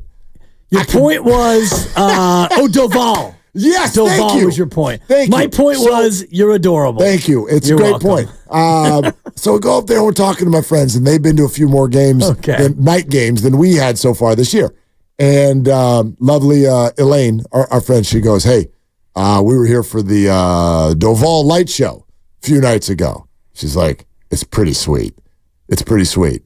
And I felt bad because I kind of, among the 8 things that I screamed about last week, I'm like, a light show. Like, dude, get a concert out here. Like, lose your mind. Make it a big, big deal like the Mets do with Diaz. Although he's pitching like crap. So anyway, you got to be careful there. But I haven't seen the light show yet. So my Giants fan question is this. The Giants are going into the bottom of the 8th, and they're up 8-5. The bases are loaded with 2 outs. Matos is at the dish. I was rooting for him to make an out. I was rooting for him to make it out because I wanted to see the light show. Man. But I knew it. I looked at him and I go, that little buck's on a heater. He's got runners on base. He's going to flip one out to left field. Whoop! Right over the third baseman's head. I went up. Crying out There loud. goes my light show. My light show. So, Bob James or some other reliever came in for mop-up duty, and I'm like, let's walk. We're out of here. Let's go. You didn't even stay. No, we stayed there were 2 outs in the 9th, and no one was on. I'm like, let's beat everybody. The Giants have got this. They're a dominant baseball team. Randy Rodriguez. Yeah, Randy came in. Randy doesn't get a light show up 5? No, there's no light show for Randy. It's just like, hey, everybody, it's Randy. But Doval, it's like everybody turn off everything and stop what you're doing. And I wanted to see it. So I was rooting for Matos to ground out. And I guess that's where we are, right? It's one of the few moments where I was rooting for somebody on the Giants to make it out. Yeah. You were rooting for Anthony Molina to get an out on the other side. Didn't work. No, it didn't. Didn't work. He gave up a couple earned and 3 hits, but can't you do anything anyway in the 9th inning, even if you're up by 5? Can you do like a light show anyway? You can, but why waste him? You're not going to Right. I mean, it's about the fan experience. Wait, so are you suggesting bring Doval in anyway, or are you suggesting do the lights anyway? A Randy light show? Exactly. Yeah, say Ladies and gentlemen, Randy Rodriguez. Randy. Yeah, you can't do a light show. People are like, who are you? Turn the lights on. I don't know who that is. Right. Who is it? Yeah, no, I don't think you can. That doesn't. You can do whatever you want. That's a great question. I mean, what are you looking at for Doval? Like maybe 10 light shows a year? Oh, no. More than that. I mean, a lot of his saves will come on the road, I'm sure. Sure, and some of them will come during the day. Yeah. So I wonder how many there'll be. I don't know. They've already done it a few times, right? Okay. Yeah. Yeah, probably a couple. Yeah. 2 or 3. I wanted to see it. Of course. It's fun. A couple of the reporters have said it's pretty cool, too. Was it Kawakami? Somebody tweeted about it last week. They're like, not bad. It's not bad. Okay. I want to see it. Yeah, you didn't get to. It was all set up. I'm like, we got a close game. Friday night. Yep. I'm like, the lights are going to happen. Matos. He's like, can't get him out. Yeah, seriously. He's like, I think I might get player of the week. Exactly. Let's get a couple more ribbies. I got 17 ribbies in 6 games. What do you want from me? All right. Did they do it right or did they do it wrong? It's funny because Matos won the week. Ramos has been the name we've heard the most for the last 3 or 4 weeks because he was hitting well in sack and Slater was struggling to such a degree. Luciano, it's been totally silent. But as they arrive, and I've watched him get some ground balls over at short, he's not as good as Nick Ahmed at short. Be forewarned. Of course. He's a huge human being. Therefore, he's a little awkward at short. It's a little, you know what I mean? There's a giraffe on skates thing going on sometimes over there. It's a little wobbly. So, okay, you might have to put up with that. But the bat, it's clear. Like, that's just a completely different dynamic to your order. And it's only been a few days, so we'll see as a scouting report sort of starts to come out. The other teams will pitch him a certain way. I get it. That's what happened to Casey Schmidt last year. Schmidt came up. He hit the ball all over the yard. Then they're like, oh, we found the hole in his swing. Let's throw it there. Which is outside the zone. Yeah, exactly. Just don't ever throw a strike to him again. And he struggled the rest of the way. So maybe that'll happen here too. But to me, that's the one, like Matos is going to hold down center field. Jung Hoo Lee is out. Luciano's the one where I'm like, let's give him a little rope here. Let's give him some space and see what happens because the alternative, the ceiling on the alternative is low offensively. Yeah, you've seen it. And he's got a 564 OPS, Nick Ahmed. And the batting average is 236. He's got 4 doubles and a triple, and that's it in 110 at-bats. And so did the Giants handle it right? I don't think so with Luciano. You should have brought him up instead of Casey Schmidt. And I say that reluctantly because 100%. Casey Schmidt is a friend of the program, and we had the O. Schmidt moment on the show. And never would have happened if they didn't bring him up. And Casey's a good guy, and I'm pulling for Casey. But that ball got Schmidt on. Yes, and you saw Casey come up, and he didn't do anything this year, much like he didn't do much last year in his second half of his stint, the first time that he was up. So, yeah, you should have brought Luciano up earlier. And, whether or not it's Austin Slater or you should have brought Ramos up earlier, I thought they probably should have, but you didn't, and you're going to default to the veterans. So now you're sitting in late May, and you've got all 3 of these guys up, and I don't want to see any of the 3 go. The Luciano thing's interesting because you bring up when they brought up Schmidt. I will also bring up the beginning of the year. Right. Which, we sat there with Farhan after the year was over in the dugout, and he said, there's no spot for Brandon Crawford next year. We have got to open up a lane for Marco Luciano. And then it just quietly was like, just didn't happen. Yeah. And they didn't say anything. They're like, we're going to sign Nick Ahmed, and poof, he's your opening day shortstop. And so that was curious, but in my sort of way of analyzing it, you looked at that and I went, something going on that we don't know about there. There's something they're not comfortable with. And I threw out some text messages to the people who are like, in it. And the answer that we largely got was just, he just hasn't been that great. He just hasn't been that good. It's like, all right, I do think there's something to be said for players, and this is true sometimes. We know this in sports. Some people are bright lights players. Some people are the opposite.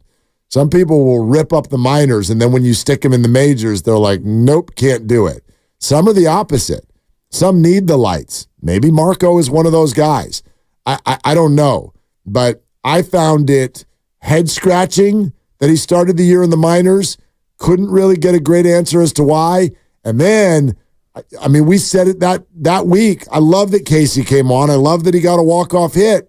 But I didn't understand that. Right. Because the answer was, why Schmidt over Luciano? The answer was, well, we're facing lefties the first 2 nights. And Schmidt's better against lefties.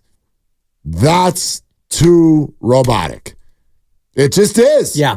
It's too spreadsheety. It just is. Like that to me, that's what gets to people. We're not going to bring up our number one prospect because over the next 28 hours, we're facing a couple of lefties. Come on. I think you got to think bigger than that. You do, and I think bigger picture would be figuring out what you're going to do with Casey Schmidt long term. And if he's not the answer, if Marco Luciano is the answer, and Schmidt's having trouble hitting at the major league level, is he really going to be your future third baseman? Maybe. I mean, I don't know. Keep seasoning. Right. You got Matt Chapman for now. You do. Right. And maybe next year too. So you can keep Casey down there for as long as you need to. At 25, it feels like, his clock's ticking a little bit, and Luciano at 22. If he's going to pop now and be your new shortstop, then so be it. And Casey may not be a major league hitter. Like I'll tell you that's been their question for 2 years now. For sure. Can Casey hit at the big league level? That's been a question. It continues to be one. His glove is fine. Nobody's ever worried about that. All right. Glad you're with us. We're presented by Fremont Bank, full service banking, no compromises. George Kontos is going to join us in just over an hour. And then in just over an hour and a half, Sergio freaking Romo is coming on the show. Kontos and Romo, both in the 4 o'clock hour, talking ball. 888-957-9570. Did the Giants handle or mishandle these three young guys who are now leading the way through a 4-game win streak? We'll take your calls on Willard and Dibs. I'm okay. I definitely have my shares of eating Oh, sorry. No.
MCFM in HD1 San Francisco on Odyssey Sports Station. Always live on the free Odyssey app, Twitch, and YouTube. Powered by First NorCal Credit Union.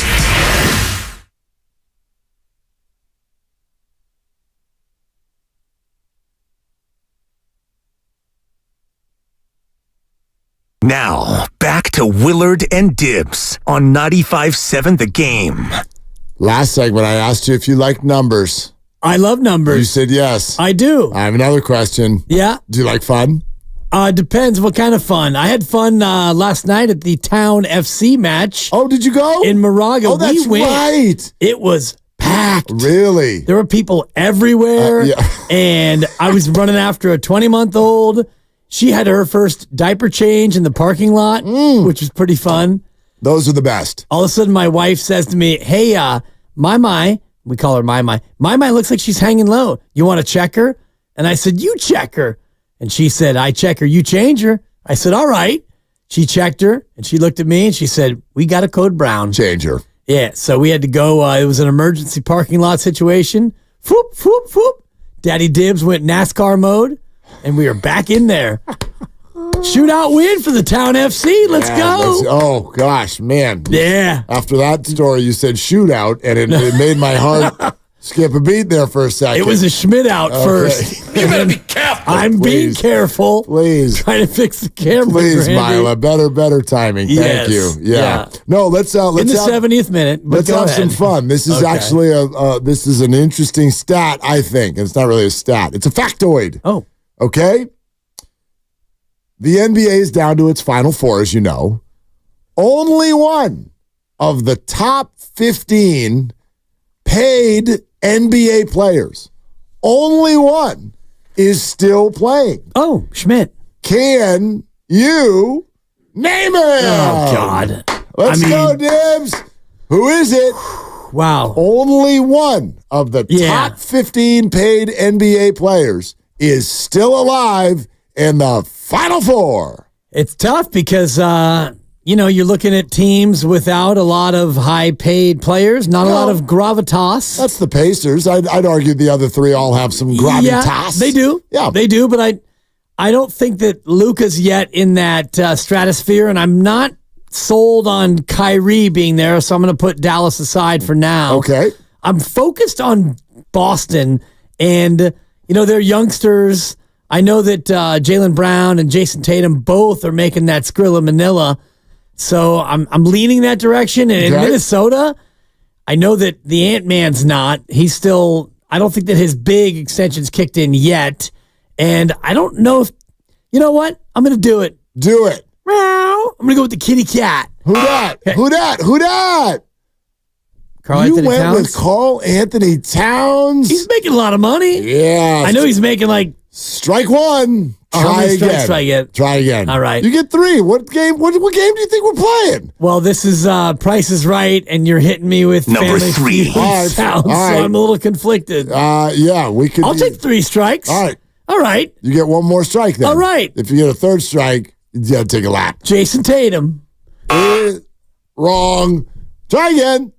Well, I don't think it's Jaylen Brown, and I don't know if Kristaps is making that much money. That's right.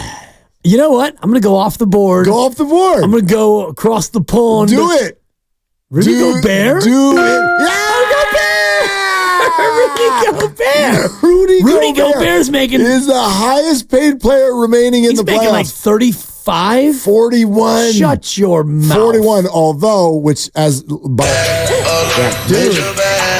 and major. So paint me like your French center. At halftime, it looked like the worst contract in history. Right. Then the dude started hitting fall away 18-footers all over Nikola Jokic. My God. And everything changed. Indeed, Rudy Gobert at Embiid? Indeed. Okay.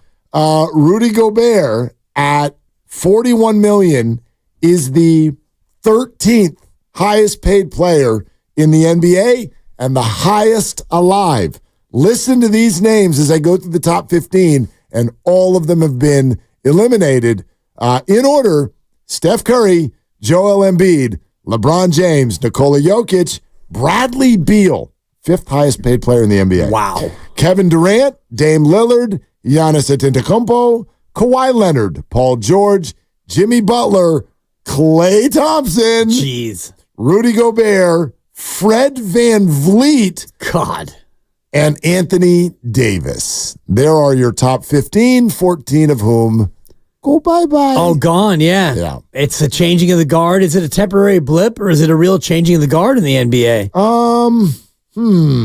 It's a little bit of a weird one. That's an interesting question. I mean, you do have OKC, they were in it. They were deep, and they're not a highly paid team. If you want to use the changing of the guard idea, I'd argue that it already happened last year when Denver came into the mix. Like, it was Warriors and I guess to a degree Lakers in certain spots and Bucks and Celtics. Yeah. So I guess the Celtics could still win. They are the favorite. I don't think they will, but whatever. So, but yeah, like I think that whole establishment thing is already gone. Sixth different champion in 6 years. Last time that happened, 1975 to 1980. Jeez. And the Warriors were one of those teams. They were the first. And Seattle was in there, the Supersonics. I think Portland got a piece of that as well. I'm remembering that from my early youth. I think maybe the Washington Bullets might have been a team there. That's how rare it is. The last time this started was when I was 5 months old. Yeah, geez. That's the last time a 6-year run started where you had 6 different champions in 6 years. It's crazy. And we will have that no matter who wins. And I'm looking at the salaries, the total salaries, and Boston is 5th. They're still around. And Dallas is 11th. Minnesota is 13th. So, in Indiana, you have to go all the way down to 25th. Those are your remaining teams in terms of salary. So, man, maybe it's more about, kind of the Niner mold. Get a quarterback on a rookie deal. Yeah. I think the Wolves are going to win it. You think so? I do now. I think Boston's going to win it. The West is such a battle to come out of there. And obviously they've got another series still to go before they can say that. But I just think you're going to come out so tested, and I think the Porzingis injury is a problem. It's a real problem for Boston. If they were to play, he could be back. He could be back, but even if he is, man, that size of Minnesota is going to cause Boston some serious problems. And because it's not like the only thing that they throw at you, because they're also really, really smart around the perimeter with the likes of not just the talent of Ant, but you get like a veteran like Mike Conley out there doing what he does. I just think they're a very, very complete-looking team right now. And I'd also say about that series that just ended yesterday, that might be my favorite non-Warrior series I've ever watched in my entire life. Wow. How many times was the series, quote, over? Probably 5. How many times? 5 different times. Certainly when Minnesota wins game 2, the series is over. Then Denver roars back with 3 of their own. Just take 2 games first when they won the next 2. Yes, the series. Now the series Denver's over. back in control. Right? And then they win game 5. Now it's really over. It's over. And then Minnesota comes back and does game 6 the way they did. But then they're down by 20 in the second half in Denver. It's so over. It's over. It was over at halftime. That series was not. Give Steiny credit on Friday. I'd rather not. No, let's give it to him. It's Steiny. You won't. I'm about to give you some credit. You won't do it to his face. No, I'm not going to do it to his face. Why would I do that? Yeah, I'm not going to. Why would I do that? Give him credit when he's in the room? No. That's what a man would do. No, that's not. That's what someone who doesn't like him would do. Friends don't do that. Yeah, Give guys, his flowers when he's here. Guys don't do that to He's your not face. listening. Men greet one another by hitting each other. Why would I compliment him to his face just because Minnesota and he said something in December? What did he say on Friday? On Friday, he said, remember his "What's bugging you" was people calling series over before they're over. Not over. Thank you. And this was the ultimate in not over series. I started the show with Ephraim last night by going, no prediction from me. Game's about to tip off, but this series has been over 8 times already. I'm done. I'm out. I'm out on telling you. And then they go up by 20, and I go 58-38. I go, if there's ever, like our guy Steve DeSager handles our update sort of interlude thing there, and he comes on and goes, no one in the history of Game 7s, no one ever has been down by 15 or more at halftime and won the game. Never happened. And I said to him right there, I go, well, if there's any series what will happen, this would be the one. Then they went down by 20. Right. And won. Completed the first day in the history of the NBA that had 2 road Game 7 winners. Bananas. Never happened before. Minnesota goes on a 20-3 run to cut that thing. Actually, even more than that, if you want to go ahead and extrapolate all the way out to the end of the third quarter. Defense was incredible. Yeah. They were incredible. Yeah. Just so well earned. We're sponsored by the Alameda County Probation Department. It's Willard and Dibbs. We will take your phone calls. 888-957-9570. Let's get back to the Giants. Did they handle or mishandle the calling up of Luciano, Ramos, and Matos? We separated it into 3 different answers. We'll do that next on 95.7 The Game. Want a career with purpose, great pay?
He is stepping in the batter's box with a lot of confidence, and this is the most confidence we've ever seen him have at the big league level. That ball is hit well.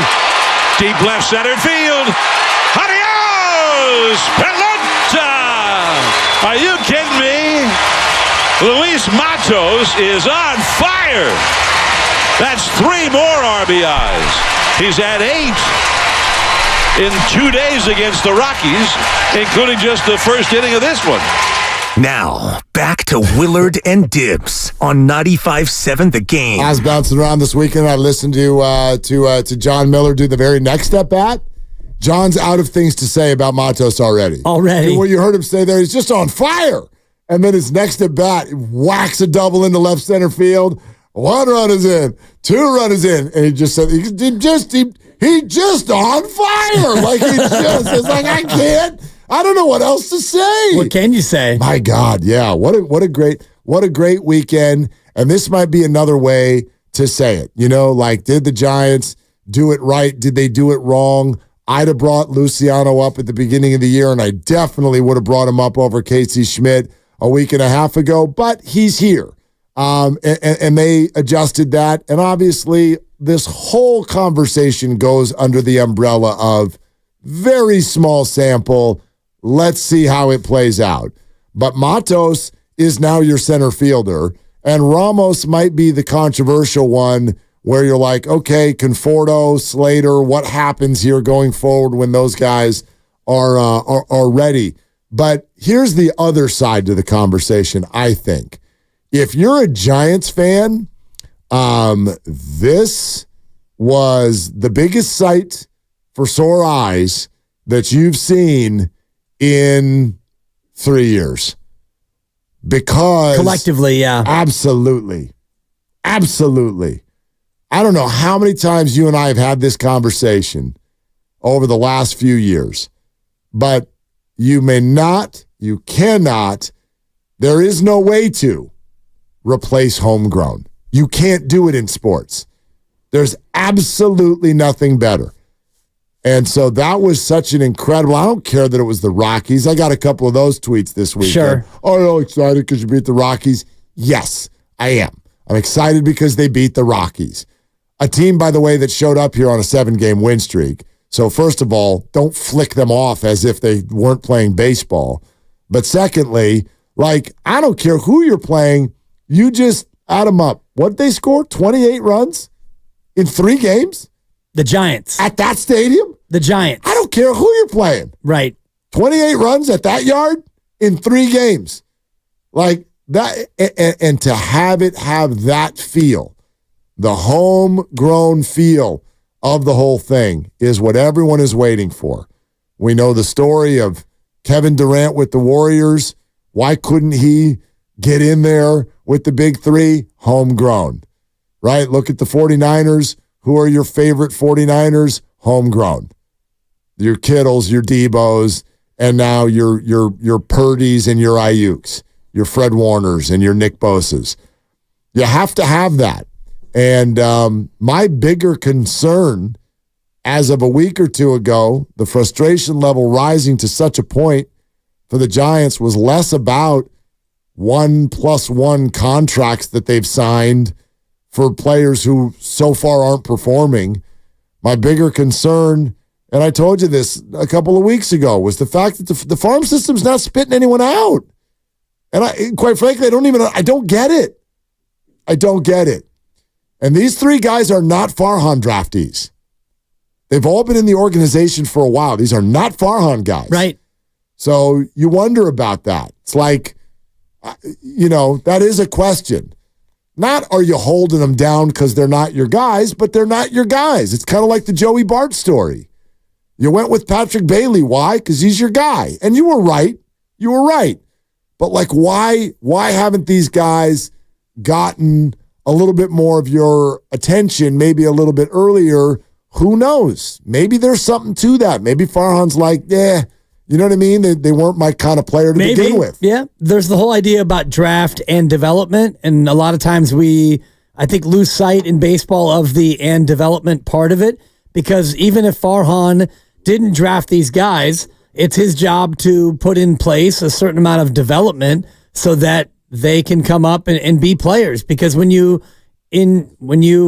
get a job, part of your job is to take what was already there before you and make it better. Sure. It's not only, taking the guys that you drafted and having them improve and having them come up to the major league club and help. It's draft and develop. So these guys were here before Farhan, and if you don't like them or if you don't believe in them, Joey Bart, then your job is to trade them. And if you think that there's something there, then you develop them, you make them better, and hope they can come up and help you. Tell you what, man, the Luciano one is, to me, is the one I have my eyes on the most because it is filled with mystery. Matos now has runway.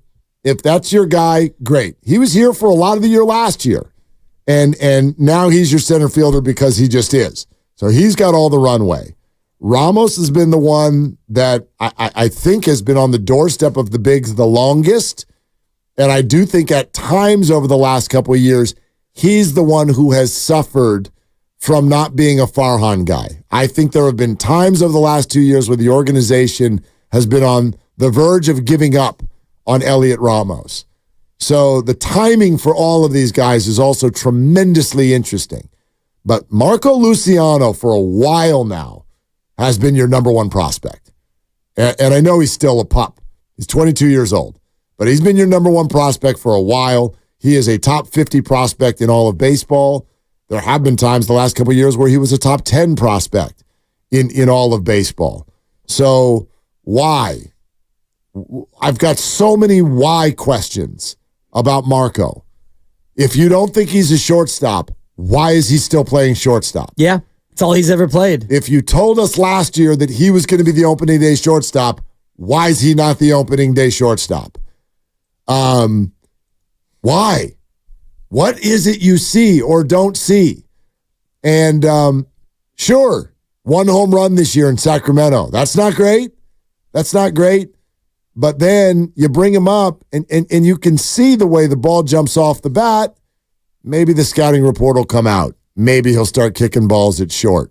But that's the one to me that I feel is filled with a bunch of why questions, and therefore the one that maybe I'm watching the closest of the three here over the next couple of weeks. Because if he continues to play as well as he did over the weekend, it's going to be hard to send him down, yet they already passed him over in the end of March and into early April for a guy, Nick Ahmed, who had never been a Giant before, and a guy who you brought in knowing full well that he probably wasn't going to light it up with the bat. He was a good defensive shortstop that you were going to tolerate his inability to hit because he was a good defensive shortstop, and that's what he's been. And then he got hurt, and now you had no choice but to go with Luciano because Casey Schmidt, again, is not showing any ability with the bat. And so now if Luciano can hit like he did for the first 3 or 4 games, you're going to have a hard time sending him down. It's just a totally different lineup if he produces even just a little bit. Again, I don't think he needs to hit much above 240. It'd be great if he did. Yeah. But if that 240 is league average. Yeah. It's above average. I don't care that much about his batting average. There's 2 things to me that need to happen. And if they do, Luciano should be the shortstop for the rest of the year. There's 2 things. Number 1, don't kick the ball. Just be a league average defensive shortstop. Just make the plays that you need to make. Don't throw the ball all over the yard. Don't make major mistakes. Okay? That's number 1.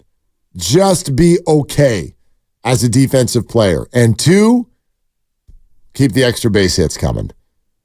Like, listen, I'll take Luciano's 240 with a bunch of doubles versus Nick Ahmed's 240 with a bunch of singles. It's that simple. It changes the entire lineup when you can set the table and have literally, outside of Jorge Soler, the biggest person on the team can walk up there batting 8th and really put the fear of an extra base hit into the other team and then flip the lineup over again because they do have guys up there. You know, Lamont Wade has quietly just been fantastic. Oh, yeah. He's on base every time. He's an all-star. You know, and this Soler at the leadoff thing, again, whatever, that's weird, but it works. It worked over the weekend. He looks comfortable for the first time all year. Chapman is not striking out. you're going to score a lot of runs if you can do that. And it's a starting staff that may not even need a lot of runs. Right. So if he has that extra base pop and he can just not embarrass himself over at shortstop, my God, that's just a better player than Nick Ahmed. It's starting to look like the lineup's got a little bit more length to it. There aren't as many automatic outs when you had Nick Ahmed in there. And, Kirk Casale's been great since he's come back, even in the 9-hole. Love having him on the team. It's fun having him back. And as a 9-hitter, he's a guy who can, produce a little bit. There's another one. We haven't even talked about that. So Bailey comes back. Who's gone? Sable or Casale? It's got to be Sable, I think. Even though Sable gives you a little bit more positional versatility. Right. But I think Casale is kind of the catcher that you want. And Sable, defensively as a catcher, leaves a lot to be desired. And I don't know if it's his one leg down approach or his inability to throw. It feels to me like, as a staff, you'd want to have Casale as opposed to Sable. I think I agree with you. I really do. And Murphy's still going to be out for a while, so they are going to have to figure that out. And I'm hearing that things kind of went well for Patrick Bailey with he flew somewhere to see someone, and apparently that went well. So I don't know how quickly that gets him back. Obviously, you do not want to rush anything with a concussion. Right. That freaks everybody out, and it should. But when he comes back, all things considered, Sable still has options. Casale, if you let him go, he was a minor leaguer with the Cubs, but I don't even know exactly. He had a clause in his contract that if a major league offer was there, he could leave. I think they signed him to a major league deal here, though, for $1 million, I was reading. Right. Yeah, so you're probably right. They're probably going to send Blake Sable down and Kirk Casale, at least until Tom Murphy is ready. He's probably going to be on the team. Right, and then maybe when Murphy comes back, you have a hard choice to make because it feels like Casale has endeared himself very well with the staff. Well, Murphy, I don't know what Murphy's deal is. I think he got more than 1 year. Okay, if I'm remembering correctly. Yeah. Let me look that up while you talk on the radio or something. Yeah, and I'd love to talk on the radio because he has a 2-year deal. 2-year, $8.25. Oh, jeez. Fully guaranteed Major League Baseball contract. So there you go. So when he comes back, and it's going to be a while, I know, because the knee sprain was pretty significant. It was grade 2, so he's probably out for 6 weeks or so. But, you're in a spot where, fortunately, you've got some depth, and I don't think that you're going to have much of a question about Bailey when he's able to get healthy. It's going to probably be Sable, and then you figure it out from there with Casale. The Giants just last week did transfer Murphy from the 15-day IL to the 60. Yeah. So not only is it going to be a while, it's going to be like a while. Yeah. I mean, who knows? Maybe we won't see him again this year. Maybe. That's possible. And, keep your eyes on possible surgery for Murphy if that's, the route that he wants to take because the knee injury looked to be more severe than just a minor tweak based on his own reaction. So we'll see what happens with that. But catcher is one of the few areas where you're not too worried about what's going to happen. For me, the most interesting one is the Austin Slater piece because when Austin Slater is able to get healthy, and Conforto probably comes back before Slater, I would guess. Conforto, I think, is eligible to come off in a couple of days. So when he's able to come back, then I think you're going to see the first domino fall as to what you do with the roster. I'll try to figure out when Slater is eligible. But yeah, you're right.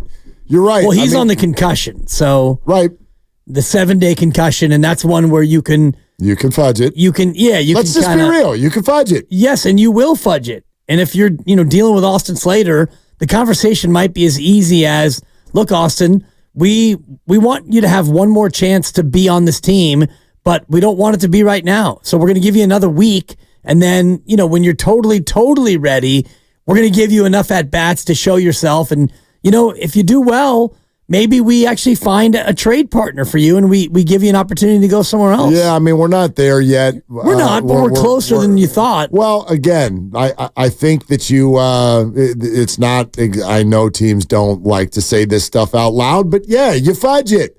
Like, buy as many at-bats as you can for these guys to see if they can do it. It's great. Home crowd, Colorado Rockies pitching. Cool. Now go to Pittsburgh and do it. Don't they? They're going to face the guy. Yeah. What's his name? What's the Pirates guy's name? The guy that's just like the best pitcher in the history of ever who just came up? Paul Skeens? Skeens. Isn't he on the... He was incredible in his second ever start. But he's facing the Giants here this week, right? I think so. I think he's on Wednesday, maybe. I think you're right. Yeah. So they're going to face him, and then they got to go to New York to play the Mets, and then y'all have looked ahead at the next homestand, right? You want to talk about... A couple good teams coming in. Skeens Thursday, by the way. Okay, Thursday. It's just the two best teams in baseball. That's it.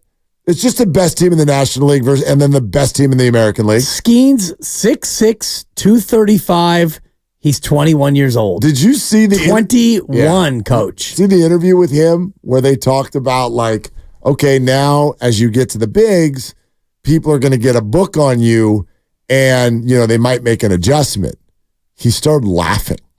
He laughed at the reporter. Really? He's 21, and he goes, yeah, they can go ahead and adjust.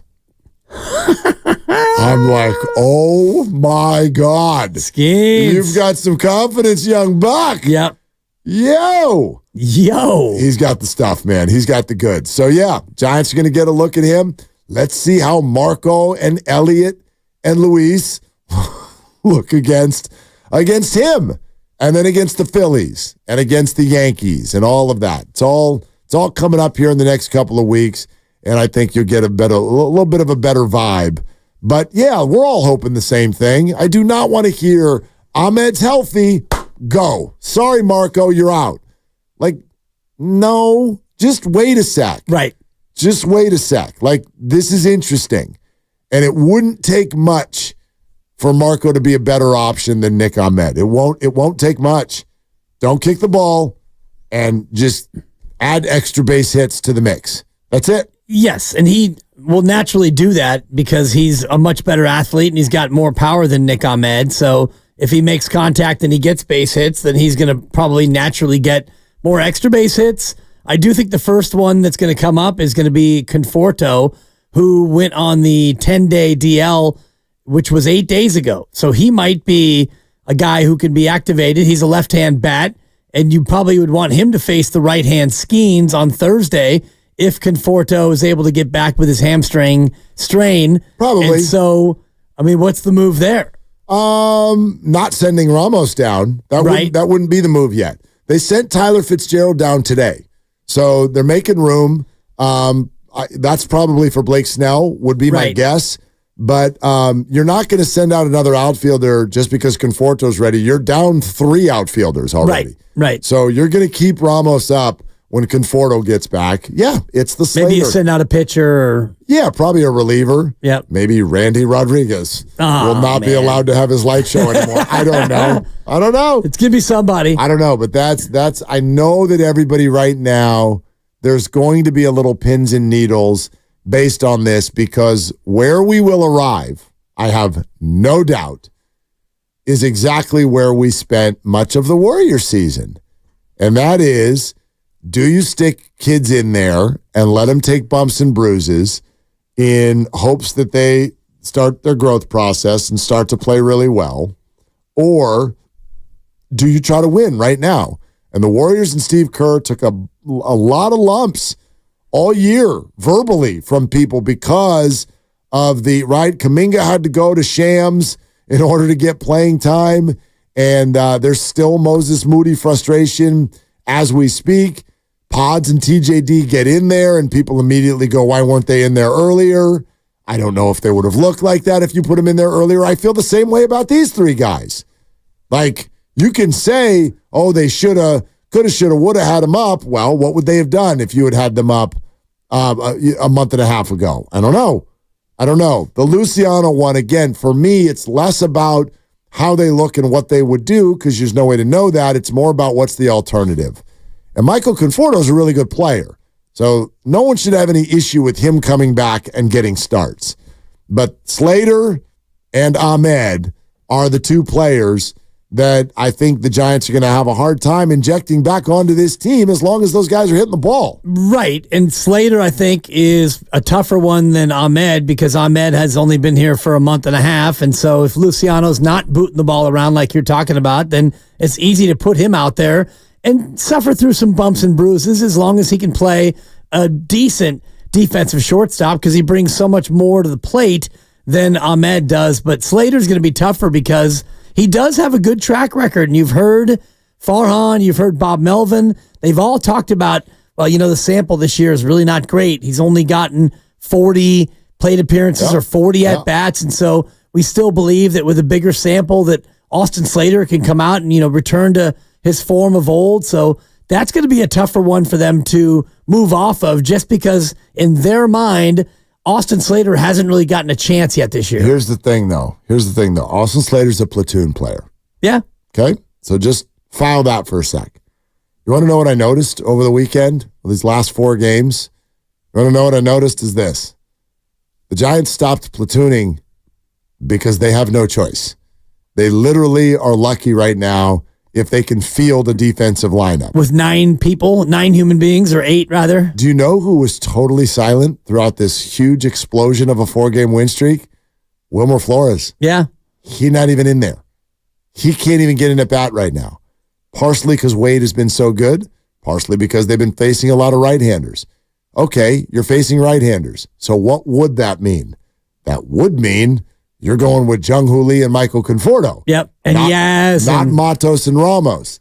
But what the Giants did over the weekend, they had the same 8 players play the whole weekend. No platoons. No, it's the 4th inning and a lefty's now in. Let's start flying all over the place and pinch hitting. They didn't do any of that. And they scored 28 runs. Look, these are baseball smart people, and platooning has been going on forever. So I'm not saying that that's the end of that forever, but I do think we're probably arriving at a time where there needs to be less reliance on that concept, not just on the Giants, everywhere. Yes. Everywhere. Well, it's easy to have less reliance on that when you have players who are good. When you have a good player, you can put him up against a righty if he's right-handed. You can have him face lefties. You can play him 6 out of every 7 games because he's a good player. And that's how it was when we were kids and you watched, the Giants or any other team you wanted to follow. You didn't really have a thing called platooning because you had better baseball players. So if you're a good team and you have good players, you don't have to worry about platooning. Presented by Fremont Bank, full-service banking, no compromises. Don't forget to catch the show streaming live, Twitch and YouTube. Twitch.tv/957 The Game, YouTube.com/957 The Game, and it's all powered by First NorCal Credit Union. Did the energy at the ballpark feel a little bit different? Did the Giants play or misplay the calling up of Luciano, Ramos, and Matos? We will take your phone calls at 888-957-9570. George Contos is a half hour away. Sergio Romo is an hour away. This is Willard and Dibbs. I'm David. I'm John. And I'm Chris. We're the 3 brothers that own Jack's Restaurant and Bar with 5 locations.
Here's the long throw home. Touchdown. Yaz has scored. Sable to third. And Luciano to second base after the RBI single. Now, back to Willard and Dibbs on 95.7 The Game. It just feels different. I can't even describe it. There are plenty of people who I think capture our attention when they come in and start to do special things. Christian McCaffrey, Kevin Durant, Hunter Pence. We can do this all day long. You know who I think is amazing and has been the most underrated signing that probably Farhan Zaidi has ever made is Jordan Hicks. Like that just, like, whoop, it just slipped that on in and nobody even thought much of it. He's been fantastic. He's been their best pitcher. He's been their most consistent guy so far.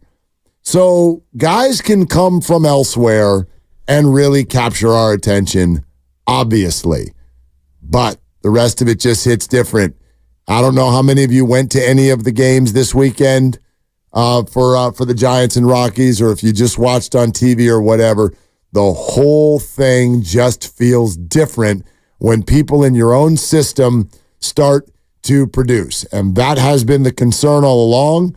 The frustration of the last at least few months from me has largely been based on the fact that even these guys down on the farm, it just didn't look like it was going to click. And so this is only one weekend. But if injury forces these guys up and they can perform like this and stay, and that does happen, Draymond Green's career is because of something like that, then that is going to change the entire feeling around this organization. Grandy said something to us this morning. Do you agree with this? If these guys stick and stay, it almost makes Farhan look worse.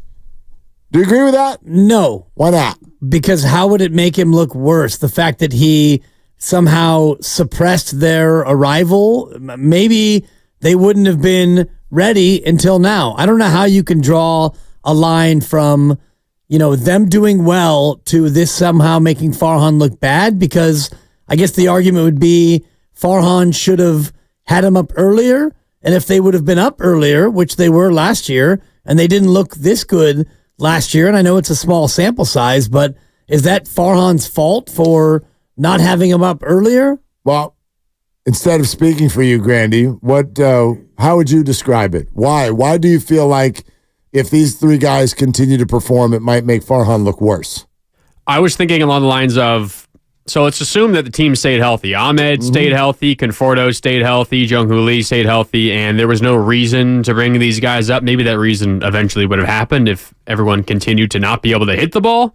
But say you get into June or July and the team's struggling and the veterans are still not hitting the ball and you're out of the race entirely. If the hand wasn't forced to bring up the young guys to see what they could give you, we wouldn't know anything still at this point. And we don't know anything now. I mean, it's a very small sample size, but there's a reality where you stay healthy and your team is hurting because of it, because these three guys are still down in AAA. Yeah.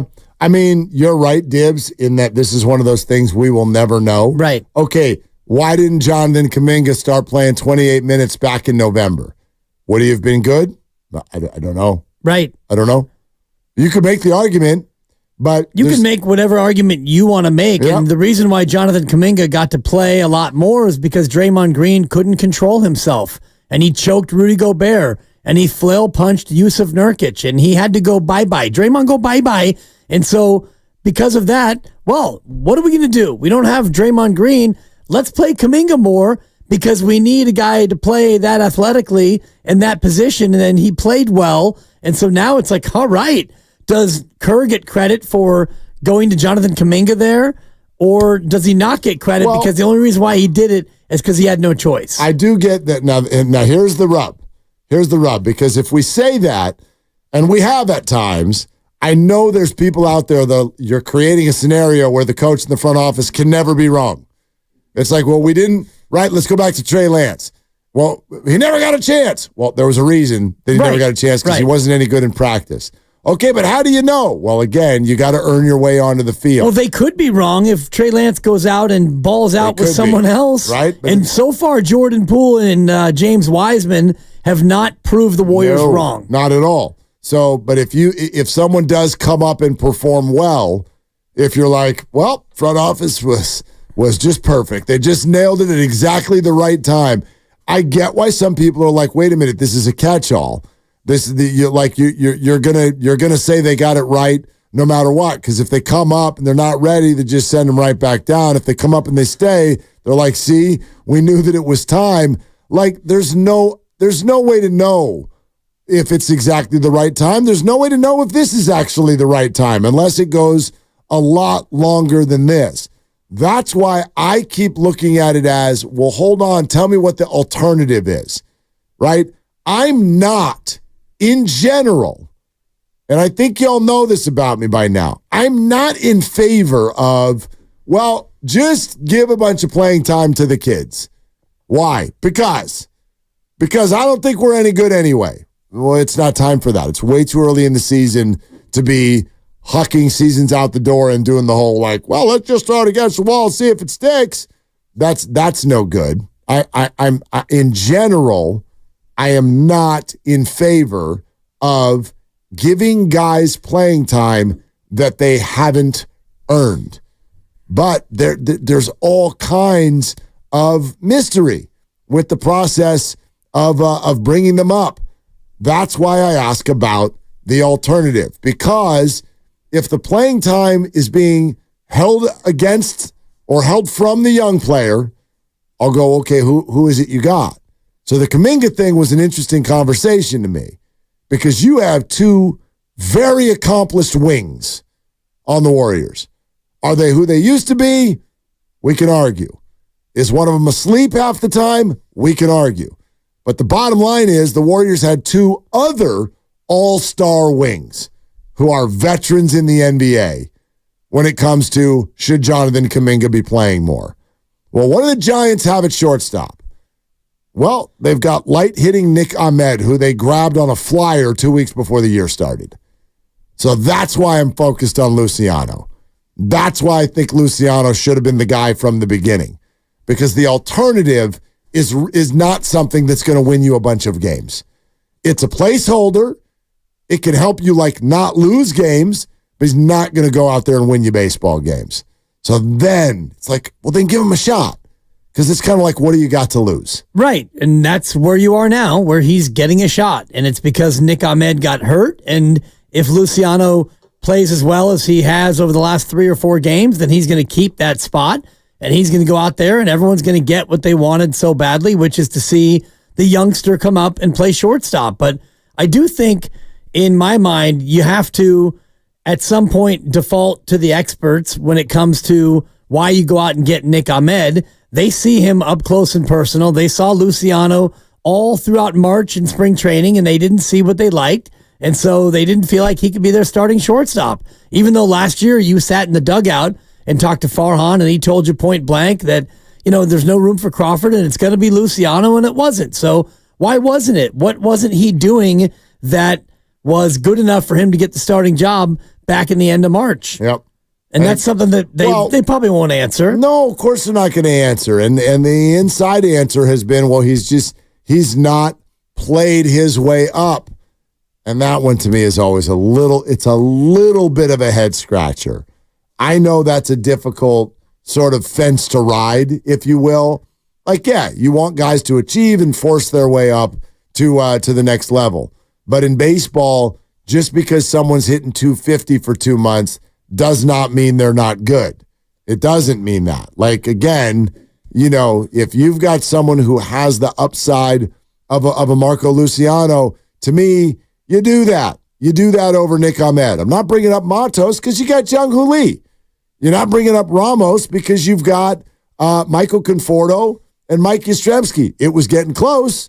Yaz was really struggling. Slater's actually the comp for Ramos. He's been really bad. It was getting close. If Slater hadn't, here's my perception, not reporting this. My perception is if Slater had not gotten hurt, he had about 3 more weeks. He had about 3 more weeks before Ramos was going to get the call.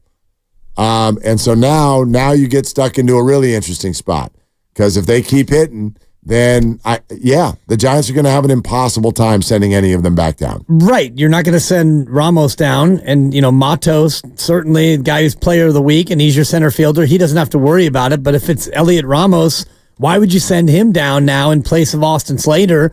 And, the interesting name you threw out before was Wilmer Flores. And not that you're going to make a move on Wilmer, but he's only played once in the last 4 days. And like you said, you haven't really missed him because Lamont Wade is doing such a good job at first base, and he's a guy that you can't afford to have out of the lineup. So you start to look at a lot of these veterans through an interesting lens because Wilmer's not having a very good year. OPS of 563. He's got 1 home run, and it's not a small sample for Wilmer. He's at 131 plate appearances, and he's done almost nothing. Yep. So, you look at, really, you start to look at a lot of these guys, and you have to, default to the contract more than anything. And, this is the last year of Wilmer's deal. And I guess there's a small player option for next year, $3.5 million. But you could, if things continue, you could make moves on a lot of these guys. You're listening to 95.7 The Game, KGMZ FM and HD1 San Francisco and Odyssey Sports Station, always live on the free Odyssey app, Twitch, and YouTube. Powered by First NorCal Credit Union. Upgrade your savings dividend. Open a First NorCal first-class money market today. Yeah, Flores was in that lineup. He was batting third when the Giants won 14-4. He went 0 for 3. Right. With the strikeout. And then he got pinch hit for by Lamont Wade, who came in and went 1 for 2 with a run scored.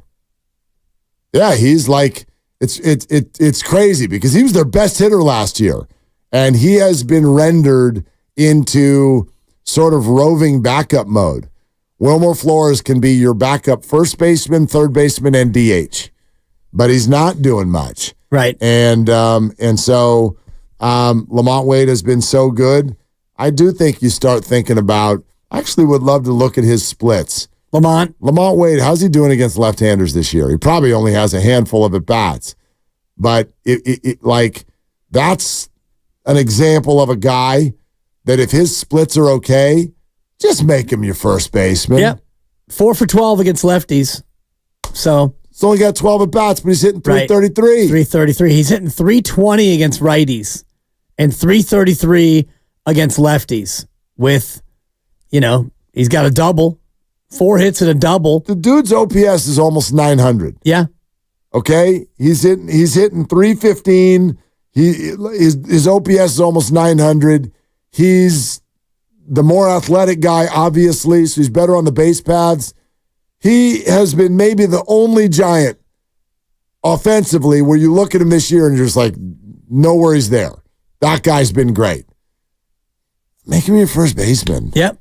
Just make him your first baseman. And that's what I'm saying as we look at this team going forward, and you mentioned it over, yesterday's game where you had just the 9 guys. Your batting order was your batting order. You had your 9, and you played the 8 in the field. You had your DH, who was your leadoff hitter, and that was it. You didn't have to worry about 5th inning lefty and bringing the righty and got to go to the lefty, and this guy's going to pinch hit, and this guy's going to come in for defense. You had your team, and you had your young guys, and that was it. And it's getting exciting when you start to think about Matos, Ramos, and Luciano, and then you throw in Bailey when he comes back, and Wade, and Soler, and Chapman, and Estrada, and Yaz. I mean, these are guys who you can think about wanting to see each and every day. That has value to the fans. I'm just sitting here looking at this box score from that game, 14-4. Yep. Matos, Ramos, Luciano, they all batted in right in order with each other. They were batting, 5-6-7.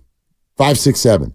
They combined to go 7 for 14 with 5 runs scored and 8 driven in. Jeez. That's the combo Saturday for those 3 guys. 7 for 14 with 5 runs scored and 8 driven in. That's the other thing. Like, even if their average isn't great, all 3 of them have electric bats. That's why they've all been moonlighting as top 5 prospects within the organization for a while. They've got raw skills. So, yeah, man. I mean, 4 doubles and a homer, too, between them. Yeah, extra base hit power. Right. Yeah. And that's, and you mentioned the rest of the order, and Chapman goes 4 for 4. The only guys to not get hits were Yaz and Wilmer, and Lamont pinch hit for Wilmer, and he had a hit. And even Casale got himself another little hit in there. Yeah, he drove in 2 runs. Right. And he walked twice. It's starting to feel, and I know it's the Rockies, and I know it's a small sample, but for at least a weekend, Giants fans could look at the team and get excited about the young kids. Well, this to me, it was a ton of fun, but now comes this sort of like normal sports fan worry, which is kind of like where this goes next. Look, if they all, or even one of them, if they flop, they flop and you can send them down. Matos is probably now the everyday center fielder the rest of the way, so I don't think he's going anywhere. The Giants are in a spot where they can just ride that out and be like, okay, we're giving him a runway. Let's see what he can do. But I want to know how much patience they've got, how much patience they have, because as they're looking at it, and remember, this always factors into it, is like, okay, who's making the decision and what's their perspective? Farhan Zaidi is looking at 3 guys, none of whom he drafted. Doesn't mean he doesn't like them, right? Or any of that stupid stuff. But these are not his prospects, and Farhan has to win. Like, they've got to win this year. I don't know if they've got to make the playoffs, but boy, they've got to at least win more games than they lose. They have got to do that to have any credibility with what they're doing. And so he's not going to do what so many fans have done in this conversation. I just play the kids. Right. Not like you're going to win anything. Well, they don't see it that way. They have got to win. They have to win. There is no, let's build this XYZ for next year. There is a ton of pressure on this organization to actually perform. And so that's why this 4-game win streak was so exciting. It has them right in a spot like nothing has been lost, but they have got to win. And we've watched it with all of these teams. When the pressure is on to win, who are you going to rely on? It's like asking Steve Kerr who you're going to play in the final 5 minutes. He's going to skew to the veteran almost every time. Almost every time. And so I wonder if the Giants will do the same thing. And that ramps up the pressure of each at bat right now for one of these 3 guys. And it also ramps up the pressure on those vets if, in fact, Farhan does side with the vet over a young guy. And, when you get Conforto back and you decide, all right, eventually Heliot Ramos goes back down to AAA, if that's the move they choose to make, well, pressure's on Conforto to now produce like Ramos did when he was up here. And I think you're right about Matos. It feels like he's going to be the center fielder, although the Ryan McKenna addition is an interesting one, because if you do have a time where Matos is starting to struggle a little bit, McKenna's a guy who can play center field, or he's a guy who's got 4 hits this year. 2 of them are home runs, and the Giants claimed him not to just block another team. I'm sure they're looking at him as an outfielder that they may throw in the mix as they get further down the road. Yeah, I wonder. I mean, you just said it. Like, he plays center field. Luis Matos keeps running into walls. I mean, that's the other thing. You say, he's got the runway to be the center fielder the rest of the year. Well, what if he gets hurt? What if he needs a day off? Like, they need more outfielders. So I do not look at the McKenna thing as someone who's going to block one of these guys. If it is, that's horrible. That's a bad decision. You're not bringing in the Orioles DFA guy to get in the way of one of your top prospects. But if you needed another outfielder on the roster, then that makes total sense to me, and that's fine. Here's the other thing to bring up in this conversation about the Giants and sort of trying to make a run. Have you looked at the National League and their standings lately? Yeah, everybody is 20 and 22. There are very, very few. It's almost like Steve Young's answer to us about the NFC for the 49ers. There are no good teams. There just aren't that many good teams. Yeah. Right? The Phillies are going to go to the playoffs. I'd be willing to bet just about everything that the Braves are going to go to the playoffs. The Los Angeles Dodgers are going to go to the playoffs. It's hard for you to say that. No, they're going to the playoffs. I love it when the Dodgers go to the playoffs. It's where they lose. It's tons of fun, actually. Just epic collapses in new ways every time. Not every time, but every time. But 2020, they won the World Series. No, they won a third of a World Series. We've been over this. They did not win the World Series. They won the COVID Series. Congratulations on your 1/3 of a ring. But someone will go out of the Central. The Brewers and Cubs both look solid enough. That's it. The Padres are a game over 500. The Giants are 2 games under 500. There's your National League. You know, it's all right there. So I still, no matter how frustrated we get, I thought last week was absolutely embarrassing. It's why I said what I said on Wednesday. I take none of it back. You're not allowed to look like that. And since then, they haven't looked like that, and they shouldn't look like that the rest of the year. That starting rotation, Dibs, look at me, should be in the playoffs. That starting rotation literally has no reason to not make the playoffs. I don't know how you can miss the playoffs in this league with that rotation. Yeah. Assuming you get Robbie Ray eventually. Even if Alex Cobb apparently not close to returning, according to Alex Pavlovich. So, you know, the rotation you dreamt about probably won't ever come to pass. I mean, they got Cobb 6 guys. Yeah. So I mean, Hicks has been unbelievable. Hicks has been great, and Logan's been great. Harrison's been solid. They've won 7 straight games that Harrison has started. Yeah. So if you can get Snell back to where Snell should be, and then you add Robbie Ray in July, I agree with you. You're not wrong about what your rotation.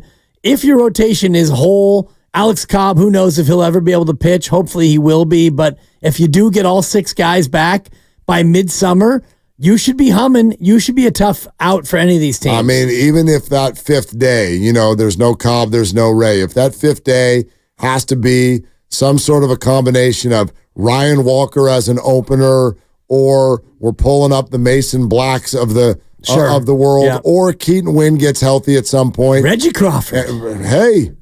You know? Farhan already said it. Not as a starter, though. Right. But he could be your opener. As a reliever. He could be your opener. Could be your opener. Like That's probably a lot to throw on his shoulders right out of the Sean gate. Jelly for 4. I mean, you've got options. Absolutely. Mike in Oakland on Willard and Dibs. Hey, Mike, what's up? Nothing much. How are you guys? Great, man. Mike. I just wanted to ask you a question. I'm sorry if you guys might have already covered this. Can I get your guys' opinions on what the outfield should be when Conforto comes back? Absolutely, Mike. We have been talking about that a little bit. If that were to happen, and you mentioned, Dibs, Conforto might be back as early as the middle of the week. Yep. Matos is your center fielder. Conforto and Yaz, sure, are going to be in the corners, I would say, against right-handers most of the time. But Ramos is your next outfielder. He's certainly in the lineup against left-handers. You can sort of mix and match if that's a day off for Yaz or a day off for Conforto. And I would give Ramos a little bit against right-handers, too. Yeah. It's 3 outfielders for 2 spots. That's going to annoy people. It's hard to get a flow of at-bats, but that's probably how you have to play it. And especially when you talk about matchups and nobody wants to get a full platoon look in there, but Conforto is a guy who you absolutely, when healthy, have to have in there against righties. Okay. How would George Contos play all of this? What is it like in the clubhouse when there's an infusion of young talent? How can you tell? How many at-bats is enough? All questions that we will ask 2 giant reliever greats who are both going to join us this hour. Sergio Romo in a half hour, but George Contos is next. We're sponsored by Scandinavian Designs Furniture, Willard and Dibs. Don't miss major Memorial Day savings at Scandinavian Design.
center field. Going way back there. And adios! Pelota! Right over the center field wall. And Heliot Ramos makes it 4-1. Now, back to Willard and Dibs on 95.7 The Game. That one surprised John. It sounds, deep to center field and way back there. And then I'd go. Adios. Pelota. Yeah, beautiful. And I love the pause that he's put into the pelota. It's adios, pelota. Yeah, whatever John does is whatever great. he wants to do. Whatever he wants to do. Big fan. Now I don't feel that way about George Contos. He can't just do whatever the hell he wants. Luke, what's going on in there, guys? What? Are we good? He's on the elevator. He said call now. Oh, he's on the elevator. Okay, that's fine then. That's fine. Like our elevator? He's coming in? Yeah, elevator to where? Yeah. Hope he's not on the stairway to heaven or anything like that. Yeah. You know? You ever been stuck in an elevator? Have I ever been stuck in an elevator? Yeah, but not for any, it didn't take long. Yeah. Not bad. I've had a couple. Have you? Yeah. Yeah. One in college, going to a formal with 12 or 13 other people, 7 couples. Oh, that's too many. Yes. Oh, that's not good. No, there was too many of us in the elevator. That's why it stopped? Yeah. And I had... that's unpleasant. Well, I did have a couple of beers. I had one in each pocket. So you crack one early, and then you're in there another half an hour. It's like, nobody knows, but I got me a second one.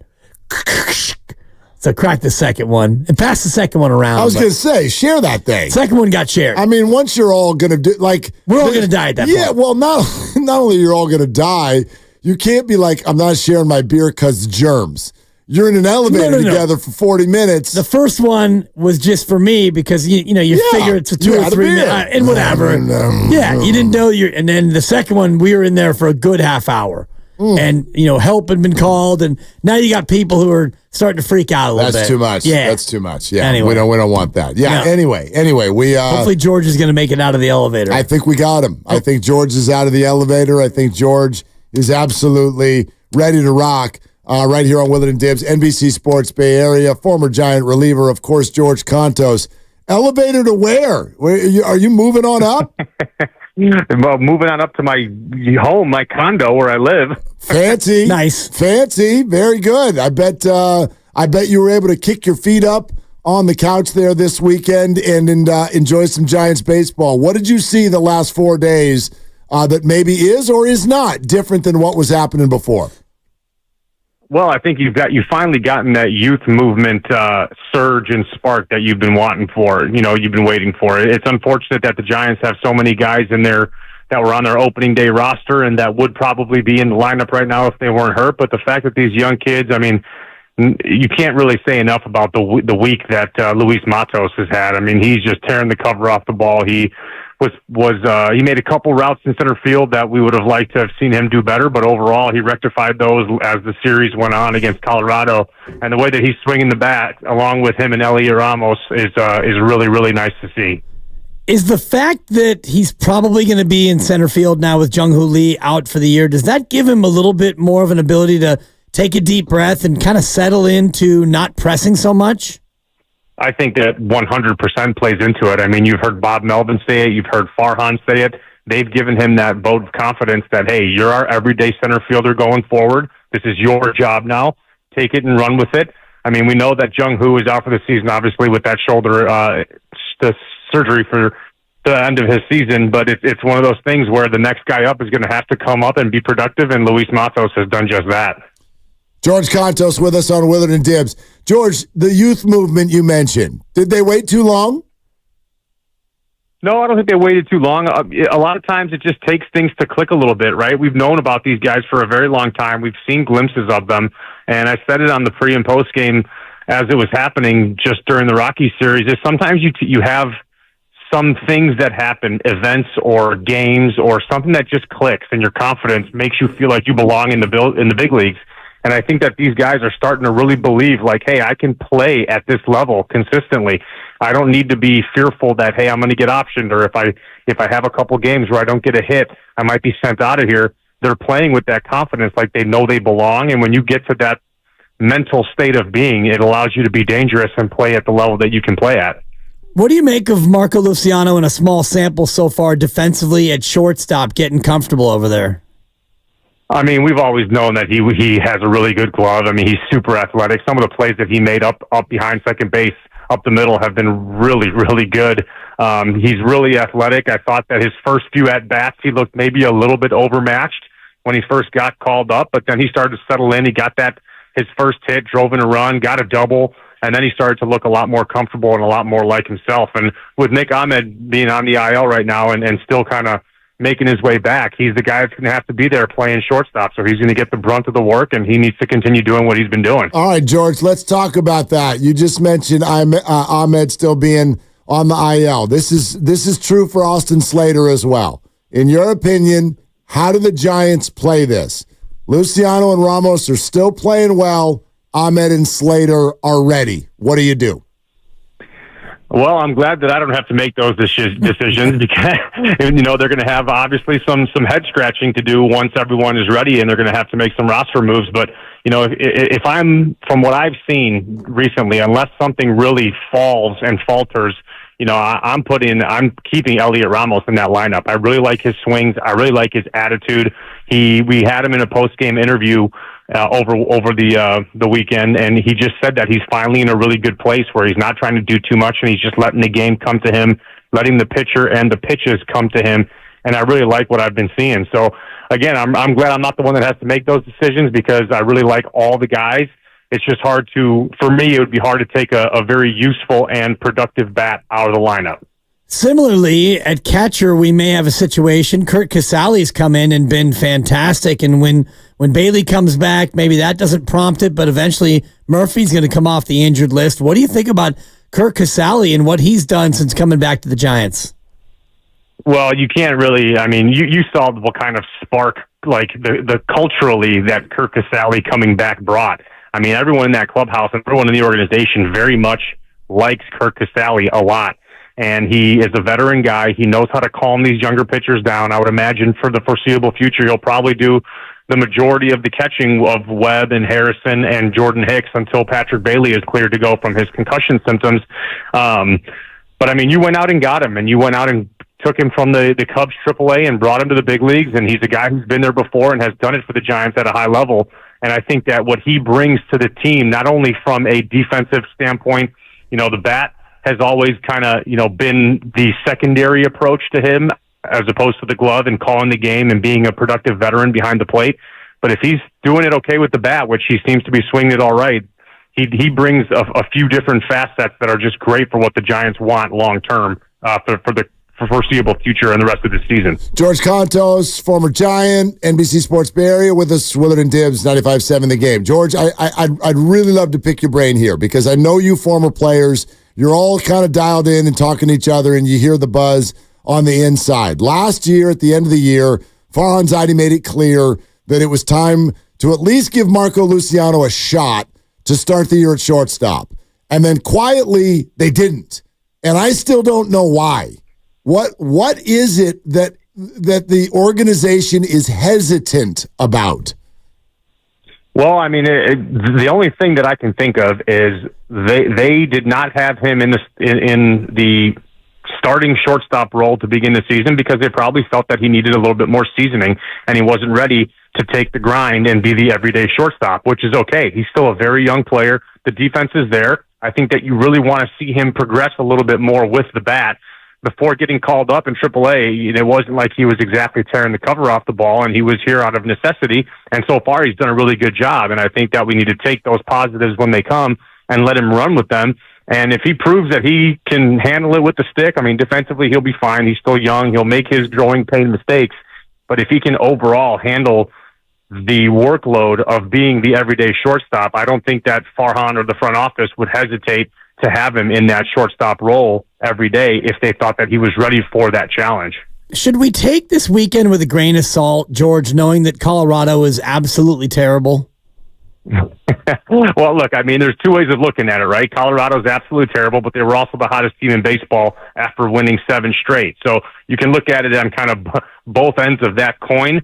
I wouldn't necessarily just start thinking that the Giants are going to be scoring 8 runs a game, because that would be a huge anticipation that might not be lived up to, because we've seen kind of what the progress has been with the offense. But I think it was a great start where you got to sweep a team at home before going on the road, and you're going to have some thunder throwers in Jones and Skeens that you're going to be facing in Pittsburgh the next few days. So I think that you got to look at it as a positive, but I wouldn't just necessarily think that the Giants offense, I mean, you're not going to be getting 16 RBIs in a week from Matos every single week. Otherwise, you have like the best player ever, but you definitely have made some great strides. And I think that the confidence of the ball club is very high right now going into Pittsburgh, as it should be. Well, you're not going to get it with that attitude, George, but geez. Well, George, what about this? Tell me the process of how the league handles it when young players come up. Sure, Matos been, he was up for half the year last year, but I'm curious, when a guy comes up and pops, kind of like Casey Schmidt did last year, how long before a scouting report sort of gets around the league and people change what they're doing? In other words, what are Luciano and Ramos about to face on this road trip? Well, I mean, when you win National League Player of the Week honors, it goes noticed very, very quickly. And, he did a great job of hitting mistake pitches, which is what you have to do in the big leagues. You have to capitalize when pitchers make mistakes. I mean, he launched that 3-run homer the other day, and it was a mistake pitch. I mean, he went down and got a few changeups in 1-2 counts and pulled them over the third baseman for doubles. He's doing exactly what you should be when the pitcher makes a mistake. And now what's going to end up happening is these guys are going to be a little bit more careful when he's up at the plate. They're not just going to give him those, good cookie fastballs down and away. They're going to make sure that they locate those pitches. He's going to get breaking balls behind in the count to see how aggressive he is. And if he can just stay within his approach, and he's got really fast hands, he's got great power to up the middle and to right field. I think, and that goes for Matos and Ramos. Those guys are both in that same category. If they can just take a deep breath and keep the game slow, let the pitch and that bat develop the way that it's supposed to, and not get overly excited, because that's when you put the pressure on yourself and you make some mistakes. If they just continue to take what the pitchers are giving them, try and lay off those good breaking ball pitches and pitches that are well executed, or put good swings on them, fight them off for good at bats, and that confidence will still be there, and they'll still be playing with the conviction that they are. Jordan Hicks got a big contract, and he has more than lived up to billing. Yesterday, he's vomiting before first pitch and guts it out and comes out and has another good outing. Beyond yesterday, George, just how impressed are you by what Jordan Hicks has been able to do?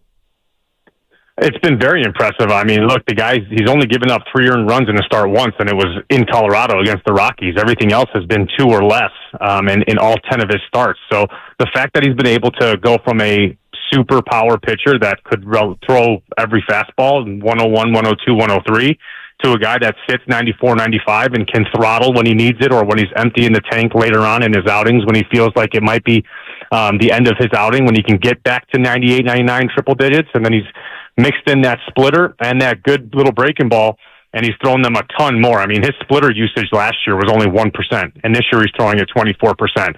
So you're protecting everything else with that sinker, because guys know that everything is going to be breaking down out of his hand, and it's going to be 94 with sink, it's going to be 88 with the splitter, or it's going to be 82, 83 with the breaking ball. But he still has that up velocity at 97, 98 to catch you sleeping at the top of the zone. So his transition from a reliever full-time to a starter, I think, has gone about as well as you could have ever imagined. The only issue I think that we might run into at the end of the year is his career innings. Don't forget, he's only thrown 78 innings in a season, for the most ever. I would have a hard time imagining him getting much past 145, 150 if he got there. And he even mentioned it in his post-game start, already being at the innings that he is. He's noticing his legs are getting a little bit heavier, and that's just because he's not used to this workload. And he said that the most important part right now is protecting his shoulder. So it's not necessarily that his body can't handle it, it's just the volume of innings he's never experienced before. So it's just going to be something to keep an eye on as the season progresses. George, we're having Sergio Romo on in 15 minutes. Now, I mean this as a compliment, but he's a complete crazy maniac, right? Romy's the best. You guys know Romy. He's just got the biggest heart. He's a goofball, and he's the greatest. Right, but when people go, oh, big heart goofball, you think of like he's a nice guy. No, he's someone who throws like an 89-mile-an-hour fastball down the middle to Miguel Cabrera in the World Series. Like, he's a crazy person. Well, you know what? There's no lack of cojones in that man. He was a guy who has always pitched like he was 6'5" and threw 100, and he is 5'10", 5'11", and threw 88, 89 with his bastard slider. But he's done such a great job in his career, and when he touched the mound, obviously, as you guys all know and remember, he was pitching with a lot of pride, and that 89 definitely played up. George, great to have you, man. Thank you so much for hopping on.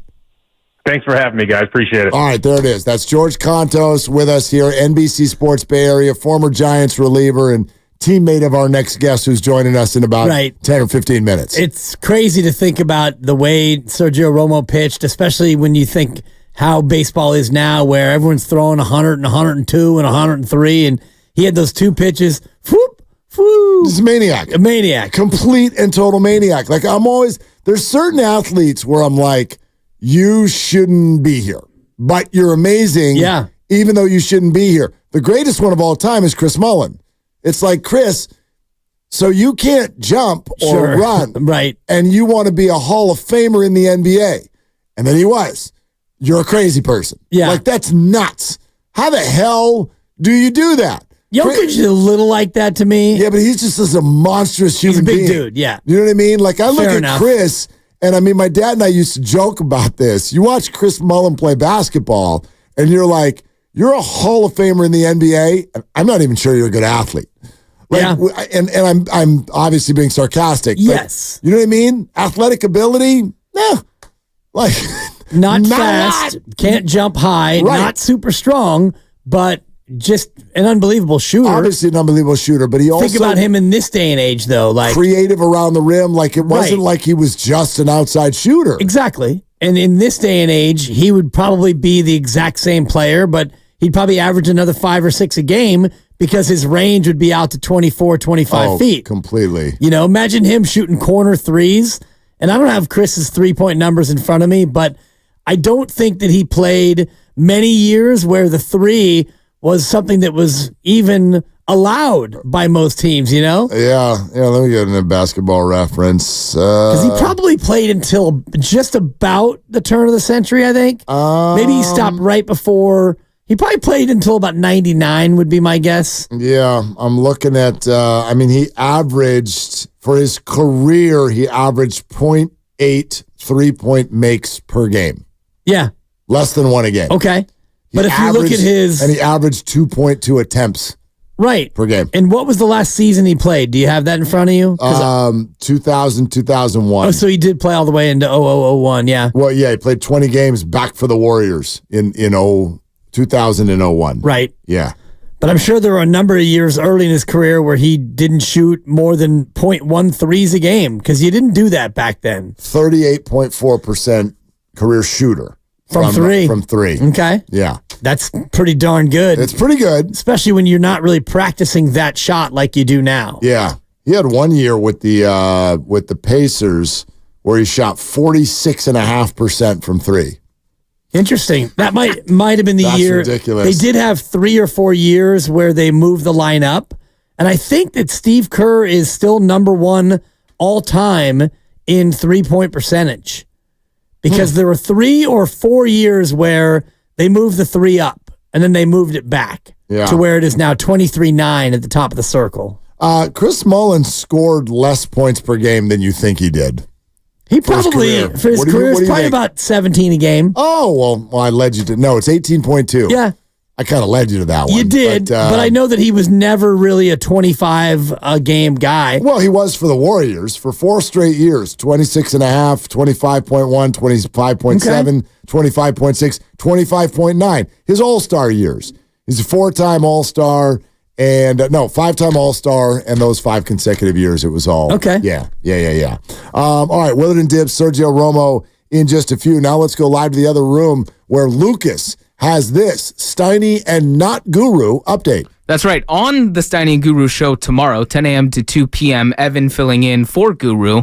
It's going to be a fun one. Tomorrow is the 10-year anniversary of Steve Kerr being introduced as the Warriors head coach. Wow. So they are taking 4 hours out of their time to celebrate Steve Kerr and his time here in the Bay Area, and they have some fun guests joining them. Again, this is tomorrow, starting at 10 a.m., Steiny and Evan Giddings. 10:30 a.m., Bob Myers will join them. Wow. 12 p.m., right at noon, Otto Porter Jr., Warriors legend. 12:30, Sean Livingston. They may even add some more, and we'll keep you posted when that happens. But 3 big guests tomorrow, again, Steiny and Guru. Huge. Celebrating Steve Kerr's 10-year anniversary of being a Warrior. Bob Myers, Otto Porter Jr., and Sean Livingston all joining the show tomorrow. Lucas, great job. That's fantastic. Now, who do we have tomorrow? Doc Feely? Okay. And I was That's right. a great question. Steve Kerr is number one all time For in three-point percentage? three-point shooting percentage, 45.4 for his career. For his career? Yes. Well, Good and, Lord. And I did. Yeah, it's crazy. You're welcome, Steve. And I did the homework, and I looked at when they moved the lineup, and there were a couple of years. One year he shot 50% from three, and another year he shot 52, and he shot 51.5. That's absurd. From three. From three. Right. Not shooting a ton of threes. No, I know, but that's still, you shoot them, you make them. Better than 50% is absolutely ridiculous. Yeah. When it comes to that. Huh. Yeah. All right. Steph Curry is not only is he 12th all time, but he is number 2 in his family in 3-point percentage. Oh, yeah. What's Dell's? Not Dell. Number 2. Oh. Not Dell. Seth? Really? Seth is number 8 in 3-point percentage. Steph is 12. Seth, baby. How many Seth? Put some respect on Seth's name. How many times has he shot the ball in his career? More than you think. No, I know. He's had some years. Yeah. He's had Seth some years. is, man. Is he with Charlotte right now? Yeah. God. It is his he could not. The night ninth team. Yeah, we went to ninth. You remember the game. We went to see the Warriors play Charlotte this year. Yeah. And Charlotte could not make what you call baskets. They could not put the ball in the bucket. There was no scoring in the game. And eventually I think they got to 80 points, but I think they were under 30 at halftime. That's not a joke. They were under 30. And Seth, percent or points? No, total points. Seth was right at the center of it. He could not. I mean, he was awful that night. I got to pull up the box score. He could not hit anything that night. Just one night, whatever, no big deal. But he looked very frustrated in front of the Chase Center. Seth has attempted 2,001 threes. Wow. Over his career. Wow. Good for him. Yeah. A plucky little career there for the little guy. Dallas, Philly, Brooklyn, Portland, Sac, Hornets, Phoenix, Cleveland, and Memphis. Okay. We're presented by Fremont Bank, full service banking, no compromises. Now, sure, Sergio Romo, all-time favorite dude type of a guy here in Bay Area sports, is going to join us next, and we will largely be diving in on a lot of the same questions around these young guys and the Giants and to what level they should feel like a contender and how they should play things out with these young guys over the next coming weeks. However, soon as Sergio's done, and so this will be a little bit more toward 5 o'clock, I'd stick around because we got to have a conversation about this. We've got inflammatory comments about Chris Paul. Inflammatory. So we'll tell you what the comments are and who made them. Still ahead on Willard and Dibbs. In the meantime, I'm here to talk about myself.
Now, back to Willard and Dibs on 95.7 The Game. Well, I tell you what, this is what it feels like right now.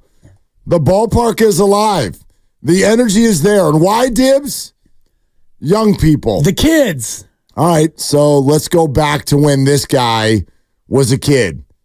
I remember. Sergio Romo joins us now on Willard and Dibs. Let's go back to 2008, and he was called up by the San Francisco Giants. Take us through that day, Sergio. What were you doing? Hey, Mark, man, it's good to talk to you guys. Good to be on air with you guys. Good to have you. I will venture to say today, playing a round of golf with Rich Aurelia, who was a veteran when I got called up to the big leagues. It was that nostalgic type of feeling, you know. But I tell you what, being a guy in the minor leagues, getting a call to the big leagues, there's nothing better. There really isn't. I mean, I would venture to say, other than the birth of my son, that's probably one of the best phone calls I've ever gotten. And to be a part of an organization that's historic as the Giants, to be getting my opportunity with them, I'll tell you what, it was everything I could have dreamed of and some, because if I had an opportunity to write it out the way it all played out, I would have sold myself short, that's for sure. So wait, you weren't playing golf with Rich that day. You're playing golf with Rich today, right? Is that what you mean? Today, yeah. Okay. Rich was part of the old scrambled teammate that I had today. We did well. We were 13 under as a group, including handicaps and all of that. And tell you what, it was a fun day, great day, a little bit of wind, but it was a very, very gorgeous day outside. Wait, what course did you play, Sergio? We were at Lake Merced Country Club. We had Larry Bear and his fellow country club mates. You know, they held their annual charity tournament today, and I was fortunate enough to be invited. It's almost like you know a couple people. I know a couple people here and there. You know, I've been blessed with a lot of cool relationships and a lot of cool blessings. You know, a lot of cool experiences. So, you know, today is just kind of keep adding on to that. You know, gorgeous day, gorgeous course, around some awesome people. So, couldn't be any better. How's everybody feeling about the state of the Giants out there? I'll tell you what, the state of the Giants right now, there's a lot of folks around here that told me, hey, you know, that there's a lot of energy coming from the young guys, and there's plenty of reason to buy into the young surge that's been kind of happening the last handful of days. So last week we'll give it. I really believe that this team is on the cusp of doing some really cool things. You know, they've been bitten by the injury bug, but yet these young bucks, you know, they're bringing a spark that it's hard to not smile at the production they've put out. You know, this first week that they've really all been together. What's it like to come up, and Mark was alluding to you in 2008, and you come up and you make an impact, and a couple years later you guys are World Series champs, but when you come up, when do you realize that not only can you do it at this level, but you're going to be here to stay? I mean, the cool part about it is when you have veterans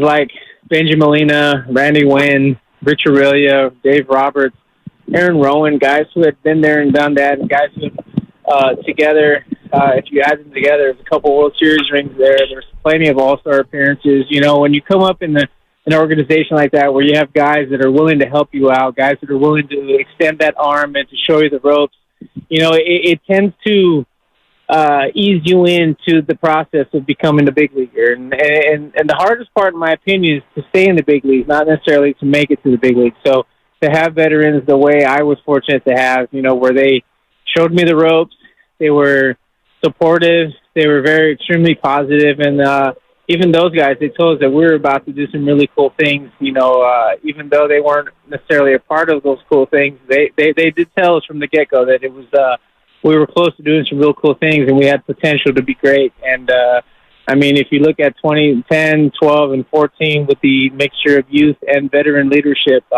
we were pretty solid. Sergio, yeah, pretty solid. It went Decent well. little club. Yeah, Sergio Romo is with us here on 95.7 The Game. Willard and Dibs. Sergio, you know, you talk about these young guys, and it feels like it's fun now, but we're headed toward difficult decisions. If these guys keep playing well, what do you do when Slater is back healthy, when Nick Ahmed is back healthy. And when you add Mike Conforto, who's back healthy also, like you sit there and you go, man, there's guys who have proven themselves at that big league level time and time over again, that they have value, they have worth, they bring something to the table.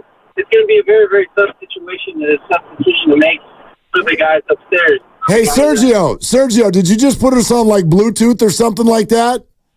I mean, if you really look at the way the team was built entering the season, you sit there and go, okay, cool. If something were to happen, who's ready and who's willing and who has the ability to make an impact? And you look at the guys that are up there now making that same impact. There's Heliot, Ramos, there's Matos, even Luciano, who had a great series against the Rockies.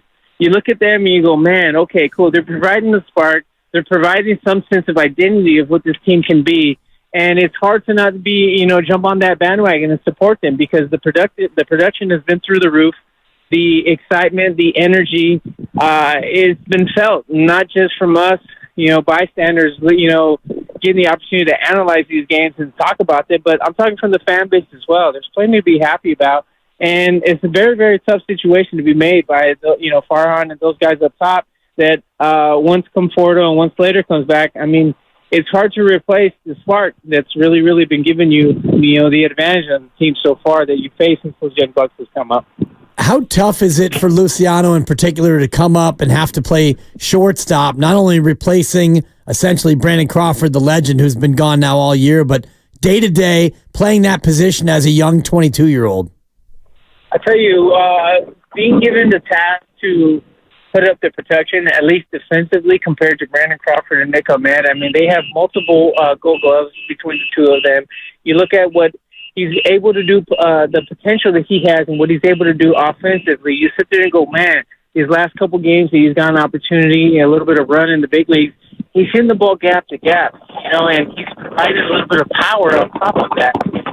Not just singles hitter. The guy's putting the ball in the gap and he's getting doubles, and he's getting them in tough situations too. So, it's hard to not get excited for a guy like Luciano with the talent, with the ability that he does have, but it's also exciting to sit there and see the growth and what he's shown, because if you really look at it, not just with Luciano, but Matos and Heliot or Ramos as well, they have been in the big leagues before. They've gotten a taste of the big leagues before. I once saw a guy named Buster Posey come in 2009, and that month of September wasn't necessarily the most productive, but yet it seemed to prime him and ready him for the opportunity he got in 2010 to carry us to a World Series championship. So if you look at the opportunity that Ramos, Matos, and Luciano are getting now, and with the experience that they've had, a little bit of taste of the big leagues that they had prior, was it last year, earlier this year, you sit there and think, man, wow, okay, they have found a way to slow the game down. And if they can continue to slow the game down and play just their game, staying in their lane, their high and their low, understanding that they're high and their low of their game, staying in that lane, I mean, it's hard to not get excited because the ability is there, the talent is there. We've been seeing it for years in the minor league system. So it's kind of fitting that now once they're getting this full run in the big leagues, it's not surprising that they're actually producing them to a certain extent. Sergio Romo with us on Willard and Dibbs here, 95.7 The Game. Sergio, obviously your best success was with the Giants, but you put on 8 jerseys as a pro. How would you compare the way you get treated by your, quote, homegrown team's fan base versus anything that happens after that? I have zero negative of anything negative to say of any fan base that I've ever been fortunate enough to play for. I was very blessed with a very supportive group, very supportive fan bases in every which way that I went. There was something about me that seemed to excite them, and something about me and my production and my ability to play this game that seemed to put them on my side. So a lot of the effort was to not let the fan base down. A lot of the effort was to continue to show them who I am, showing how thankful and appreciative I am the opportunity to show these people who I am and what I can do on the baseball field. So it's hard to compare anything to the Giants, though. I mean, we did some amazing things. We were able to win some World Series together and whatnot. So it's hard to say that any other place other than San Francisco for me in my career was better than San Francisco. So being I make my home in San Francisco, and I still get treated exceptionally well. Everywhere I go, I do get recognized, and I do get told that, how thankful and appreciative the fan base is for the experiences and the lifelong adventures that I would say that most of these families go through, especially having to wait 54 years before we were able to bring a World Series championship to San Francisco. So, again, San Francisco is my home. My wife is born and raised in San Francisco. The way we get treated here through and throughout, I'll tell you what, it is first class. It is top of the mountain, top notch. And again, San Francisco is my home, and I'm very, very thankful to be able to say that. Sergio, it's a classy answer, but you do regret being a Dodger, right? I can't sit there and say that I regret it. I will venture to say that I was that kid that had that dream that Vin Scully would say my name one time in that stadium. And he said it quite a few times as a visitor. And the fact that I was fortunate enough for him to say my name as a Dodger, given my grandpa, my dad's dad, who was the one that if there was someone that wanted to see me in a Dodgers uniform and was hopeful and prideful that I would ever get the chance to put that jersey on, it would be my grandpa. So the main reason why I did that, regardless if I turned down more money elsewhere, was for my grandpa, and I don't regret that one bit. That's pretty awesome. And even an avowed Dodger hater like my partner, he had to push away from the mic, Sergio. And I don't know if it was a nod, but he definitely paid some acknowledgement to the fact that the kid from Brawley, who grew up a Dodger fan, was able to fulfill his grandpa's wishes. That's pretty awesome. No, I pushed away from the mic, though, Sergio, because you say a kid who grew up a Dodger fan, you know who Vin Scully grew up rooting for, don't you?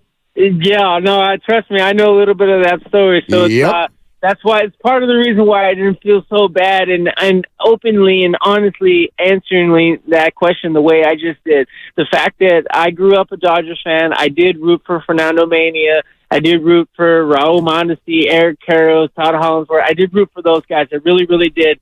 But another big reason why I was a big Dodgers fan was the fact that a hometown guy from Brawley, Rudy Cianez, a guy much before my time, he was also a Dodger. Wow. And when I got a chance to watch my first big league game, he was in the Dodgers uniform. So I take a lot of pride in being who I've been since I was a kid, and developing and growing into the person that I am now. Yes, I am Giants through and through. From the bottom of my heart, I am.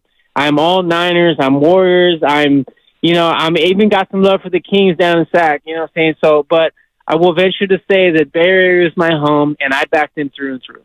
You're listening to 95.7 The Game, KGMZ FM and HC1 San Francisco and Odyssey Sports Station, always live on the free Odyssey app, Twitch and YouTube, powered by First NorCal Credit Union. Upgrade your savings dividend. Open a First NorCal First Class Money Market today. Hey, Sergio, while you were out there with Larry Bear, did you go over to him and be like, how come I didn't get a light show when I came into the game?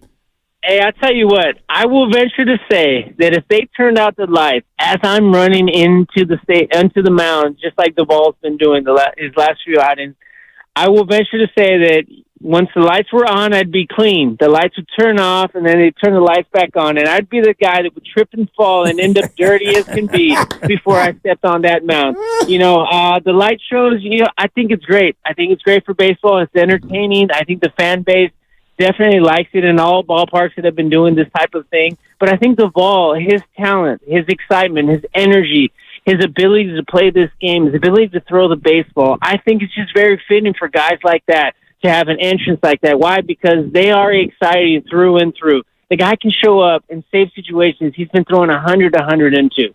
How do you not get excited for a guy that can do that? And he is arguably the best closer in the big leagues right now in safe situations. So it's hard. I can find it hard for a fan base to not get excited, not only for his entrance or when he's getting into the game, but the way they're presenting him. The closers, I'm telling you, if I would have gotten that show, it ended up dirty as can be. But I think it's super cool for the game of baseball. It's pretty awesome. Cool. Yeah, the theatrics have been fun, and he comes in throwing 100, and 100 miles an hour used to be special, but now it feels like every team's got multiple guys who can throw 100. Is it too hard to hit now, Sergio, with all the velo that these guys are pumping? I mean, I think it was hard to hit in the big leagues, period. And then you had guys pumping as much as they're pumping now. Guys are literally sitting 97, touching 100, 101 every outing. some guys like Duvall, I mean, they're sitting literally 100 miles an hour and climbing up to 102. I would imagine as a hitter, it's not the most comfortable at-bats. I was a guy who got 8 at-bats in the big leagues, one in the playoffs, and I faced a guy like Jonathan Broxton. And when I got an at-bat, he lifted his leg. As soon as he lifted his leg, I heard a pop in the glove, and I'm going, wow, I didn't see that thing. And it was 96 to 100. 97 to 100. Well, guys are it seems like every guy is hitting that now. And it's impressive to watch the evolution of the game, the evolution of the human body that can produce that, not just one outing, 2 outings, but to provide that for a whole season, and let alone the length of a full career. It's been impressive to watch the evolution of the game. I don't know with the evolution of, especially velocity-wise, I don't know how well I would have performed even at my peak at this level. I do know I had my slider that would set me apart from the average, from the rest, but that was during my time, not during the time nowadays. So, again, I would not want to be the hitter in the box. I mean, these guys are throwing a 97 to 100, 101, 102. They're throwing power sliders that are 90 to 93, 94. You guys are throwing splitters at 90, 93 miles an hour. The splinkers, what they're calling it. It's just impressive to watch how much the game has evolved and the talent level from the hitting standpoint to be able to keep up and catch up with the pitching. Sergio, since you brought it up, I just looked it up. Do you know off the top of your head how many at-bats you had in your Major League career? I'm going to say 7 in the regular season and 1 in the playoffs. Okay, I remember specifically the Jonathan Broxton at bat in the playoffs. Just more so for the fact that I didn't see a pitch he threw at me, And I think Hannigan was the catcher for the Cincinnati Reds at that point, and I just remember him. I can literally hear it right now as we're thinking about it. His giggle at me when the ball hit the glove, and I went, whoa, and he just started giggling, going, oh, this guy's got no chance, So very fitting that I'm 0 for 7, 0 for 8, so to speak, when I got at bat in the big league. 0 for 7, but do you remember how many times you put the ball in play? Well, I will venture to say that there was at least 4 at-bats where when I went in there, Bochy literally said, and Cash and my couple last at-bats in big leagues, they literally told me, do not swing, just stand up there and take. So don't swing. I did just stand up there and I didn't swing, and I was just trying to follow the pitch all the way in, and I still struggled at that point. So let's just say that I became a pitcher for a pretty good reason. Yep. Yeah, you nailed it. But it does look like you put it in play a couple times, twice in your Major League career. I did, but I will venture to say that as I was running down first baseline, I was shaking both of my hands in despair, going, wow, that hurt. Yeah. Perfect. Sergio, hope you had a great day out there on the course. Thank you so much for ending your day with us. We appreciate it, man. I had some solid moments. This was one of the most perfect ways that I could end my day, to end this sunny, glorious day that we've had here in San Francisco. And I tell you what, playing the course that I played today with the group that I played today, and then getting a chance to talk to Mr. Mark and Dan, I'm saying, it was pretty cool. It was a great way to end it. My goodness. That was a great way to end the conversation, too. Thank you, Sergio. No, you guys are awesome. I appreciate you guys calling all the time. All right, we will. We'll call again. Call there you back, it is. Yeah, Sergio Romo. Let's book him again for 5:45. Sounds good. That sound good? Mr. Mark and Mr. Dan. Mr. Dan. Yeah. That sounded like Forrest Gump. A little bit. Hey, Lieutenant Dan. Lieutenant Dan. Mr. Dan. Mark and Lieutenant Dan. It's pretty good.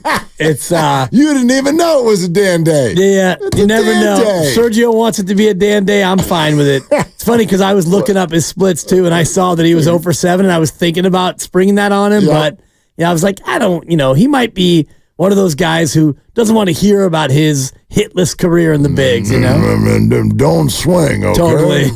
Do me a favor. Just don't get hurt. Did you guys look up what he did in that playoff plate appearance? No. What do you think he did? Struck out. You'd be correct. He said he couldn't see the ball. How the hell is he going to do anything but strike out? Catcher laughed at him. Yeah, the only other thing he could have done was walk, and that's not an at-bat. Right. But he got an at-bat. He put it in play 2 times. I don't know where the ball went. Sounded like not far. Yeah, and it also sounded like when he hit it, there was instant regret as he was shaking both his hands.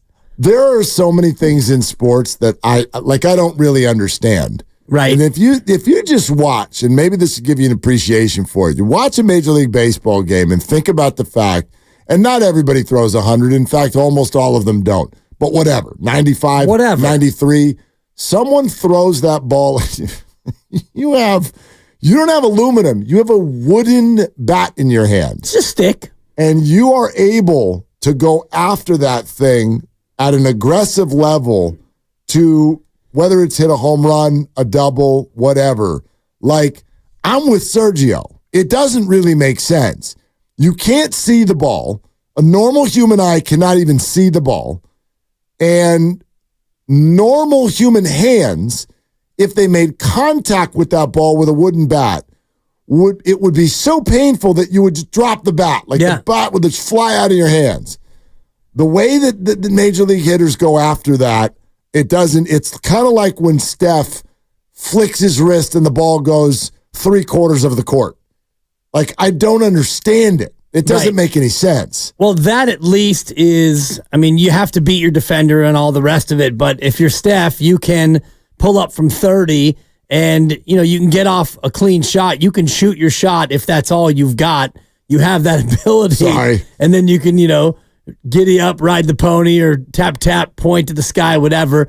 Just hearing you describe that made me think about the age-old question about which would you have a better chance of doing? Okay. Gain a yard, and this is going up against motivated defenses. Like an NFL team, you're the running back. Okay. Can you gain a yard? Can you get a yard? NBA game, can you score a bucket? Can you get a bucket? Or MLB game, can you get a base hit? I got to think that the answer to that question, there's only two ways to answer. And again, this is against motivated. Yes. Like, you're not going up against a position player who's going to give you a cookie.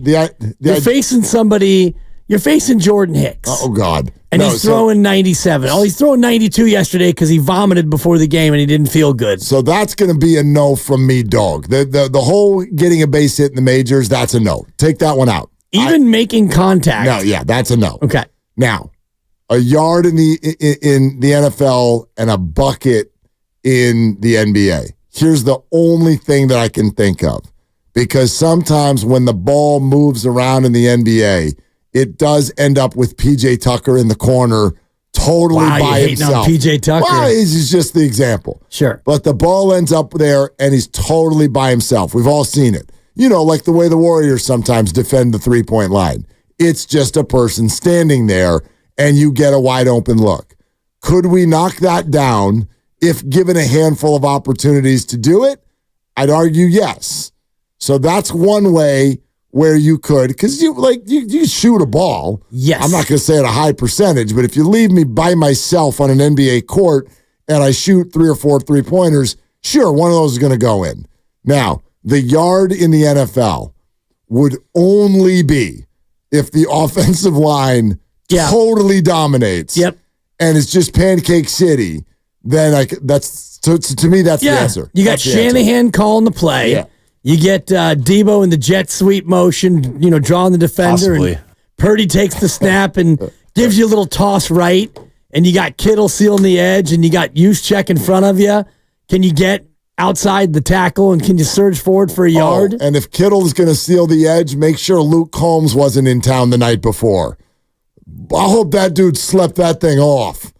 Holy hell. He was fine. Of course he was fine. He was George thirsty. Kittle. We're sitting here calling Sergio Romo a maniac. My favorite part of that The biggest maniac in Bay Area sports is George Kittle. Beers are flying in his hand, and then the camera widens out, and it's Purdy.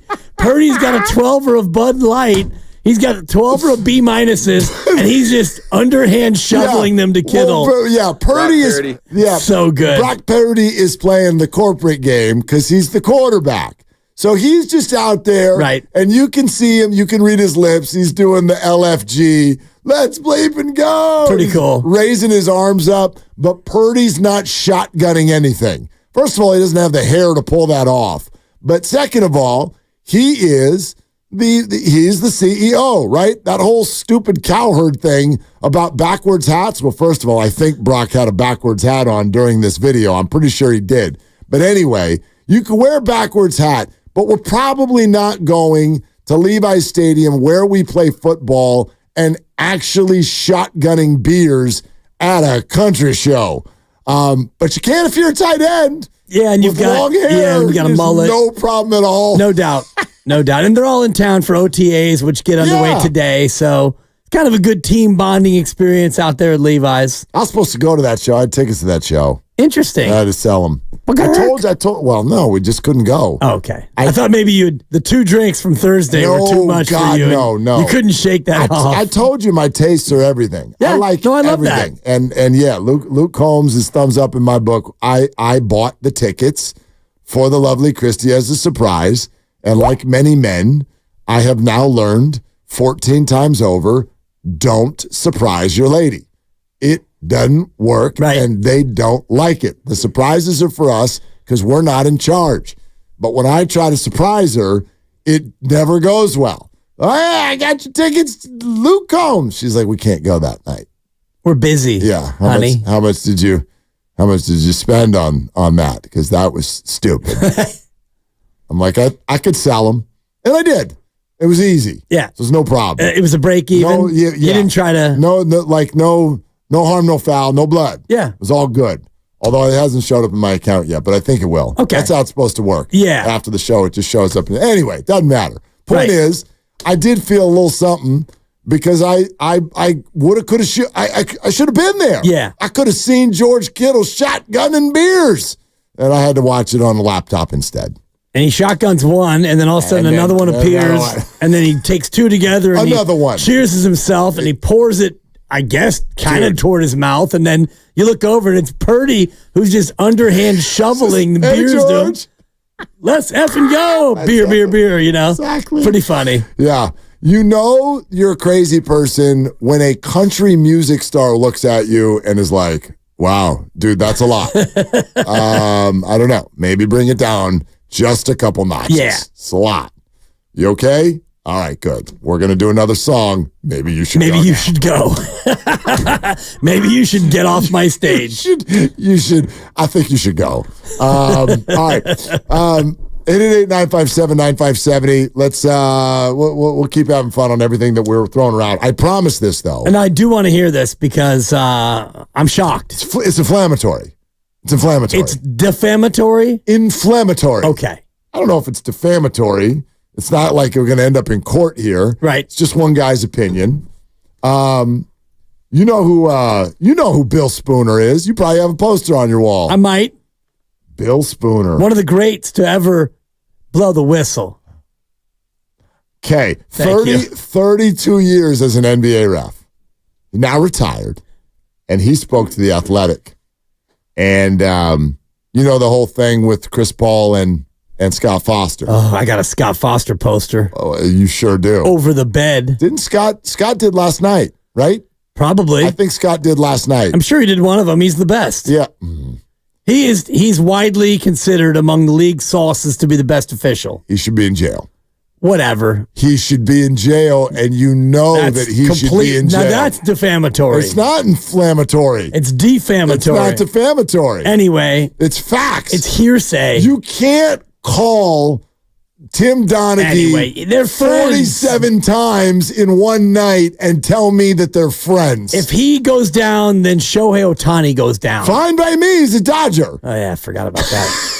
Ippei Mizuhara, the fall guy. Don't threaten me with Dodgers going down. I'm fine with it. Sergio Romo dropping a Todd Hollandsworth. Didn't see that coming. Dude, what you did see, though, I got uncomfortable. You did. My shoulders got tight. I love the story, though. though. Off 8 straight Dodgers. I'm going to get uncomfortable. When he talked about his grandpa and being a kid from Brawley, that had to touch you a little bit. As a man who loves his parents, and I'm sure you loved your grandparents, I'm assuming they're not still with us. They're not still with us, and I did love them, and I had a wonderful relationship with them. Right. But if you're saying that I was touched by a story about a man and his Dodger fan dad, no. His grandpa? No. Yeah, it's pretty cool. No, it's awful. Whatever. You're cold-hearted. Never should have happened.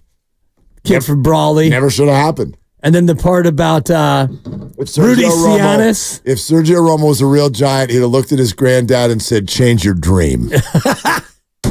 You're so evil. Hey, Grandpa, change your dream.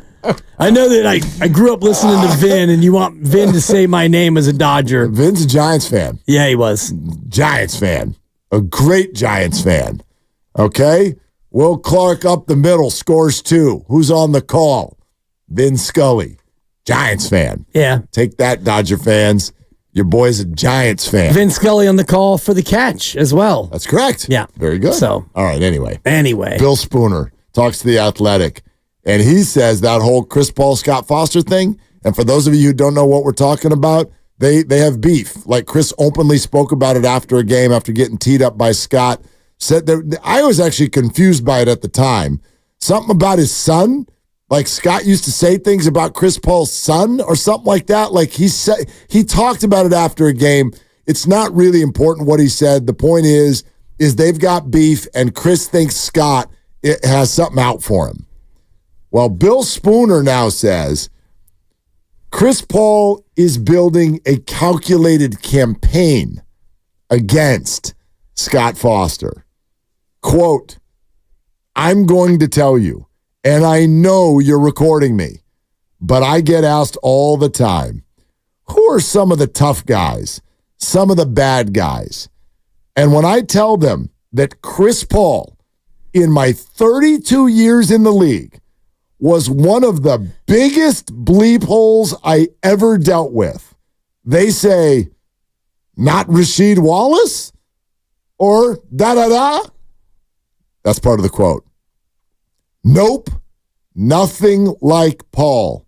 And they're like, oh, he seems like such a nice guy. And I say, yeah, he's a great image cultivator. Bill Spooner, end quote.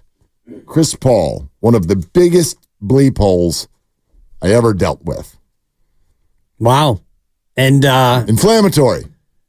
Yeah, inflammatory, but not completely out of left field. I know that you have talked to people who have dealt with him or been close with him, and you've actually said it on the show before, so I'm not talking out of school, that not everybody looks at Chris Paul and thinks, gee, let me rush out and get some insurance. Isn't he great? You know? And I don't want to defame the company that he represents because they were my insurer for many, many years, and I liked it. But he, as a pitchman and as, you know, Chris and Cliff Paul and all the rest of it, you would think that he was a certain way, but Bill Spooner talking about 32 years in the league, and this guy is one of the biggest, or he was one of the biggest bleep holes ever. Yep. That says something. Well, listen, let me put it this way. This was a piece. I know a lot of people don't care if sports players on their teams are jerks. They just want them to perform well. But this was part of the reaction that you watched when the Warriors acquired Chris Paul. It wasn't just that I didn't love the way that he played. I always want to make my own judgment, so I can't say that Chris is a jerk. I don't know Chris. I've never met Chris. And so I would never say that about someone who I don't know. I'll use my own experience only, and I've had none with Chris Paul. I will share with you that there have been stories where others I know were not terribly fond of Chris, his behavior, his treatment of other people. And I will say that someone I know very well who was around Chris quite a bit referred to him as a master manipulator both on and off the court. So I think that fits in with the idea of great image cultivator and the idea of being an on-court manipulator. Y'all don't need me to say that. You've seen it. You've seen it. He manipulates the refs by making them think things happened that didn't happen. And you've got one of the master manipulators still playing in these playoffs, and you're going to watch him do his thing, Luka Doncic. I need to say Luka. Yeah, Luka. I don't know if he's as good James Harden. Luka's a master complainer. James he's Harden, a master manipulator. Yeah. Luka, the way with any contact, he throws his European head back and his limbs all fly akimbo. With European? I just was getting, geographical on you a little bit. I didn't want to, to defame him in other ways, but yeah, he's a master manipulator. James Harden, the same way with the beard. Yep. Anytime anyone gets near him, and Trae Young and LeBron James and so many other players. But yeah, Chris Paul's ability to do that and get away with it has been diminished by the fact that he's not that same player anymore. Yeah. You can't be a master manipulator when you're getting 22 minutes a night and you're maybe the seventh most important guy on the floor. Do you know what's weird? And I want you to stay with me on this before you just take the quote and run to the bank. Like, okay, here's the arc of Chris Paul the Warrior. He gets acquired. I was not a fan of the idea. Now, you're getting rid of Jordan Poole. Wasn't a fan of Jordan Poole either. So I understood it. But acquiring Chris Paul, for me, you know this, it was tough. The idea of him getting a Warrior jersey, I was not terribly fond of that idea. However, I'm enough of a fan of the team and enough of an interested observer that I could see that Chris played really well this year. Like that went about as well as you could hope, save the injury. Right. But when he was playing, he was effective and he took his role without making a fuss. And those were the things we worried about, right? All right. So now flash forward to now. He played well. He played the role.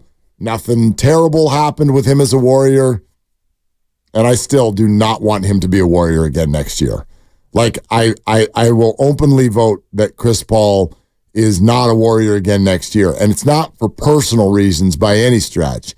It's more for contractual. It's more for state of the team. There's two things that they can do with Chris Paul, I think, that would be valued higher than keeping him. The A-level thing would be if there is a way that they can opt in and that the $30 million can be used as salary in a trade to a team that just wants to clear money. That'd be amazing if they could turn him into a young player. But the option B is just opt out and use those financial resources elsewhere. I think both of those are more attractive than having him on the team. Of course, but what about the idea of him opting out and then returning on a veteran minimum contract? Yeah. And that's what I wanted to get to, because it's not so much the contract. If he's making $2 million a year, if you cut him and nobody wants him, and then after a couple of months, it's like, hey, we could use a backup point guard again. Would you even want him back under those auspices? Veteran minimum, I guess I'd be somewhat open to him. I have a very hard time believing that he's going to take that. Of course, but I was just saying in terms of separating the contract from the person, because it was sounding like under any circumstance you wouldn't want him back. I don't think he makes sense for the Warriors going forward. I really don't. And even though he performed quote-unquote well for what he does not offer the Warriors what they need. They need to be more athletic. They need to just younger, be younger, for sure. They need to be different. Yep. And I feel, I don't know this, but the Chris Paul we've come to know, or at least our perception of it, and the ego and all of that, you coaching, all of that stuff suggests to me that man's never taking a veteran minimum contract. He's 39 years old. If that's all that's out there for him, he'll say peace out and leave. That'd be my guess.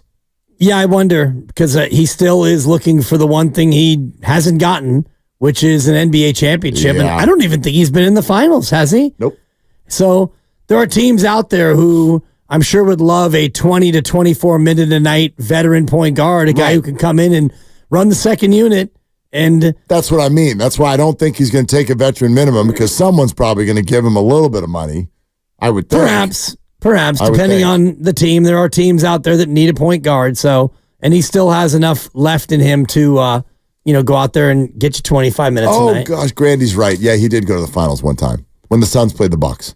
Oh, yeah, forgot about the Suns. The Suns. The Suns, man. Yeah. The Suns. Thank you, Grandy. And then he was hurt on the Rockets team that completely choked their trip to the finals to the Golden State Warriors. Mm-hmm. That Suns team was up 2-0 in the finals. Yes. And then Giannis racked up 4 in a row. Yep. Good call. He's got a lot of playoff misery, come from ahead losses.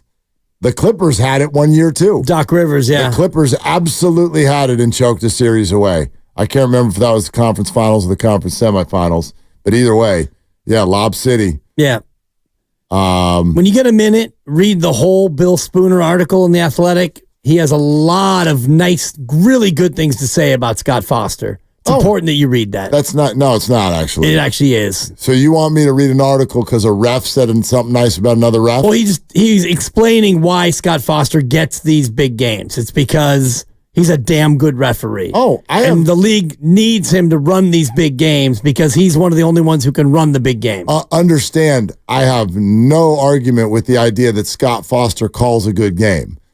I do have issue with the idea that Scott Foster was not involved with Tim Donaghy. I find it to be absurd. Yeah, we'll never know. So we'll never know. Or we do, because common sense tells us so. Well, you can think that. Yeah, I can. And, I can and I do. Yeah, I think that if the authorities thought as strongly about it, he probably would be behind bars. Well, I mean, they didn't want 2 fall guys. They wanted 1. They don't want 2. Let's keep the one who's better at the job. How about that? Let's go to Gene in Oakland. Hi, Gene. How was the dog park? Oh, yeah, dog's here. We're on our way. But all right. So I have something special for you, Mark. What do you got, this goes Gene? back to. Okay, I'll give it to you in a minute here. So this goes back to that interview you had with Steve Young last week, where he was trying to talk you into a music career. Yes. Steve Young wanted me to be a lounge singer with my voice. Yes. Yeah. Well, okay. So I totally agree with him. I think it's a great idea.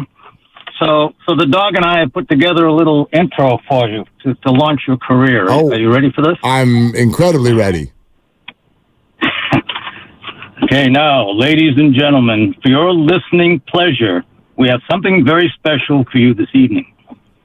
You've been seduced by the romantic offerings of Barry White, captivated by the sweet sounds of Luther Vandross, and aroused by the sensuous style of R. Kelly. Oh, never mind, scratch that one.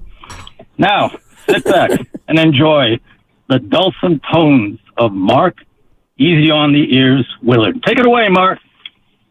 How do you like that? Well, I love it, except for there's only one thing, Gene.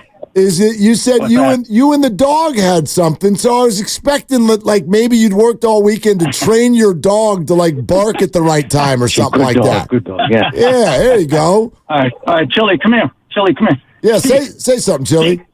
Chili, speak. Chili, speak. Speak. Come on, dog. Speak. Chili, speak. Speak.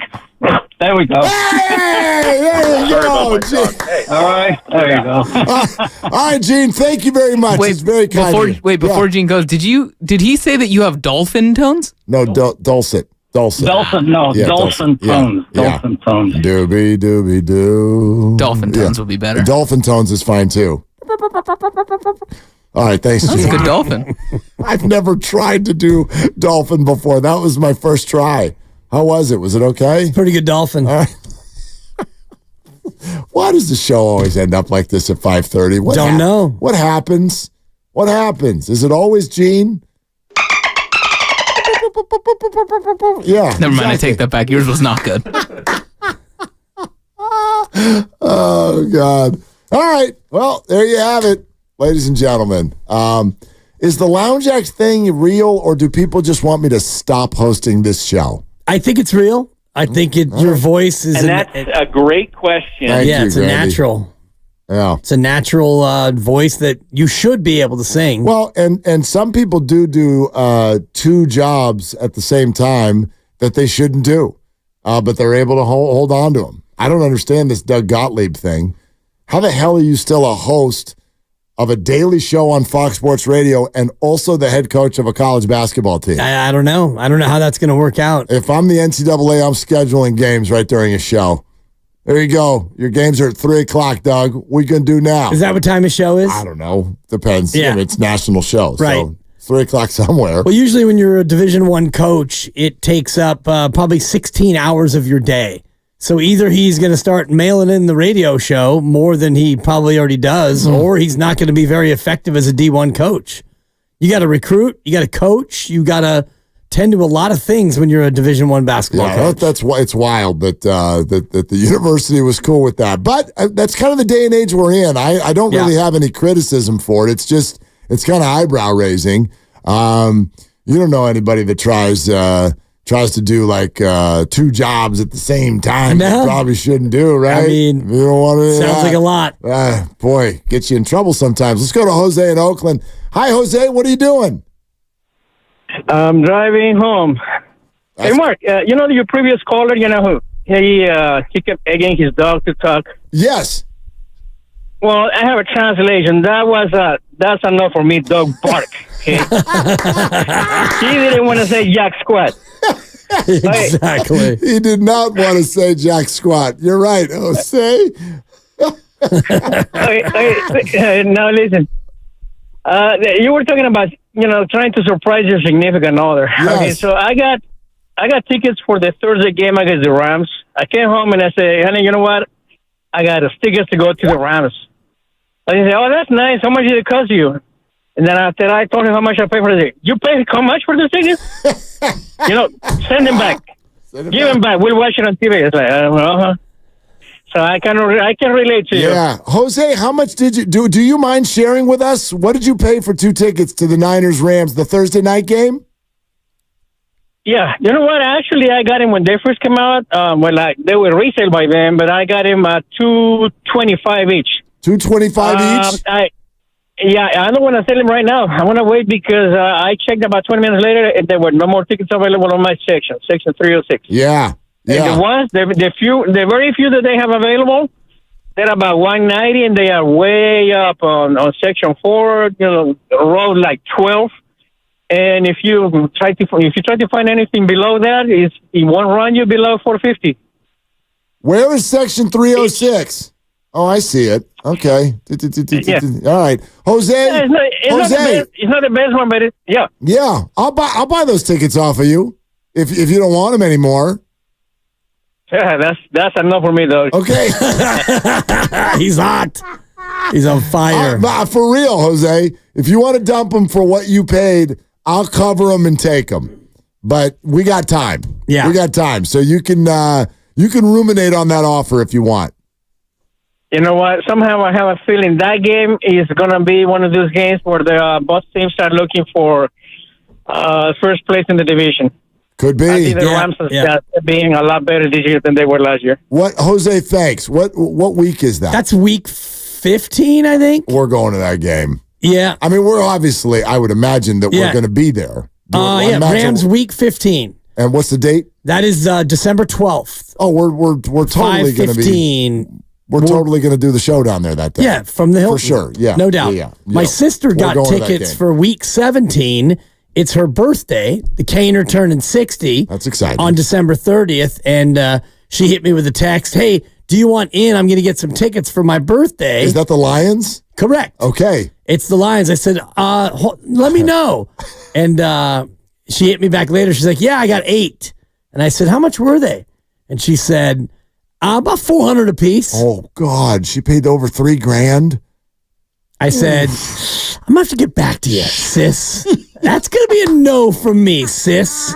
Wow. Yeah, I think she said the lower level. Did you say the game's on December 30th? Correct. I thought the game was on January 2nd. No, the Lions game is on the 30th, Monday the 30th.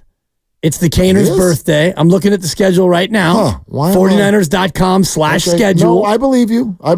Yep. They've got Miami on the 22nd. Yeah. At Miami. Then they have Detroit on her birthday. Okay. And she's all geared up. It's her birthday, number 60. And so, yeah, do I go in the pocket for 4 large? Yeah. Or do I get the media seat and come down and see her at halftime? God. For your sister's birthday? For your sister's 60th birthday? You got 4 bills in there. Come on. It's going to be a media seat. Come on. It's going to be a hard pass. Lower bowl party of 8 sounds like a memorable night. Sure does. Come on. I don't know. You got to be there. I don't know if I can go in the pocket for 4 bills. Well, come on. Of course you can. Come on. Diapers aren't cheap, coach. It's a maybe. I mean, that's like work night. I hate saying it, but this is events now. Dude, I don't know what is everyone else have the same feeling about things post-pandemic? Everything's expensive. Yeah. Everything costs so much. Like there's a couple things on Amazon that you can get. That's about it. I bought this this pouch that you can wash your shoes in, and it works. It's really good. Okay. Yeah, I found it. I don't know, some Instagram ad or something. They get me at 11:30 at night. I'm on Instagram, and they're like, "Do you want this for $19?" I'm like, I do. And so sometimes I'll get. But other than that, everything is redonkulous. Yeah, it's out of control. I won't even tell you what the 2 tickets to the Luke Combs show were. Luckily, everybody pays this price, so I just stuck them back on there, and they sold in like 2 hours. I should have put them on for way more. Yeah. Like, it's crazy what people, I don't know where you all get all this money. Good God. But yeah, for your sister's 60th birthday, you got to go, man. You got to be there. I'm going to have to get back to you. I'm looking right now. Get back to me. $390 for lower level plus fees. And I think that's what she said. She's like, yeah, they were $350 each, but $430 after fees a piece. No question. And I was like, fees? Yeah. Fees? That's right. Maybe I should save it for what's bugging me on Friday. You could. Because, like, the fees, like, we just booked a hotel to go to Monterey for a couple of nights, and you got the taxes, you got the local taxes, you got the resort fee, you got, I mean, they're going to fee you now. Wait till you get there and you park. Dude, have a good time. $35 a night. No doubt. Anyway. 888-957-9570. We're sponsored by O'Reilly Auto Parts. More coming up, and then we'll set up Grandy. We'll play the Grandy game here in just a moment on Willard and Dibs. Check engine light on? Take the guesswork out of your check engine light with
Chili, speak. Speak. Come on, dog. Speak. Chili, speak. Speak. That's enough for me, dog. Bark. Now, back to Willard and Dibbs on 95.7 The Game. Yeah. Yeah, Gene in Oakland and Jose from Oakland are quite an act together. I was impressed. That was a good 1-2 punch. Nice to have him back to back. Yeah. Yeah. Jose doubling down on his bit, which is great. It's a no from me, dog. Bark. That's enough for me, dog. Bark. Yeah. Good dog. Yeah, the dog was the one saying that's a no from me, Gene. Right. So far. But he finally got her. He finally got him. Speak. All right. Hey, Grandy, what are you doing? What are you doing at 6 o'clock? What's happening? That's a good question. Thank you, Grandy. Nice. That doesn't count. Yeah. Also, wasn't a great question. He just needed a second to think about what he was doing. He didn't say it was a great question. He said it was a good question, Lucas. Thanks for listening. Neither. Incorrect. I think you'll hear Sergio Romo to begin. That was a fun interview. So we'll hear from Sergio. It was fun. Yeah. I am upset about one part of it, though. I'm upset. Yeah, I don't think we're going to hear that part, actually. Yeah, I'm upset that he wouldn't disavow his year with the Los Angeles Dodgers. That stinks. It doesn't stink. It does. Honestly, for you to try to get him to disavow it was uncomfortable and unnecessary. What are you talking about? The kid grew up a Dodger fan, and he fulfilled his grandpa's dream. What's wrong with that? His grandpa grew up a Dodgers fan, not him. I'm sure he did, too. No, he Growing didn't. up in Brawley, Nah. it's Dodger country. No, look, there should be some sort of like veto power for fan bases. Certain players, like you get one jersey that you just X out. It's like, nope, sorry, you can't play there. I'm not trying to take money out of anybody's pocket, but no, you can't like have 3 Giants rings and then go play for the Dodgers. Oral Hershiser never should have played here. Brian Wilson was a Dodgers. I know. I don't like it. He didn't have to win 3 rings, though, right? He was a 2-ring Correct. guy. But he's also a crazy person. So, like, it fits a little bit better. Right. Sergio that's a giant. Oh, for sure. That's a giant.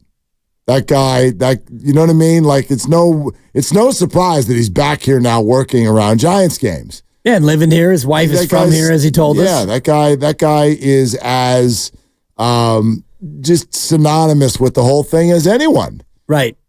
So you're less offended by Brandon Crawford being a Cardinals because you don't have the hatred of the Cardinals. I'm less offended by anything that's not the Dodgers. Right. Yeah, of course. And Brandon Crawford should have retired. I don't mind that Sergio Romo was a Ray. I don't care that he was a twin. An A. Yeah. He was a lot of things. Yeah, that's fine. It's a Blue Jay. That hurt. Oh, you know what? Speaking of the Giants who become A's, I don't know. I bet you haven't looked at this. Have you looked at what all those Giants who became A's, have you looked at how they're doing? No. Alex they're Wood. A's. Yeah. Ross Stripling. No, I haven't. J.D. Davis. I have not kept close tabs on what the Oakland A's are doing. They were hot for a while there. Woo. I do know that. And I just took some time out of my busy day to look at what Brandon Crawford is doing in St. Louis. How's it going? I haven't looked. Oh, not good. I figured. 3 for 31. Oh. 3 for 31. For 31. Slater-esque. He dreams about hitting like Slater. Well, yeah, not really. I mean, Brandon's hitting 097. Yeah. Slate's is above 100. Barely. Yeah. Anyway, that's why I was thinking. Okay. What is Slate's? He's he's 5 for 39. 40, yeah. 128. Like yeah. Tearing it up. An OPS of 434. Well, no, I just I do think about, remember the controversy of like J.D. Davis to Matt Chapman? Right. Even though Chapman has not been great for much of the year, J.D. Davis is hitting, it was something like 202 with 2 home runs and 2 RBIs. Jeez. Yeah, he not doing much. Wood's ERA is over 5, and he's hurt. Ross Stripling's ERA is well over 5. Mitch J.D. Davis, 191. Yeah. Mitch Haniger up with Seattle has, I think, 6 home runs, but is hitting like 210.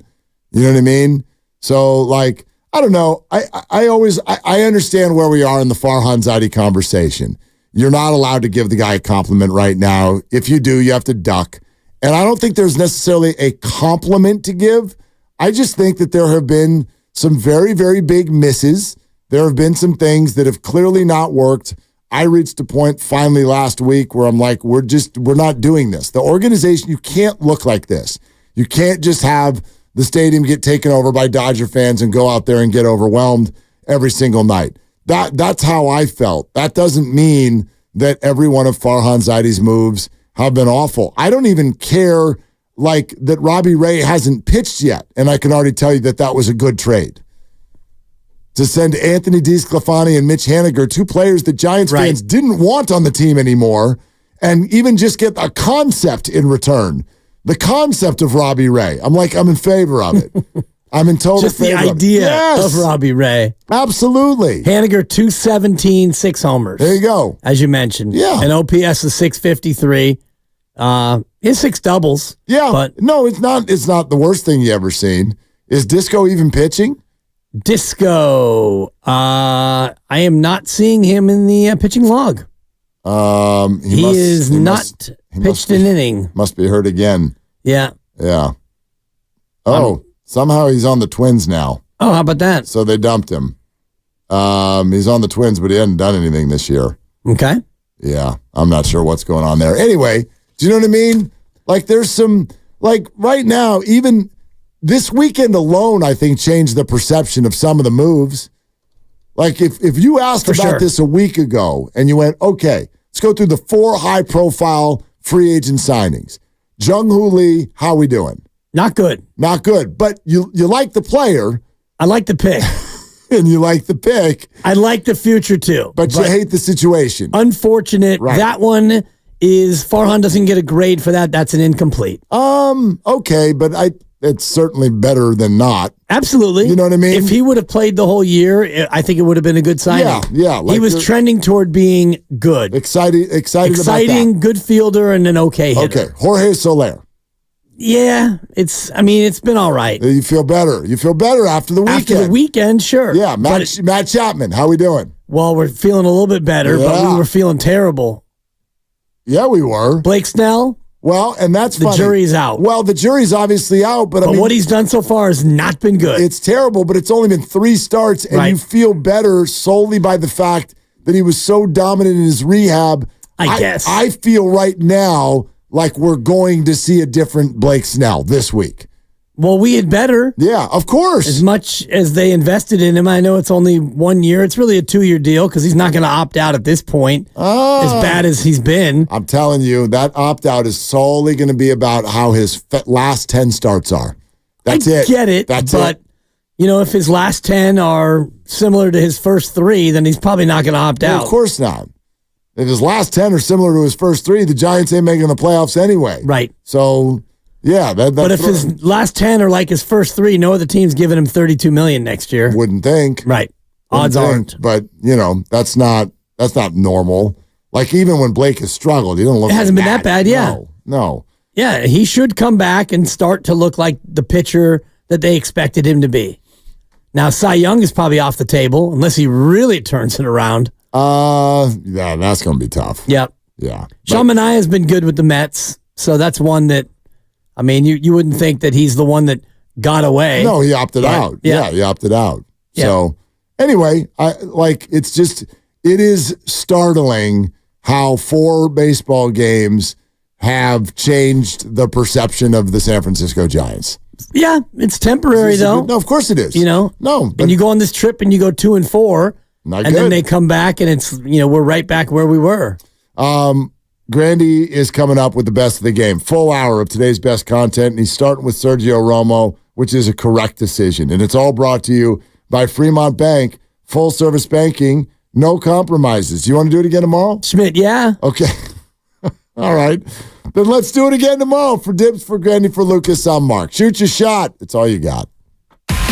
He was introduced as the Warriors head coach 10 years ago. I want to thank all of you for coming. It's a special day for the Warriors, the day we announced Steve Kerr as the head coach. And tomorrow we look back on the coaching career of Steve Kerr.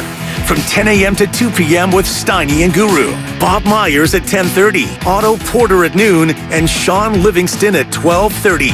10 years of Kerr with Steiny and Guru. Tomorrow from 10 a.m. to 2 p.m. on 95.7 The Game.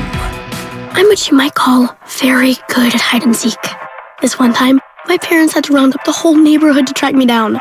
It was a mess. A lot of tears. Well, now that we got Xfinity, we have Wi-Fi all over the house, including all my favorite super secret hiding spots. So I can kill time in here by streaming my shows and... Ha! Found you. The heck? How? You left Find My tablet on. This generation, ruining the game with their performance enhancers.